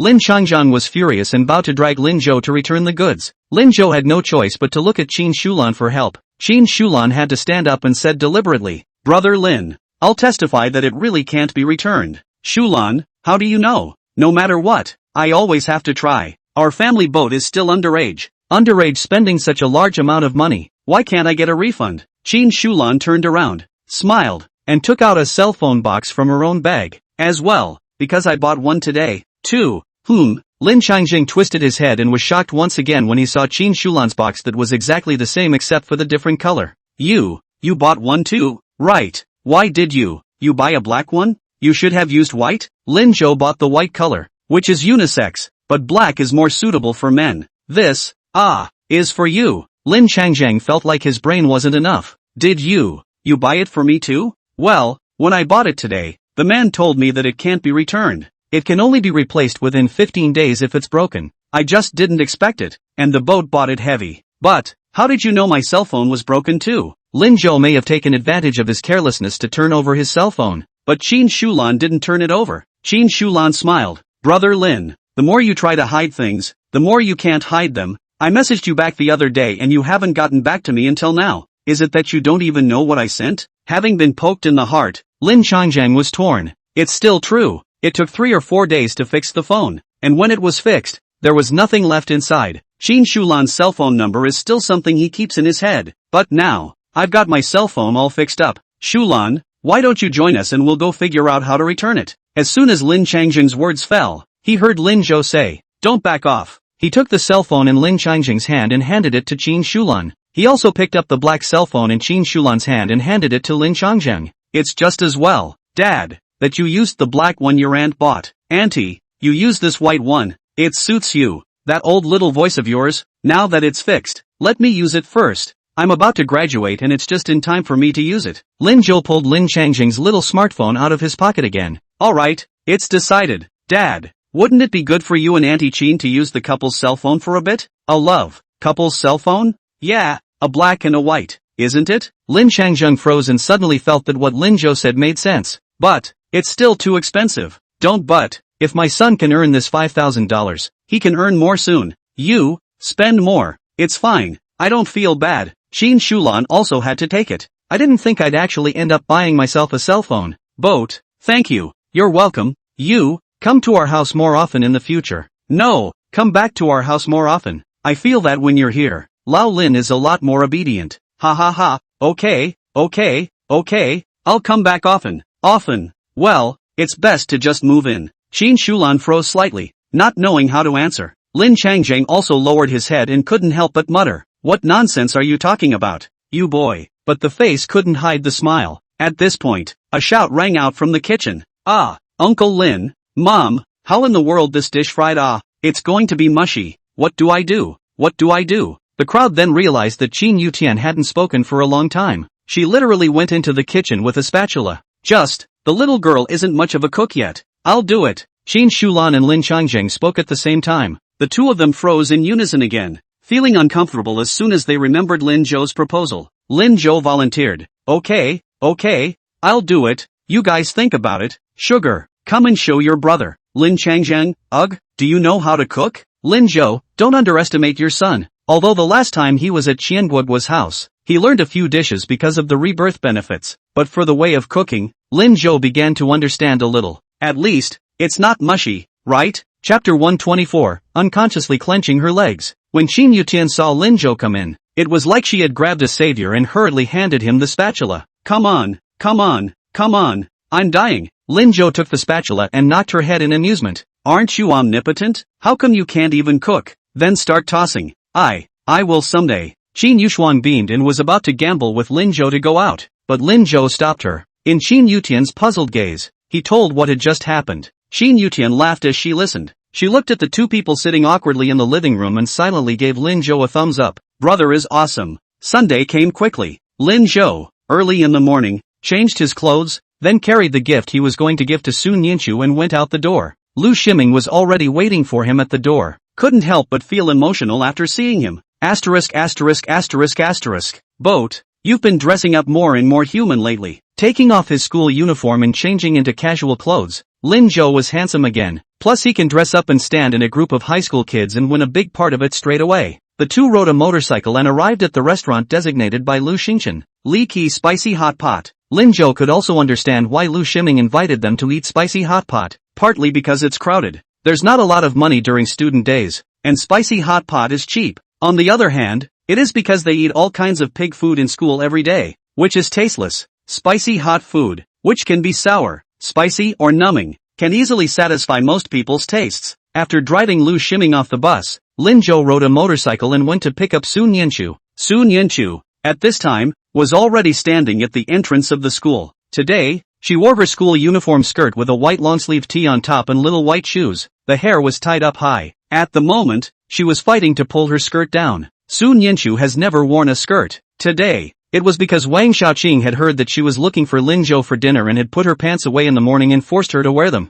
and righteously told her that she had long legs and looked good in skirts. After Sun Yinchu refused dozens of times, she finally lost to Wang Xiaoqing's sentence. If you wear a dress, Lin Zhou will definitely like it. Will Lin Zhou like it? She compromised. After changing into the skirt, Wang Xiaoqing still wanted to move her hair, but Sun Yinchu was dead set against it. Lin Zhou had said that she couldn't get her bangs up. That would be too foul. Although she didn't know what Lin Zhou meant when he said that, but Lin Zhou would never harm her. Just for the moment, Sun Yinchu felt bad. This skirt, it's too short, isn't it? How come it's not even an E? Why did she come out in this? It's killing me. People were coming and going around, and Sun Yinchu always felt that they were looking at her with strange gazes. Tried to pull the skirt down a bit, but obviously, no. I want to go back and change my clothes, but I'm afraid of being laughed at by Wang Xiaoqing. Sun Yinchu was torn in place for a while and gritted her teeth. It was decided that this would be the case for now, until he met Lin Zhou. The address Lu Xingxian said she remembered. Sun Yinchu looked at the road. When school ended on Friday, Lin Zhou didn't seem to say that he was coming to pick her up. Then go there yourself. It shouldn't be too far. Thinking this way, Sun Yinchu began to walk in the direction of Li Ji's spicy hot pot. Lin Zhou rode his motorcycle without looking forward. When he was almost at the entrance of the school, he suddenly felt that something was wrong. People who just passed by themselves. Looks like the little table? Lin Zhou stopped the car, looked back, laughing at the moment. That's true, she is today. I can't believe you're wearing a dress? That lowered head not daring to look at the road is fear, isn't it? Lin Zhou quickly turned the motorcycle around and carefully followed behind Sun Yinchu. He was extremely slow. Sun Yinchu had been immersed in her own world and did not see him. However, Lin Zhou saw her small movements clearly. She kept tugging at her skirt. Every now and then she looked to see if her skirt was too short. She kept her head down and occasionally kicked the stones at her feet. She wanted to go scratch her hair, but because of her face, she eventually dropped her hand. Lin Zhou looked and smiled. A few times I wanted to call out to her, but held back. He wanted to see just what else the little cohort could do to be cute. That's when he saw that directly in front of the small table was a utility pole,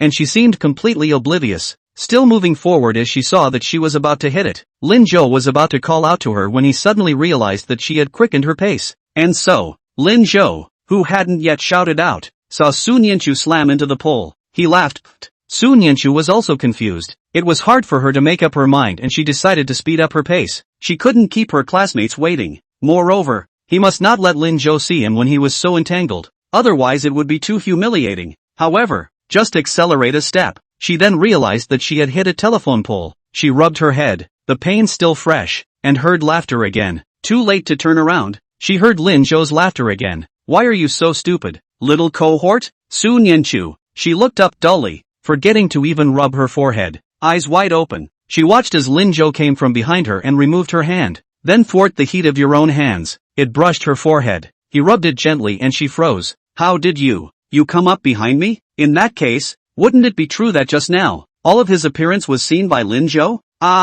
Dying. Lin Zhou, you just happened to be passing by, right? Definitely not following me, right? Well, I'm looking to see when some little twerp will spot me. The side of myself that I least expected to see still came out. Sun Yinchu felt her heart die. Have you been over here for a while? Yeah, been following it for like 5 minutes. Sun Yinchu, days. Is it too late for her to go back and retrace her steps? I should have known I wouldn't move in front of the school just now. No.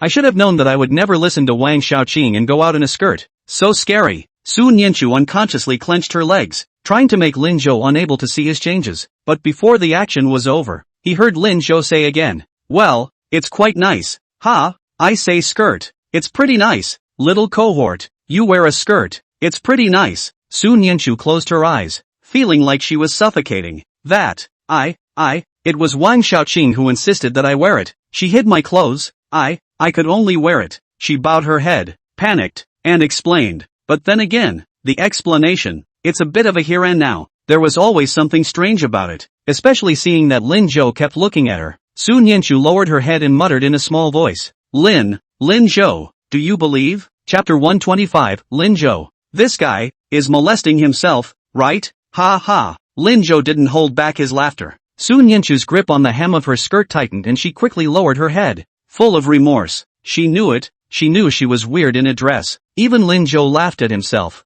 Well, I'm sure. Lin Zhou's voice suddenly came from above his head, and Sun Yinchu froze slightly and looked up. You really phase. Before he could say the word letter, he saw that Lin Zhou had been stifling his laughter. Sun Yinchu, this guy, Lin Zhou, was molesting himself, right? He clearly doesn't believe it. That's a lame excuse that no one will even believe. After all, who has only one pair of pants and one skirt? Even if Wang Xiaoqing had snatched her pants, she should still have other clothes. How did I get a brain fart and actually put the dress on at the time? Sun Yinchu pulled her skirt down again. Alright, little cohort, it's really pretty, and I'm not going to lie. You're the one who looks the best in this school uniform dress. Sun Yinchu gritted her teeth, not believing it at all. Lin Zhou, Don't fool me. You'll know when you see Qianguogua and the girls in a while. Lin Zhou silently sighed inwardly. The young cohort probably didn't realize how good those long, slender legs looked when she was dressed like that. As much as he didn't want to share it, it was clear that his young tablemate was starting to feel unsure of himself again.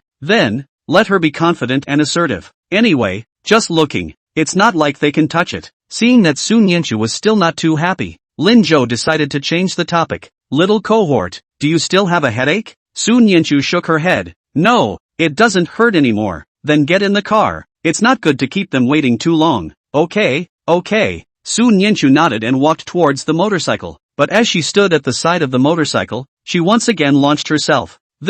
How is this going to sit? If you cross over, you'll get naked, right? But sitting sideways. It seemed like he had to hold Lin Zhou to make it work or he would fall. Sun Yanchu was going crazy. She's simply given herself a huge problem today. Just when she didn't know what to do, she heard Lin Zhou say, "Little cohort, what's going on?" Turning her head, she saw the dazed Sun Yanchu. Lin Zhou understood at once. He laughed. It seems that there are still a lot of benefits of wearing skirts for the little tablemates, so I have to thank Wang Xiaoqing later. Wang Xiaoqing, who was reading romance novels in the dormitory in a beautiful manner, silently sneezed. Who read me? Wang Xiaoqing rubbed her nose. It can't be that Sun Yanchu scolded me, right? No, I don't think so. She doesn't even curse. At this point, she should be being sweet with Lin Zhou, right? In case Lin Zhou comes to pick her up on his motorcycle again. But thinking about that image, Wang Xiaoqing couldn't help but smile. She reopened the book in her hand. The domineering schoolmaster fell in love with me and read it carefully. Gotta learn more skills and help them in other ways next time. Aha! It's not because she loves reading novels. Wang Xiaoqing gave herself an excellent excuse and once again plunged into the novel with a demented smile on her face. At this time, Sun Yanchu, tangled, looked at the back seat of the motorcycle, and then looked at Lin Zhou. Seriously, too, why don't I walk? You ride? That's not good. How could I pass up this opportunity? Go late and Lu Xingchen and the others will be angry. But, don't be butch. Little cohort, get up here. Sit sideways. Just pull on my coat. I'll ride slower and do the same as last time. Okay, fine. Sun Yanchu nodded, carefully lifting her leg and sitting up. She tried and tried before finally feeling a little more at ease. Lin Zhou, slow down.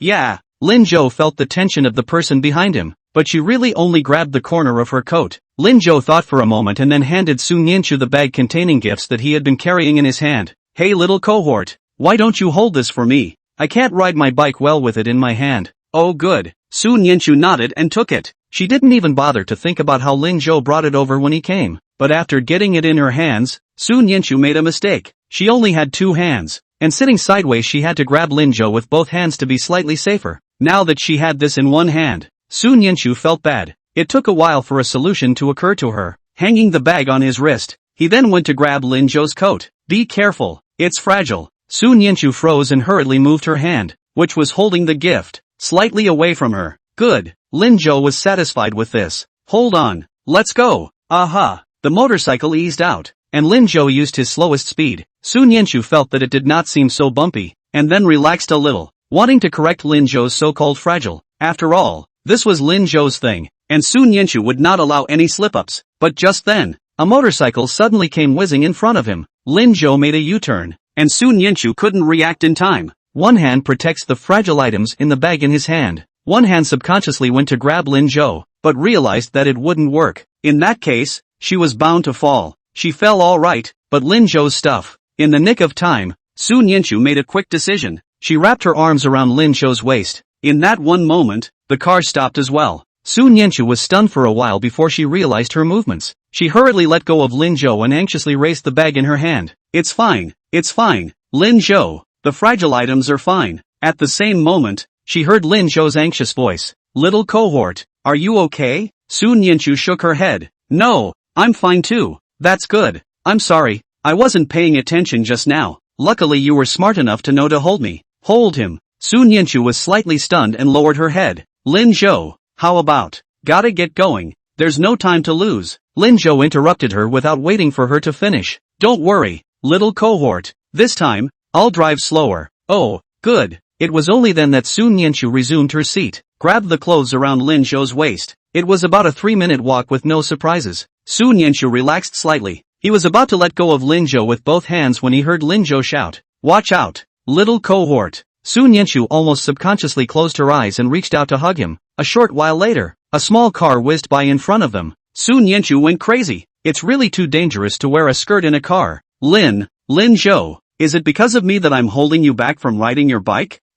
No, didn't I tell you last time? I've just learned. I don't ride well. Alas, this is not the way to go on. Little tablemate, how about you just keep holding me like this? Sun Yenshu raised her head and stared. What did Lin Zhou say? Let her hold him all the time? Holding him? Chapter 126. Why don't you hold me all the time? I'm not trying to take advantage of you. It's really that it's too dangerous. We're sure to get hurt if we go over like this. The exams are coming up soon, and there's a bonus for going to the Olympiad. So what are we going to do if we get hurt? Little tablemate? It's my fault, and it's so inconvenient for you to carry an extra thing. Lin Zhou is making stuff up again. Don't worry, we're doing this purely for safety reasons. No other emotions whatsoever. Just think of me. Think of me as a pole to hold for safety. I'll stop the car and let you loose when we're almost there in a few minutes. When I go to school, I won't tell anyone either. How's it going, little cohort? Sun Yenshu raised her head and subconsciously tried to refuse. However, she realized that Lin Zhou was extraordinarily sincere when he said this. On his face, no frivolity could be seen at all. He's really looking for a solution to the current situation. Is he overthinking it? Yeah,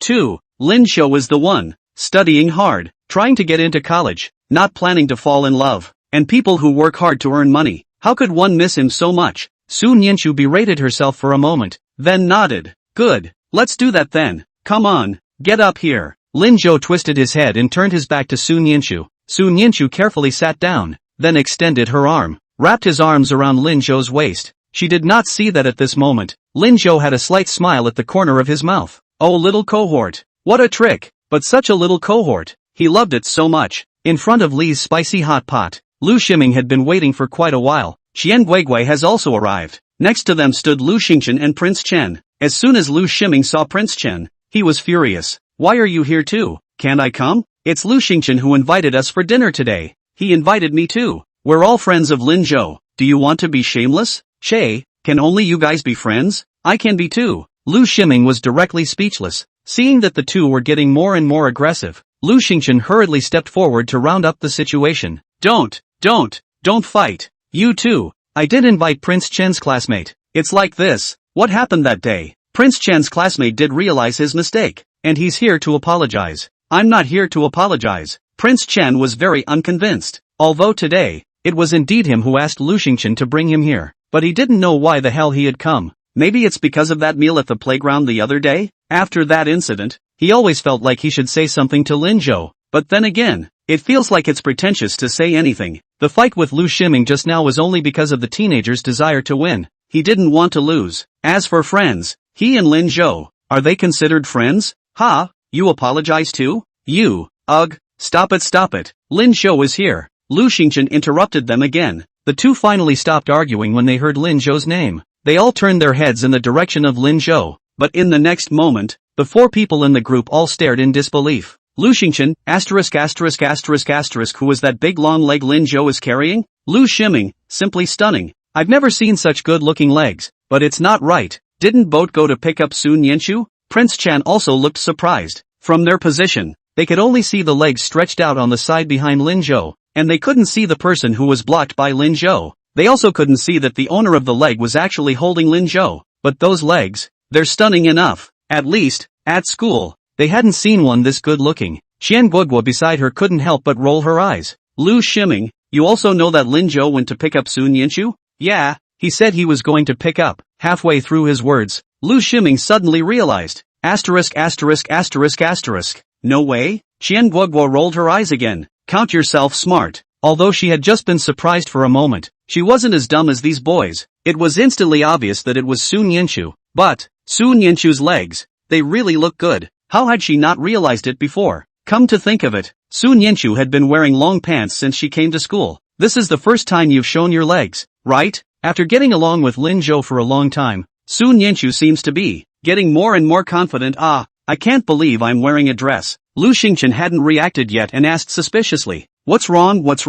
Lu Ximing, do you know who it is? Prince Chen, it can't be her. Lu Xingchen? Lu Ximing, how do you know it's impossible? Prince Chen, don't you guys know what she looks like? Even though she said she studied very well and was very domineering, How could she be like that? I think it might be Yun Ruwashi. Prince Chen had seen Yun Ruwashi wearing a dress. Those legs are truly stunning. Only today this pair seems to be even more so. Did Yun Ruwashi lose weight? Yun Ruwashi? Lu Shiming looked at him strangely. Prince Chen, yeah, what's going on? Didn't Lin Zhou always like Yun Ruwashi? It's normal to carry Yun Ruwashi, right? Ha! Lu Shiming suddenly laughed. Prince Chen, how about a bet? What's the bet? If it's not Yun Ruwashi, in a moment you'll be bored with 2 beers in one gulp. If it is, I'll do it. Lu Shiming was smug. Lin Zhou had long since disliked Yun Ruwashi. This kid, he didn't even know that. How dare you call yourself Boat's friend? He won't even know his last name if he doesn't give him some credit. Deal. Prince Chen's unconvincing energy came back. Lu Xingchen?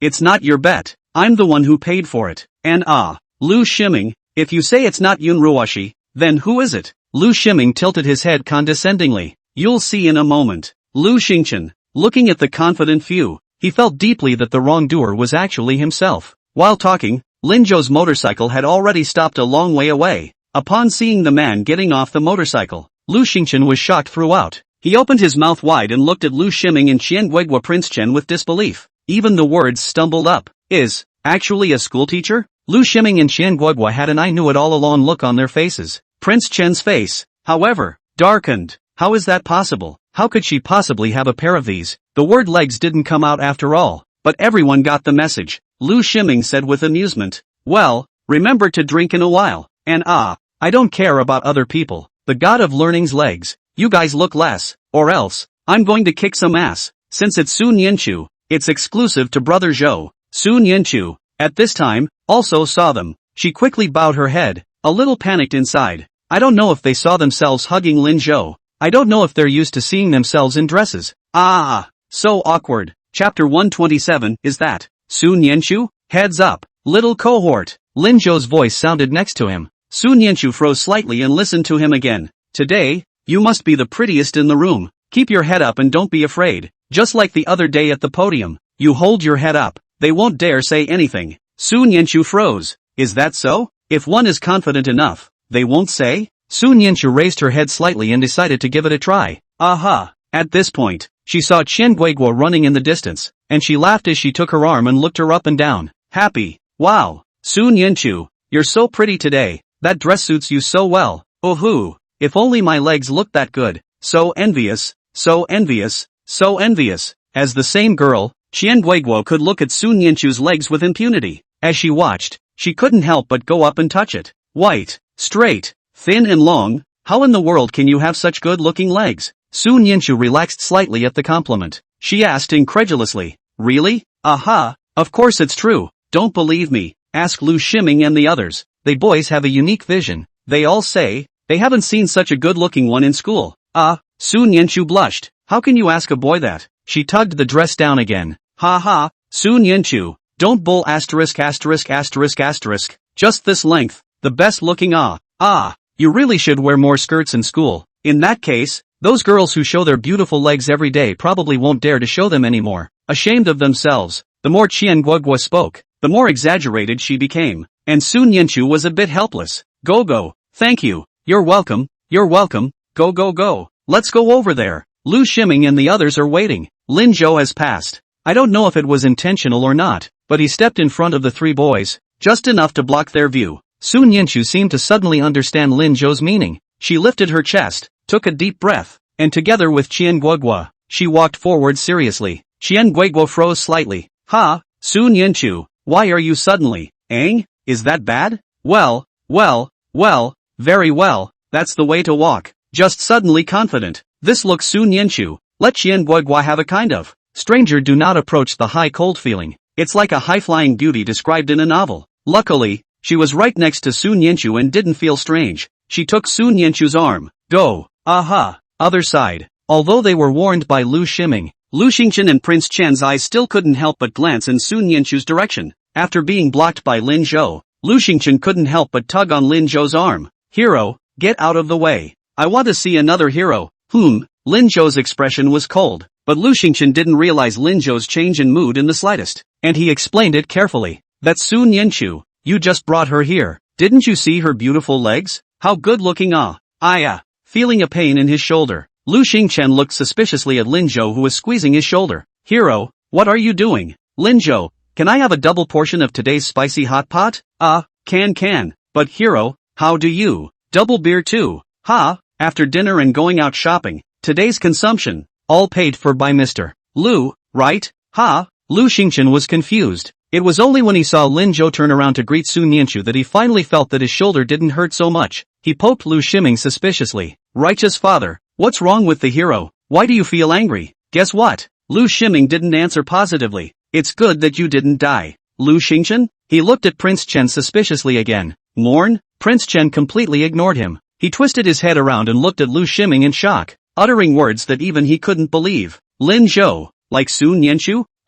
Lu Xingchen was once again stunned. Who likes who? Lu Ximing ignored the duo and went up and patted Lin Zhou's shoulder to greet Sun Yanchu. Classmate Su, you're so pretty today. Once again being praised. Sun Yanchu glanced at Lin Zhou before slightly forehead. Thanks. Behind them, Prince Chen looked at this scene and suddenly had an epiphany. He finally understood why Lin Zhou had suddenly changed. It turned out that he really didn't like Yun Ruoshi anymore. Has this Sun Yanchu in front of him changed him? If you think about it like this, Fan Yunjie and his behavior of often finding trouble with Lin Zhou is also really too much. Fan Yunjie was still dead set on not believing that Lin Zhou didn't like Yun Ruoshi anymore. More importantly, Yun Ruoshi didn't believe it either. He heard Fan Yunjie say that Lin Zhou had said it himself several times. And to say that this guy can play mind games now and wants to get away with it. Now it seems that wasn't a desire to get away. It was real, wasn't it? Prince Chen instantly felt more like a cutie. No, like a jumper. Inexplicably pop Q in front of Lin Zhou for a few months. People do not care. While he was fuming, he saw Lin Zhou give him a greeting, signaling him to enter the store. Prince Chen followed suit. He realized that Lin Zhou hadn't even asked why he had come, nor did he care about his previous pestering and nonsense. When did Lin Zhou become so mature? Fan Yunjie wasn't even on the same level as Lin Zhou, was he? Once inside, several people took their respective seats. Lu Xingchen also finally reacted in shock. Guys, this is a hot and spicy food of your own choosing, so just go ahead and pick whatever you want and follow me. Lin Zhou looked up and saw a freshness cabinet next to him, filled with various dishes, weighed by the pound. But Lin Zhou always felt that something was strange and couldn't tell. He ignored the strangeness and asked in a small voice, "Come on, little cohort, let's go. Let's choose together." Oh, good. Sun Yanchu stood up and walked to the door to pick up the basin and clamps. Lin Zhou followed right behind her, saw her stand in front of the pissed-off cowballs for a moment, thought about it, left, and then pinned the cabbage. Lin Zhou then walked over to the pissed beef balls and unconsciously pinched a few more. Then she was seen standing in front of the kissing sausage again and froze, finally taking the bean sprouts. Lin Zhou chucked the kissing sausage again. By the time a round of selections had been made, Lin Zhou's pots were all filled with meat, and Sun Yanchu's bowl was full of veggies. When weighed, Lu Xingchen was dumbfounded. All lean he can understand, but all meat. Hero, you're this. What's wrong? I like to eat meat. Is there a problem? No, absolutely no problem. He'd never met anyone who ate spicy hot food and only ate meat, and the one that's only a vegetarian. Amazing couple. Several people all finished weighing. Lu Xingchen was responsible for settling the bill. A few others took their respective seats. Just then, they suddenly heard, from the doorway, a clear voice. Lin Zhou? It's really you. Chapter 128. Is Sun Yanchu the only one in Lin Zhou's eyes? The visitor is Li Shihyun. Lin Zhou frowned slightly. Qian Guiguo also looked at Lu Xingchen curiously. Lu Xingchen had happily stood up from his seat. Li Shihyun, you're back. I said last time that I would take care of your family's business. I brought my classmates over for dinner. He said, scratching his head. Dumb and Dumber. Lin Zhou looked at Lu Xingchen and then at Li Shihyun and understood at that moment. Lu Xingchen should like Li Shihyun, right? He shook his head helplessly. Teenage likes are always so pure. Anything to create a chance encounter. Only this time, Lu Xingchen was afraid that he would be lost. Li Shihyun seemed to ignore Lu Xingchen as she carried her vegetable basket and quickly staggered past into Lin Zhou's side. I didn't expect you guys to come for dinner. If I'd known, I wouldn't have gone out to buy groceries and stayed to pick you up in person. Li Shihyun was extraordinarily happy. She was worried about finding any opportunity to get close to Lin Zhou, but she didn't expect them to come from their home store. Li Shihyun decided to behave herself. Sun Yanchu looked at the scene a bit strangely as she stared blankly. Didn't you say that Li Shihyun was all joking? How come her eyes were always on Lin Zhou's body and she didn't even see Lu Xingchen talking to her? The ignored Lu Xingchen wasn't angry. He scratched his head and sat down, but the eyes never moved away from Li Shihyun's body for a moment. Lin Zhou ignored Li Shihyun as he turned his head in Sun Yanchu's direction. Small table. I suddenly thought of an OU problem I can't do. Want to discuss it together? Yeah. Su Nianchu nodded seriously. Lin Zhou began to quickly search in his mind for those OU problems that he had recently watched, found a random one and asked Su Nianchu. The two spoke so quietly that no one else heard or noticed, but Li Shiyun noticed. Lin Zhou seemed to not even look at her. What's going on? She was in a hurry. I was about to speak when I suddenly heard Lu Ximing say, Li Banhua, this store is owned by your family? Yeah, I can't tell. Not only is Li Banhua pretty, but she's also a tiny rich kid. In this day and age, most parents are working people. Being able to open a store proves that the family still has some family money. Li Shiyun lowered her head in embarrassment and her eyes once again looked at Lin Zhou intentionally or unintentionally. He should be able to hear Lu Ximing praising himself as well, right? Li Shiyun knew that Lin Zhou's family was average and Su Nianchu's family was even more average and could even be described as poor. Although there was no intention to look down on them, Li Shiyun at this age still had a bit of pride of her own. She thought that it was more appropriate for Lin Zhou to choose herself than Su Nianchu. No, it's just a little store. That's not small. It's more than 80 or 90% of our class. Lu Ximing made a final summary. Boat, what do you say? But as soon as he finished speaking, he was pulled into a seat by Qian Guogui. Shut up you. No one will take you for a dummy if you don't speak. Ha, did I say something wrong again? Not wrong, you're right on the money. Qian Guogui rolled her eyes. She really didn't understand that Lin Zhou was so smart. How come Lu Ximing, who had been following him, hadn't learned a single thing? Interjection or grunt of agreement or recognition, e.g., yes, it's me. People Lin Zhou simply do not want to talk to him. How can he not see it? And helping Li Shiyun. It's stupid. Li Shiyun was also waiting for Lin Zhou to answer, but Lin Zhou seemed to not hear it at all and was still talking to Su Nianchu. Su Nianchu seemed to be very happy, and from time to time, she even revealed a smile. At this moment, Li Shiyun suddenly felt like she envied Su Nianchu. How she wished that it was her who was sitting there, with a slightly sour nose. Li Shiyun stubbornly moved in Lin Zhou's direction. Carefully, he raised the basket of vegetables in his hand again. Lin Zhou, do you want to eat something? I'll go wash it for you. No one answered. Li Shiyun took a deep breath and was about to tug on Lin Zhou's clothes to signal Lin Zhou to pay attention to himself, but then he heard Qian Guogui next to him. Li Shiyun, I'd like to eat the chicken and vegetables. You can wash some for me, and just weigh it directly into the bowl later. Ah yes, I want cabbage. Me too. The boys followed suit. Li Shiyun's words were interrupted and she had to nod her head. Okay, I'll wash it. At this point, at the window, Li Shiyun's father, Li Tiansheng, had already brought out 2 servings of spicy hot pot. Your hot and spicy food. It's ready. Whose are these two? Strange, how one is all veggies and one is all meat. It's quite a match. At those words, Lin Zhou stood up. Mine. Su Nianchu also wanted to stand, but Lin Zhou stopped her. You don't have to go. I'll bring it to you. Can it work? It's hot. Don't worry, it'll work. He walked quickly to the window and picked up 2 strange spicy hots. Li Shiyun finally found a chance to talk to Lin Zhou. Lin Zhou, that all meat one is yours? There is no way a girl can order all meat. Lin Zhou nodded. Aha. Li Shiyun, do you think the food there is not fresh? I'm about to go wash it. Do you want it? No, I don't like vegetables. Lin Zhou's voice was flat, as if it didn't carry any emotion. Li Shiyun didn't know what to say for a moment.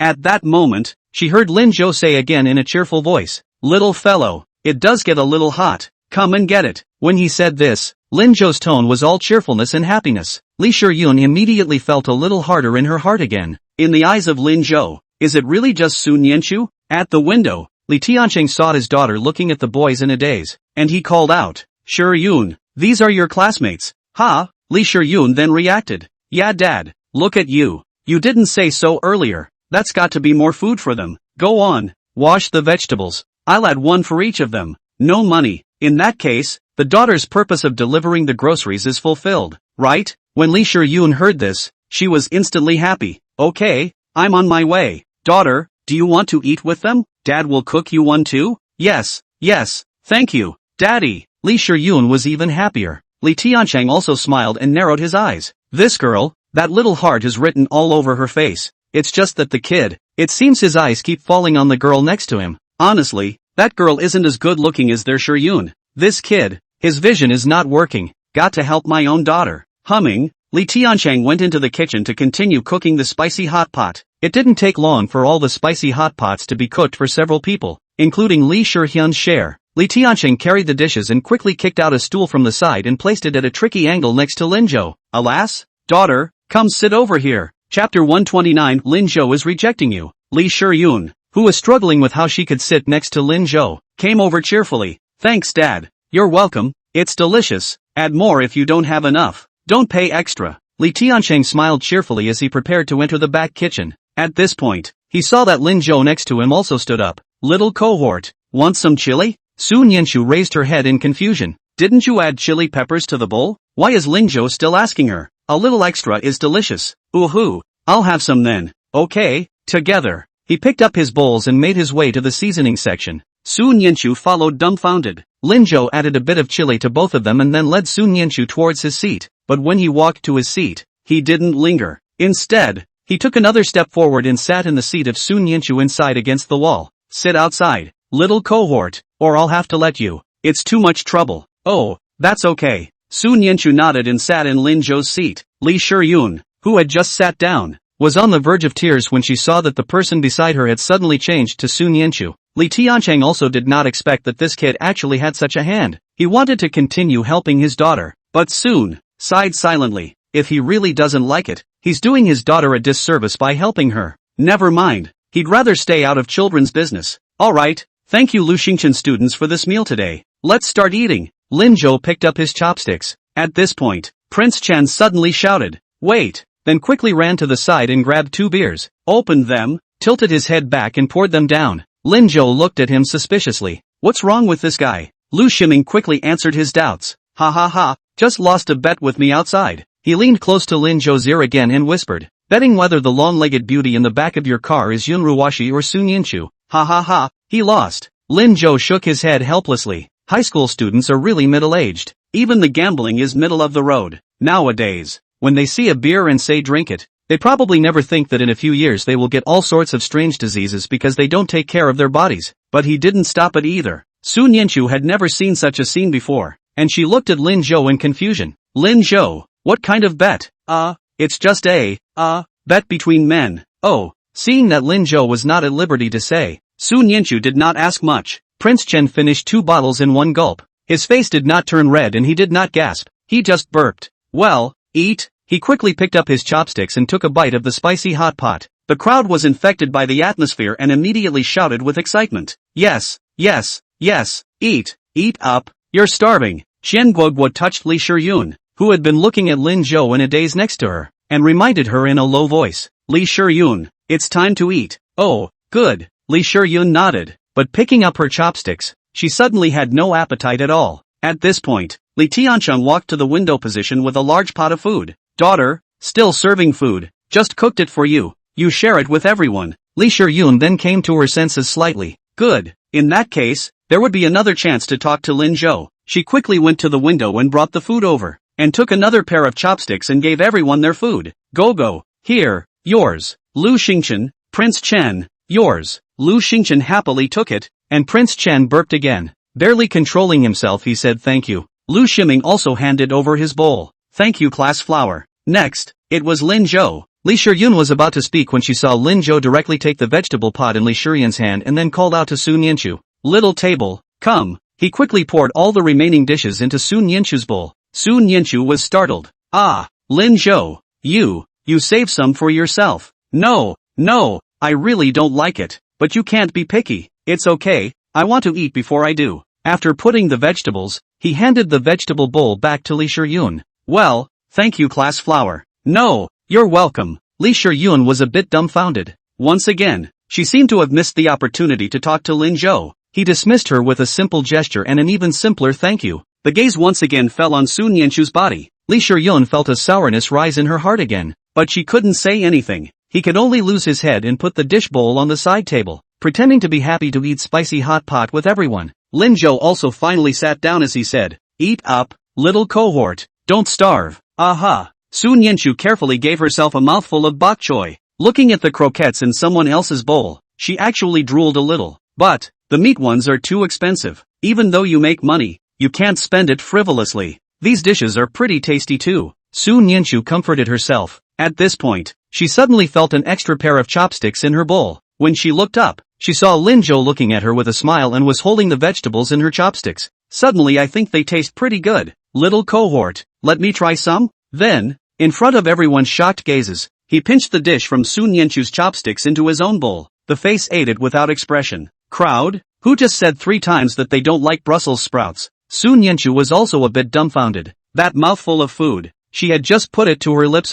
Lin Zhou just so, eating like this? There's still plenty of food in the bowl. Why doesn't he chuck in a new one? Lin Zhou completely ignored her gaze. After a few tastes, he nodded. Well, it does seem nice. Saying that, he started to clip the dishes in Sun Yanchu's bowl again. Crowd? Li Shiyun is the one who's really mad. As she watched Lin Zhou's movements, she only felt very strange. She couldn't help but say, Lin Zhou, if you want to eat it, I can still have my dad cook it. No, that's more trouble than it's worth. Little cohort, you can't finish the food in this bowl, can you? Sun Yanchu nodded blankly. It was a big pot and she indeed couldn't finish it. But, then give me some. Lin Zhou interrupted Sun Yanchu's words, and put another large chopstick of vegetables in his bowl. Li Shiyun, Lin. Before she could finish her sentence, she was tugged by Qian Guogua again. Li Shiyun. Li Shiyun twisted her head and looked at Qian Guogua. Qian Guogua sighed silently and leaned closer to her, whispering, don't be silly, don't you understand? Lin Zhou just doesn't want to pick up the dishes passed from your hand? If it's Sun Yanchu, he won't mind at all. Lin Zhou is rejecting you. He hasn't said a word to you to make it less obvious. He wants you to see it for yourself. Li Shiyun, can't you see it? Chapter 130, A Beauty in the Eye of the Lover. Li Shiyun froze. Yes, is it? Qian Guogui, just watch. In a moment Lin Zhou will give Sun Yanchu all his meat dishes. As soon as Qian Guogua's words fell, Li Shiyun saw. Lin Zhou really pinched the veggies in his bowl to the side, then carefully pinched the meatballs, sausages, into Sun Yanchu's bowl. Explain as you clip. Well, after eating your veggies, I can't finish my meat dishes, so here you go, don't waste it. Every word he said was clouded. It's like he didn't mean it. The boys around them were stunned. Can it still work like this? Qian Guogua couldn't help but remind Li Shiyun again. Do you know why Lin Zhou keeps emphasizing that he doesn't like vegetarian food? Why? He didn't say it to us. He said it to Sun Yanchu.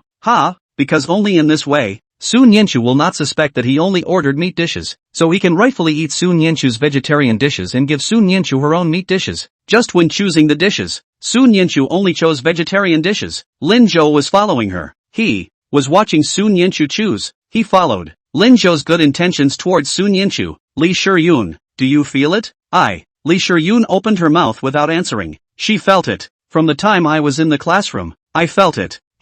She's not dying. Today's pile of events, as well as every conversation Lin Zhou had, seemed to be proving to her, Lin Zhou won't like anyone else. But, why on earth would that be? Is Sun Yanchu really that good? Qian Guogua seemed to see her misgivings and whispered again. Although Sun Yanchu is poor, although she is timid, although her looks are mediocre, there is a saying you've heard of called, lover's eye. Li Shiyun's eyes snapped open. Yeah, lover's eye. If you really like it, you won't care about anything else at all. Just like it. What she had just done seemed really childish. Ugh, eat? Don't think about that. Qian Guogua shook her head and began to eat. Only then did Li Shiyun pick up her chopsticks and take a bite. Today's spicy hot pot seems to taste different from all the usual flavors, and it's always sour. At this time, Sun Yanchu was also mad. She watched as Lin Zhou chucked away most of the vegetables in her bowl and then chucked various meat dishes to herself. A bit at a loss for words. Lin Zhou, may I? I can't finish eating. It's okay, eat more, gain some weight,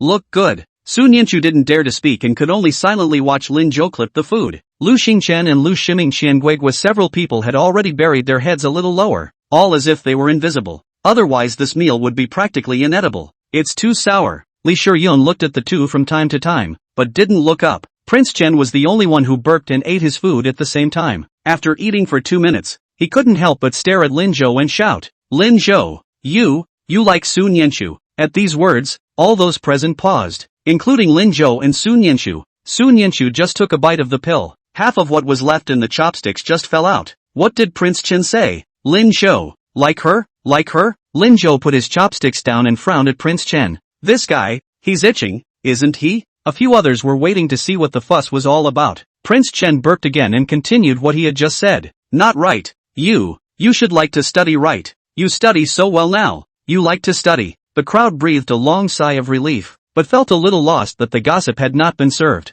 Sun Yanchu also re-picked up the croquettes. Luckily, this guy is a mouthful. Lin Zhou lowered his hand that was clenched into a fist. Prince Chin didn't realize that he had dodged a beating, and he was dizzily continuing. I can't believe I did better than Fan Yunjia on the exam. Oh, Lin Zhou cowhide. Awesome. Prince Chan reluctantly gave a thumbs up, but his voice was getting smaller and smaller. Finally the whole thing slumped over the table, never to move again. Lu Xingchen didn't resist poking Prince Chan's face and found him asleep. Lu Xingchen spread his hands helplessly.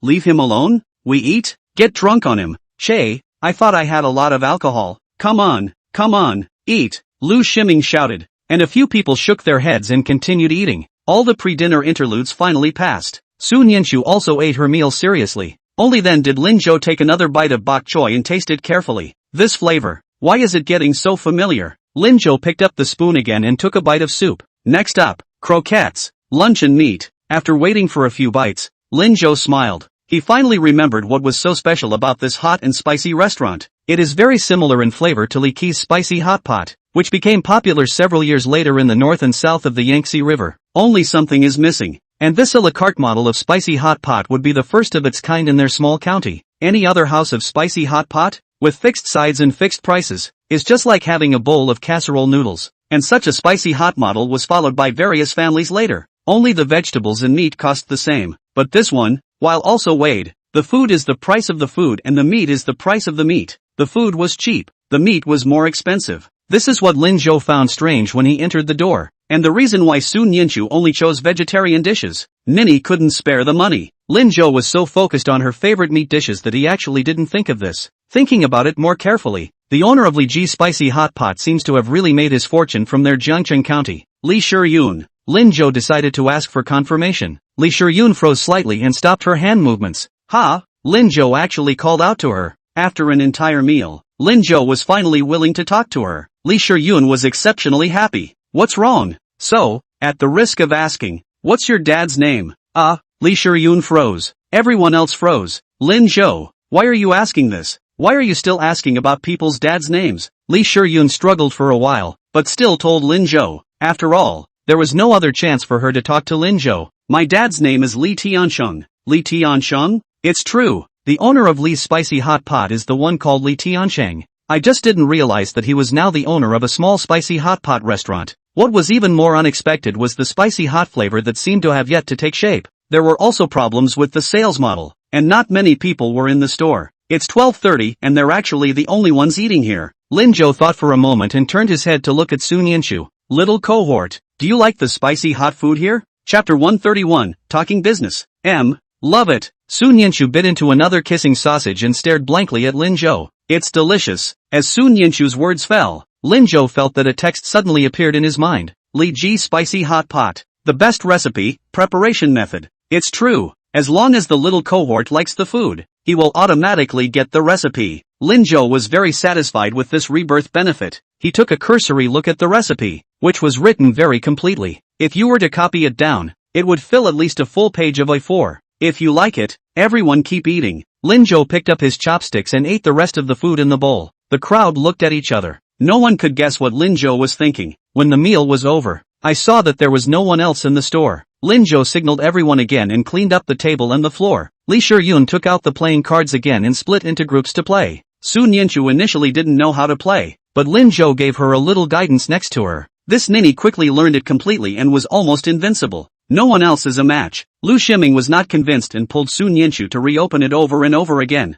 A couple of sets in, his face had been plastered with notes. Li Shiyun also forgot her sadness for a while and mingled with everyone. Seeing the crowd having fun, Lin Zhou got up and walked in the direction of the back kitchen. Li Tiansheng, who was round and looked like he was cut out to be a chef, had a towel hanging off of him and was leaning back in his chair, napping. The big round pot was beeping, but there were no diners. Lin Zhou circled around the pot, then picked up a spoon and took a little bit of soup and tasted it. The most important part of spicy hot pot is the soup. The bowl I just ate out in had been heavily seasoned. Now that he had tasted the pot, and with the added benefit of rebirth benefits, he quickly realized what was missing from the soup. When he was about to yell at Li Tiansheng to wake up, he saw Li Tiansheng woke up by himself and froze when he saw him move. Fellow student, what are you doing here? Didn't you have enough to eat? What else do you want to eat? I'll cook it for you. Although this kid seems to dislike his own daughter, Li Tiansheng has his own way of hospitality. Since he came as his daughter's friend, he can't be slowed down.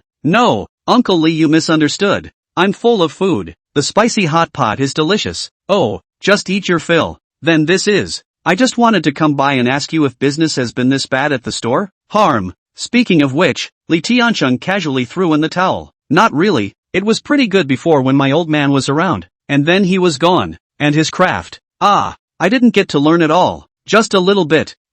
He looked up at the window. It's because I'm too stupid. My old man all his life want to make this spicy hot pot restaurant bigger and stronger. But I'm no good. Now the business is not what it used to be. I don't know how long it can last. Maybe we'll soon have to close down. With a lost sigh, Li Tiancheng looked helplessly at Lin Zhou. I didn't think you'd notice that. Maybe you're business material. Lin Zhou smiled. I wouldn't dare to be a businessman. But I have some ideas of my own for the spicy hot pavilion. I don't know if Uncle Lee would like to hear them? Li Tiancheng laughed. He handed over a stool to Lin Zhou. Ideas? Come on. Let's hear what ideas your little doll can have. Lin Zhou was not polite, and after sitting down, he said, first of all, the vegetables and meat should be the same price. The spicy hot pot restaurant originally relies on the vegetarian dishes to earn money. After the separation, the vegetarian dishes are too cheap, basically losing money. Synthesize a price. Everyone chooses to eat their own on the line. You can combine the price of the two together. Pick a suitable middle price, so that people will not intentionally go to choose the cheaper vegetarian dishes,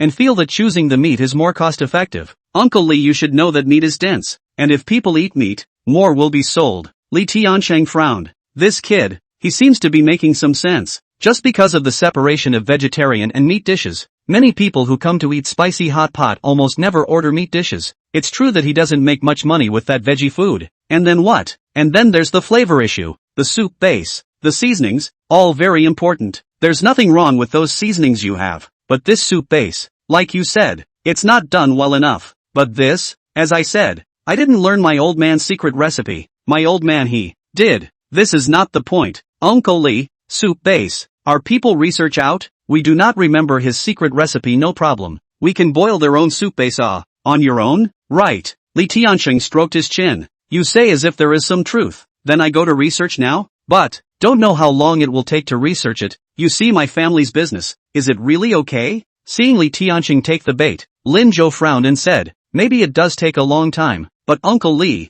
I just tasted the base of your soup, and I have a bit of my own insight. Would you like to hear it? At this moment, Li Tiancheng had completely stopped treating Lin Zhou as a child. After all, what little kid could come up with these theories? He pulled his stools in the direction of Lin Zhou. Listen. Lin Zhou pondered for a while and gave Li Tiancheng a rough idea of the soup in his mind, picking out a bit of the highlights without saying it would be his bargaining chip. After hearing his thoughts, Li Tiancheng was shocked. This does sound good. Well, you can try, Uncle Lee. Okay, I'll try it now. Li Tiancheng stood up directly and walked quickly to the pot. But soon, he stopped again. Not right, classmate. I see you are quite smart. How come you tell me the secret recipe so simply? You should not do it for my stupid daughter, right? Lin Zhou shook his head helplessly. Li Shiyun and I are just classmates. We don't mean anything else, and we won't in the future. The reason why I'm talking to you about this is because I think that your spicy hot pot restaurant will be able to make it big in the future. And the chain stores will open up all over the south and north of the Yangtze River.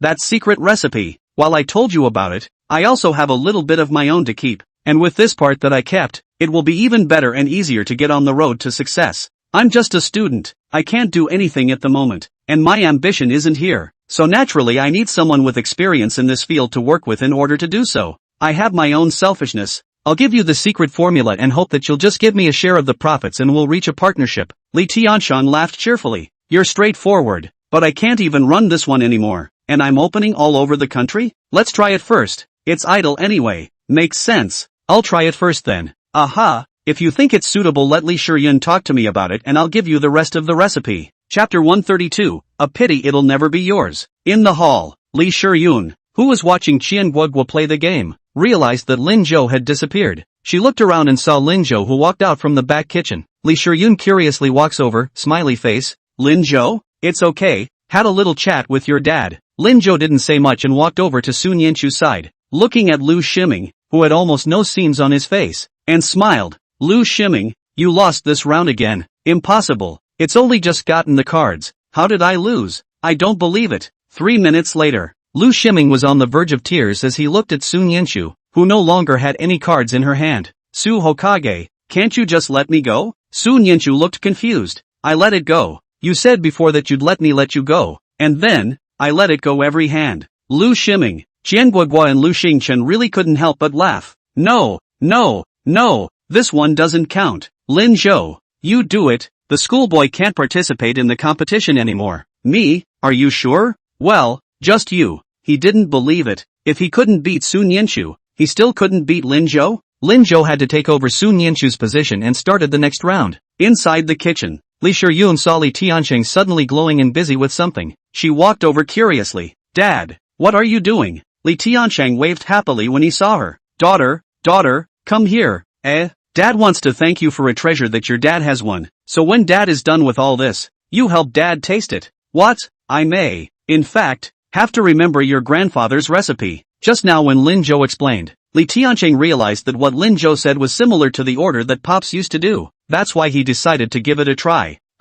Did Lin Zhou tell you that? Yeah, that kid, he's not easy. Li Shiyun opened her mouth and didn't say anything. Li Tianqing saw that she didn't move and sighed deeply. Daughter, you like that boy, don't you? Li Shiyun subconsciously retorted. No, I'm not. I'm your father. Can't I see that little mind of yours? But that boy is perhaps not for you. Dad, his eyes are glued to that little girl out there. Can't you see? And I realized that this kid knows a lot. He wasn't born to be just in our little county. Girl, are you going to marry far away? Gee, Dad, it's too soon for that. Okay, I won't say anything then. Anyway, see for yourself. You're 18. It's time to have your own thoughts. But remember, don't let yourself get hurt, okay? Li Shiyun nodded and looked in Lin Zhou's direction. He was happily playing cards. Next to him sat Su Nianchu. Lin Zhou played his cards with such panache that he hardly needed to think. But every time his eyes rested on Su Nianchu, they were extra long. I know,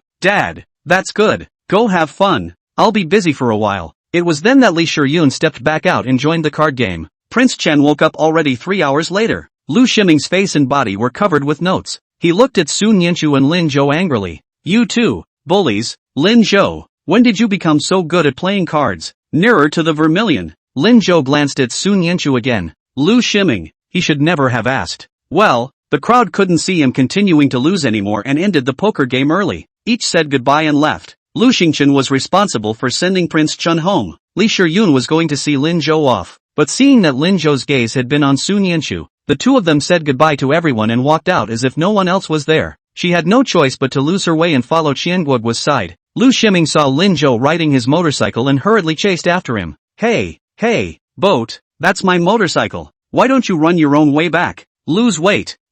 No boat. You've made so much money. Why don't you buy one for yourself? Told you, to get you to lose weight. Lu Shiming actually felt speechless, because the motorcycle is often snatched by Lin Zhou. He seems, indeed, to have run a lot of roads, also lost a lot of weight, but he really didn't want to run away. Lin Zhou left with Su Nianchu and Li Shiyun's sight hadn't returned. Qianguogua helplessly patted her shoulder. Was it thinking how nice it would be to have you on the motorcycle? Well, yeah, Li Shiyun nodded, then felt that it was wrong and hurriedly shook her head. Go, you, alas, sadly, it will never be yours. It wasn't that Qianguogua wanted to hit Li Shiyun. It was just that, Li Shiyun was not bad. Trying to get her to wake up early can only lead to these heartless words. Today's Lin Zhou, there was only Su Nianchu in his eyes. Anyone who falls for him is going to be sad. See the gift bag in Su Nianchu's hand? Well, isn't that Lin Zhou's? Earlier during dinner, Su Nianchu had said that it was Lin Zhou who had asked her to keep it temporarily. Well, it's Lin Zhou's, but it's also Su Nianchu's. What does SH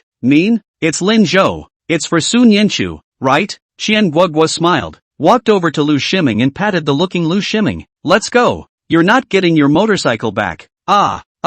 Lu Shiming sighed silently. Qianguogua, why don't you take a cab back yourself? I'll run away. Che, am I that unrighteous? Let's go. Run away together. I happen to want to lose weight too. Really? But I don't think you're fat. I've gained weight. You didn't. When I say I'm fat, I'm fat. Li Shiyun looked at the direction they each left and suddenly felt, the only person in this world who is the loneliest is yourself. On the way back, Su Nianchu had also been careful to maintain the position of holding Lin Zhou. Unsurprisingly, because of a few more accidents, tightly hugged Lin Zhou. By the time she got to the dormitory, Su Nianchu's little face had already turned red. She kept her head down and jumped off the motorcycle. handing the bag in his hand to Lin Zhou. Lin Zhou, here, this, is for you. Ha, I thought it said something about fragile items? Yeah, a gift for you.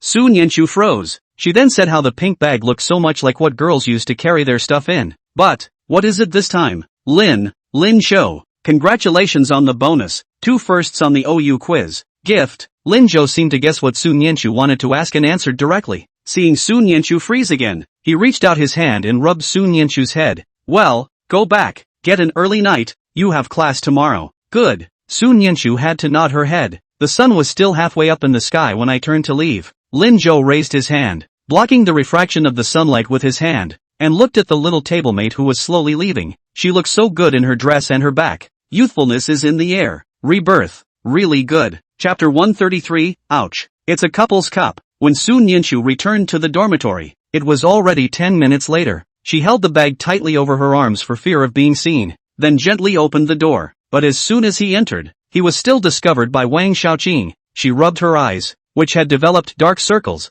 and stood up in surprise. Wow, Su Nianchu, what did Lin Zhou send you again? Quickly show me. Su Nianchu subconsciously had to refuse. No, nothing. I don't believe it. Lin Zhou didn't send you anything. What are you sneaking around for? Wang Xiaoqing stood up and out of nowhere, snatched the bag from Su Nianchu's arms. Open up. From inside, he pulled out a delicate box. It was too late for Su Nianchu to refuse, but fortunately there was no one else in the dormitory. She saw the box and froze too. Wang Xiaoqing was puzzled. What is this? Su Nianchu shook his head. I don't know. It's still not dismantled. Then what are you waiting for? Unwrap it. Su Nianchu had to walk over to the side of the box and carefully unwrap it. The next moment, a delicate cartoon cup appeared in front of her. On the quilt, it had also been changed to a cute, big-faced cat that was really smiling at her. Wang Xiaoqing was envious all of a sudden. Wow, so cute and adorable. Su Nianchu's heart was a shock. Why did Lin Zhou give her the cup? Did he know his cup was rotten? Su Nianchu's heart trembled slightly. In fact, her cup hadn't leaked yet, and she planned to use it for a while, but I didn't expect. Lin Zhou is really sweet, and the mug is so cute. She loves it so much. Picking the cup up, Su Nianchu was a bit in love with it. As she watched, she couldn't help but smile, even forgetting about Wang Xiaoqing's existence. Wang Xiaoqing tilted her head and looked at her and smiled. I don't know how long it took before Wang Xiaoqing couldn't help but remind her. Su Nianchu, isn't Lin Zhou very good? Yeah, Su Nianchu replied unconsciously, but soon, she reacted. Come on, don't explain. No, listen to me. It was my cup that rotted before Lin Zhou. Is that so? But it's a couple cups. Couple's cups? Yeah, can't you see? There must be another one of these cups. Guess if it's at Lin Zhou's place? Su Nianchu lowered her head, her face instantly reddening. No, don't be ridiculous. Su Nianchu, you're shy again. Wang Xiaoqing you. Alright, let's not talk about this. Then tell me, what was Lin Zhou's expression when he saw you wearing a skirt today? Nope, not much of a look. I don't believe it. Su Nianchu, don't be so petty. I'm just asking. I don't think about it. I really didn't have much of an expression, so he rode his car to pick me up and Wang Xiaoqing quickly grasped the point. Rode a car? A motorcycle? So did you hold him? Su Nianchu suddenly increased her voice, and her entire body panicked. How come Wang Xiaoqing guesses everything so accurately? What to do? I am going to bed. I'm tired. Su Nianchu casually found an excuse and decided not to discuss this topic with Wang Xiaoqing. Any further discussion and she wouldn't know what to do. Wang Xiaoqing also did not continue to pursue the matter. What she wanted to know she already knew, and the rest, she was perfectly capable of brainstorming on her own. The thought of these two having a sweet afternoon because of themselves. Wang Xiaoqing then felt incredibly happy. She lay on her bed, smiling dementedly, causing Su Nianchu to directly hug the quilt tightly. Lin Zhou didn't hurry home. Instead, I went to the plaza first to see how my fruit loaf was doing. As soon as I arrived, I saw that Luli was still busy. By her side stood another woman. The woman was younger and bore a slight resemblance to Luli. Seeing Lin Zhou, she hurriedly ducked back and prepared to leave. Lin Zhou was curious. Who is this? Seeing that she couldn't hide it, Luli replied, this is my sister, Lu Yuan. She just want to come to learn, see how to make money. Their own home with children is also quite boring. I let her come. Boss, sorry, I did not tell you in advance, but you can rest assured that she will not do it in this neighborhood. I do not let her delay your business. Lu Yuan also apologized with great embarrassment. Old boss, I'm really sorry, I'll just go. Ugh, don't go? Lin Zhou stopped her. Then looking at Luli, is it reliable? Luli nodded at that moment. Dependable, absolutely dependable. Lin Zhou thought for a moment and said, then stay and work together. Sister Luli, don't worry about it, teach her everything you know. Luli was stunned and thought that Lin Zhou was angry and hurriedly explained. Old boss, I really didn't. I know you don't have one. Use people without doubt. I mean what I say. Teach her. I'm planning to open a substall. I'm short of people. Let her learn to do the same as you. And work with me. Trial period wages to be lower. When a month later, business is good, the wages are the same. This matter had also been on Lin Zhou's mind for a while. It was expected that the fruit loaf stand would be replaced in a few days. But to my surprise, business is still good even though profits have dropped a bit. It's just that one booth in the plaza is too little. He's got to go somewhere else to capture the market. Really? Really? Luli and Lu Yuan were ecstatic. Well, look for a place where the schools congregate. There are a lot of students and women there. It's perfect for that, but it's up to you guys to choose. I'm going to be in class again tomorrow, so you'll just have to give me the results by the end of next week. Okay, no problem. The two sisters immediately agreed. Lin Zhou nodded his head and explained some more details before returning home. What he didn't know was that at this moment, Li Tianxiang was already mad with joy. He made a new thick soup based on the secret recipe given by Lin Zhou and called out to Li Shiyun to taste it. Li Shiyun was instantly amazed. Dad, it really smells like Grandpa. That's what it smells like. Ha ha, great. I'll try it too. Li Tianxiang proudly took out a spoon and served himself a bit as well. After a taste, he smiled. Yes, that's the flavor. But, upon careful recollection, he frowned again. It's not right. Li Shiyun asked worriedly. What's wrong, Dad? Li Tianxiang took another taste, and then, his brows locked tighter. It's not right. It's that flavor, but something seems to be missing. Li Tianxiang hurriedly put the chopsticks down and decided to reboil it. But, after a few tries, it doesn't taste right. Chapter 134, Lin Zhou, soon to be the second owner of our store. By the fifth try, dense sweat broke out on Li Tianxiang's forehead. He grabbed a towel and wiped it off, carefully serving the pot of gumbo. It's already dark. In the evening, the mahjong parlor was not open. Li Shiyun also stayed and watched the whole afternoon. Watching her dad try and fail over and over again worried her a little. As Li Tianxiang put the spoon to his lips, Li Shiyun couldn't help but step forward in relief. Dad, it's going to work this time. Li Tianxiang stopped moving and twisted his head, barely squeezing out a smile. Well, it's going to work. He tilted his head and took a taste, then closed his eyes and savored it. Li Shiyun was extraordinarily nervous as she watched his movements. It's been too long since I've seen Dad this serious. I remember that he was always happy and didn't care much about anything. Li Shiyun even thought that he had given up on the soup-based thing, but I didn't expect it. He remains persistent. Seeing that Li Tianxiang didn't say anything for a while, Li Shiyun asked excitedly, Dad, how was it? Did it work? Li Tianxiang opened his eyes and slowly put down the spoon in his hand before shaking his head. It still doesn't work. It's almost fun, Dad. In fact, we don't have to strive for so perfect. Other people can't taste it. I think the soup base of the first few times have done very well. Our business will be good. You don't be so hard on yourself. Li Tianxiang sighed and sat down. You don't understand. Daughter, you don't understand. Your grandfather's soup base is really good. He was bent on passing this on to me. But when I was young and uninvolved. And I was bent on thinking that I could accomplish great things in other fields. And as a result, until your grandfather left, I was still a punk. And he left too quickly. And I hadn't learned a thing. For a while I thought that I would never succeed in this life. I didn't expect that kid to give me hope again. How can this be abandoned? This must not be abandoned. Li Tianxiang looked out the window. It was your grandfather's lifelong dream to open up our family's pavilion. Li Tianxiang stood up and put out the stove. Ugh, tomorrow, when you get to school tell Lin Zhou that I agreed to his proposal.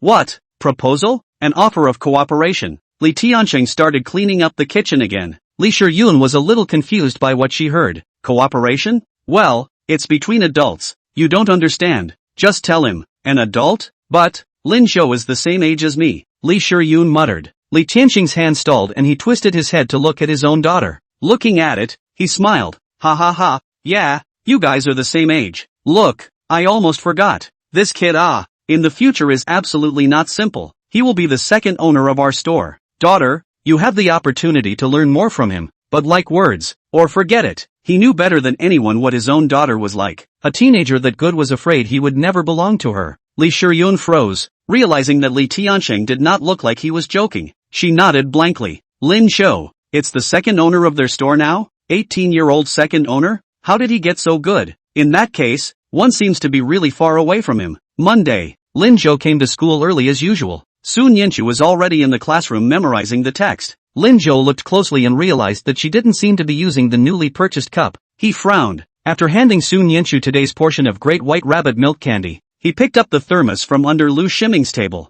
Little cohort. Water? Ha! Sun Yanchu's hand tightened.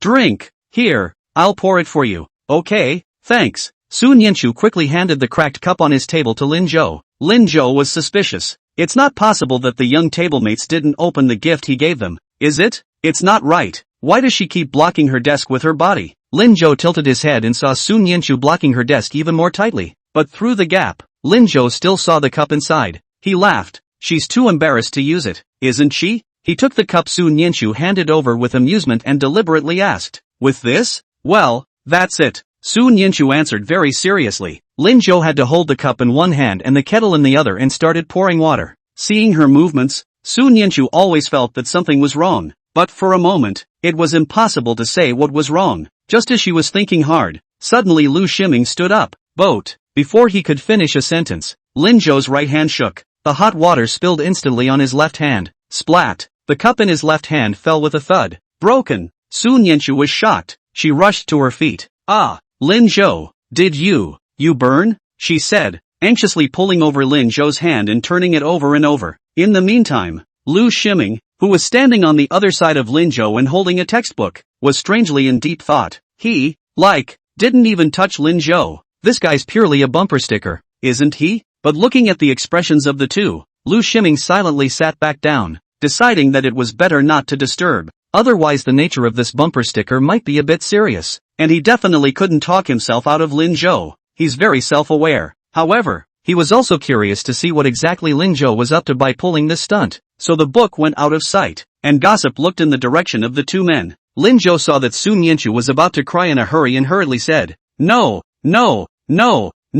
it's fine, little cohort, don't worry, look, it's nothing at all. Really no?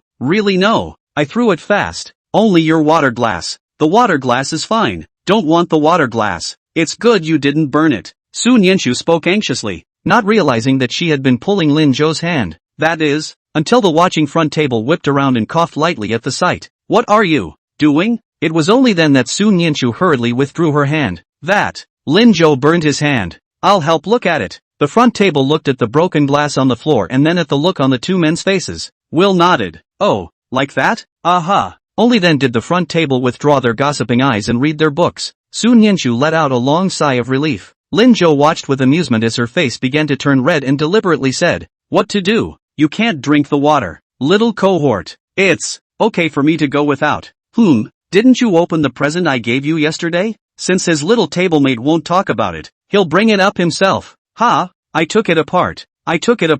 Sun Yanchu lowered her head, her two hands tangled together. Then take it out and use it. Isn't that just right? It's just right. But, Lin Zhou. Wang Xiaoqing said that it was a couple cup. Chapter 135, speaking of lies without blinking an eye. Sun Yanchu didn't dare to look at Lin Zhou, but she expressed herself. Lin Zhou froze. So that's what the little cohort cares about? Also right. Little girls in this day and age are still in a state of ignorance when it comes to such things. It doesn't seem good to be too bright. Still have to take my time. That's all. It's good to not take that cup for classroom use yourself. It's okay for him to use it at home as long as his little cohort is willing to use it. Later, let her take it slowly. So, Lin Zhou began to open his eyes. Nonsense. That's just a regular cup. Where's the love cup? Ha, pooh, regular cups? Well, I just bought it for you because I thought the big-faced cat on it had a cute smile. And you should smile more too. Seeing Sun Yanchu's skepticism, Lin Zhou added, Believe it or not, if it's a couple cups, why don't I have another one here? I'm glad I didn't bring my cup with me today. You can tell a lie without blinking an eye. Sun Yanchu took a serious look, and sure enough, she realized that there were no cups on Lin Zhou's side. Could it be that Wang Xiaoqing guessed wrong? In that case, you should be able to use it yourself, right? So, then don't be polite, take it out and use it. Or what if you get thirsty later for morning reading and memorizing? Without waiting for Sun Yanchu to react, Lin Zhou took the cup out from Sun Yanchu's desk. pouring hot water to wash her first, then pouring her a full glass of water. Only then did he return the water warmer to Lu Shiming. Lu Shiming, who had been reading the gossip, secretly gave Lin Zhou a thumbs up through his textbook. This move is really high. Only Sun Yinshu couldn't tell that it was a couple's cup, right? Boat is so cowboy. Lin Zhou ignored him and quickly plunged into his studies. The third period of the afternoon is physical education. Today, the gym teacher finally didn't call in sick, but it brought extremely bad news. They have to be physically tested. Men's 1,000 meters, women's 800 meters. The senior classes 1 to 3 were abuzz with this news. Physical education classes, which are usually several classes together, happened to be classes 1 to 3 this session. One of them screamed in agony. In order to catch up with their studies, they hadn't had gym class for too long in their senior year, and recess had been cancelled along with it. Now they are actually announcing a physical test all of a sudden. They thought the gym teacher was crazy and decided to protest. Unfortunately, the protest was quickly declared null and void by the gym teacher. Lin Zhou was also in trouble. To be honest, he hadn't worked out in his last life since he left school. When I came back, I didn't take any gym classes either. I was always engaged in studying. Despite having a special forces-like body, isn't it a bit too outrageous to suddenly run 1,000? As he was thinking about it, he suddenly felt that a warm current crossed his body. After the warmth, the exhaustion was suddenly swept away and the body was instantly energized. Lin Zhou froze. This, rebirth benefits? It really does come when you need it, doesn't it? Then you won't be afraid of this little 1,000 meters. Since they are all science classes, there are twice as many boys as girls in each class. So the physical test is divided into 3 groups per class, 2 for boys and 1 for girls. After organizing the teams and dividing them into groups, the gym teacher announced the start. The first group, the boys from the first class. When the whistle blew, the students rushed out like mad. Everyone else sat around the edge of the playground according to their classes and watched, while others took advantage of the excitement to shout cheers. Yunruwashi's third class and second class were next to each other. Just as soon as class started, her eyes fell on Lin Zhou. In the past, in gym class, as soon as class started, Lin Zhou would sneak into their class, find the closest spot to her to cut in and stand in line, and try to talk to her in any way he could. Every now and then, the boys in the second class would call Lin Zhou a traitor and the boys in the third class would despise him, but he never cared. Yunruwashi had never stopped him either. After all, the honor of being watched like this was really cool. It made her feel very proud. But today, Lin Zhou didn't. Although there were other boys staring at her, no one was as bold as Lin Zhou. At this moment, Lin Zhou was talking and laughing with the boys around him, not knowing what happy things to talk about. Didn't even look at her. There's only one girl and one boy between them. Yunruwashi felt suffocated to death. The girl was from their class. Yunruwashi said as she tugged on her coat. Can we switch seats? Switching places? The man looked at Yunruwashi and then at Lin Zhou and nodded. All right. Yunruwashi sat closer to Lin Zhou as she wished. She was wearing a green and white sweatshirt today. Because of her good development, her chest bulges out even in such a simple outfit. She stood up a little straighter. Once again, the eyes of the boys around her fell on her. Yunruwashi was very proud. In that case, Lin Zhou could also see himself, right? She had to wait for him to come over and say hello. However, just then, she saw Lin Zhou stand up. Across 2 rows of people, he walked over to his tablemate. Yunruwashi's face turned cold and she was about to continue sitting this way. Suddenly, he realized that another person was sitting over in Lin Zhou's empty seat. It's Li Shihyun. The clothes Li Shihyun was wearing today were extremely similar to Yunruwashi. There is just a slight difference in the grain on it. Although Li Shihyun was not considered the school flower, her face value was very much in the front in the monk temple that was the science class. As soon as she sat down, she instantly attracted away a small half of the eyes on Yunruwashi. Yunruwashi furrowed her brows and very unconvincingly puffed out her chest again. Can't lose to Li Shihyun. It was her pride as a schoolgirl. Yunruwashi didn't see that Li Shihyun smiled faintly and turned her gaze in Lin Zhou's direction as well. Lin Zhou, I can't help you much, but if you like it, I can actually like it. At least, I can keep people off your back, not far away. Xian Guogua saw this, skimmed his lips and sighed silently. Lin Zhou really, it's a peach blossom attraction. Sun Yinshu was startled when she saw Lin Zhou come over. What are you doing here? Are you nervous, little cohort? When the first class started to run, Lin Zhou noticed that Sun Yinshu's back was sitting very straight. Didn't change his movements for a few minutes. Although he couldn't see anything on his face, Lin Zhou still sensed that there was something wrong with her. Sun Yinshu lowered her head and asked carefully, if I don't run well, they won't laugh at you. But I'm not good at sports. Because of malnutrition as a child, she was in poor health. Physical education is the weakest program. It becomes a joke almost every time. Sun Yinshu was worried. It's okay, Look, everyone hasn't exercised for a long time. It's not like the schoolboy has to be athletic either. Don't worry about it, it's okay if you can run through it. Really? Really?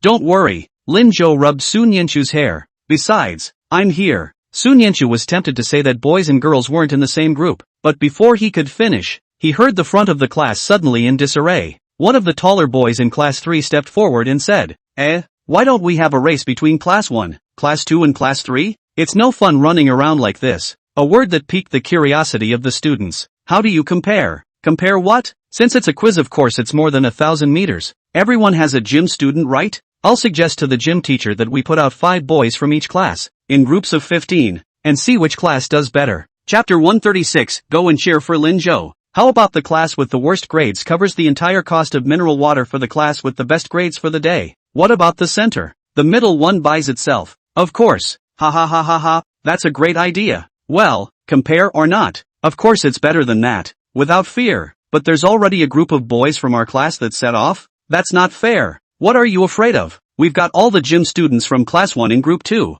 The boys' game is so simple and straightforward, and they say they'll compete. In this moment, class 1 and class 3 had already picked out the 5 sports students. 10 6'8" men stood at the front of their respective classes, one darker than the other. The person who shouted for the match in class 3 was their class sports committee member called Fan Chengtao, also one of the people in this contest. He watched the scene with gleeful extraordinariness. Hey, class 2, where are your guys? Li Liwei, no one is attending? Li Liwei is the class president of the second class and a part-time member of the sports committee. Not as good as Fan Yunjia in studies, but strong in sports and organization, and optimistic in person. He touched his head and stood up. Aren't you guys bullies? There are only 4 gym students in our class plus me. How can we compete with you guys?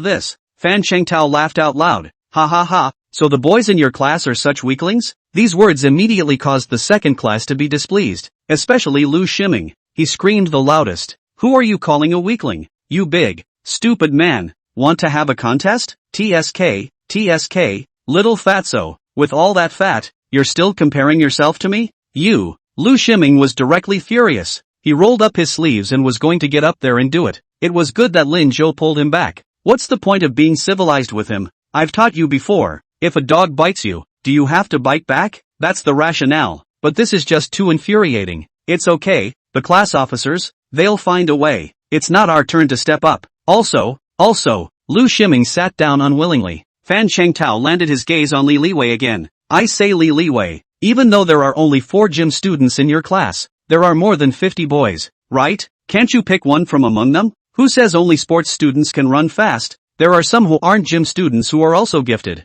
How about this? For those of you who aren't gym students, let's make it 10 seconds and give you 10 seconds off your score. Li Liwei found himself being racked up. He had no choice but to nod. Well, that's okay then. Fan Chengtao quickly talked to the physical education teacher about this. Li Liwei, however, is in trouble. Who to pick? Gentlemen, this is a matter of our class honor. Which one of you would like to go on? Now the class was silent. Don't look like everyone just screamed for joy, but they were really put up against a bunch of gym students, and they freaked out. What's more, of the 15 men on the team, only one was not a sports student. Then this one must be penultimate material to be laughed at. No one wants to get out of the way. Li Liwei was at a loss as to what to do when he realized that Fan Yunjia had stood up. Li Liwei was very happy at the moment. Study committee, you're going to participate, right? No, I just wanted to raise someone. When Fan Yunjia said this, Lin Zhou suddenly had a bad feeling. Sure enough, the next moment he was heard to say, Lin Zhou, class president, you forgot. Lin Zhou used to be the skinniest person in our class. That stamina seems like it never runs out.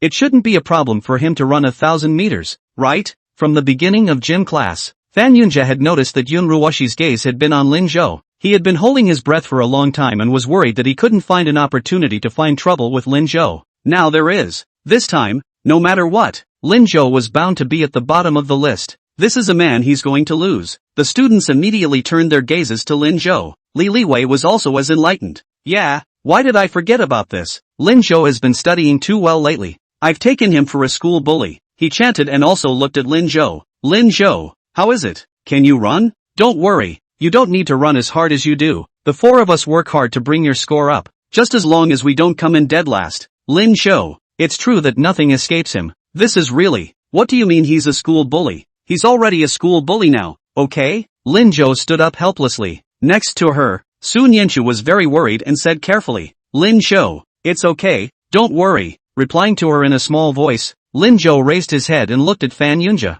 Okay, then run. It was also just the right time to try and see if this new rebirth benefit of his was good or not. The students cheered at once. The other classes gloated. Lin Zhou, is it okay? These are sports students. It's hard to look at him with his white, weak face. Lin Zhou looked at them with amusement. If it's alright, go carry all the mineral water, so we don't go down without it. Ha ha ha ha ha ha. People are laughing, but the execution is great too. A group of people went off in force to carry mineral water. Of course, the money hasn't been paid yet, so we'll have to wait and see what happens. A group of 15 people each walked to the preparation area, moving towards the crowd. Lin Zhou seemed a little whiter. The crowd. Lu Shiming stroked his chin, somewhat torn. Strange, how come it feels like Lin Zhou is so confident? I remember his 1,000 meter score wasn't that good? Yes, is it? Su Nianchu looked over worriedly. Lu Shiming nodded. Well, yeah, what then? I don't know. Su Nianchu pondered for a moment and stood up. Ugh,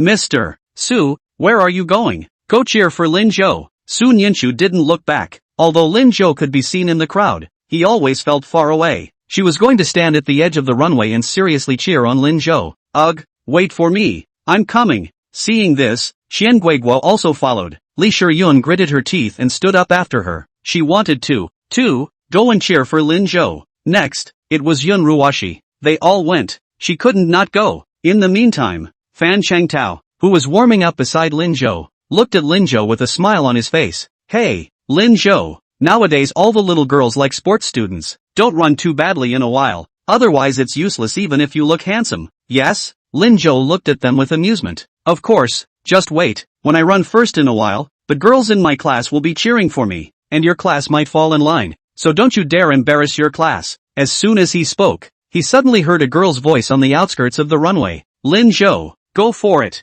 Then came the second sound. Lin Zhou, go for it. Third tone. Fan Changtao twisted his head and saw Su Nianchu, Qian Guoguo and Li Shiyun. He was shocked at the moment. So, isn't that the school bully and class president of your class? Chapter 137, She's Not My Goddess. Lin Zhou turned back and saw them and he nodded. Yeah, I didn't expect my little cohort to run out and cheer for him. He found that his little tablemate was always the first to rush whenever it was about him, and wasn't at all social anymore. Well, isn't that understandable? Is he or she unique in the minds of his or her young peers? Thinking this way, Lin Zhou couldn't help but smile. Fan Changtao was a bit confused. Why don't these girls follow the rules? He's not done pussyfooting around. At that exact moment, Fan Changtao's sharp eyes saw that Yun Ruoshi had also walked over. Yun Ruoshi was the goddess of all the boys in their class, and Fan Changtao was no exception. Yun Ruoshi's face value was also a bit higher than those girls in the second class. Fan Changtao was very proud of himself at the moment. Hey,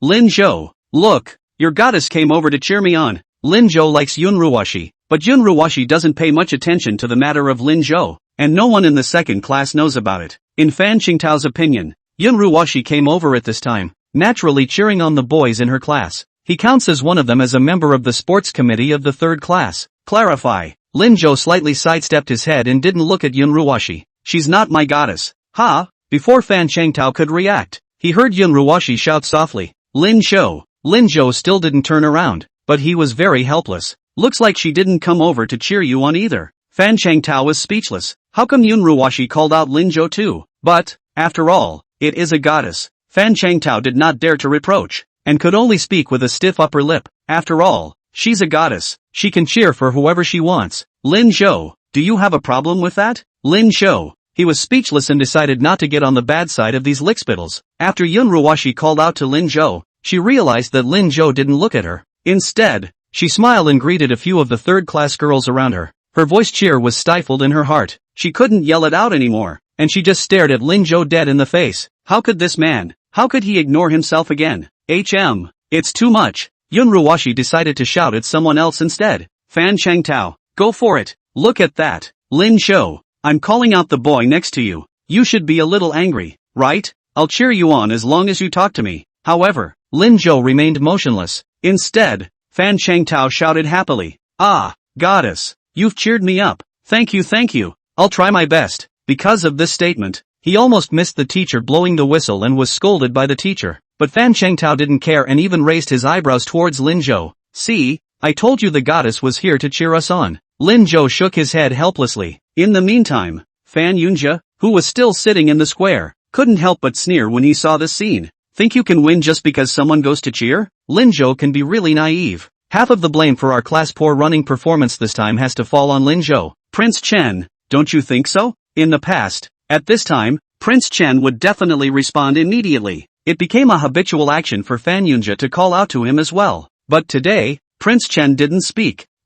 Prince Chen? Fan Yunjia twisted his head and saw Prince Chen looking in Lin Zhou's direction. His voice was very calm. Fan Yunjia, in your eyes, is Lin Zhou making a fool of himself more important than the class honor of our class? He didn't wait for Fan Yunjia to answer before he stood up and walked in Lu Shiming's direction. Fan Yunjia looked puzzled. Prince Chen, what are you doing? Come back. Don't go and disgrace yourself. No one cares about him. Prince Chen didn't return his head. Next to her, Zhou Shanshan asked curiously. Fan Yunjia, isn't there something wrong with Prince Chen lately? Is he going to go cheer on Lin Zhou? Fan Yunjia's face sank. Even if we go, so what? Lin Zhou is still not the bottom of the list. Speaking, the whistle has been blown. 15 students started at the same time and began to run. The teacher pressed the timer. At the same time, the crowd was cheering. Even Sun Yinshu completely forgot about the rest and shouted, Lin Zhou, go for it. Li Shiyun shouted for a moment and looked at Yun Ruoshi next to her. She pondered for a moment and walked over to her. Curious, Yun Ruoshi, why don't you shout?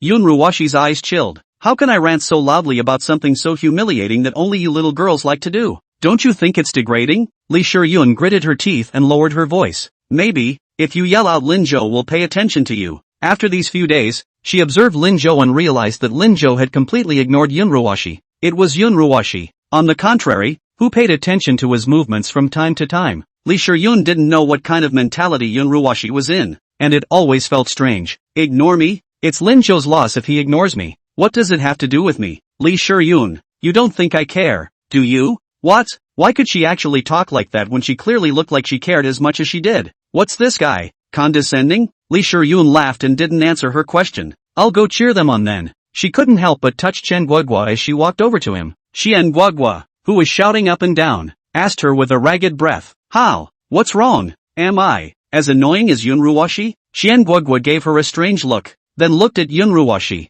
who had been tilting her head and carrying her frame, and laughed. She patted Li Shiyun's shoulder. No, you're much better than her. You're not annoying. That's good, that's good. Li Shiyun took a deep breath and relaxed a bit. Luckily, she was different from Yun Ruoshi, or else Lin Zhou should have hated herself so much. So scary. Alas, look guys, is Lin Zhou about to rush to first place? Sun Yinshu's words pulled back the two men's thoughts. The two took a look in the opposite direction and were shocked at the moment. Asterisk.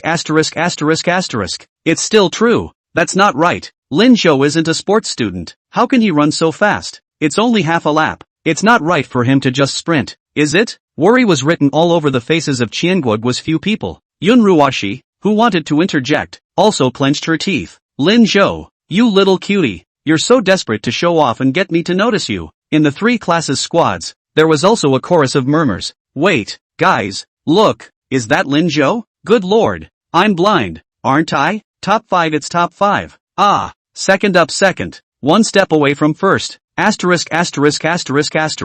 This guy is crazy, right? How can he run faster than Fan Chengtao? He's the number 1 in our whole sports school recruitment this year and his best program is long distance running Even the gym teacher next to me looked over in shock. Chapter 138 Lin Zhou, what are you doing? In the runway, Tenshin, who was originally ranked 3rd, and Li Liwei, who was ranked 2nd, were also shocked. Zhang Li was from the first class and was representing the first class this time. He knew that he couldn't outrun Li Liwei and Fan Chengtao, but he still decided to try his best to run 3rd and close the distance with the two of them and then close it again. That way your own class can have a higher average, or at the very least take 2nd, without losing or winning, at no cost to the class. But how could he not expect that it was only half a lap? And then he killed out Lin Zhou, the only one of the 15 who wasn't a special needs student. Before Li Liwei started running, he also specifically explained to Lin Zhou that he didn't need him to fight for his life, what kind of run he could run, and the rest, the 4 of them would go to pull the score and try to run a little bit forward. So from the beginning until now, he was dead set on the number 1 Fan Chengtao. But I didn't expect that Lin Zhou ran in front of him all of a sudden. He couldn't help but gasp and shout, Lin Zhou, you, squad leader, don't talk, save your strength. I'll go first. Li Liwei watched as Lin Zhou passed himself without blushing, then caught up with Fan Changtao in front of him, and then passed Fan Changtao again. Li Liwei was a bit confused, but after the riposte, he realized a serious problem. A sports committee member himself. He was actually overtaken by someone who had never practiced sports. How is this going to work? So, Li Liwei an impulse to come up. He clenched his teeth and chased out in the direction of Lin Zhou, shouting in the process, "Class 2, come on, the first one." Fan Changtao has been running leisurely. He doesn't even look at such petty fights. He had even begun to think about the screams from the group of girls when he ran next to the class squad in a moment, as well as Yun Ruwashi's praises. That would be the biggest thing about this game today. But Fan Changtao how could not expect. Only half a lap he was overtaken.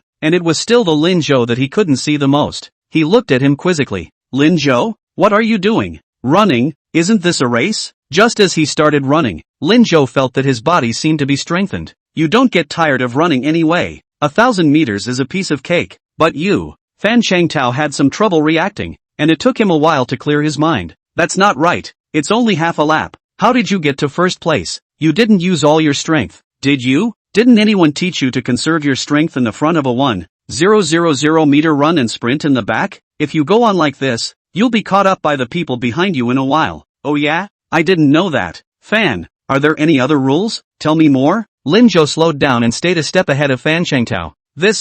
Fan Changtao seized the opportunity and increased his speed in preparation to overtake him. "Plenty, I'll tell you." However, he soon realized that he was one step faster and Lin Zhou was one step faster. He gave Lin Zhou a puzzled look and began to give Lin Zhou a lecture. "Actually, 1,000 meters isn't that hard. First you have to pay attention to." After speaking for 5 seconds, Fan Changtao was ready to use the opportunity of the corner to overtake Lin Zhou again. But Lin Zhou seemed to have read his thoughts, and when he was fast, Lin Zhou followed. "Fan Changtao, this kid, what's going on? It's almost time for the party. Won't he steal all the limelight? No, must find another opportunity." "Well, Van, you make a good point. Tell me more. I haven't heard enough." Fan Changtao looked at Lin Zhou curiously, always feeling that today's Lin Zhou was very strange. Still, he spoke earnestly. After all, the speech was able to distract Lin Zhou's attention, in which case he had a better chance of surpassing him. This talk went on for half a circle. At the end of the first lap, they ran to the square, and Lin Zhou was already a step away from Fan Changtao comprehensively. The third class panicked.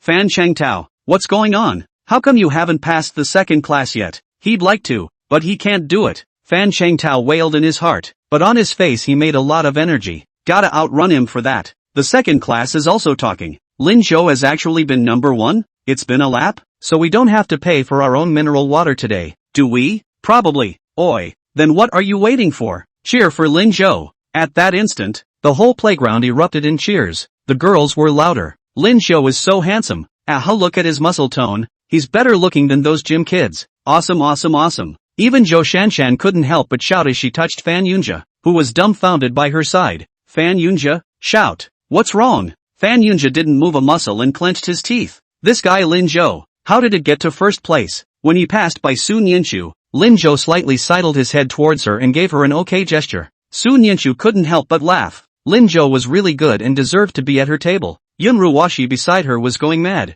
especially when he saw Fan Changtao baring his teeth at himself, and compared to Lin Zhou, the blackened Fan Changtao was a gorilla flailing about. "It's ugly as hell." She snorted angrily and went back to her party. Second lap, Lin Zhou still pressed Fan Changtao, chatting with Fan Changtao from time to time. Fan Changtao also never found a chance to surpass Lin Zhou. He had no choice but to console himself. The last half lap sprints are often your own best. As long as when the time comes, he can definitely surpass him to win the final victory with a little acceleration. At this point, Fan Changtao is not thinking of letting the second class pay for the mineral water of the first and third classes. As long as he didn't get surpassed by Lin Zhou, he felt good. Li Liwei's few people had been following closely, biting off more than they could chew. None of them saw it. At this point, several physical education teachers had already stood together and their gazes kept falling on Lin Zhou's body. Who is that student? Why didn't I realize such a good seedling before? I should have known to pull them over directly to train for sports specialties. It's not too late to train him, is it? Let's see his final grades in a while, and if we can, let him take the next year's entrance exam, and also go to the games. You've got a point. Class 2? Ask the homeroom teacher of their class later. The physical education teacher made up his mind to poach Lin Zhou. After all, it's also for him to go to a good college. I think this kid will agree to repeat the course, right? The last half lap, Fan Chengtao concentrated, clenched his teeth and prepared to sprint. At this point, he heard Lin Zhou, who had been by his side, suddenly say, "Fan students, listening to you say so much, benefited a lot. I leave first." Oh, Fan Chengtao? Before he could react, he saw Lin Zhou rushing out like a string off an arrow. Chapter 139, he didn't answer anyone's water. He must be waiting for you. Fan Chengtao's entire body was confused. This guy, 2 full laps at the same speed as himself, and he still has the strength to run so fast? The speed at which he was sprinting nowadays, he was completely unable to catch up with himself. Done. Is it only possible to run second? As he was thinking, he heard Lin Zhou shout again. Squad leader, class 2, hurry up. Fan Chengtao has been talking all the way. He's out of energy. You guys can pass him if you cheer. Fan Chengtao almost spat a mouthful of blood on the ground. When Lin Zhou shouted this, Li Liwei's few people instantly sped up. Then, it directly overtook Fan Chengtao. Just as Lin Zhou had said, Fan Chengtao indeed had no strength left. Even if he sprinted again, he wouldn't be able to catch up at all. Tension couldn't help but give him a weird look as he walked up to him. Old Fan, what's wrong with you? Don't you know you can't talk when you're running? Fan Chengtao. Of course he knows that, but he was talking solely to distract Lin Zhou. How did it end up being a distraction? That kid Lin Zhou, he's gone too far, hasn't he? Because Lin Zhou rushed to first place, the entire squad once again resounded with screams. The girls from class 1 and class 3 all shouted at Lin Zhou as well. The voice, a wave of it. Even Li Liwei, who was a close second, received preferential treatment. Fan Chengtao instantly went unchallenged. His entire body lay on the ground, speechless and asking for the sky. What kind of world is this? Didn't he start this match to pretend to be something he's not? How did you get mounted by Lin Zhou? Those girls, they were all originally screaming for themselves. Ah, hell no. Fan Chengtao felt like he never wanted to run again. Li Liwei, who was next to him, couldn't help but kick him. Ugh, you just finished running. You can't lay down on the ground. Don't you know that? Leave me alone. I'm dead. Fan Chengtao didn't want to talk at all, because tension had also surpassed himself. This time the average score, their third class was actually at the bottom. Lost to class 1 by 0.1 seconds. And the second class is a full 3 seconds higher than the first class. Ha ha, if you're dead, don't forget to pay for the mineral water. Li Liwei held up the water he had just received in his hand. Well, the girls in your class gave it to me. Fan Chengtao, Li Liwei, can you not be a? Let me stay by myself for a while. Go find your class. Lin Zhou go. Li Liwei was helpless. I'd like to, but look at how I can squeeze in. Fan Chengtao twisted his head and looked in Lin Zhou's direction. At that moment, his pupils instantly increased in size, only to see that Lin Zhou's position was surrounded by girls in 3 layers. One of them held up a mineral water and seemed to be chasing a star. Some even have husbands shouting out. And on his side, not a single person. Asterisk asterisk asterisk asterisk. Fan Chengtao cursed angrily and turned away, deciding not to look, or you'll be pissed off. Li Liwei, what the hell is wrong with you? You didn't even know that Lin Zhou was so capable of running? Playing games with me, are you? No, I really don't know. Why else would I be so worried? This guy didn't used to run this well. Cut. Fan Chengtao didn't believe this at all. He felt that his young mind had been terribly hurt. It's literally going to be full of holes. At this time, Lin Zhou was looking at the group of girls around him with difficulty. If I had known, I wouldn't have taken this first place, as long as I pressed Fan Chengtao, so that my class didn't run the bottom first. It's okay now. This situation is still, well, a headache. Sun Yanchu, outside the crowd, was also confused. She wanted to go up and congratulate Lin Zhou just after he finished running, but to her surprise, the girls were much faster than her. He was already surrounded by people when she tried to get over there. Sun Yanchu wasn't good at socializing,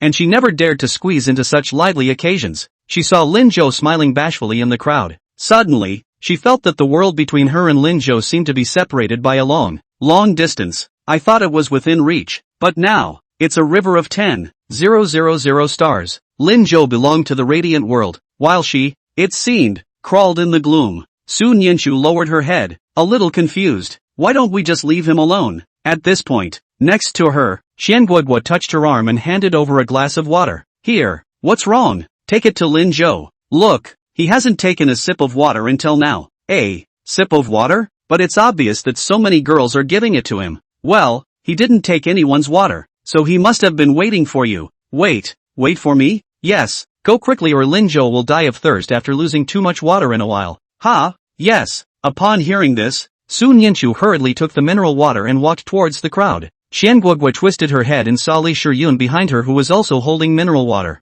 she said with a smile. You're right, Lin Zhou is waiting for Sun Yanchu's water, or else he'll really die of thirst. Then I'll give this to Li Liwei, right? Ha ha, good, Li Shiyun, you finally figured it out. Didn't figure it out either, I just thought that if I liked him, I should let him have a good time.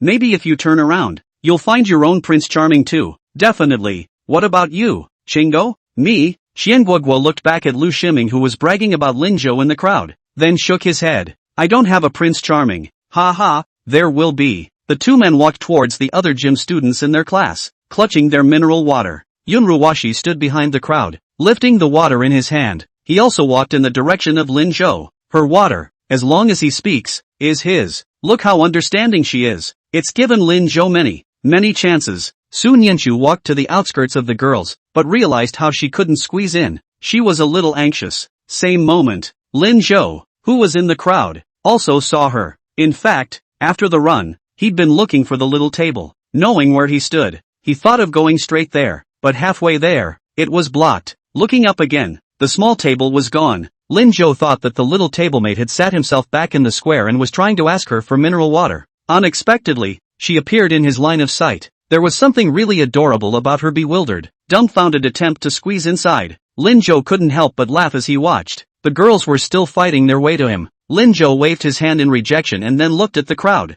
Excuse me folks, please move over. The man I'm waiting for is here. Waiting for someone? Who? Someone twisted their head around, saw Yunruwashi outside the crowd, and exclaimed, Ha, is that Yunruwashi? Right, Lin Zhou seems to like Yunruwashi. Is Yunruwashi also here to bring water to Lin Zhou? It can't be. Chapter 140, Wet Seduction. Isn't Yunruwashi ignoring Lin Zhou? I thought we had a chance. That could be the previous Lin Zhou, right? After all, the current Lin Zhou is so good, who could not like it? Stars once again popped up in the girls' eyes, but because of Yunruwashi, they still each got out of the way. At this time, Yunruwashi stood a bit further forward than Sun Yanchu. She just happened to block Sun Yanchu. Seeing Lin Zhou come over, Yunruwashi suddenly felt a sense of joy in her heart and actually got a little nervous. The boys are laughing. The lines on my body seemed a little more pronounced just after my run. The jacket came off and the arms were breathtakingly muscular in their perfection. But, such a wonderful teenager is walking towards himself at the moment. Ah, sure enough, she was better than the other girls. Lin Zhou would eventually choose her. Yunruwashi pursed her lower lips and raised her head condescendingly. The mineral water in her hand lifted slightly. She didn't call out to Lin Zhou, but the meaning was extraordinarily obvious. Lin Zhou, I've come to bring you water. Pick it up. However, right at this moment, she saw Lin Zhou skimming directly past her, not even looking at her, and walking towards her back. Yunruwashi's arm stayed frozen in place as she kept the mineral water raised. All the girls around them were stunned. What's going on? Lin Zhou didn't take Yunruwashi's water? Yes. There will actually be someone who rejects Yunruwashi. Gosh, it's worthy of being my new husband. Yunruwashi is now this. Awkward Asterisk. If this were me, I could just gouge out a 3-bedroom apartment. Look. Lin Zhou walked towards the girl behind Yunruwashi. Ah, who's that? It seems to be school god Sun Yanchu? Once Yunruwashi heard this, she also twisted her head. She saw that Lin Zhou lowered his head and stood in front of Sun Yanchu. The girl also lowered her head. She didn't seem to have seen Lin Zhou and was struggling with the mineral water bottle cap in her hand. She seemed to be trying to unscrew the cap of the bottle, but could never get it off. The boy just looked at her favorably and didn't say anything. I don't know how many seconds passed before the cap finally unscrewed. The girl looked up happily. Lin Zhou. She didn't seem to realize that Lin Zhou was right in front of her and let out a soft ah before taking a quick step back. The water in the bottle, because of the shaking, spilled. It just landed on the boys' chests. The clothes, which were already a bit see-through, were now even more tightly clung to the body. The muscles on the boys' chests, which were also visible, drew a scream. Asterisk. Wet seduction. Holy, my nosebleed. It's so nice to see. Why is Lin Zhou wearing clothes? It's so foul. It's not a foul if you don't wear clothes. A group of girls together is just extra bold. No one knows who actually shouted it in the end anyway. Seeing this, Sun Yanchu couldn't help but blush as well, but she was more anxious. Lin Zhou, aren't you over there? I'm sorry, I didn't mean to. Wait, I'll wipe it for you. Sun Yanchu wanted to pass the mineral water to Lin Zhou, but felt that it was in the way. She simply placed the open lid of the mineral water on the floor and pulled a wad of toilet paper out of her pocket. Then panicked, he rubbed up Lin Zhou's chest. The girls around them sucked in a breath of cold air at this moment. God, I'm dead. At this moment, I wish we were all Sun Yinshu. No, I'm the piece of paper in the hand of the god of learning. Yun Ruwashi was also shocked as she looked at the scene. She simply felt like she was going crazy. Why isn't Lin Zhou leaving? Why is he standing in front of Sun Yinshu? That Sun Yinshu is so stupid. And he's not angry at all? Sun Yinshu wiped and suddenly realized something was wrong. She heard the girls screaming around her. Sun Yinshu hurriedly withdrew her hand, lowered her head, and handed the toilet paper to Lin Zhou again. Or why don't you wipe yourself? Lin Zhou, who hadn't said anything, finally let out a soft laugh as he looked at her. It was as if he had seen the most precious treasure in the world. He said, "Little twerp, you don't have to rub it, it'll dry in a minute." But he still took the paper in Sun Yinshu's hand and then said, "I'm really going to die of thirst if you don't give me some water." "Ah, yes. Sun Yinshu hurriedly picked up the water on the ground again and handed it to Lin Zhou. I twisted it for you. You drink it." When Lin Zhou took the water, Sun Yinshu didn't even look at Lin Zhou and turned around and ran away. She really couldn't stay in this place for a second. It's just going crazy. On this journey, Sun Yinshu's ears were filled with the sounds of shocked voices behind her. Oh my god, these two are in love? From where? That scene just now, doesn't it look like an image from an idol drama? Asterisk, it's kinda like that. Sweet. Ha ha ha ha ha. Lin Zhou didn't stop her and just looked at her back and smiled. Seeing her walk over to Qian Guoguo and Li Shiyun, Lin Zhou was a little more relieved. He tilted his head back and gulped down the water. He didn't see that Sun Yinshu was still looking at him even though she was hiding behind Qian Guoguo and Li Shiyun. The slight bulge at the nape of the neck was well defined as the boy raised his head. When viewed from the side, the jawline is actually mind-blowingly perfect as well. Plus the sweaty linearity of the body. Sun Yinshu simply felt like fainting again. Sun Yinshu, hey, Sun Yinshu, what are you looking at? Asking you? Qian Guoguo's voice pulled Sun Yinshu back to reality. She cried out in horror. Ha, what's going on? What's the question? You just haven't been going over. Are you screwing the bottle cap for Lin Zhou? Yes. Why? What for? Why do you need to screw the cap on the bottle? Give it to Lin Zhou and won't he screw it himself? But, Lin Zhou just ran so much. He should be tired, right? I just thought of unscrewing it and handing it to him. I didn't realize that bottle cap was so hard to unscrew. Blame it on that bottle cap. Otherwise it wouldn't be so awkward. Qian Guoguo nodded knowingly. So that's it. Li Shiyun also looked at Sun Yinshu in surprise. At this moment, she suddenly felt that she was completely incomparable to Sun Yinshu. At least, she wouldn't even think about that. And she, without hesitation, actually screwed the cap on the bottle for a boy. Li Shiyun suddenly laughed. It's Sun Yinshu, then it's okay if you lose, right? Lin Zhou drank most of the mineral water in one gulp, then squatted down again and picked up the bottle cap that had just been lost by Sun Yinshu, capped it, and tightened it. With that done, he got up and headed for his class squad. Seeing her movements, Yun Ruwashi stepped forward almost uncontrollably, handing out the mineral water in her own hand once again.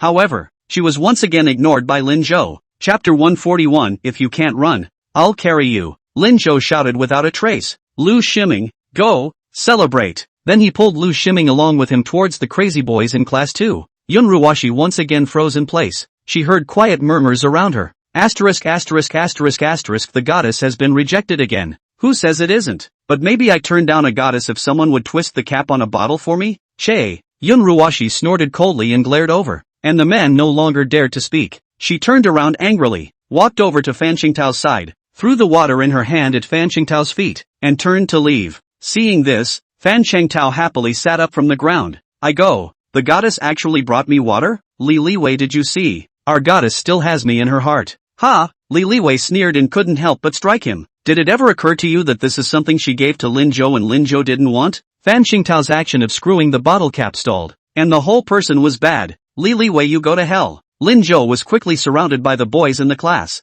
They even lifted Lin Zhou straight up and threw him into the air. Cheer as you throw. Cowhide. Boats cowhide. That was so cool just now. Giving our class a run for its money. From today, you're my new idol. Fan Yunjia stood on the outskirts of the crowd, his entire being bad. Again. Once again, Lin Zhou was loaded. Why is he the one who gets loaded every time? Really? Seeing Prince Chen walk past him, Fan Yunjia grabbed him. Prince Chen, what are you doing again? Going to celebrate with Lin Zhou? Ha? Aren't you going? But what? Fan Yunjia, don't you think Lin Zhou is very powerful? Awesome? It's just running first in long-distance running. What's the use of being good at sports? Prince Chen didn't know what to say. He decided to give Fan Yunjia a good beating. Maybe when we wait for the second model exam, Lin Zhou will surpass you? Ah no, maybe we don't have to wait for the second model. This OU competition, he'll surpass you. The moment Fan Yunjia heard this, his entire body exploded. Impossible, absolutely impossible. There's no way he can surpass me, even if OU is better than me.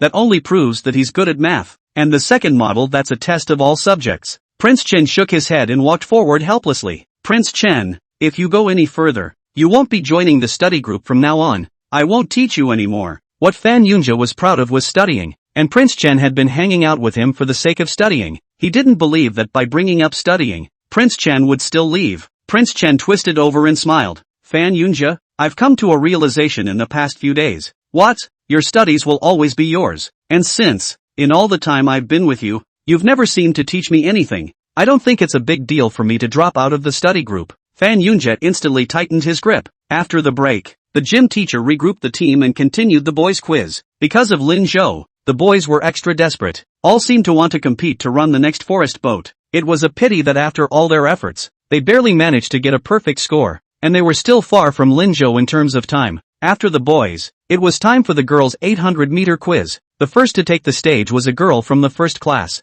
The girl seemed a little more tired because of the not-so-small difference in physical strength with the boys. Halfway through the run, the girl at the front of the pack was already half a lap away from the one at the end. They were all red-faced, sweating profusely, and panting heavily. By the time we got to the finish line, one girl even fainted outright. It was carried quickly by the boys to the school nurse's office. Sun Yanchu sat in the ranks of the second class, looking extraordinarily nervous. She had also fainted during a gym test a few years ago. It was a physical education test for middle school to high school. In the morning, Grandpa and Grandma were not home because of family commitments. She didn't get to eat. Because of this, she didn't get into the first grade at that time. I've been bullied for the past 2 years or so as a student in the second grade. Because of her thin body, she was at the bottom of every sports test, and then to be laughed at and ridiculed. It's safe to say that PE is one of her most hated subjects. But now, the teacher's whistle blows. At the sound of Class 2 gathering, the girls of Class 2 got up one after another, shaking their fists and clapping their hands. Sun Yanchu clenched her hands and didn't move. Seeing this, Qian Guigua shouted anxiously, Sun Yanchu, it's our turn. What are you waiting for?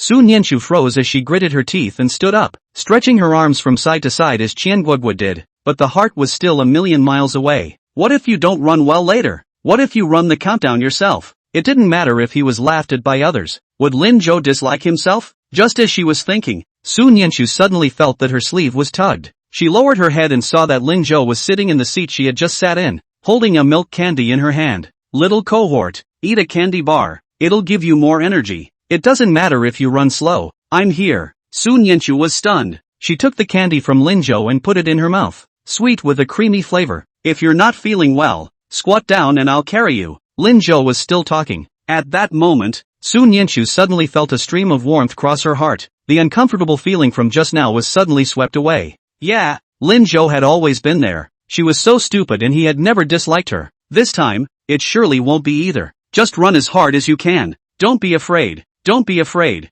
Don't be afraid. Sun Yanchu silently cheered herself up in her heart, then nodded vigorously. Aha, good. Qian Guigua next to her really couldn't stand to watch. She pulled Sun Yanchu and started to run forward. You two can get tired of running later, or I'm going to get diabetic. Go run first. Sun Yanchu, don't be in a hurry. Pull me if you can't run. I'll lead you. And me. At some point, Li Shiyun also ran over. She smiled towards Sun Yanchu. Sun Yanchu, there's still me. I'm good at sports. Sun Yanchu suddenly laughed. Good. They were there. She wasn't afraid. When the preparations were done, the gym teacher blew the whistle. The girls rushed out as well. Sun Yanchu was in the very center. She clenched her fists and ran slowly. After running most of the laps, she suddenly felt a little dizzy. Done. Sure enough, the hypoglycemia was back. Sun Yanchu felt her breath catch a little. She subconsciously wanted to go to Qian Guigua. As it turned out, Qian Guigua was already 3 people's distance ahead of himself. She can't catch up. And then look at Li Shiyun. Even though she was close to her, on her forehead,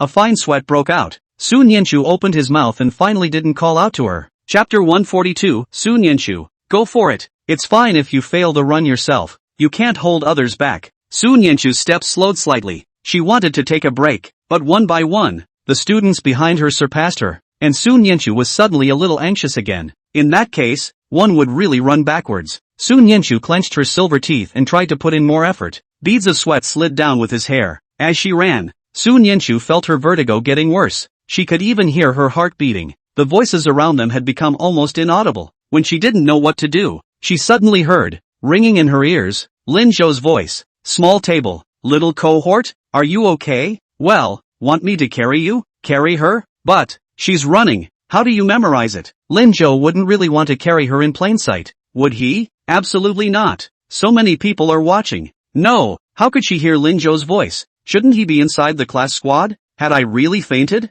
Dreaming? Sun Yenshu shook her head vigorously, finally sobering up a little. She whipped her head around to see the teenager beside her, looking at her worriedly. Sun Yenshu was startled. Lin Zhou? Wasn't that just a dream? Did Lin Zhou really come to her side?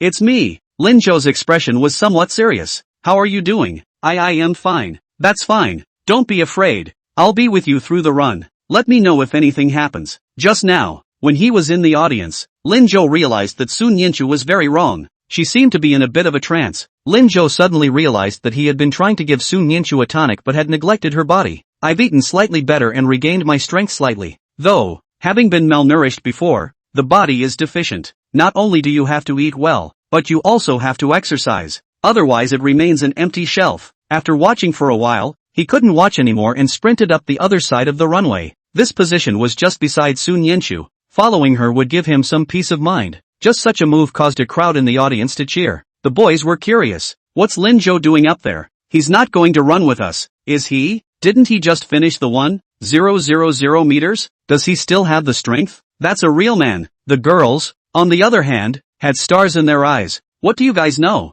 Lin Zhou actually went to accompany the school god for a run. So romantic. That's right. Just now the Hokage god screwed the bottle cap on Lin Zhou. Now Lin Zhou is running with the Hokage god. Wow. I'm bumping into it. Me too. Ask who can resist the temptation of such a man. So handsome. Oh, if only he were mine. The boys rolled their eyes in unison. You call that handsome? In the crowd, Yun Ruwashi tensed her body. Seeing this scene made her whole body bad. Runway. Sun Yenshu looked around and realized that everyone was looking at them. She was instantly a little flustered. But, why don't you just stop running? I can do it. Don't talk, it's too exhausting. Lin Zhou probably guessed what Sun Yenshu was thinking. He turned his head and yelled into the crowd. Lu Shiming, who was just about to drink water, was startled. He suddenly had a bad feeling. Asterisk.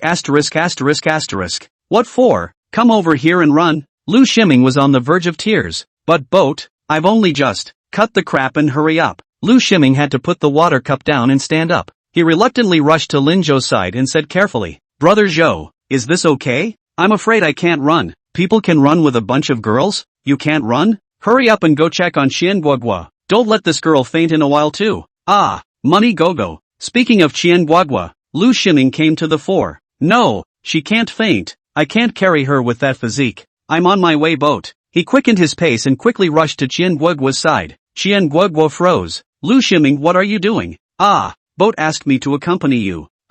Lin Zhou? Yeah. No, Sun Yenshu. Qian Guogua turned her head in panic and saw Lin Zhou at Sun Yenshu's side. She breathed a sigh of relief at that. After her run just now, she was so tired that she almost forgot about Sun Yenshu. Luckily, there's still Lin Zhou. It's okay, Boat is accompanying her. But Qian Guogua, you girls are running really slow. Hurry up. Qian Guogua rolled her eyes widely. Lu Shiming, if you're here to beat a retreat for me, get out before it's too late. I'm here to cheer you on. How come I don't see you cheering? Lu Shiming suddenly put his hand to his lips and shouted into the air. Qian Guogua, go for it. Then, the thief looked at Qian Guogua. Look, aren't I just cheering you on? Qian Guogua, holy, Lu Shiming, I really want to slap you to death. Because of this shout from Lu Shiming, the eyes of the boys and girls looked over. The girls were full of jealousy. The boys came to a realization. Asterisk. Lu Shiming is so brave. It's a confession. In that case, the teacher shouldn't be able to tell anything, right? Well, it's too appropriate a time to choose to confess, isn't it? Several people looked at each other. No, I have to go too. My favorite Lu Meng. Ugh, wait for me. My son Xiaoya, and me, Li Shiyun, none of you can take her from me. She's mine. And so, the boys were on their feet and rushing to the track, but none of them got in the way of the running girls. Just one happy man running to his goddess, yelling, Lu Meng, go for it. Li Shiyun, punch punch punch, Zhang Xiaoya, you're my goddess, everybody run. The boys, who had just run, seemed to tirelessly rejoin the running army. Lin Zhou looked at this scene and was quite helpless. Sun Yanchu was also puzzled. What happened to him? Them? Nothing. Maybe getting cock-blocked? The cocktail of youth is just so good. Ha? What kind of cocktail? Well, the chicken blood of love.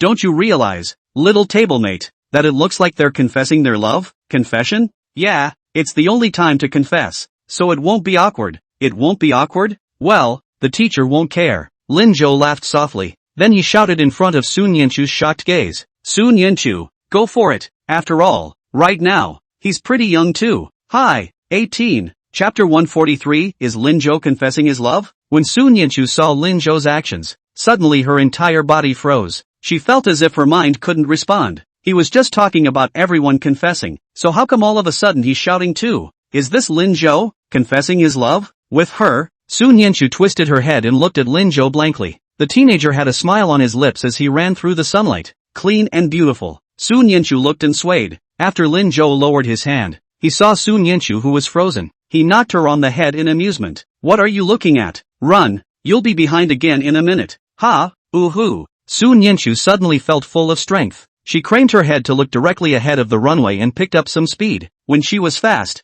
Lin Zhou followed. Today, Sun Yanchu has a pink and white sports top, and Lin Zhou is black. The teenager and the young girl moved forward side by side. That one moment mesmerized many. Wow, why is Sun Yanchu suddenly running so fast? Alas, Lin Zhou? If Lin Zhou was following me, I could run so fast too. Zhao Qian, Lin Zhou doesn't follow you, I'll run after you. As the young girl's words fell, a nerdy boy ran up behind her. The boy was pitch black, and when he smiled, he showed a few large white teeth. The girl called Zhao Qian instantly rolled her eyes and accelerated her speed. This Zhang Changming, he's so annoying. Who wants him? He's not Lin Zhou. The boys were delighted to see this. Zhao Qian, you see me say it, I came, you can also run fast. Alas, you wait for me. The runway was lined with row after row of men and women. The class of girls who had just run by were stunned. At the moment, they were looking at the boys in their class with more and more displeasure. Why don't you guys go keep us company while we just run? Look at other people's second class. How nice it is. The girls in the third class were also filled with envy. The boys in the third class knew what they were doing.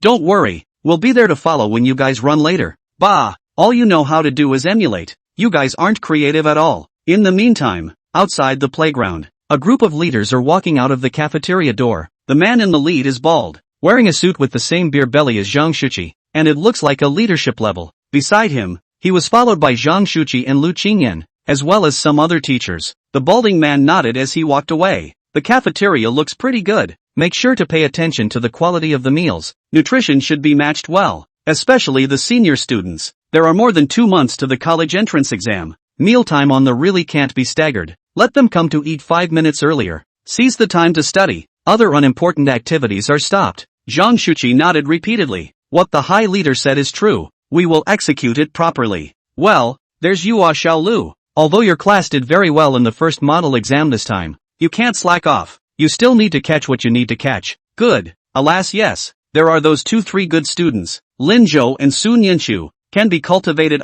Learning good character. The future is the pride of our county. Perhaps when the next exams are finished, can be directly guaranteed it. Gao Zhanxiang is from the Education Bureau. He came today to deliver Lin Zhou and Sun Yanchu's certificate and bonus for being the third best student. By the way, inspect the school. In Lu Qingyan's hand, she was holding a certificate and a red envelope. She smiled and said, Leader, they're the pride of our county now, too. Ha ha, yes, yes, yes, but don't be proud. I know, leader. Aha. Gao Zhanxiang nodded. Let's go and check out the rest of the place. He put his hands behind his back and was about to leave. Suddenly a commotion was heard. Gao Zhanxiang frowned. Is this coming from the playground? Yeah, should be in gym class. Come on then, let's go visit the playground. Zhang Shuqi and Lu Qingyan looked at each other. If memory serves, this gym class is full of seniors. Just now, Gao Zhanxiang also said that he would stop the unnecessary classes of the senior year. Doesn't this just hit the spot? Zhang Shuqi was a bit flustered and made eyes with Lu Qingyan,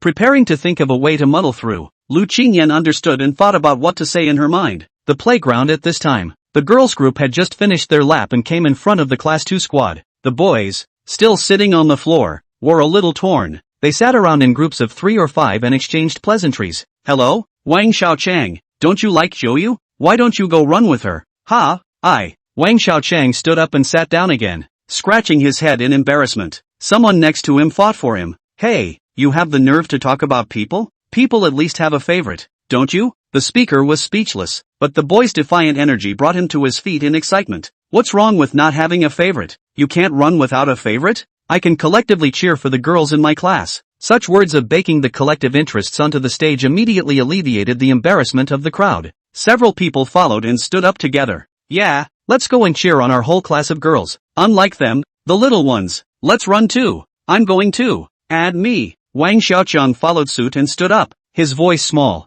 Add me one? That way, Zhou Yu won't be able to tell that he likes her, right? It's all about silently cheering on Xiao Yu anyway. I don't know who yelled out. Li Wei, you're the sports committee member. It's okay for everyone to sit around, so organize it. We'll all go. That's right, that's all the girls in our class. We have to go protect them. Go. Are you going or not? Fan Uns? Fan Yunja's face turned cold. I'm not going. But as soon as his words left his mouth, he heard Li Li shout. Yes, all second shifts on command. All, rise. Fan Uns. Hey, Van, looks like you can't go without me. Ha, he had to stand up silently. Li Wei is still shouting. Attention, look right, all in, run, walk. A few orders came down, and all the students of Class 2, in the eyes of Class 1 and Class 3, rushed out neatly. The boys had been resting for a while and naturally had better stamina, and soon caught up with the girls who were still racing ahead of them. A girl at the end of the ranking was shocked at the moment when she saw this scene.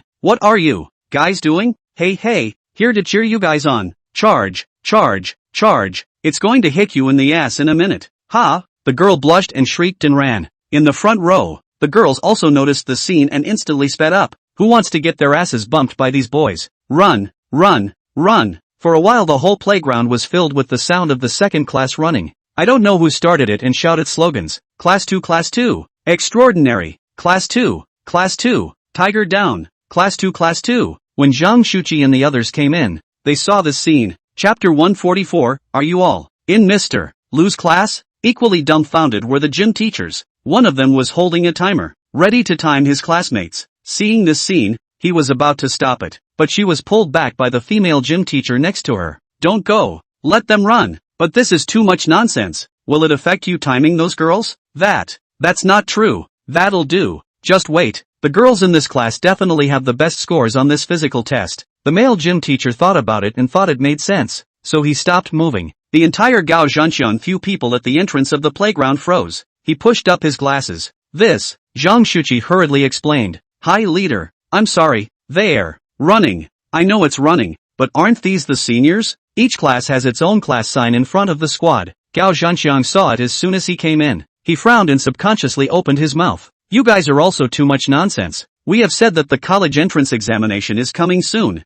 These classes can be stopped. Who is leading this class? You guys are quite active in gym class, aren't you? How come you can't get anywhere in your studies? Look at Mr. Lu, how serious the people in his class are in their studies. This time they are number 1 in the whole grade and ranked number 1 in our county. You can also bring out municipal third-rate students, and when you finish your exams, you might even be able to get into several key universities and key majors. Look at you all again, crowd, but no one dares to refute it. Lu Qingyan looked at the playground, at the students of her class who were running. Silently, he bowed his head. Gao Zhanxiang shook his head. Alas, Xiao Lu, for today's regular meeting, you give the other class teachers a good lecture on how to lead and pass on your experience. Oh, good. That's it for now then. No more watching. Disturbing. Let's go somewhere else. Lu Qingyan was finally relieved. Okay, but just as they turned around, shouts suddenly rang out behind them. Mr. Lu, what brings you here? Ugh, there's Mr. Zhen. Come on, run together. Lu Qingyan. Zhang Shuqi also held his forehead. What a time to shout. These boys. Gao Zhanxian looked over suspiciously. What's going on? A few boys quickly ran over when they saw Lu Qingyan not moving. A hand pulled Lu Qingyan. Go. Mr. Lu, look at our class. This time our class must get full marks. Teacher Zhang, hurry up too. Zhang Shuqi signaled them to go quickly and turned back to Gao Zhanxian with a compensatory smile. Hi leader, listen to my explanation. The other teachers were going crazy holding in their laughter. The senior boys are just bold. Maybe it's because I'm about to graduate. Or maybe it's because I'm 18 years old and I'm supposed to be reckless and unchecked. They heard Zhang Shuqi's words and decided to put in a good word for him. Leader? Are you the leader of our visit to our school? Alas? You see how nice our class is. This is all taught by our teachers. Mr. Lu and Mr. Zhang. Leader, remember not to forget our teacher Lu and teacher Zhang when you turn around to evaluate the awards. Zhang Shuqi and Lu Qingyan. That, hi leader. Gao Zhanxian looked at the several people suspiciously. Are you all in Mr. Ryu's class? Yeah. All those runners too? Yeah. Then Lin Zhou and Sun Yanchu? Also in the line. Here, in the center. The most handsome one. Ha, you don't know. Leader, it was Lin Zhou who took the lead and led us in running. Lu Qingyan held her forehead with one hand, itching to find a crack in the ground. While thinking about how to explain, she suddenly heard Gao Zhanxiang say, then what are you waiting for? Hurry up and run. Teacher Lu, Teacher Zhang. Ha, the two men froze in unison. What? You students call out to you and you don't go? Go. We're on our way.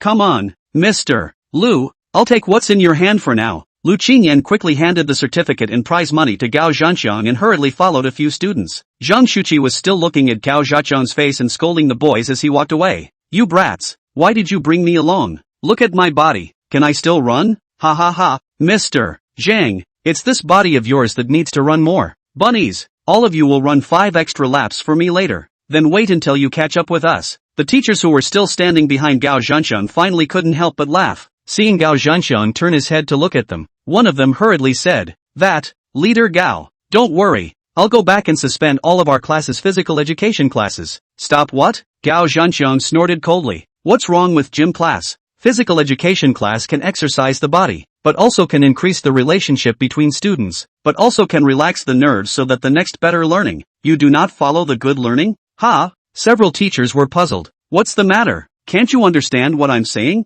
Yes, we will learn. We will learn well, but that's not what you just said. Several teachers had a hard time. On the playground, there's still the last half lap left. The squad of the second class was bustling with activity because of the addition of Lu Qingyan and Zhang Shuqi. The boys surrounded the duo and kept making a scene. Lu Qingyan was in good health in the end and ran very fast. Thus, their target soon fell on Zhang Shuqi. After all, they didn't have a chance to torture Zhang Shuqi except at this time. Mr. Zhang, hurry up. How can you be so slow? Mr. Zhang, you can't even run as fast as the fattest girl in our class. What can we do? Why don't you, from now on, follow us out to morning exercises? Mr. Zhang, I'll call you in the morning. Zhang Shuqi, if it wasn't for the fact that there was a leader watching, he definitely wouldn't be able to spare these boys. The good thing is, the last half lap is a sprint. The students ran fast. It didn't take long to finish. Zhang Shuqi finally ended his agonizing minute, gasping for air up and down. The gym teacher was counting the girls' scores. After Li Liwei gave water to Zhang Shuqi and Lu Qingyan, he also came over. Sun Yanchu stood in the crowd, her cheeks red and sweating from running. Lin Zhou took out a piece of paper from his pocket and handed it to her. Wipe the sweat off your little table. Don't be nervous, you'll get full marks this time. Sun Yanchu nodded and looked at the gym teacher expectantly. This time, it was the fastest she'd run the 800-meter test in years. She's so looking forward to. Chapter 145, Is it good to be first in the grade? The gym teacher didn't waste any time in announcing the results quickly. It was just as everyone thought it would be. All the girls of class 2 have scored over the full marks line. This is the best result ever for the entire second class. Sun Yanchu also ran the 15th best time for girls. After hearing the results, she jumped up happily and reached out her hand, about to hug Lin Zhou, but as he approached him, something suddenly felt wrong again. She hurriedly withdrew her hand. Subconsciously, he took a step back and pushed his glasses back awkwardly, pretending to say as if nothing had happened. Lin Zhou, did you hear that? I got full marks. Lin Zhou looked at her with amusement. Heard that. I'm so happy. I know. I used to flunk all my tests. I know. I'm really happy. Well, I'm happy too. Lin Zhou, do you think that in the future, I'll be able to be this good at sports every time? Definitely. The two of them had a sentence for each other, and Sun Yanchu was relentlessly chanting, spinning around excitedly in front of Lin Zhou, like an elf. Lin Zhou looked at her patiently, responding to every sentence. She was happy and he was happy. They didn't see it. Zhang Shuqi and Lu Qingyan looked at them while drinking water. The two couldn't help but laugh as well. They're so good for their age. Yeah, energized, unlike me. Oh, ha, Mr. Zhang. In fact, the students are right. You can really follow them out to do morning exercises and run around. Maybe one day, you have also regained your vigor? Zhang Shuqi waved his hand and smiled. Mr. Lu, you've learned from these students. Look at me. Do I look like I can run? How do you know unless you try? Zhang Shuqi shook his head helplessly. The two were chatting when they suddenly heard a voice from behind them. Mr. Lu, Mr. Zhang, excuse me, that Lin Zhou student, is he from your class? Lu Qingyan nodded. Yes, what's wrong? Teacher Qi, Mr. Qi said happily. It's like this, don't you know? Just now the boy's physical education test, he ran first in his group. Yes? Lu Qingyan wasn't surprised. After all, it was just a group first. Mr. Qi, however, was very excited. Teacher Lu, you probably didn't understand what I meant. Just now the 3 classes of sports students competed together as a team. He ran first in his group. His time far exceeded the second place by 10 seconds. The second to 15th place. All of them were sports students, including Fan Chengtao, Li Liwei and Zhang Li. What?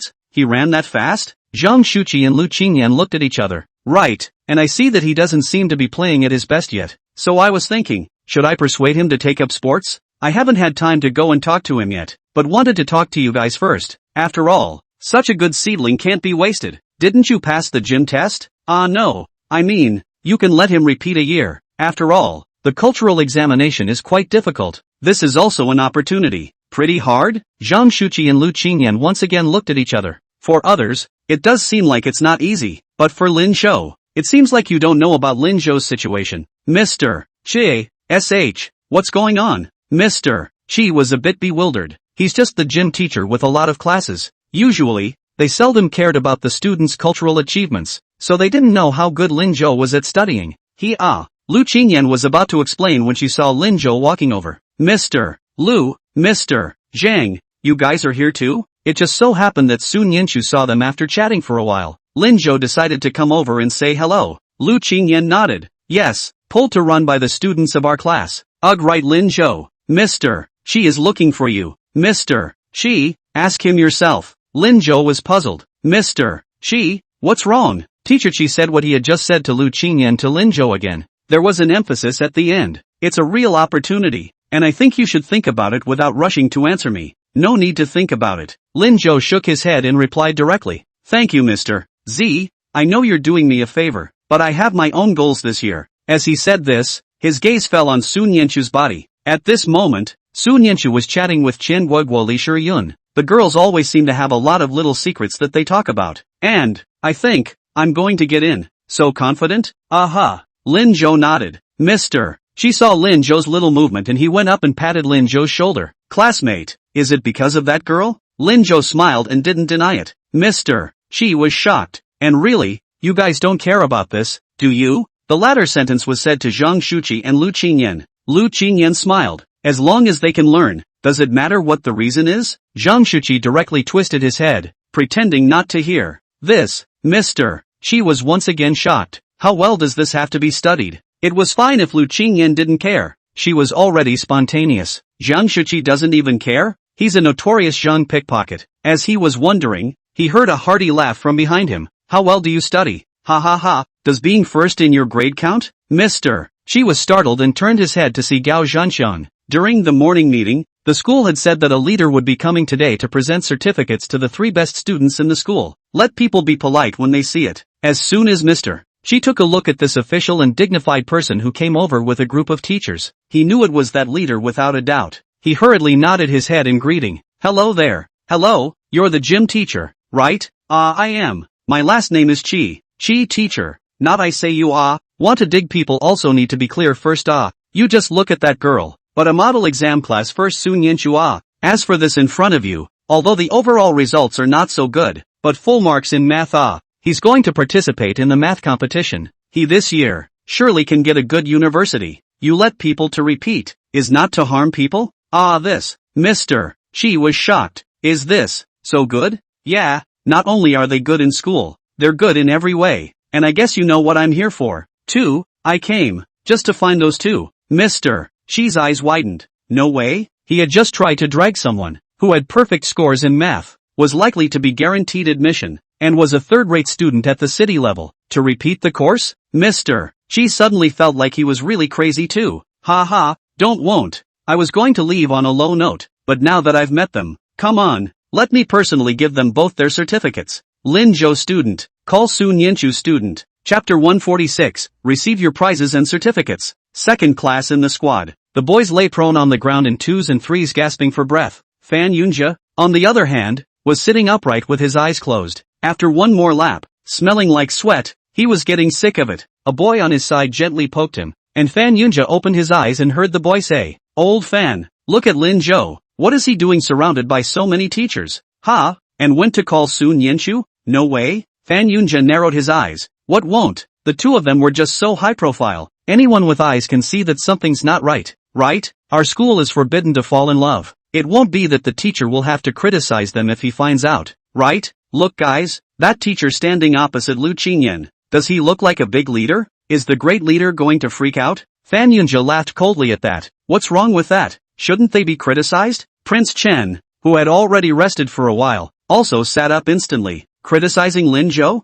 Who? 10 seconds later, he laughed. They won't criticize Lin Zhou. The teachers were clearly laughing. What's with the look? Fan Yunjia glanced at Prince Chen in surprise, his face unsightly. Prince Chen, what's going on with you lately? He seemed to be extraordinarily concerned about Lin Zhou. It didn't used to be like this. Without waiting for Prince Chen to answer, the physical education teacher clapped his hands and shouted assembly. The scene was also seen in the squad of the third class, and the girls whispered as they assembled. Ha ha, class 2 is so high profile. They're going to be scolded. It's so deserved. It's not death to fall in love openly and honestly. Ha, Yu Yanhong, that's not what you just said. You were still envious of other people's Lin Zhou and Sun Yanchu. The girl called you Yanhong skimmed her lips. So what? Just because I'm envious doesn't mean I'm okay with them being in a relationship. That's against school discipline. Who made them so high profile? You. The girl was about to retort when she suddenly heard Yun Ruwashi open her mouth. Who are you guys saying is in love? Lin Zhou and Sun Yanchu ah. But it seems like there should be quite a few people in class 2 who are in love now.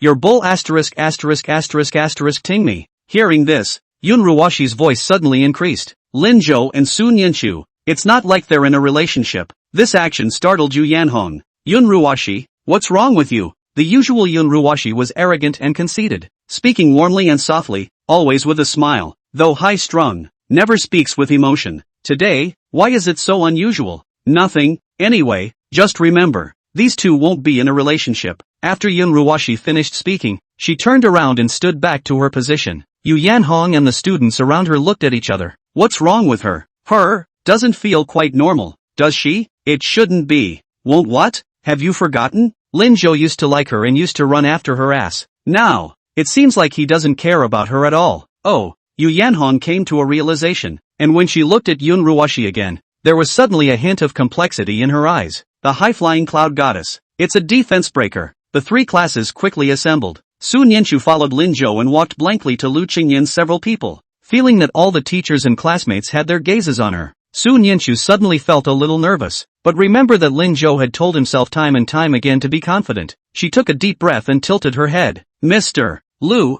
Mr. Zhang, you're looking for me? When Lin Zhou saw this, he couldn't help but be shocked. The little table actually took the initiative to talk to the teachers. Not bad, not bad. Progress. He didn't step forward to block it. Lu Qingyan laughed. It's not us looking for you. It's this high leader looking for you and Lin Zhou. Ang? Sun Yanchu turned her head again in bewilderment and looked at Gao Zhanxiang. Leader, you? Hello. Gao Zhanxiang kept a smile on his face and looked Lin Zhou and Sun Yanchu up and down. The more he looked, the more satisfied he became. These two students, not only do good deeds and study well, but actually look so good too. Ha ha, yeah. Come on, student Su, stand with student Lin. Oh, good.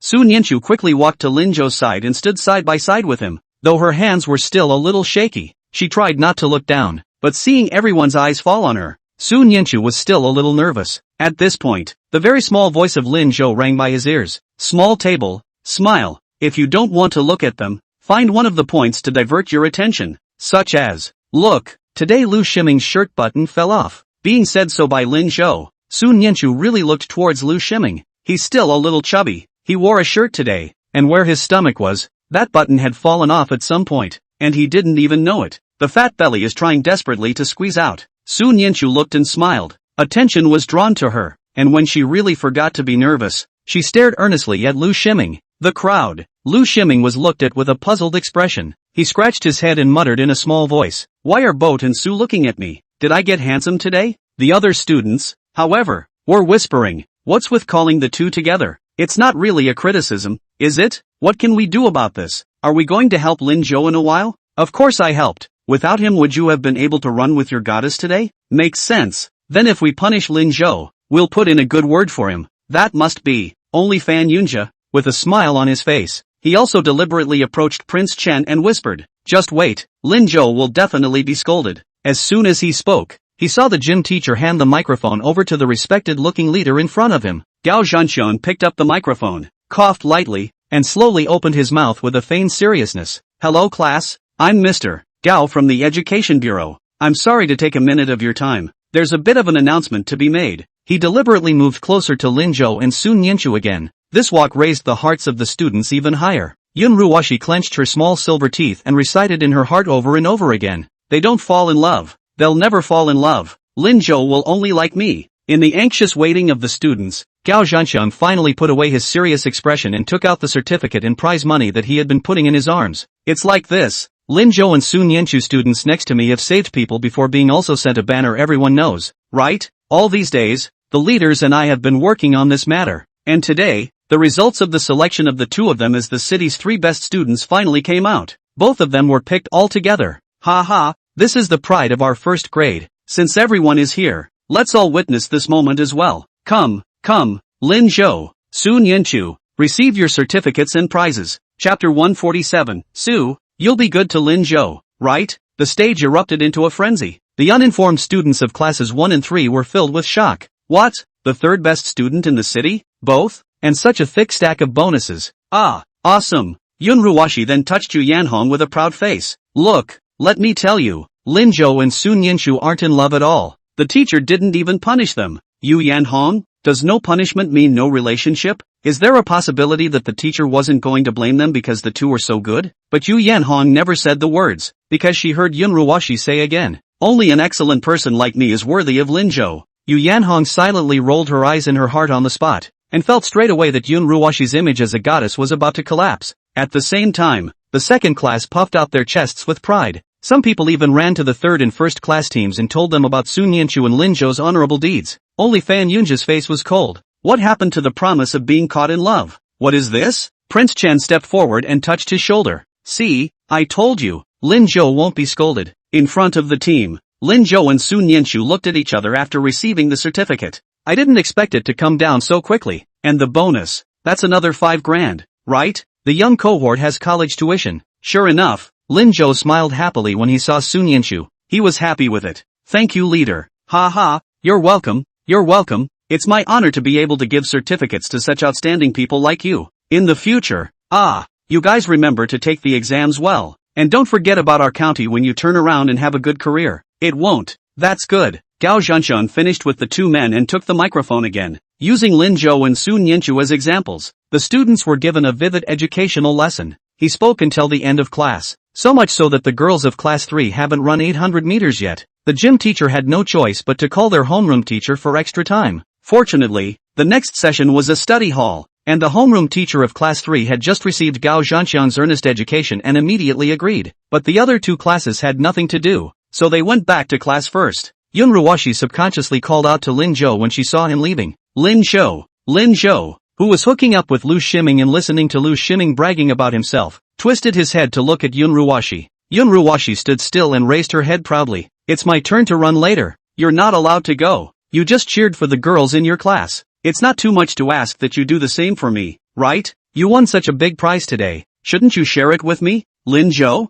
big sister, I have to go back to class." "But, no buts haha, I'm going." "You run your steps, don't call me if you have nothing to do. We don't know each other well." After all was said and done, Lin Zhou pulled Lu Shiming and left, not even looking at Yun Ruwashi. Yun Ruwashi's face was instantly very ugly. The surrounding Yu Yanhong several people were shocked. They pointed and tried to say something, but they were stopped by Li Xiaowan. In the end, she was Yun Ruwashi's good friend. She couldn't bear to see Yun Ruwashi being laughed at, but she could only help her so much. On the way back, Lin Zhou was pulled to the toilet by Lu Shiming. The girls also joined together in 2s and 3s and headed for the restroom. Soon Yinchu stowed both the certificate and the prize money in her clothes and walked earnestly toward the classroom. Xian Guogua stayed by her side. They didn't see that behind them, followed by Li Shiyun. She declined the others' invitations and followed them for 2 minutes before biting her tongue and going forward. Soon Yinchu. Soon Yinchu twisted her head around and smiled when she saw it was her. What's wrong, Li Shiyun? Li Shiyun quickly stepped forward and took Soon Yinchu's other arm.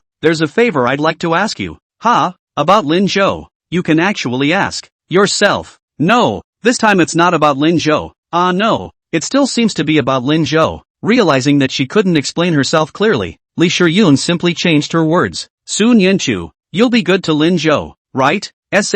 What? I mean, if Lin Zhou is in trouble, you will definitely be the first to go over and give Lin Zhou a hand, right? Soon Yinchu didn't hesitate and nodded seriously. Well, I will. Lin Zhou was so good to her, she naturally would. As long as Lin Zhou was in need, she could appear by his side at any time. That's good. Then I'm relieved. Li Shiyun suddenly laughed. The book says that liking someone is not about owning them completely, but about watching them be happy. Lin Zhou and Soon Yinchu were happy together. She could tell. If Soon Yinchu also put Lin Zhou first, then everything was for the best. Reassured? Soon Yinchu was a little confused about what Li Shiyun meant. Li Shiyun thought carefully and said, Soon Yinchu, Lin Zhou didn't know what he said to my dad last time. My dad said he promised him to come to my house when he has time, so you can help me pass it on.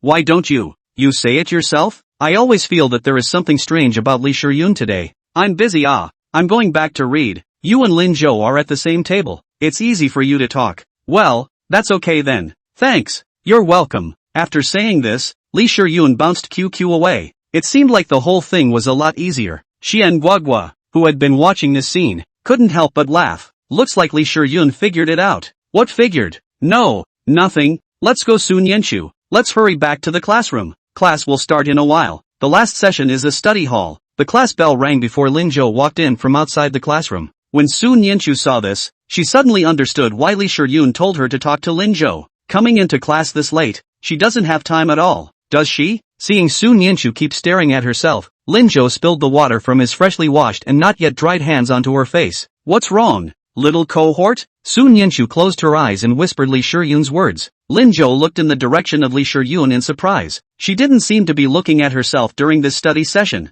Not bad. It seems to be through the roof. If you meet a good guy in the future, you can introduce him to Li Shiyun. Okay, I know little cohort. I'll be there after school. Soon Yinchu picked up a pen and started working on the questions. Next to him, Lu Shiming looked over with a thief's head. Hey, boat, where's the phone number? Quickly tell me. You are also really have a cell phone actually not the first to tell me? Are you still a good brother? Go. Lin Zhou peeled him over. Then he looked at Soon Yinchu. Small table. Lend me your pen. Chapter 148, holding her hand. Seeing Soon Yinchu's lack of response, Lin Zhou directly held her hand holding the pen, then carefully wrote in the exercise book in front of Soon Yinchu. Soon Yinchu's entire body froze, and her body instantly stiffened. She tried to break away from Lin Zhou but realized that Lin Zhou had already finished writing. The whole process was not in the least bit drawn out or frivolous. He looked at her seriously, as if the person who had just held her hand was not him. He pointed to the exercise book, the words he had just written. Seriously, my phone number. Memorize it, and remember to call me if anything happens in the future. Next to Lu Shiming? ******* boat brother. Phone number you have to let Su students are the first to know. Excessive. Do you want more? To be, quick, boat, write it for me too. Soon Yinchu stared blankly at the two men, then looked at the phone number in her exercise book, as well as the hand that had just been held by Lin Zhou. The whole thing froze. Lin Zhou just now, holding his hand, he wrote his phone number to himself. The first person to know Lin Zhou's phone number? For some reason, just thinking about this made Soon Yinchu a little nervous. So much so that a few of the numbers in her exercise book actually seemed unrecognizable to her, until he heard Lin Zhou's voice. What are you gawking at, little cohort? Remember? I knew you hadn't memorized it yet. Come on, check in 2 minutes. Soon Yinchu hurriedly looked at the numbers and dutifully memorized them. 03 **65 64 ****. 2 minutes later, she heard Lin Zhou say again, remember? Well, memorize it and listen to it. Soon Yinchu dumbly memorized it. Lin Zhou was satisfied. Well, good. In the future this phone number,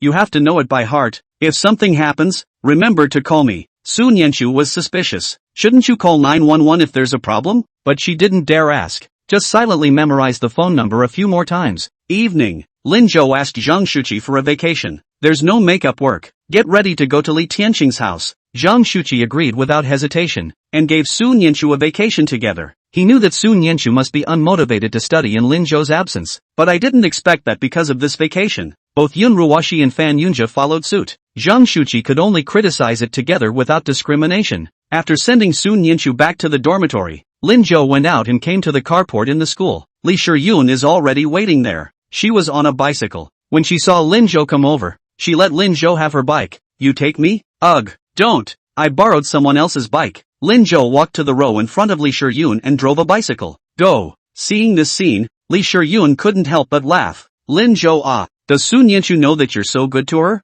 Lin Zhou slightly sidestepped his head. What did you say? No, it's nothing. Let's go. Li Shiyun smiled openly and the two of them rode together. Heading out. Outside the school gates, he suddenly heard a shout. Lin Zhou, wait for me. Let's go together. I want to talk to you. It's Yun Ruoshi. Lin Zhou twisted his head and saw that she was riding her bike crookedly and chasing towards him. Lin Zhou was speechless. Hurry up and go. Li Shiyun nodded. Well, but Yun Ruoshi doesn't seem to know how to ride a bike. Leave her alone. Lin Zhou got on his bike and left. Yun Ruoshi was going crazy when she saw this. She hurriedly pedaled a little faster. Lin Zhou, stop, because she didn't know how to ride a bike yet. As soon as the speed came up, Yun Ruoshi's entire body fell to the ground. She almost cried. What's wrong with Lin Zhou? How come he'd rather go with Li Shihyun than wait for her? What the hell is he doing? Yun Ruoshi was unconvinced as she desperately stood up and prepared to ride her bike to chase Lin Zhou again. But suddenly I felt a sharp pain in my ankle. Yun Ruoshi's entire body fell back onto the ground. The person in front of me was no longer visible.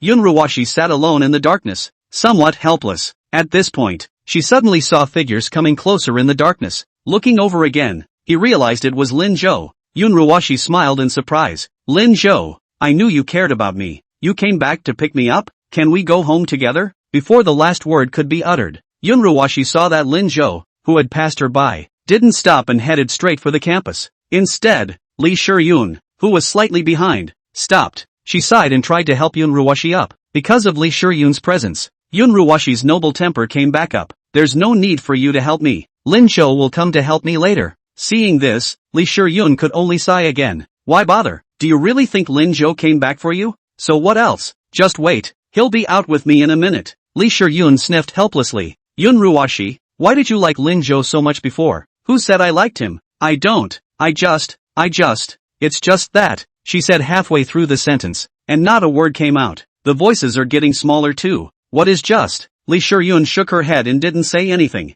Not long after, Lin Zhou came out. Yun Ruoshi stood up in surprise and realized that beside him, there was Fan Yunjia. When he walked up to her, Lin Zhou didn't even look at her. Let's go. Li Shiyun, someone's in charge of her. Good. Li Shiyun stood up without hesitation. She couldn't help but look at Lin Zhou as she followed him to the car. Obviously the same age as her, but the teenager was calm and collected. For Su Nianchu, he rejected all the girls around him, including Yun Ruoshi, who was once so fond of her. He couldn't see her get hurt and would rather go to Fan Yunjia than ever take action himself. Not even a word with Yun Ruoshi. Li Shiyun remembered that the previous Lin Zhou wouldn't have refused to let another girl get close. He is giving Su Nianchu enough security.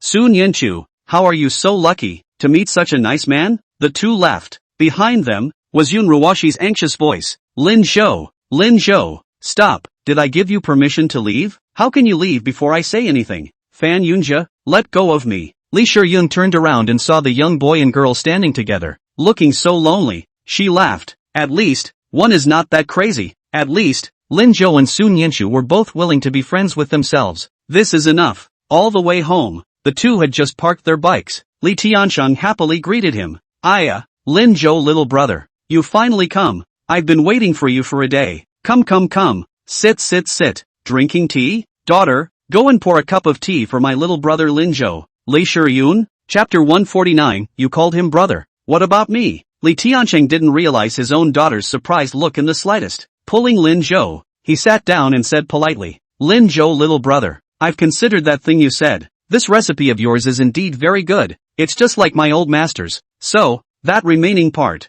you see, being treated like this, Lin Zhou was still a little uncomfortable. You can just call me Lin Zhou. I've already written the recipe. Take a look at it first. Wait. Li Tiansheng hurriedly stopped him. He quickly turned around and pulled a stack of paper from the back drawer and handed it to Lin Zhou. I'm ready for the contract. Sign it first. I'll read it after signing it. Otherwise this won't be fair to you. Little brother Lin. Li Tiansheng called me brother, but at least he changed the word you. Lin Zhou shook his head helplessly. That's okay. Alas, daughter, why haven't you gone to pour water for my little brother Lin? Quickly, go get a pen first. Li Shiyun. She huffed and grabbed the pen from the drawer and couldn't resist when she handed it over. Dad, Lin Zhou is my classmate. You call him brother? What about me? Wouldn't that mess up the seniority? Just call him Uncle Lin. But don't. Lin Zhou hurriedly stopped. To each his own. To each his own. Li Shiyun. Just call me Lin Zhou. That's more like it. Li Shiyun beamed and went to pour tea for the two again.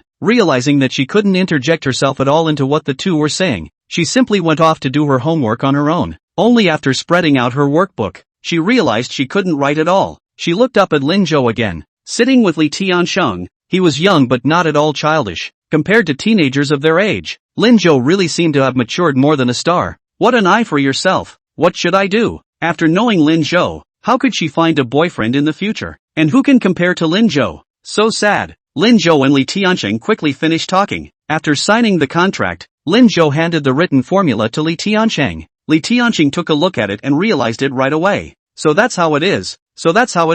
I told you I was missing something. Ha ha, now it's all straightened out. Little brother. Not bad. From now on, you are the second owner of our Li Ji spicy hot pot. Every month I will give you dividends according to the contract. This soup will start trial operation the day after. Oh no, tomorrow. I'll change the whole sales model according to your method. And when business is good, recruit 2 people. Li Tiansheng is looking forward to the future. Lin Zhou was also happy. The future scale of Li Ji's spicy hot pot is very large. As a second owner, he could have made a lot of money. That's right, Uncle Li. When the revenue picks up, we can consider opening a few branches. Branch? Li Tiansheng thought cheerfully and freely and added, wait until I do it first. Ha ha, when I do it, I'll drive anything. Then I'll go first, Uncle Li. It's getting late. You should rest early. Well, daughter, quickly come to send off your Uncle Lin. Ah no. Send off Lin Zhou students. Li Shiyun reluctantly stood up. The two of them went out the door together and Lin Zhou waved his hand towards her. Go back. Don't mind me. I'll be home in a little while. Seeing Lin Zhou step into the car, Li Shiyun hurriedly called out to him. Lin Zhou. Today? Thank you. Seeing Lin Zhou cast a suspicious gaze, Li Shiyun said, I haven't seen my dad this happy in a long time, and because of you, he seems to be rekindled. Actually, your dad has always been a fighter. It's just that the time isn't right yet for him to get a head start. This, of course, Lin Zhou could not have said this to Li Shiyun. Then thank you, too. You're welcome. That, you and Sun Yanchu, you have to be happy. Lin Zhou smiled and pedaled onto the bike. Let's go. He didn't answer, but Li Shiyun could still tell from his expression that he agreed. Li Tiansheng was busy almost until the early hours of the morning. At 12:30 he had the soup simmering. Picking up the spoon and taking a taste, Li Tiansheng was instantly delighted. That's the smell. He spun around excitedly and went out the door, wanting to call Li Shiyun to come along for a taste. Saw my daughter nestled in her cot outside asleep with her homework book in her arms. Li Tiansheng carefully walked over and tucked her in. Then he turned and looked out the window with a peaceful expression, but with glistening tears in his eyes. Dad, I finally made it. Dad, we should be able to open our spicy hot pot store. This time, you can rest easy. Next week is the math contest provincial league. In the past few days, Zhang Shuqi was giving everyone intensive tutoring, except, of course, Lin Zhou and Sun Yanchu. Friday this day, it's the last quiz. It's also a key exam that determines who gets to go to provincials. Afternoon, Zhang Shuqi was compiling the results of these quizzes and a list of those who might get in. At this point, a man of 50 with thinning hair walked in. He had a serious face. Director Zhang, how's the math competition going? When Zhang Shuqi heard this voice, he hurriedly stood up with a smile on his face. Yo, Principal Hu, you're back? Come sit. This month or so, Hu Tianfeng went out to exchange and study with major universities, and the school's affairs are basically managed by Zhang Shuqi. Just arrived. Hu Tianfeng was not polite and sat down directly. Picking up the tea that Zhang Shuqi poured for him, he took a sip. Tonight is the final quiz, right? Yes. The test is tonight. Is there a suitable seedling? Yes. After my observation for almost a month, there are still a few very good students. Here is the list. Take a look. Zhang Shuqi handed Hu Tianfeng the list he had written long ago. Hu Tianfeng took the list, looked at it carefully, and sighed. Director Zhang, the math competition is very important. Kyoto University and Qingbei University will select the ones with good grades every year to be directly guaranteed admission. This matter is related to our school's promotion rate this year. How can it be such a child's play? Child's play? Zhang Shuqi was dumbfounded. Principal Hu, why do you say that? Hu Tianfeng handed the list to Zhang Shuqi. Yun Ruoxi, Fan Yunjia, Zhao Haiyan. They study well. I can understand that. This Su Nianchu, you also told me, is the school bully from the second middle school side. But what's with this Lin Zhou? I remember. He's a poor student, right?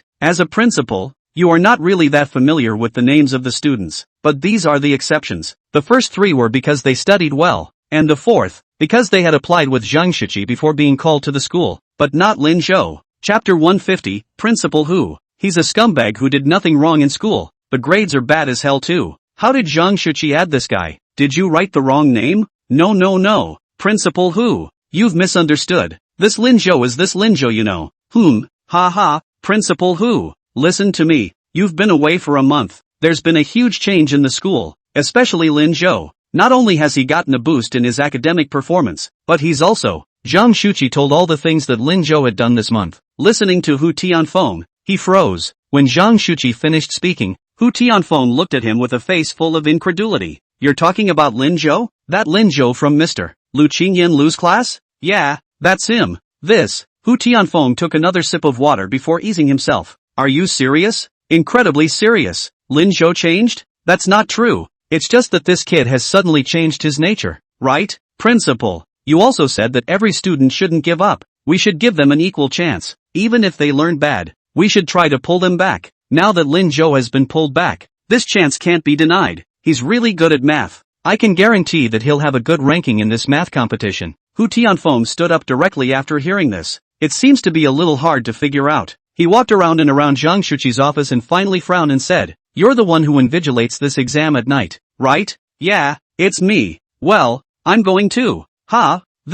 What's wrong? Problem? No problem. That's fine. I just want to see what's so special about Lin Zhou this month that would make you praise him so much. Principal Hu, you don't trust Lin Zhou? Of course I don't believe it. You don't know him. Alas, forget it not to say. The night since to see the difference. Hu Tianfeng finished speaking and left with his hands behind his back. Zhang Shuqi was a bit puzzled. Strange. In the past, Principal Hu was never involved in these things with the students, always as a hands-off. What's going on today? At this point, Lu Qingyan pushed the door and walked in. Mr. Zhang, I think I just saw the principal go out of your place? Yes, I'm still thinking about it. The principal seems to be paying special attention to Lin Zhou. I hope nothing happens. Lin Zhou has to go to the competition.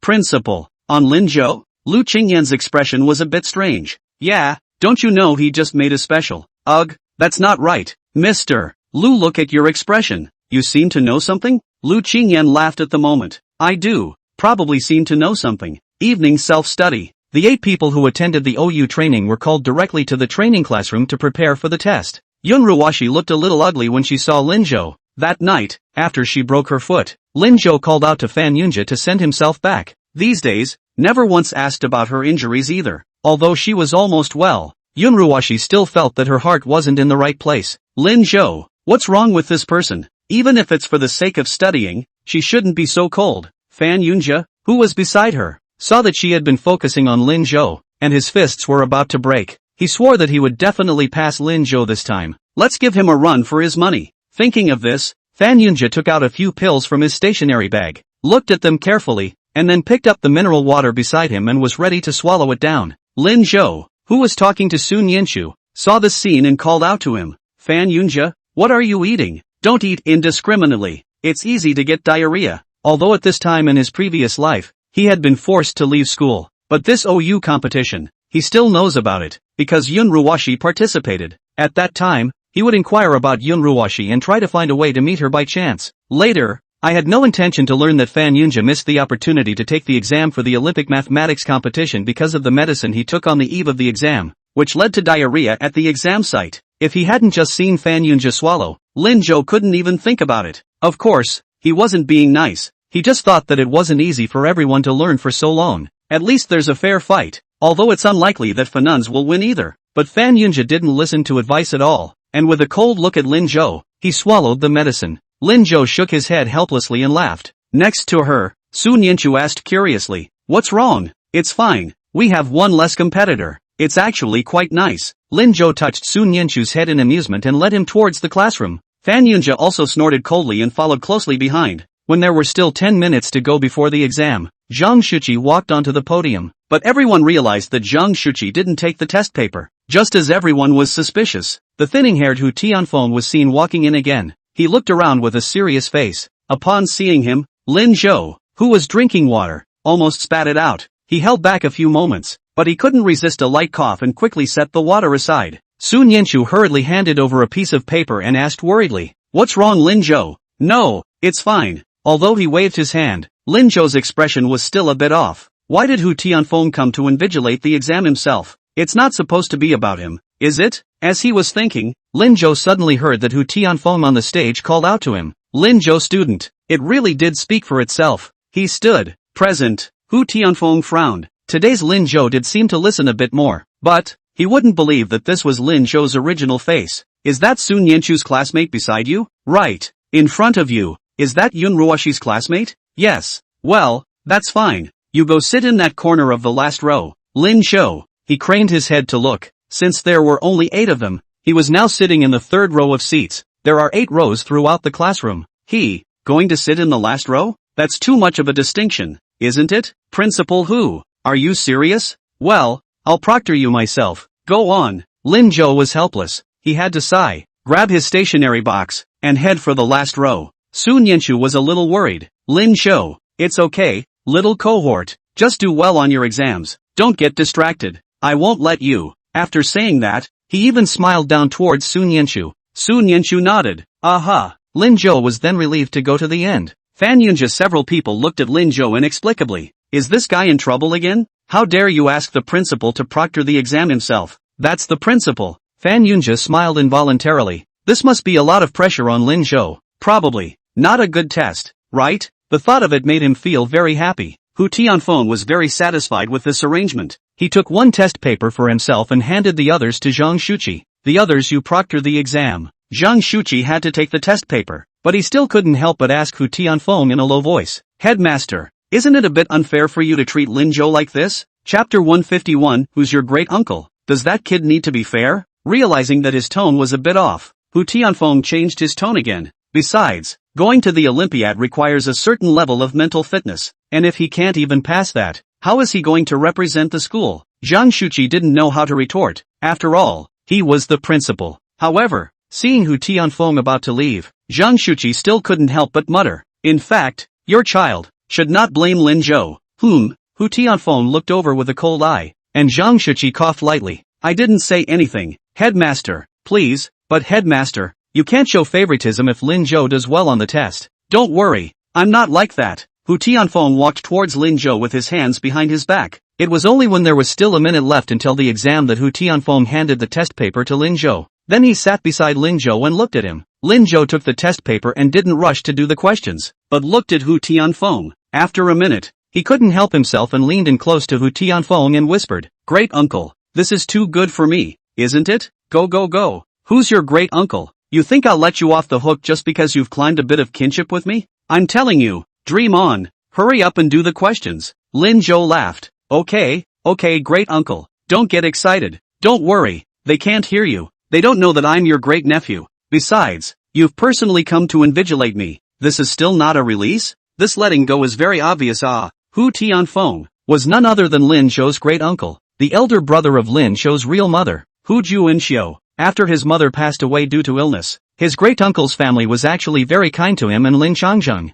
It's almost like you can take care of everything. For a few years when Lin Zhou was a child, he spent time at his great uncle's house. Hu Tianfeng and Lin Changzheng are also on good terms. Until Lin Zhou taught his brother, who is 6 years younger than himself, to surf the internet. My brother's grades fell apart and he finished at the bottom of his class, and started dyeing his hair yellow, getting into fights, skipping classes and falling in love. Hu Tianfeng is the principal of the provincial experimental high school, and Hu Tianfeng's wife, Lin Zhou's great aunt, is a teacher at the middle school next door. Both men have been highly productive in their academic careers. The children of the two actually came in dead last on their exams. Who can accept this? The point is, The two of them still can't control their son, who often fools around with his cousin Lin Zhou. It had almost received the true transmission of Lin Zhou. This resulted in that Hu Tianfeng was about to die of anger. He approached Lin Changjing several times to talk about this matter, and finally pissed off Lin Changjing, who loved his son as well. The two had a big fight and each got angry and hardly ever saw each other anymore.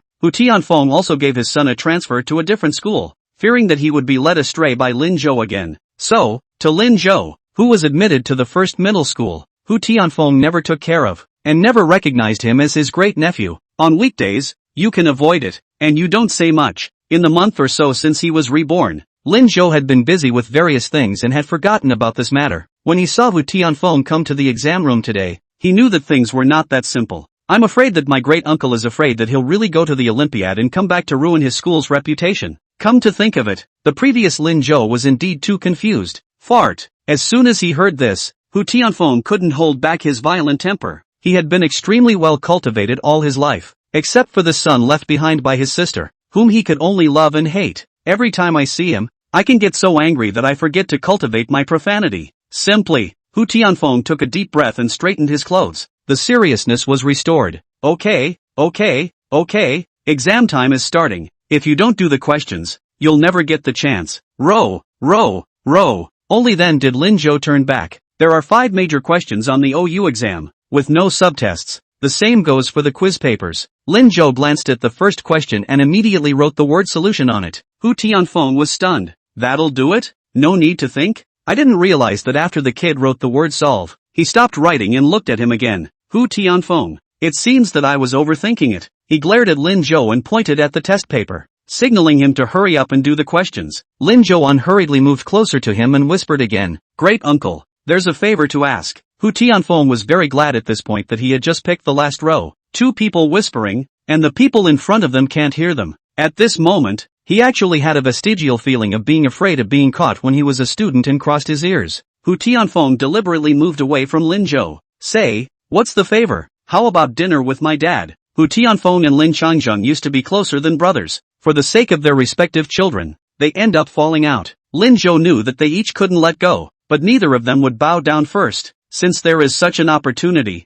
it is natural to make good use of it. What's for dinner? What's for dinner? Hurry up and write, or I'll disqualify you directly. I won't do the questions until you say yes. You kid, how did Zhang Shuqi pick you? You do it first. That's fine then. You can't cheat. Great uncle. Hu Tianfeng didn't know what to say anymore and was about to teach Lin Zhou a good lesson. Unexpectedly, Lin Zhou suddenly turned back and began to seriously work on the question. Hu Tianfeng then didn't bother. The moment, Zhang Shuqi, who had been watching this scene from the podium, shook his head helplessly. It seemed that this kid, Lin Zhou, had indeed made Principal Hu very angry, but it's good. No one dares to offend Principal Hu on weekdays. Lin Zhou fell out for them teachers. Hu Tianfeng naturally did not know what was in his subordinate's mind today. He had been looking at Lin Zhou's test paper. I had expected him to think hard for a while. After all, it was an OU question. It was hard, but I didn't expect it. After Lin Zhou put his eyes back on the test paper, he didn't even look at it again before he started writing the answers behind the solution. He writes his answers extremely fast. Didn't even use the draft paper. All the answers seemed to be right there in the back of my mind.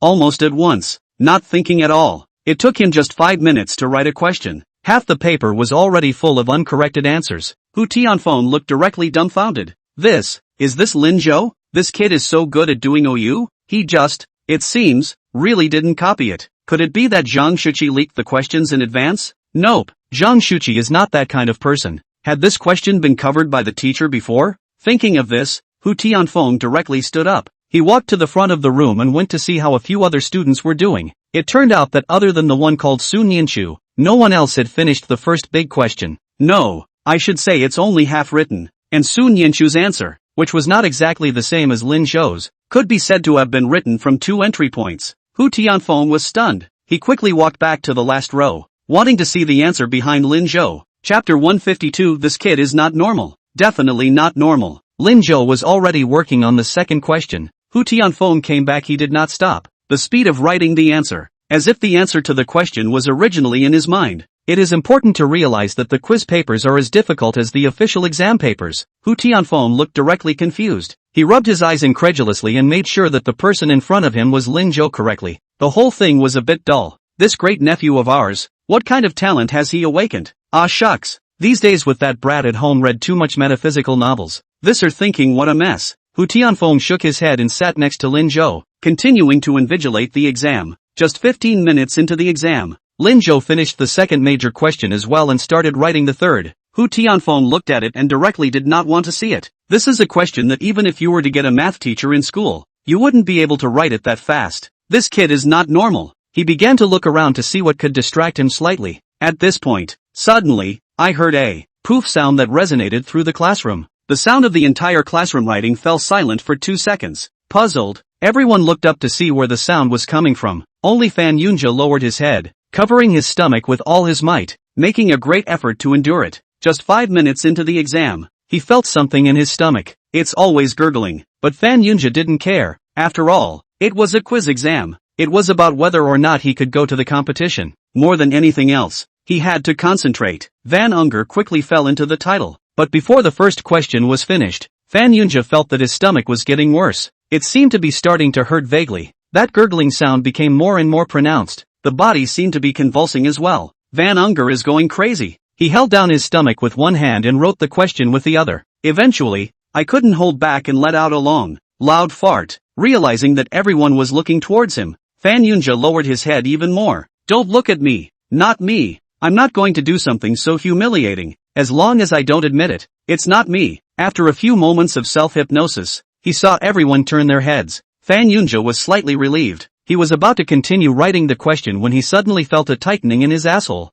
Something was about to jet out. Luckily, he clamped fast. A tragedy was prevented. Fan Yunjia relaxed a little. He took hold of the pen again. But the more I write, the harder it is. The body seemed to be going out of control, and a fine sweat broke out on his forehead. Fan Yunjia really went crazy this time. What's going on? Why at this time of year? No, absolutely not. Be patient. You must be patient. To accompany Yun Ruwashi to the exam, never let Lin Zhou and Yun Ruwashi go. The students in the exam room had all become immersed in the questions once again. They did not notice anything different about Fan Yunjia, but Zhang Shuqi, who stood on the podium to invigilate the exam, was different. The podium was in full view of what was going on underneath it. He could tell at a glance that Fan Yunjia was different. Zhang Shuqi asked worriedly, Fan, are you okay? The question once again drew everyone's attention to him. Fan Yunjia hurriedly shook his head. No, I'm fine, Mr. Chang. That's fine. Talk to your teacher if you have questions. Yes.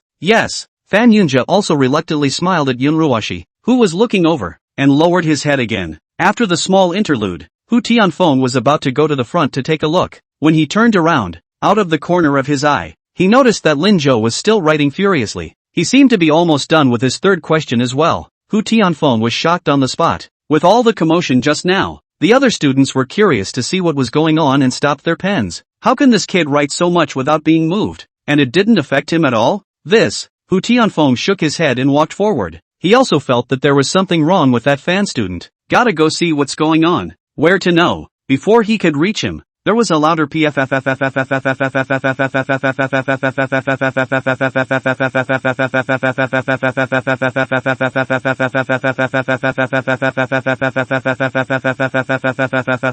It was also accompanied by an unpleasant odor. Hu Tianfeng was about to frown when he saw the teenager beside him, standing up like a madman, quickly darting towards the door, and shouting as they go, Teacher, I have an upset stomach. I'll go to the restroom. Hu Tianfeng, shouldn't it be? He raised his hand in disgust and tried to cover his nose. However, remembering his identity as the principal, he eventually steadied his movements, moving away from Fan Yunjia's position without a trace, and reminded the other students in a cloudy manner, do well on your exams, don't get distracted. Everyone naturally knew the importance of this exam, and although they had a million doubts in their minds, they quickly plunged back into answering the questions. Only Sun Yanchu, who had written the third question, raised her head from the test paper and looked in the direction where Fan Yunjia had left. She remembered that before the exam, Lin Zhou had said that he should not take medication indiscriminately. Aha! Retribution. Lin Zhou has to listen to everything he says. How does he even know that? Sun Yanchu shook her head. Lin Zhou in the back row wasn't surprised by this scene at all. Fan Yunjia did prepare a lot for this exam, but it is a pity. At this time,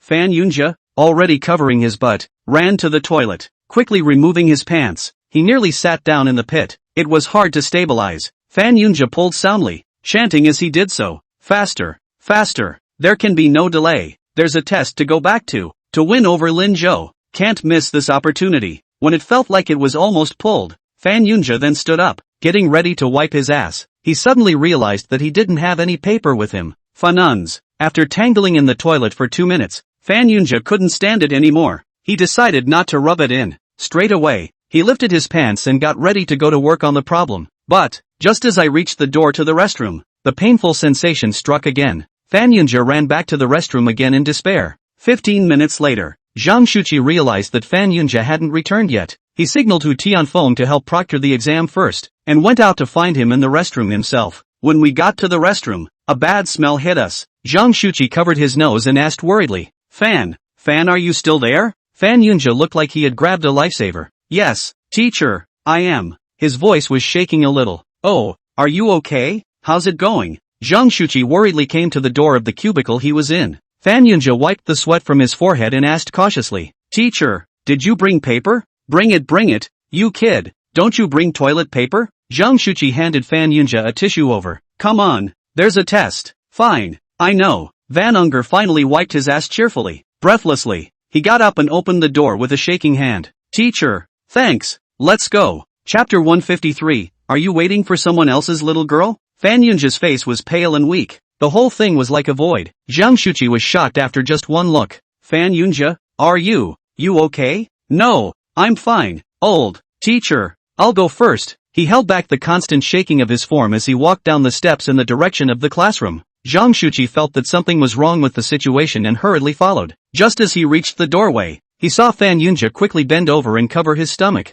then turned around like a madman and ran for the restroom. Old teacher, I'll squat for 5 more minutes. Zhang Shuqi went crazy this time too. He went to the cubicle door and knocked. Fan, don't squat. Why don't I take you to the school nurse's office? No, I can't. I still have exams. Still taking exams? Is your life or the exam important? Listen to the teacher this time. I'll take you to the school nurse's office. When Fan Yunja came out, Zhang Shuqi was ready. Stiffly, he dragged Fan Yunja to the school nurse's office. It was eventually determined by the school nurse to be food poisoning, and the family was contacted directly and 120 was called. Fan Yunja also looked deeply at the examination room when he sat on the 120 car. There, and his exams he has been preparing for the exam for a long time. And Yun Ruoshi, inside the exam room. When Lin Zhou finished the questions, he realized that Fan Yunja hadn't come back yet. He put the pen down and stretched, then saw Hu Tianfeng's shocked expression. He glanced at the clock. Just 50 minutes had passed. 50 minutes,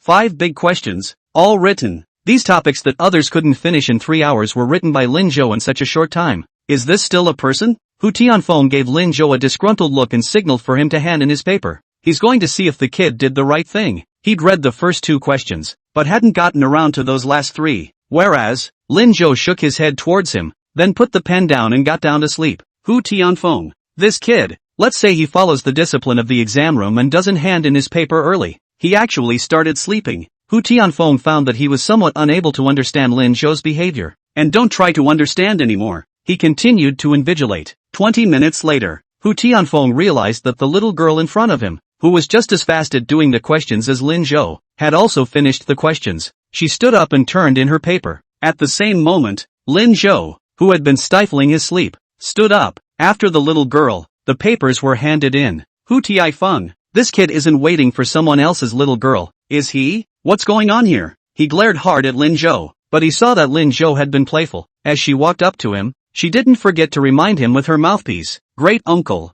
don't forget our agreement. If he hadn't been on the podium, Hu Tianfeng thought, he would have kicked over. But at the moment, he wants to maintain the virtue and majesty of a teacher. He could only watch as Lin Zhou left the classroom with the little girl. He even shouted as he walked to the door. Wait for me, little cohort. Listen, what kind of intimate term is that? What's this Lin Zhou kid doing? How long has it been since Lin Changjing disciplined him? Is there any salvation at this rate? But these, Hu Tianfeng could only wail in his heart. When Lin Zhou left, he sat down and began to look through the 2 men's test papers. Sun Yanchu's paper, just as Zhang Shuqi said, didn't have any loopholes and got it all right. Hu Tianfeng nodded with full intention and opened Lin Zhou's again. He was looking at it from the 3rd question. Looking at it, Hu Tianfeng was once again shocked. Lin Zhou's paper, still in Sun Yanchu's paper solution ideas completely different, but in the end actually the same way. Alright, this. Hu Tianfeng didn't believe in this. He decided to re-watch it again. When he got to the last big question, he finally noticed a small mistake. One corner, Lin Zhou wrote the opposite. Hu Tianfeng involuntarily laughed. Aha! Points can be deducted here. But after a few moments, he couldn't laugh anymore. Although Lin Zhou had written a wrong corner, his idea of solving the problem was perfectly fine. This kid, he really knows how to do these questions. Thinking of this, Hu Tianfeng's entire body was bad. Also not studying well, his son got worse and worse, and then changed schools to improve a little. No longer at the bottom of the list. Why did Lin Zhou suddenly come to his senses? It's not normal. This is definitely not normal. Lin Zhou didn't realize how much of a shock he had given Hu Tianfeng. Walking out of the classroom, the other students were just about to be dismissed from their classes. After sending Sun Yinchu back to her dormitory, Lin Zhou himself went out to go home. It was 20 minutes after arriving home. Lin Changzheng prepared a night snack for him as usual. Today it's stewed pork ribs, and this look is not made by Lin Changzheng. Lin Zhou drank while laughing. Old Lin, why haven't you finished with Auntie Qin yet? Lin Changzheng hits with a big beater. What are you talking about? I've already said that you don't need to worry about this matter. Kids, study hard. Lin Zhou ducked under it with a bend in his waist. Ha ha, okay I know, but I still hope that the next time I come back at night, Auntie Qin is at home. If you think I'm in the way, I can also not be at home. You boys want a beating today, don't you? Lin Changzheng directly took out the chicken feather duster next to him. Lin Zhou had to pick up the bowl and drink it while hiding. Ugh, hi, Dad. Stop chasing me. I have something serious to tell you. Only after hearing this did Lin Changzheng stop. What is it? Lin Zhou put the bowl down and pulled out his certificate of being a third-rate student from his school bag and handed it to Lin Changzheng. Here, look. I've had the certificate for a few days now, but it's actually been in my book bag, but I forget it every time I come back. Today is just the right day to take this opportunity to make old Lin happy. Yo, this is. Lin Changzheng hurriedly wiped his hands, took it, and opened it. Third best student. Ha, yes, your son hasn't gotten you any awards since he was a kid, and with the college entrance exams coming up, he probably won't be able to get any, so he'll just take this to offset it. Ha ha ha, okay, this is good, worth more than the certificate of honor. Ah, tomorrow go out and brag about the topic. Lin Changzheng took the certificate and looked at it left and right. Lin Zhou didn't hold back his laughter. What? Been out bragging lately and not succeeding? How is that possible? Who is your old man? He must be a big shot. Didn't you buy me a cell phone the other day? You don't know how envious those big brothers in the neighborhood are? But a lot of them probably can't listen to it lately. They all went and bought new cell phones. Lin Changzheng was a little lost as he spoke. Now I can show my son. Ha ha. Lin Zhou didn't expect that he could actually become Lin Changzheng's pride. Dad, I'm glad you're happy. I have one more thing. Chapter 154, Knife's Mouth, Tofu's Heart. Lin Changzheng hurriedly came over and asked with an expectant face. What is it? Would it make your old man happier? I don't know. Well, tell me about it first. I ran into my great uncle at school today. The smile on Lin Changzheng's face instantly disappeared when those words came out. He put the certificate away as if it were a treasure and looked seriously at Lin Zhou. Hu Tianfeng that old boy to find you trouble? I'm telling you, don't get on his bad side. Just ignore him. Your own son can't manage to rely on you. Really? Or a principal? This point of the problem cannot understand. Speaking of Hu Tianfeng, Lin Changzheng had a stomach full of anger. Lin Zhou explained helplessly. No, where could he be bothering me? He just went and proctored a quiz in my OU class. Proctoring? Did he put shoes on you? Did he give you a hard time? This old boy. I'll go find him tomorrow. Actually don't want my son to take the OU exam? Too much. Dad, listen to me. He didn't stop it. And besides, I'm so good. Did he stop it? I can get that OU right with my eyes closed. Only then did Lin Changzheng calm down. Really? I'm bound to be able to attend. That's fine then. Ha ha, worthy of being my Lin Changzheng's son. Then what are you doing mentioning him all of a sudden? Didn't the two of you stay out of each other's way at school? It's not much. I'm just inviting him over for dinner sometime. What? Lin Changzheng directly jumped up, very excited. Him? Coming to dinner? Who's making it for him? You? Me? Cook for him? I'm not doing it. He's dreaming. He wants to eat my food? This old boy. He can't move without putting some kind of mess on my son's head. I haven't settled the score with him yet. Seeing Lin Changzheng getting agitated again, Lin Zhou hurriedly pulled him back again. Dad, listen to me. In fact it was indeed my fault when I was little. I did bring down Haunted. It's none of your business. It's all about their poor education. Alas? Dad. Okay.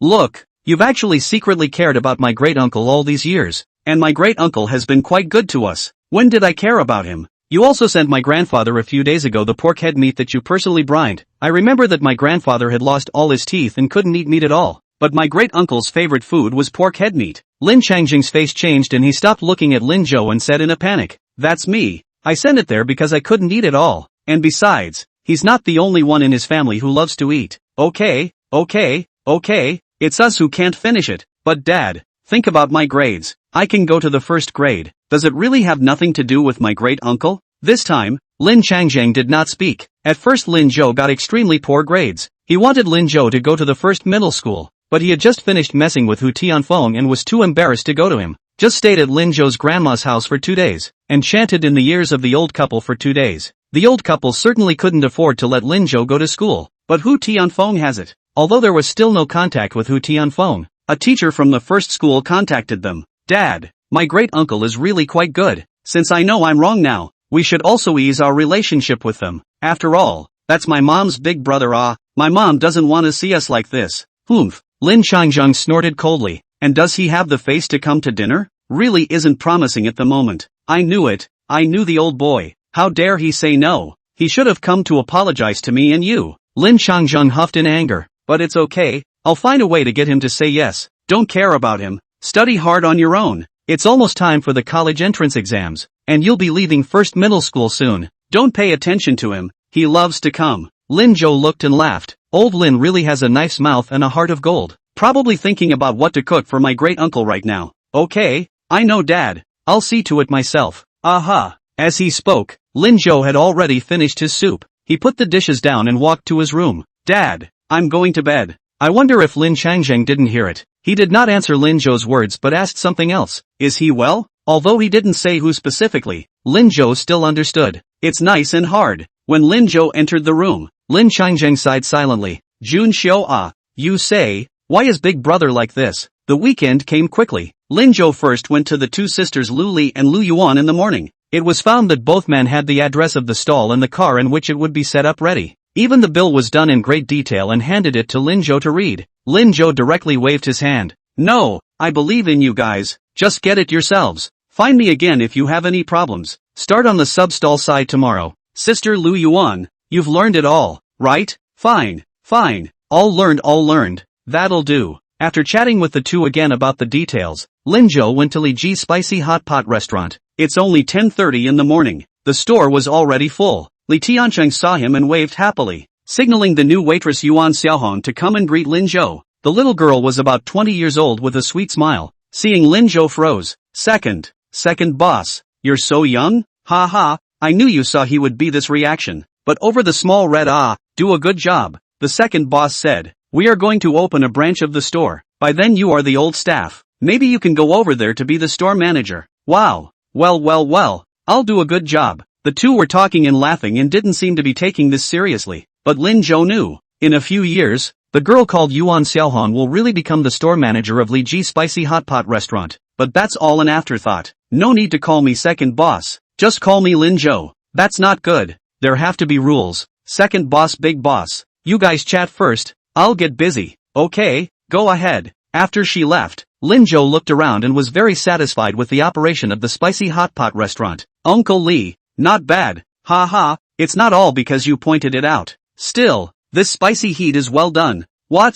Where's Li Shiyun?" She went out to help with purchasing and buying food. Come, little brother Lin. You haven't tasted this spicy hot pot of mine yet, right? I'll make you one in a while, so you can try it." "Okay, then I'll be polite." "Ha ha, our own store? You're welcome." Lin Zhou didn't bother Li Tiancheng and went out by himself to find a corner to sit down. This authentic Li's spicy hot pot, he did want to try it as well. Just, after sitting for a while, he saw that a group of acquaintances had come to the store. The man who led the way looked familiar. It's none other than Van Anshul, who was hospitalized yesterday with diarrhea. Chapter 155, Goodbye. There were 4 people in the group, and in addition to Fan Yunjia, there were 1 man and 2 women. One of the girls was Yun Ruoshi. The other 2, Lin Zhou did not recognize. Look at them. They're coming for the hot and spicy restaurant. Lin Zhou had to feel that Fan Yunjia was really brave. "I'm told that I was only discharged from the hospital this morning, and I'm actually brave enough to come and eat hot and spicy food for lunch." Cowhide. He stood up silently, ready to go to the back kitchen. "It's not that I'm afraid of these guys either. It's mostly because I'm afraid of trouble.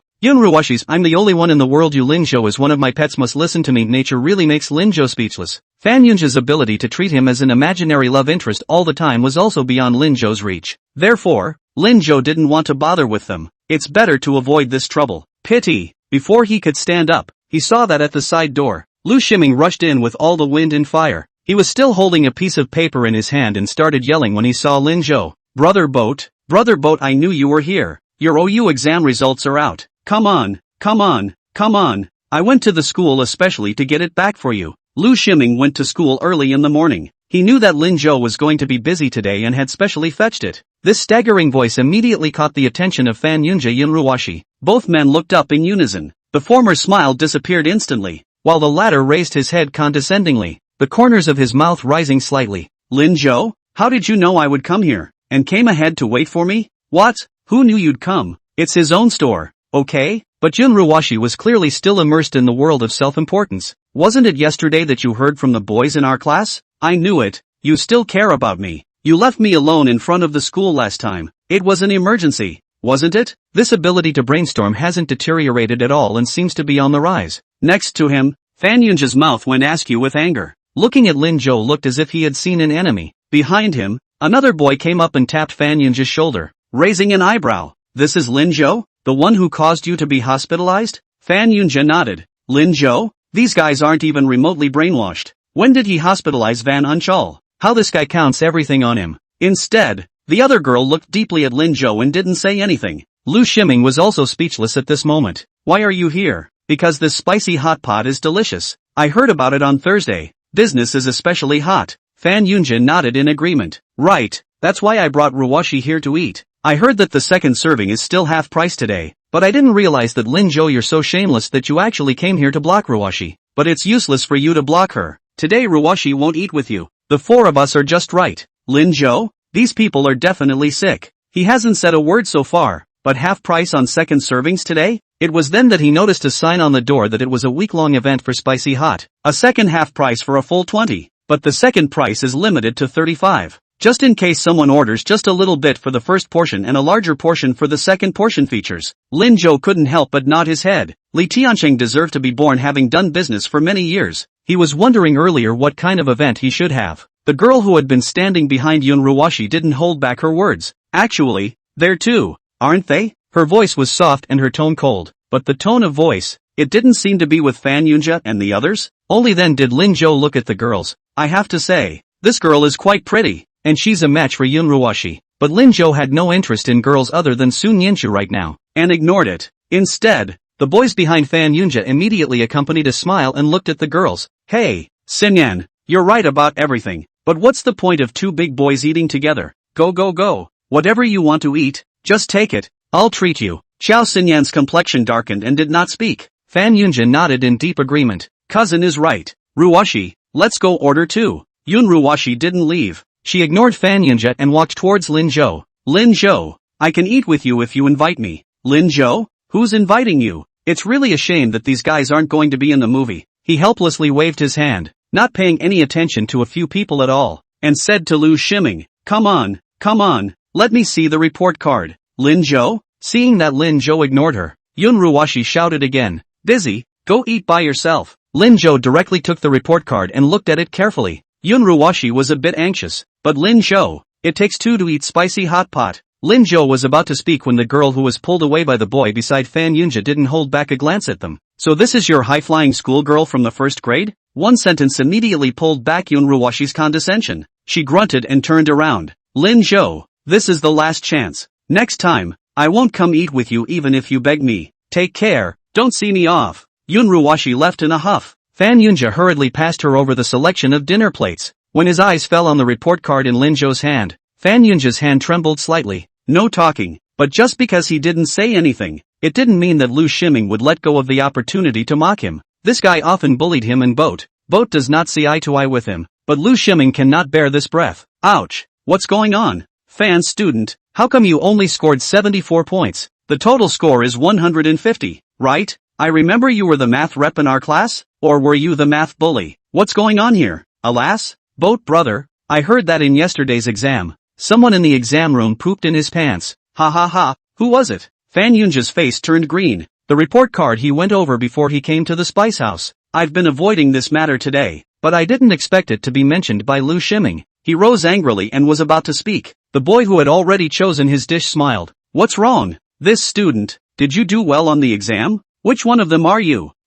Lu Shiming instantly caved in. Anxious, he made a hasty move. What's wrong with me not doing well on the test? It's not like I went to the quiz. My brother Boat did well. Look, my brother Boat scored 148 points. The boy bristled. I thought it was great, but it's only 148? TSK, we also took your paper yesterday, and this one beside me, Xiao Xinyan, scored 150 out of 150. 148 is nothing. What's wrong with 150? We have 150s here too, our class Su. Before Lu Shiming could say anything, he saw Lin Zhou stop him. He looked up, to the girl who had only said one word since he came in. Xiao Xinyan? The girl nodded, looking a little lonely. Yes, City 1's Xiao Xinyan. So it's you. Chapter 156, Second Boss. Is it Lin Zhou? Other people Lin Zhou didn't know, but this Xiao Xinyan, Lin Zhou vaguely had some memories. Just because this one was the city's top science student in his previous life, it was a sensation at the time, and was hung on a banner in the city's first high school for a whole summer. Lin Zhou in his previous life scoffed, thinking that a girl who was so good at science must be ugly. He's the one who's shallow. But since he was a student from the city's first high school, what was he doing in their small county? What makes him feel even more strange is that in his previous life, Su Nianchu obviously also transferred to the first middle school, obviously studies so well. How Xiao Xinyan is the top student? Did the young cohort didn't take the entrance exam in their previous life? You know me? Not recognizable. Xiao Xinyan froze. This Lin Zhou student, he's quite handsome. Why does he talk so strangely? But didn't you come second in the city on your first model exam? Seen your name on the total report card of the first model. Xiao Xinyan's name was right after Su Nianchu's. Oh, 150 on this OU quiz? Speaking of this, the young girl raised her head, but it wasn't the kind of loneliness that Yun Ruoshi had. She belongs to confidence. Full of confidence. Well, good luck. Luck is part of strength. So, see you at the OU exam.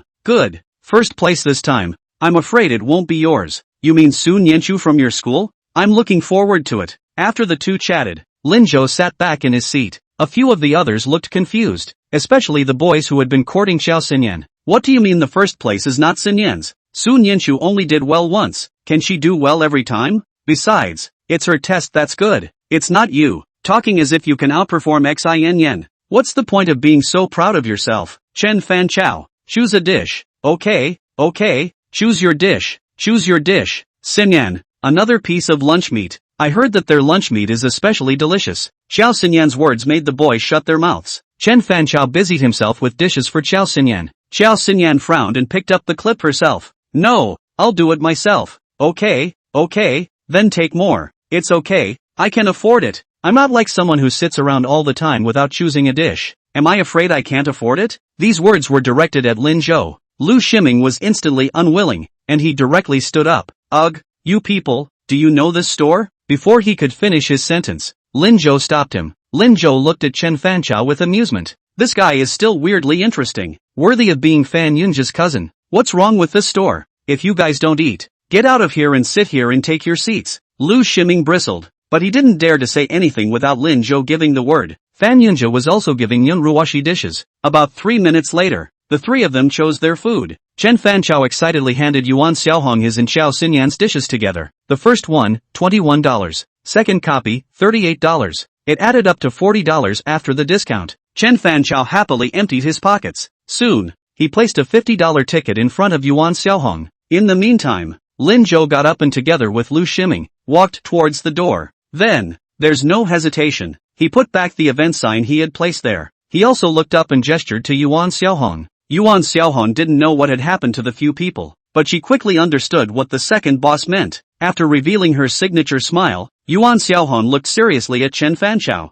I'm sorry, this customer, our event is over. Your meal, total consumption is $59. Please pay another $9. Ha, it's over? Chen Fanchao was shocked at the moment. You guys obviously just. He turned his head and looked toward the door. At the entrance, the sign was gone. Yes, it just ended. What?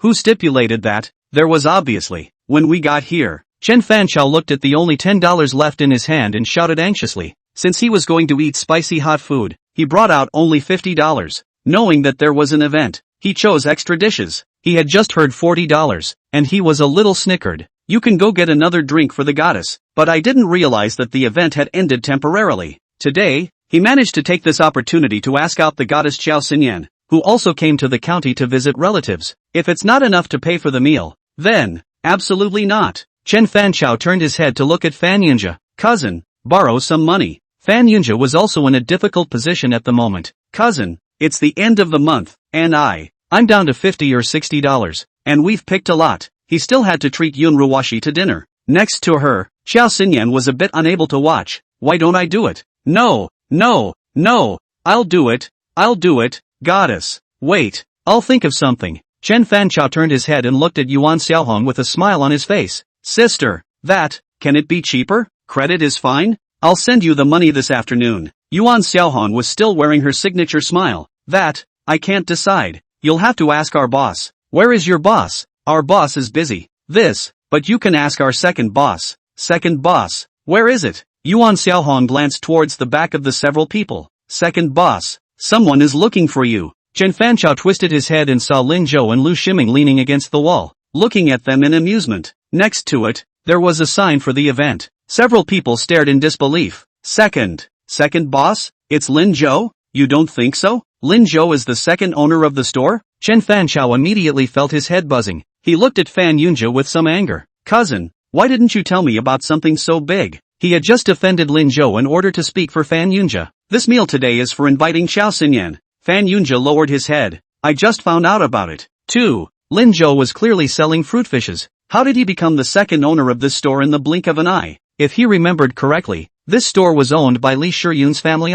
As he was thinking, Fan Yunjia saw Li Shiyun walk in from outside. Chen Fanchao was still in a hurry. What can we do about this? Take it easy, cousin. I know what to do. Fan Yunjia coughed lightly and looked at Li Shiyun, who had entered the door. Ms. Li Shiyun. Li Shiyun was carrying a basket of vegetables when she saw Fan Yunjia and Yun Ruwashi, and then looked at Lin Zhou next to her. A puzzled look. Why are you all here? Nothing good can come from these guys being together, right? Sure enough, the next moment, she heard Fan Yunjia say, your dad is the owner of this store, right? This activity hasn't reached the end time yet. Classmate Li Shiyun. Classmate Lin Zhou is making trouble. You tell your dad to control him and kick him out. Although I don't know what method Lin Zhou used to make this cashier listen to him and say that he was the second owner, but Van Unger didn't believe that for a second. After all, Lin Zhou goes to school every day. I have to sell Fruit Loops on the weekends, so where do I find the time to get mixed up with a hot and spicy restaurant again? Li Shiyun froze. What the hell? Chapter 157, This Library.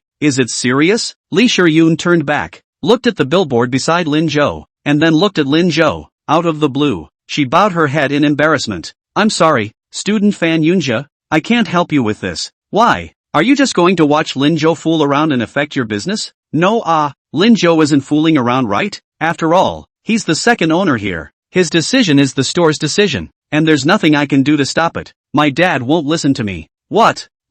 He really is? Yeah, so, there's no way around it, so you guys just pay the original price. Sorry. After saying that, Li Shiyun carried the basket to the back kitchen. Fanuns. Next to him, Xiao Xinyan finally couldn't look away, directly took out $100 and handed it to Yuan Xiaohong. Trouble. It was too late for Chen Fanchao to stop it. Yes, you wait a moment. Yuan Xiaohong took the money and couldn't help but mutter as she looked for the money to give to Xiao Xinyan. Little girl, you can't have a boy who can't afford to buy someone dinner. Chen Fanchao. At this point, Lin Zhou led Lu Shiming towards the food selection area as well. Pick whatever you want to eat, Brother Boat Street. As childish as these students were, today, he just wanted to punch them in the face. Okay. Lu Shiming hurriedly took his plate and went to choose a dish. Lin Zhou then took 2 plates and chose 2 servings. One of the servings included meatballs, luncheon meat, chicken tenders, chicken livers, fish balls, and other meat dishes. Another serving, all vegetarian. This scene confused Lu Shiming. Brother Zhou, what are you doing?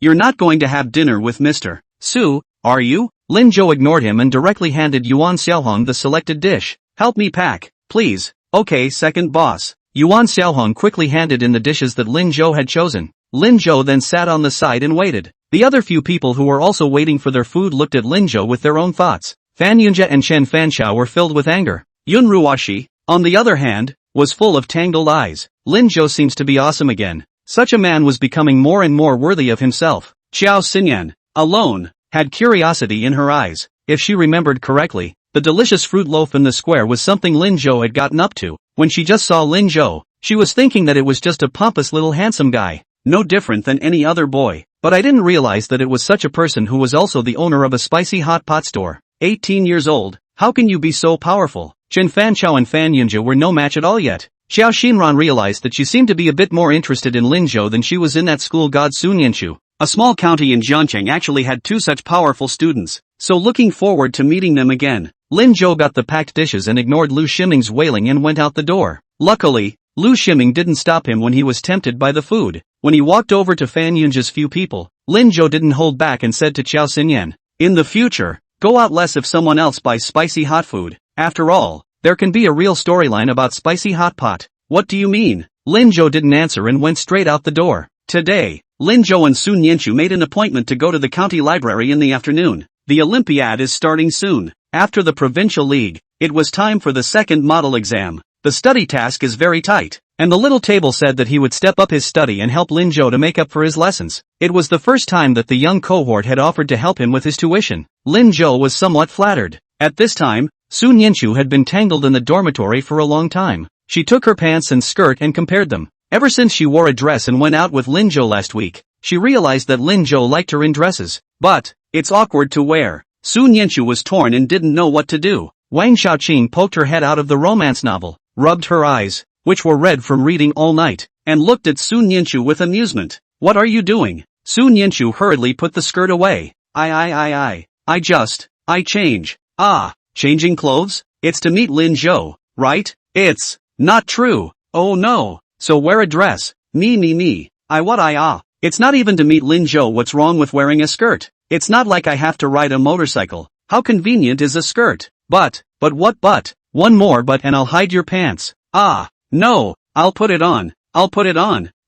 Okay." Sun Yanchu quickly changed into a skirt, folded her pants again, tied up her ponytail, and pinned a strawberry hairpin on her head. It was only then that he took a deep breath, picked up his own little book bag and got ready to go out. I don't know if it was because she was nervous or what, but she couldn't help but speak as she walked to the door. "I'm out." Wang Xiaoqing looked at her with another smile. This girl, she doesn't usually go out and say hello. "Where to?" "Library." Sun Yanchu blurted out. "Oh, going to the library with Lin Zhou. Nice. That's a dating mecca too." "No, it's not." "I know it's not. You're the one who wants to go. So go." Sun Yanchu grabbed the door and fled. When he couldn't see her, Wang Xiaoqing quickly flipped to the catalog page. "Start reading." Library?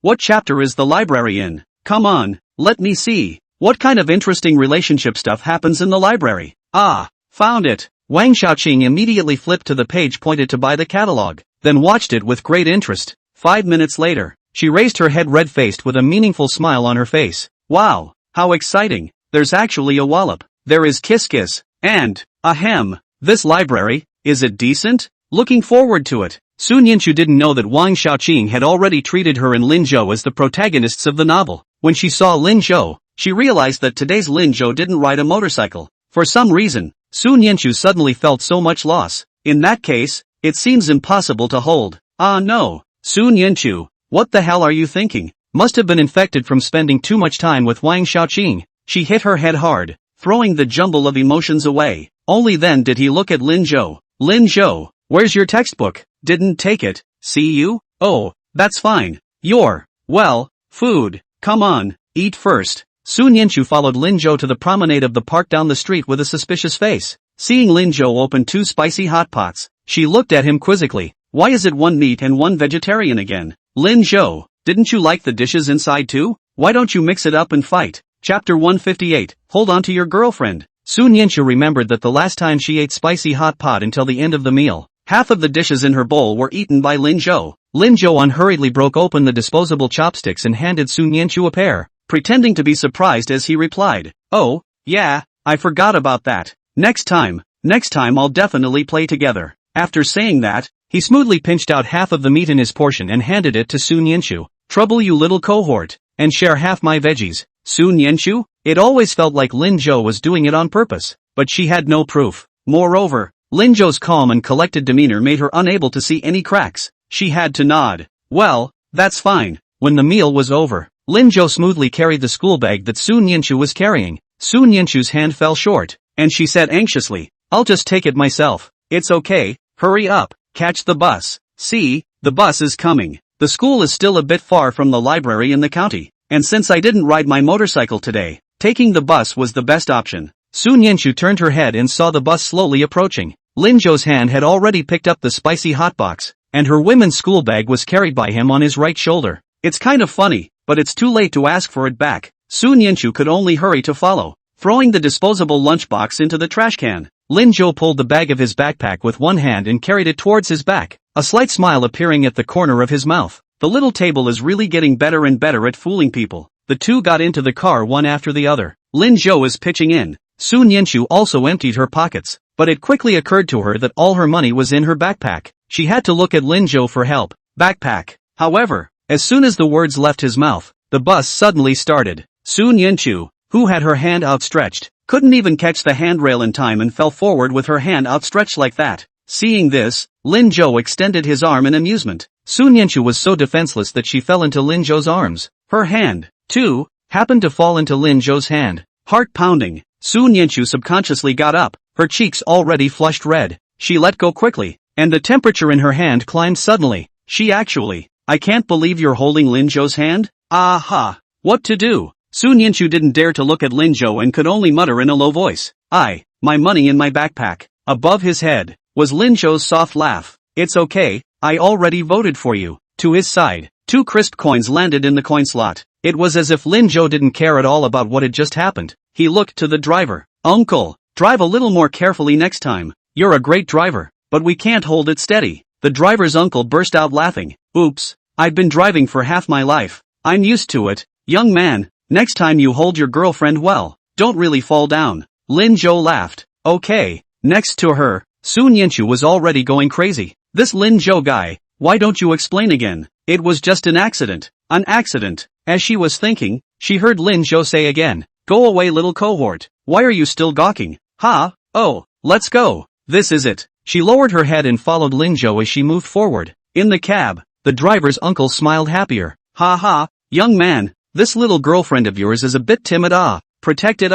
Got it. Su Nianchu just wanted to find a crack in the ground at the moment. As she walked, she noticed that Lin Zhou had stopped. Su Nianchu looked up and was about to urge, but realized that there weren't many people in the back of the bus. But there wasn't a single connected seat. Lin Zhou seems to be struggling with seating. She gently poked Lin Zhou's back.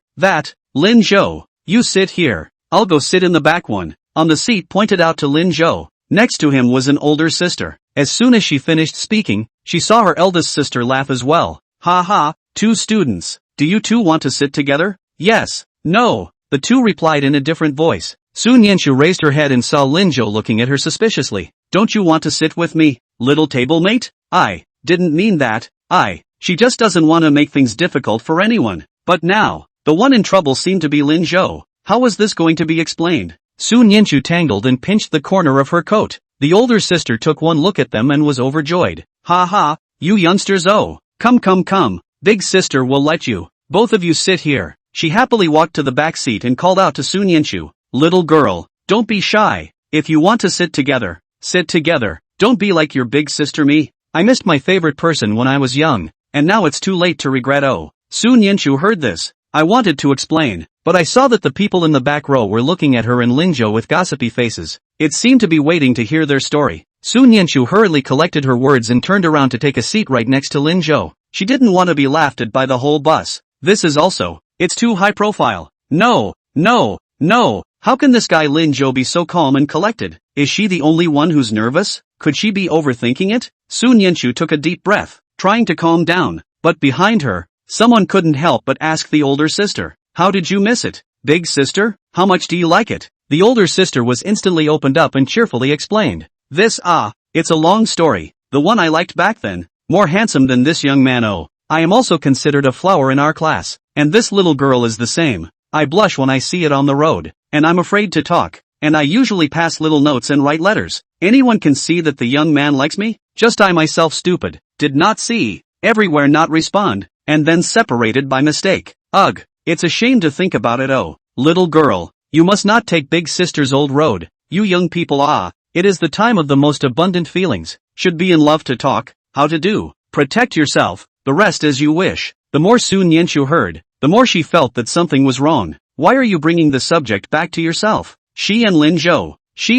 weren't like that, but what were she and Lin Zhou really like? Sun Yenshu didn't hold back and twisted her head, giving Lin Zhou a serious look. Finally, a conclusion. Nonsense, big sister. Her teenage white moonlight must not be as good looking as Lin Zhou. Lin Zhou is the best looking teenager in the whole world. Su felt the girl's gaze. Lin Zhou twisted his head in amusement and pulled out a Walkman from his pocket and turned it on. Handed Sun Yenshu an earphone. Listen, did you buy it? Yeah, wanted to listen to some songs, but didn't know what you like to listen to? Just down some of all of them and listen to them together? Sun Yenshu nodded seriously. Yeah, put the headphones on. In the headphones, a light-hearted voice soon came. Can't say why. I'm becoming very proactive. If you love someone, everything will be worth doing. I want to just hold your hand and not let go. Chapter 159, is this an agreement? The older sister behind her was quickly sidetracked by the other passengers and went off to talk to herself about her own little bamboo horse. But Sun Yenshu, it seems, has blocked out all their voices. In his head, it was all about the voice belonging to Zhou Dong that came out of the headphones. I want to just hold your hand and not let go. Can love be simple and harmless? You're leaning on my shoulder. You fell asleep on my chest. This song, why is it so sweet? It seemed like Lin Zhou had just held her 2 minutes ago. Although it was only a short moment, Sun Yenshu felt it. The boy's hands were large enough to wrap hers almost completely. The temperature in his palm was a little warmer than hers. Warm. It would be warm to be held all the time, wouldn't it? Thinking of this, Sun Yenshu suddenly froze slightly. Think what? Think what? Think what? How can you hold it all the time? Can't. But the more he denied himself, the more the strange feeling in his heart grew stronger. Sun Yenshu unconsciously turned her head and looked in Lin Zhou's direction. His hand was next to hers. Long bony fingers. How come? It looks so good? Looking at it, Sun Yenshu launched herself into a daze again. The voice in the headphones overlapped with the image in front of him. Sun Yenshu's mind appeared the image of Lin Zhou holding himself and strolling along the beach. Sunset. The two of them stood side by side, stepping onto the sand. Should be wonderful? A little cohort? Lin Zhou's voice came, finally pulling Sun Yenshu back to reality. Her cheeks flushed. Ha? What's wrong? What are you looking at? How do you find out that your little tablemates are in love with their hands? No, nothing. It's really nothing? No really. Seeing Lin Zhou's disbelief, Sun Yenshu decided to change the topic. Lin Zhou, have you ever been to the beach? The beach? Of course he's been there. When he left Jiangcheng in his previous life, he traveled all over the country. See the world in all its splendor. But it's all just one person, and all that's felt is despondency. Often he sees people's families being happy and he has nothing. Thinking about this, Lin Zhou shook his head. No, not once with someone you love. Why don't we go together when we're older then? Sun Yenshu turned her face sideways and looked at Lin Zhou with anticipation. Jiangcheng is an inland city. Everyone in the inland city has a dream of the beach. Sun Yenshu was no exception. It always seems like everything is wonderful over there. It's natural to share beautiful things with beautiful people. For example, Lin Zhou.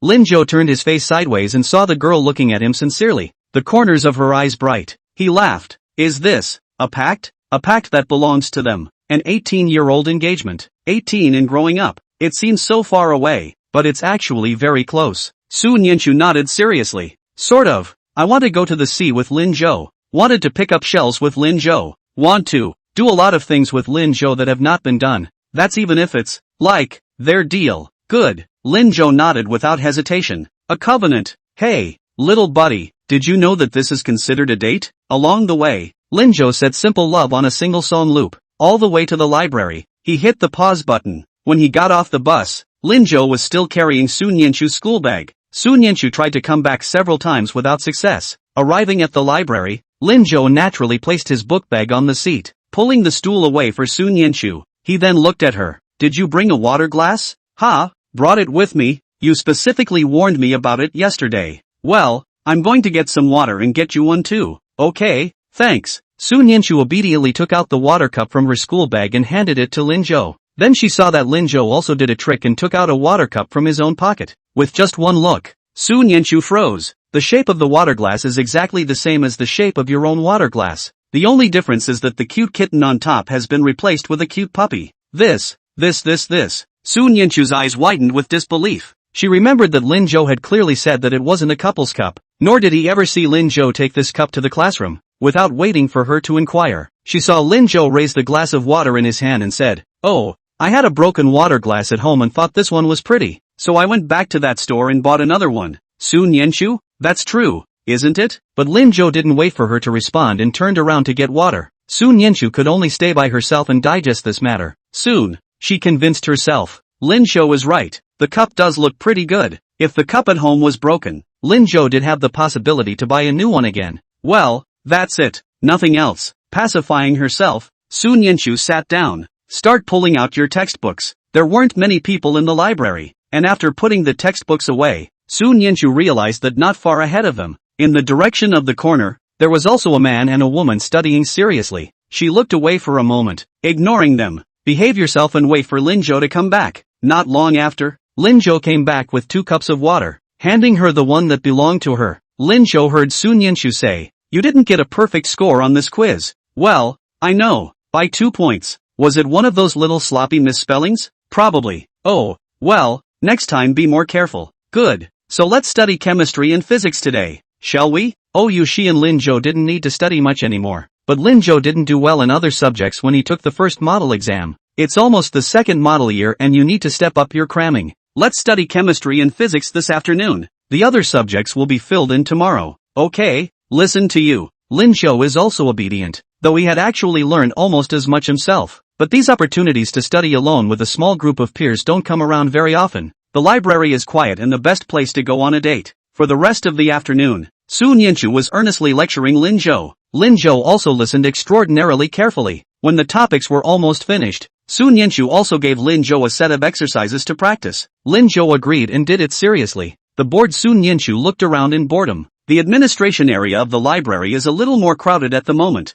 but the study area was still just her and Lin Zhou, as well as the pair. Unconsciously, Su Nianchu landed her own gaze on the pair. It's amazing how much they love to learn too. One afternoon, however, just one look over, Su Nianchu was stunned. She saw that the man and woman who had been sitting in the corner seats were now completely crammed into the small corner next to her. In that spot, only one person can go in at most. The words of 2 people, almost overlapping. Chapter 160, Going Crazy. And at the moment, the boy's entire body was practically stacked on top of the girl's. His clothes were so big that they covered the girl's whole. From Su Nianchu's angle, she could barely see the girl's body, but she could see that the boy was hugging the girl, at her neck, kissing frantically. The hand under the shirt, too, seemed to be rubbing. The girl tilted her head and seemed to be enjoying herself. Since their location was very secretive, other than Su Nianchu's angle, people in other areas of the library couldn't see it at all. Su Nianchu's eyes widened in disbelief as she watched the 2 men's movements. What is this?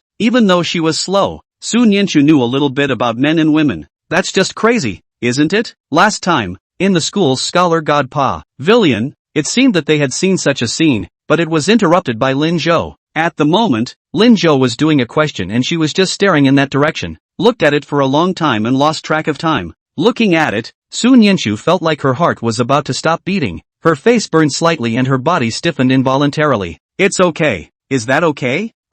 It's amazing how images from TV can come true. How did they? This is a public place. No. Even if they weren't in public, they didn't look as big as her. Su Nianchu felt like she couldn't look at it anymore. She unconsciously raised her hand, trying to shield her eyes, but not quite. Even the breathing, it was starting to get out of whack. Lin Zhou, who was working on a problem, suddenly sensed that Su Nianchu was not right. He looked up from his practice problems and saw that his young deskmate was nervously wondering what she was looking at. Even as he was looking at her, Lin Zhou curiously followed Su Nianchu's gaze. At this look, he couldn't help but frown. Nice guy, so bold. It doesn't matter if he's a bad influence. What if he's a bad influence on his classmates? He couldn't help but call out to her. Small table. Su Nianchu didn't respond. Lin Zhou sighed helplessly. It seems that both teenage boys and girls are incredibly interested in this. The ignorance of youth is always a controlling desire to understand. A little cohort? Lin Zhou increased his voice. Su Nianchu finally reacted. She put her hand down with a red face and subconsciously sidestepped her body, trying to block the kissing couple behind her. How? What happened? What's wrong with you? What are you looking at? Lin Zhou decided not to break her down. Otherwise this little ninny was afraid that she would just find a crack in the ground and ignore him. No, nothing. Seeing Lin Zhou trying to look back, Su Nianchu blocked in front of him again. Don't you look away. Oh, who the hell is looking around? Lin Zhou handed over the exercise book in amusement. How do I do this question? Let's see. Sun Yenshu looked at the exercise book, but seemed to be afraid of what Lin Zhou would see as she said, You turn around. Ha? Lin Zhou stifled his laughter and tried to tease this ninny. Why? No, not why, but won't it feel weird to turn your back? Sun Yenshu thought about it, but how could the situation behind him be seen by Lin Zhou? What to do? After thinking for a while, Sun Yenshu made a hasty decision. She grabbed the glass of water beside her, tilted her head back, and gulped it all down in one gulp. Then he burped, wiped his mouth, and handed the glass of water to Lin Zhou. I am thirsty. Go get me a glass of water. Ha ha. Lin Zhou looked and laughed. Okay, I'll get you some water and you can help me with the questions. Aha. Seeing Lin Zhou leave with a glass of water, Sun Yenshu burped again. I tried to read the exercises, but for some reason, I couldn't get into them. The mind is full of images of kisses behind me. Unconsciously, Sun Yenshu turned her head again and looked towards the pair. The two were still kissing, this time, on the face. Sun Yenshu felt her heart start beating again. She was about to continue reading when she heard Lin Zhou, who had just walked to the reading area, say, seriously, little cohort. Sun Yenshu, who was caught in the act, hurriedly lowered her head. Got it. She took several deep breaths before she finally stabilized her mind and read the question. But after thinking carefully for a moment, Sun Yenshu realized that the topic Lin Zhou was pointing at was very simple. There is no way that even an average student wouldn't. Lin Zhou is obviously so smart. How come he suddenly can't hear? While in doubt, a thought suddenly appeared in Sun Yenshu's mind. He wouldn't know he was wandering off, would he? Shouldn't have seen what he saw, right? What can we do about this? Seeing that Lin Zhou was about to come back with a glass of water, Sun Yenshu's entire body was bad. She wiped her sweat nervously. When Lin Zhou sat down, Sun Yenshu dabbed and stood up. And I want to go to the restroom. Oh, good. Then we'll drink it when you get back. Lin Zhou nodded. Sun Yenshu mechanically walked out. Lin Zhou looked at her and after 10 seconds, couldn't look away. Small table. It's the other way around. The restroom's that way, remember? Or did you point it out to me when I came in? Oh, I forgot. Sun Yenshu hurriedly walked in the other direction. Lin Zhou shook his head helplessly. When Sun Yenshu left, he also looked at the couple. Prose are indeed good. It's very rhythmic and level-headed. But isn't it bad if it's in the library? Shouldn't you get a room if you're at this level? Lin Zhou decided that he would go up and remind them. After all, it's not good to teach your little tablemates. However, he had just taken 2 steps when he saw Sun Yenshu turn back again. Lin Zhou, why don't we go? Go? Where to? Go out to eat. I'm hungry. Been to the bathroom? No, it's just suddenly I don't want to go. I want to go out for dinner. I'll treat you. In fact, it was just that he didn't want Lin Zhou to see those scenes. Before she could get to the bathroom door, she turned back. What if she leaves and Lin Zhou looks up and learns the hard way? Never. Gotta go. Sun Yenshu, in a hurry, turned over and called out to him. Lin Zhou instantly guessed Sun Yenshu's mind. He said with amusement, okay, let's go then. Gathering up the exercise books and putting them in his book bag, Lin Zhou put his book bag on his back, take Sun Yenshu and prepare to leave. Today's library is, indeed, no longer suitable for studying. But just then, a shout suddenly came from the doorway. Wang Chongfeng,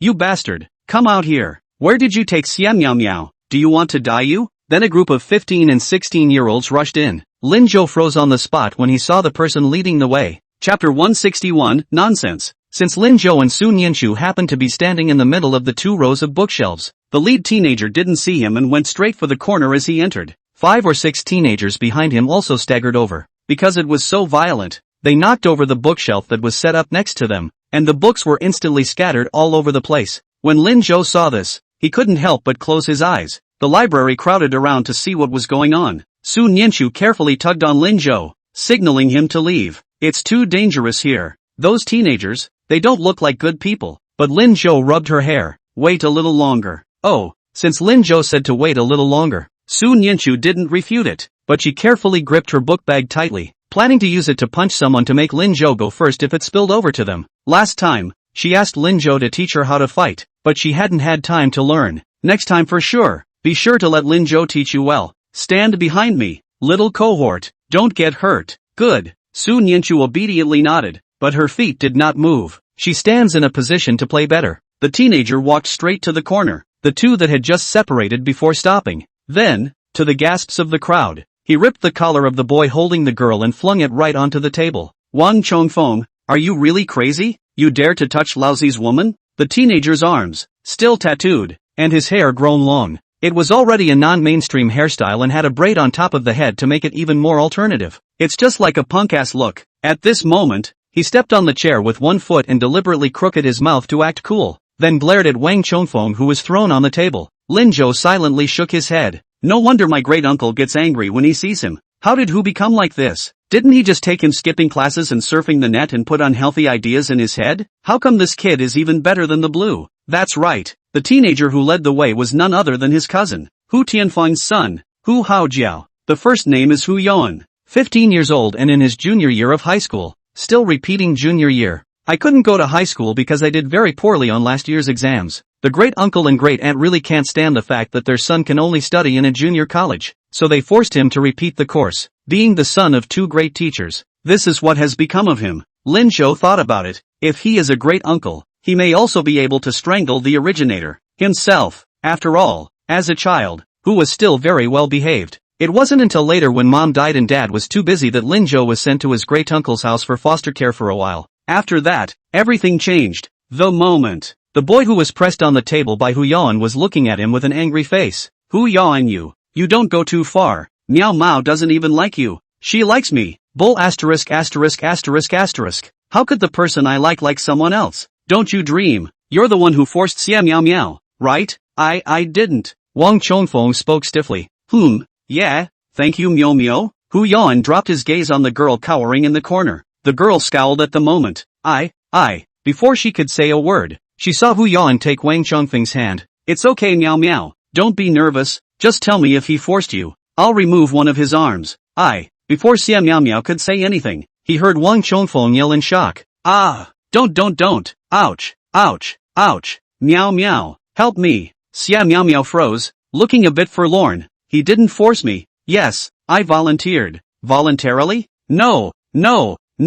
You must have been forced. Hu Yuan didn't believe it at all, and raised Wang Chongfeng's arm to strike down. This arm, I have to waste it today. Brothers, don't just stand there. Go! 4 or 5 teenagers immediately stepped forward and held down Wang Chongfeng. The entire library was filled with Wang Chongfeng's yelling. Lin Zhou sighed helplessly and didn't hold back a step forward, about to stop Hu Yuan. Outside the door, hooting and hollering, another group of people came in. The one walking at the front was a little girl. Lin Zhou remembered her. She was the janitor at the entrance. She was followed by a svelte man with glasses, and 4 or 5 security guards. At the moment, she was anxiously pointing at Hu Yuan's several people. That's them, Curator Zhu, security brothers, that's them messing up. What should we do? The svelte curator Zhu narrowed his eyes at the situation and immediately made a decision. Throw them out. Yes. Several of the security guards immediately stepped forward and rolled up their sleeves. Although the few people behind Hu Yuan were many, they were after all children. Seeing a couple of tall security guards, he couldn't help but shrink back. Hu Yuan was also a bit balked, but he suddenly remembered that his cousin had said not to wimp out when he met anything. As the boss, it's all the more important to be at the forefront. Can't lose face. The teenager's bottom came up at once, and he puffed out his chest, following the example of those bosses in TV dramas. What's the matter? Who's afraid of who? Come on, let's see if you can kick us out. Curator Zhu smiled. He stepped forward with his hands behind his back. Are kids these days so bold? That's it. How's that? It's not a big deal. Before you rush out, find out who they are and call the parents. Curator Zhu waved his hand. The guards nodded again, but without waiting for them to strike, they heard Hu Yuan shout. What? Call the parents? Wouldn't that be called Old Hu? If Old Hu knew he was fighting today, the consequences, then, seem a bit severe. Curator Zhu looked at him. What?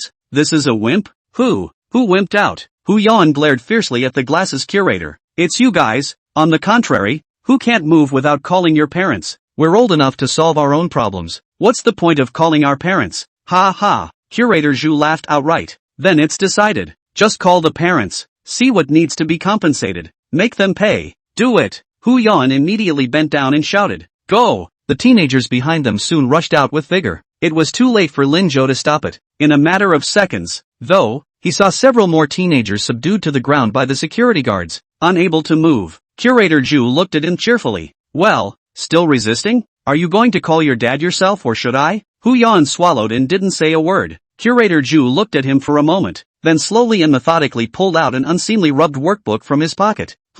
Sanping Junior High School. Hu Yuan, I have teachers in this school that I know. You guys wait, I'll call and ask for your parents' number. It'll be quick. Chapter 162 Brother. Are you serious? Curator Zhu said and turned to get the phone. Hu Yan was going crazy as he struggled desperately. You stand still. Don't you dare call your parents. I won't spare you. You wait. But Curator Zhu simply ignored him and had already started dialing the phone number. Lin Zhou shook his head helplessly and handed the school bag in his hand to Su Nianchu for the time being, signaling Su Nianchu not to move before walking out. Nonsense. Hu Yan, who was being pressed by the security guard, didn't even hear that it was his voice and was still cursing angrily. Who's talking nonsense? Get out of my way and don't mess with me. The teenagers around him chimed in. That's right. My boss is here to find his own woman. How is it nonsense? Who the hell are you? You don't want to live, do you? Give me your name. I'll deal with you when my brothers come out. Lin Zhou was speechless. These boys, they watch too much TV, don't they? Was he,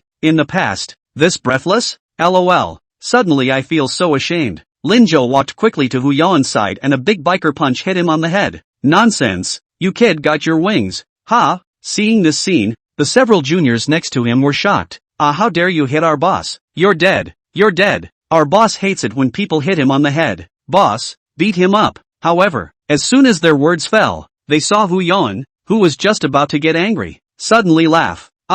Cousin, it's you. Why are you here, cousin? Great, cousin. Where are your brothers? Next to the minions? Cousin? Who's that? Why isn't the boss angry? Seems to be having fun? Hu Yan didn't care about the doubts of his minions and shouted directly at Curator Zhu. Alas, that what's her name? Curator Zhu, did you see that? This is my cousin and my big brother. Don't call. You're finished. My cousin is the most powerful student in the first grade. He has dozens of brothers under him without white. If you call again, I'll let my cousin's brothers come over and smash your library. Hey, did you hear that? The minions next to him were once again shocked. Who? Big brother? This can't be the big brother the boss always talks about, can it? But this big brother seems to be very well behaved. Look at that hair, that getup. It's like a representation of a good student. Lin Zhou was even more speechless. This kid, he does have the potential to be a gangster. Nonsense. Listen to me. Hey, cousin, don't talk about anything else for now. Quick, get your brothers over here and beat the crap out of them.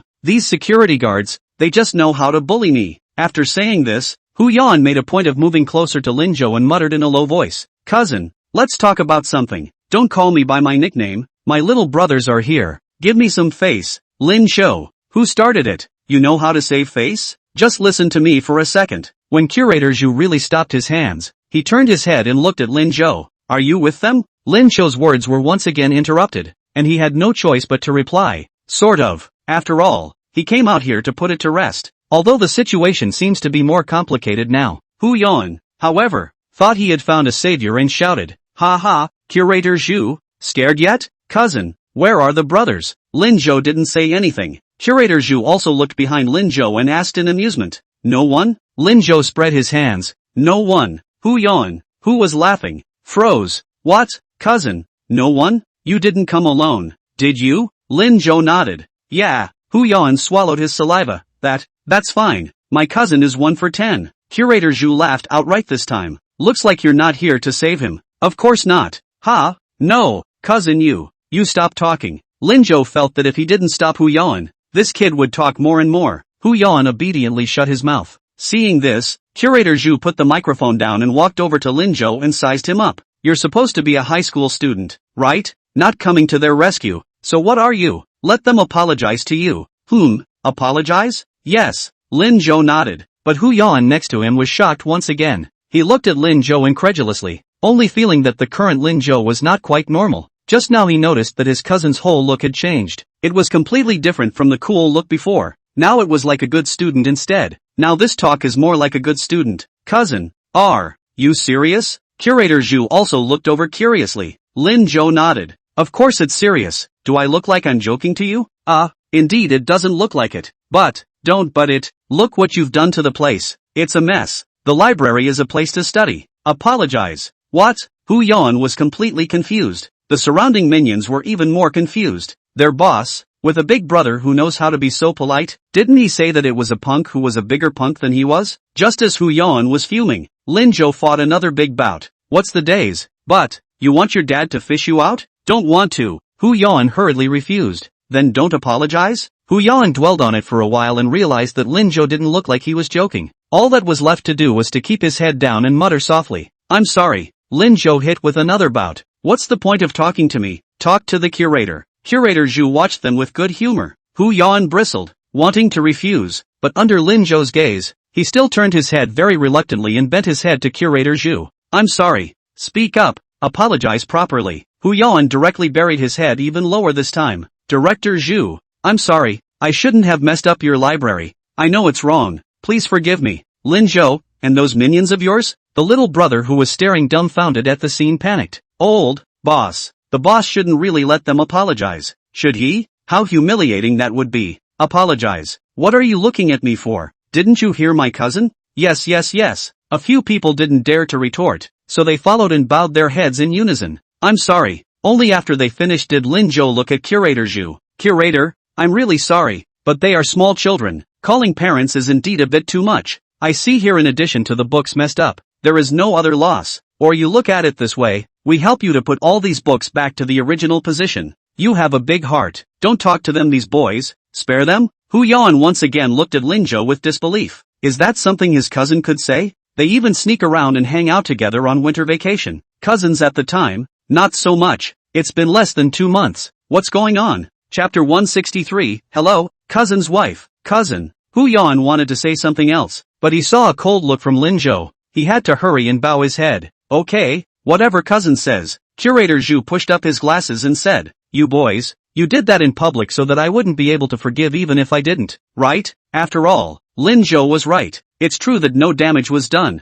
and it's also true that they were all little kids." Now it also apologized, and by the look of the apology, it was quite sincere. One would look a bit petty if one didn't forgive. Lin Zhou said, "It's not that. You didn't really plan to call just now, did you? Why else would it take so long for you to dial out? Or maybe you don't even know the teachers at Sanping Junior High School?" Ha ha. The dismantled Curator Zhu laughed. "You're very smart, but after making such a big mess here, it's not easy for me to explain it by just cleaning up alone. Don't worry, we'll take care of today's hygiene as well, and we'll add tomorrow's as well, just in case they're bored. So let them clean up and make sure it's spotless." "Well, that's more like it, then." Curator Zhu waved his hand and the security guards dispersed individually. Hu Yan shrugged defiantly. Curator Zhu went forward and patted Lin Zhou's shoulder. "I'll leave it to you, if you don't do a good job. I really know the teachers in the first grade, don't you worry." Director Zhu nodded and apologized with all the people in the library, closing early today and telling them to come back tomorrow, then leave with the security guard and the management girl. The only people left in the entire library at this time were Lin Zhou,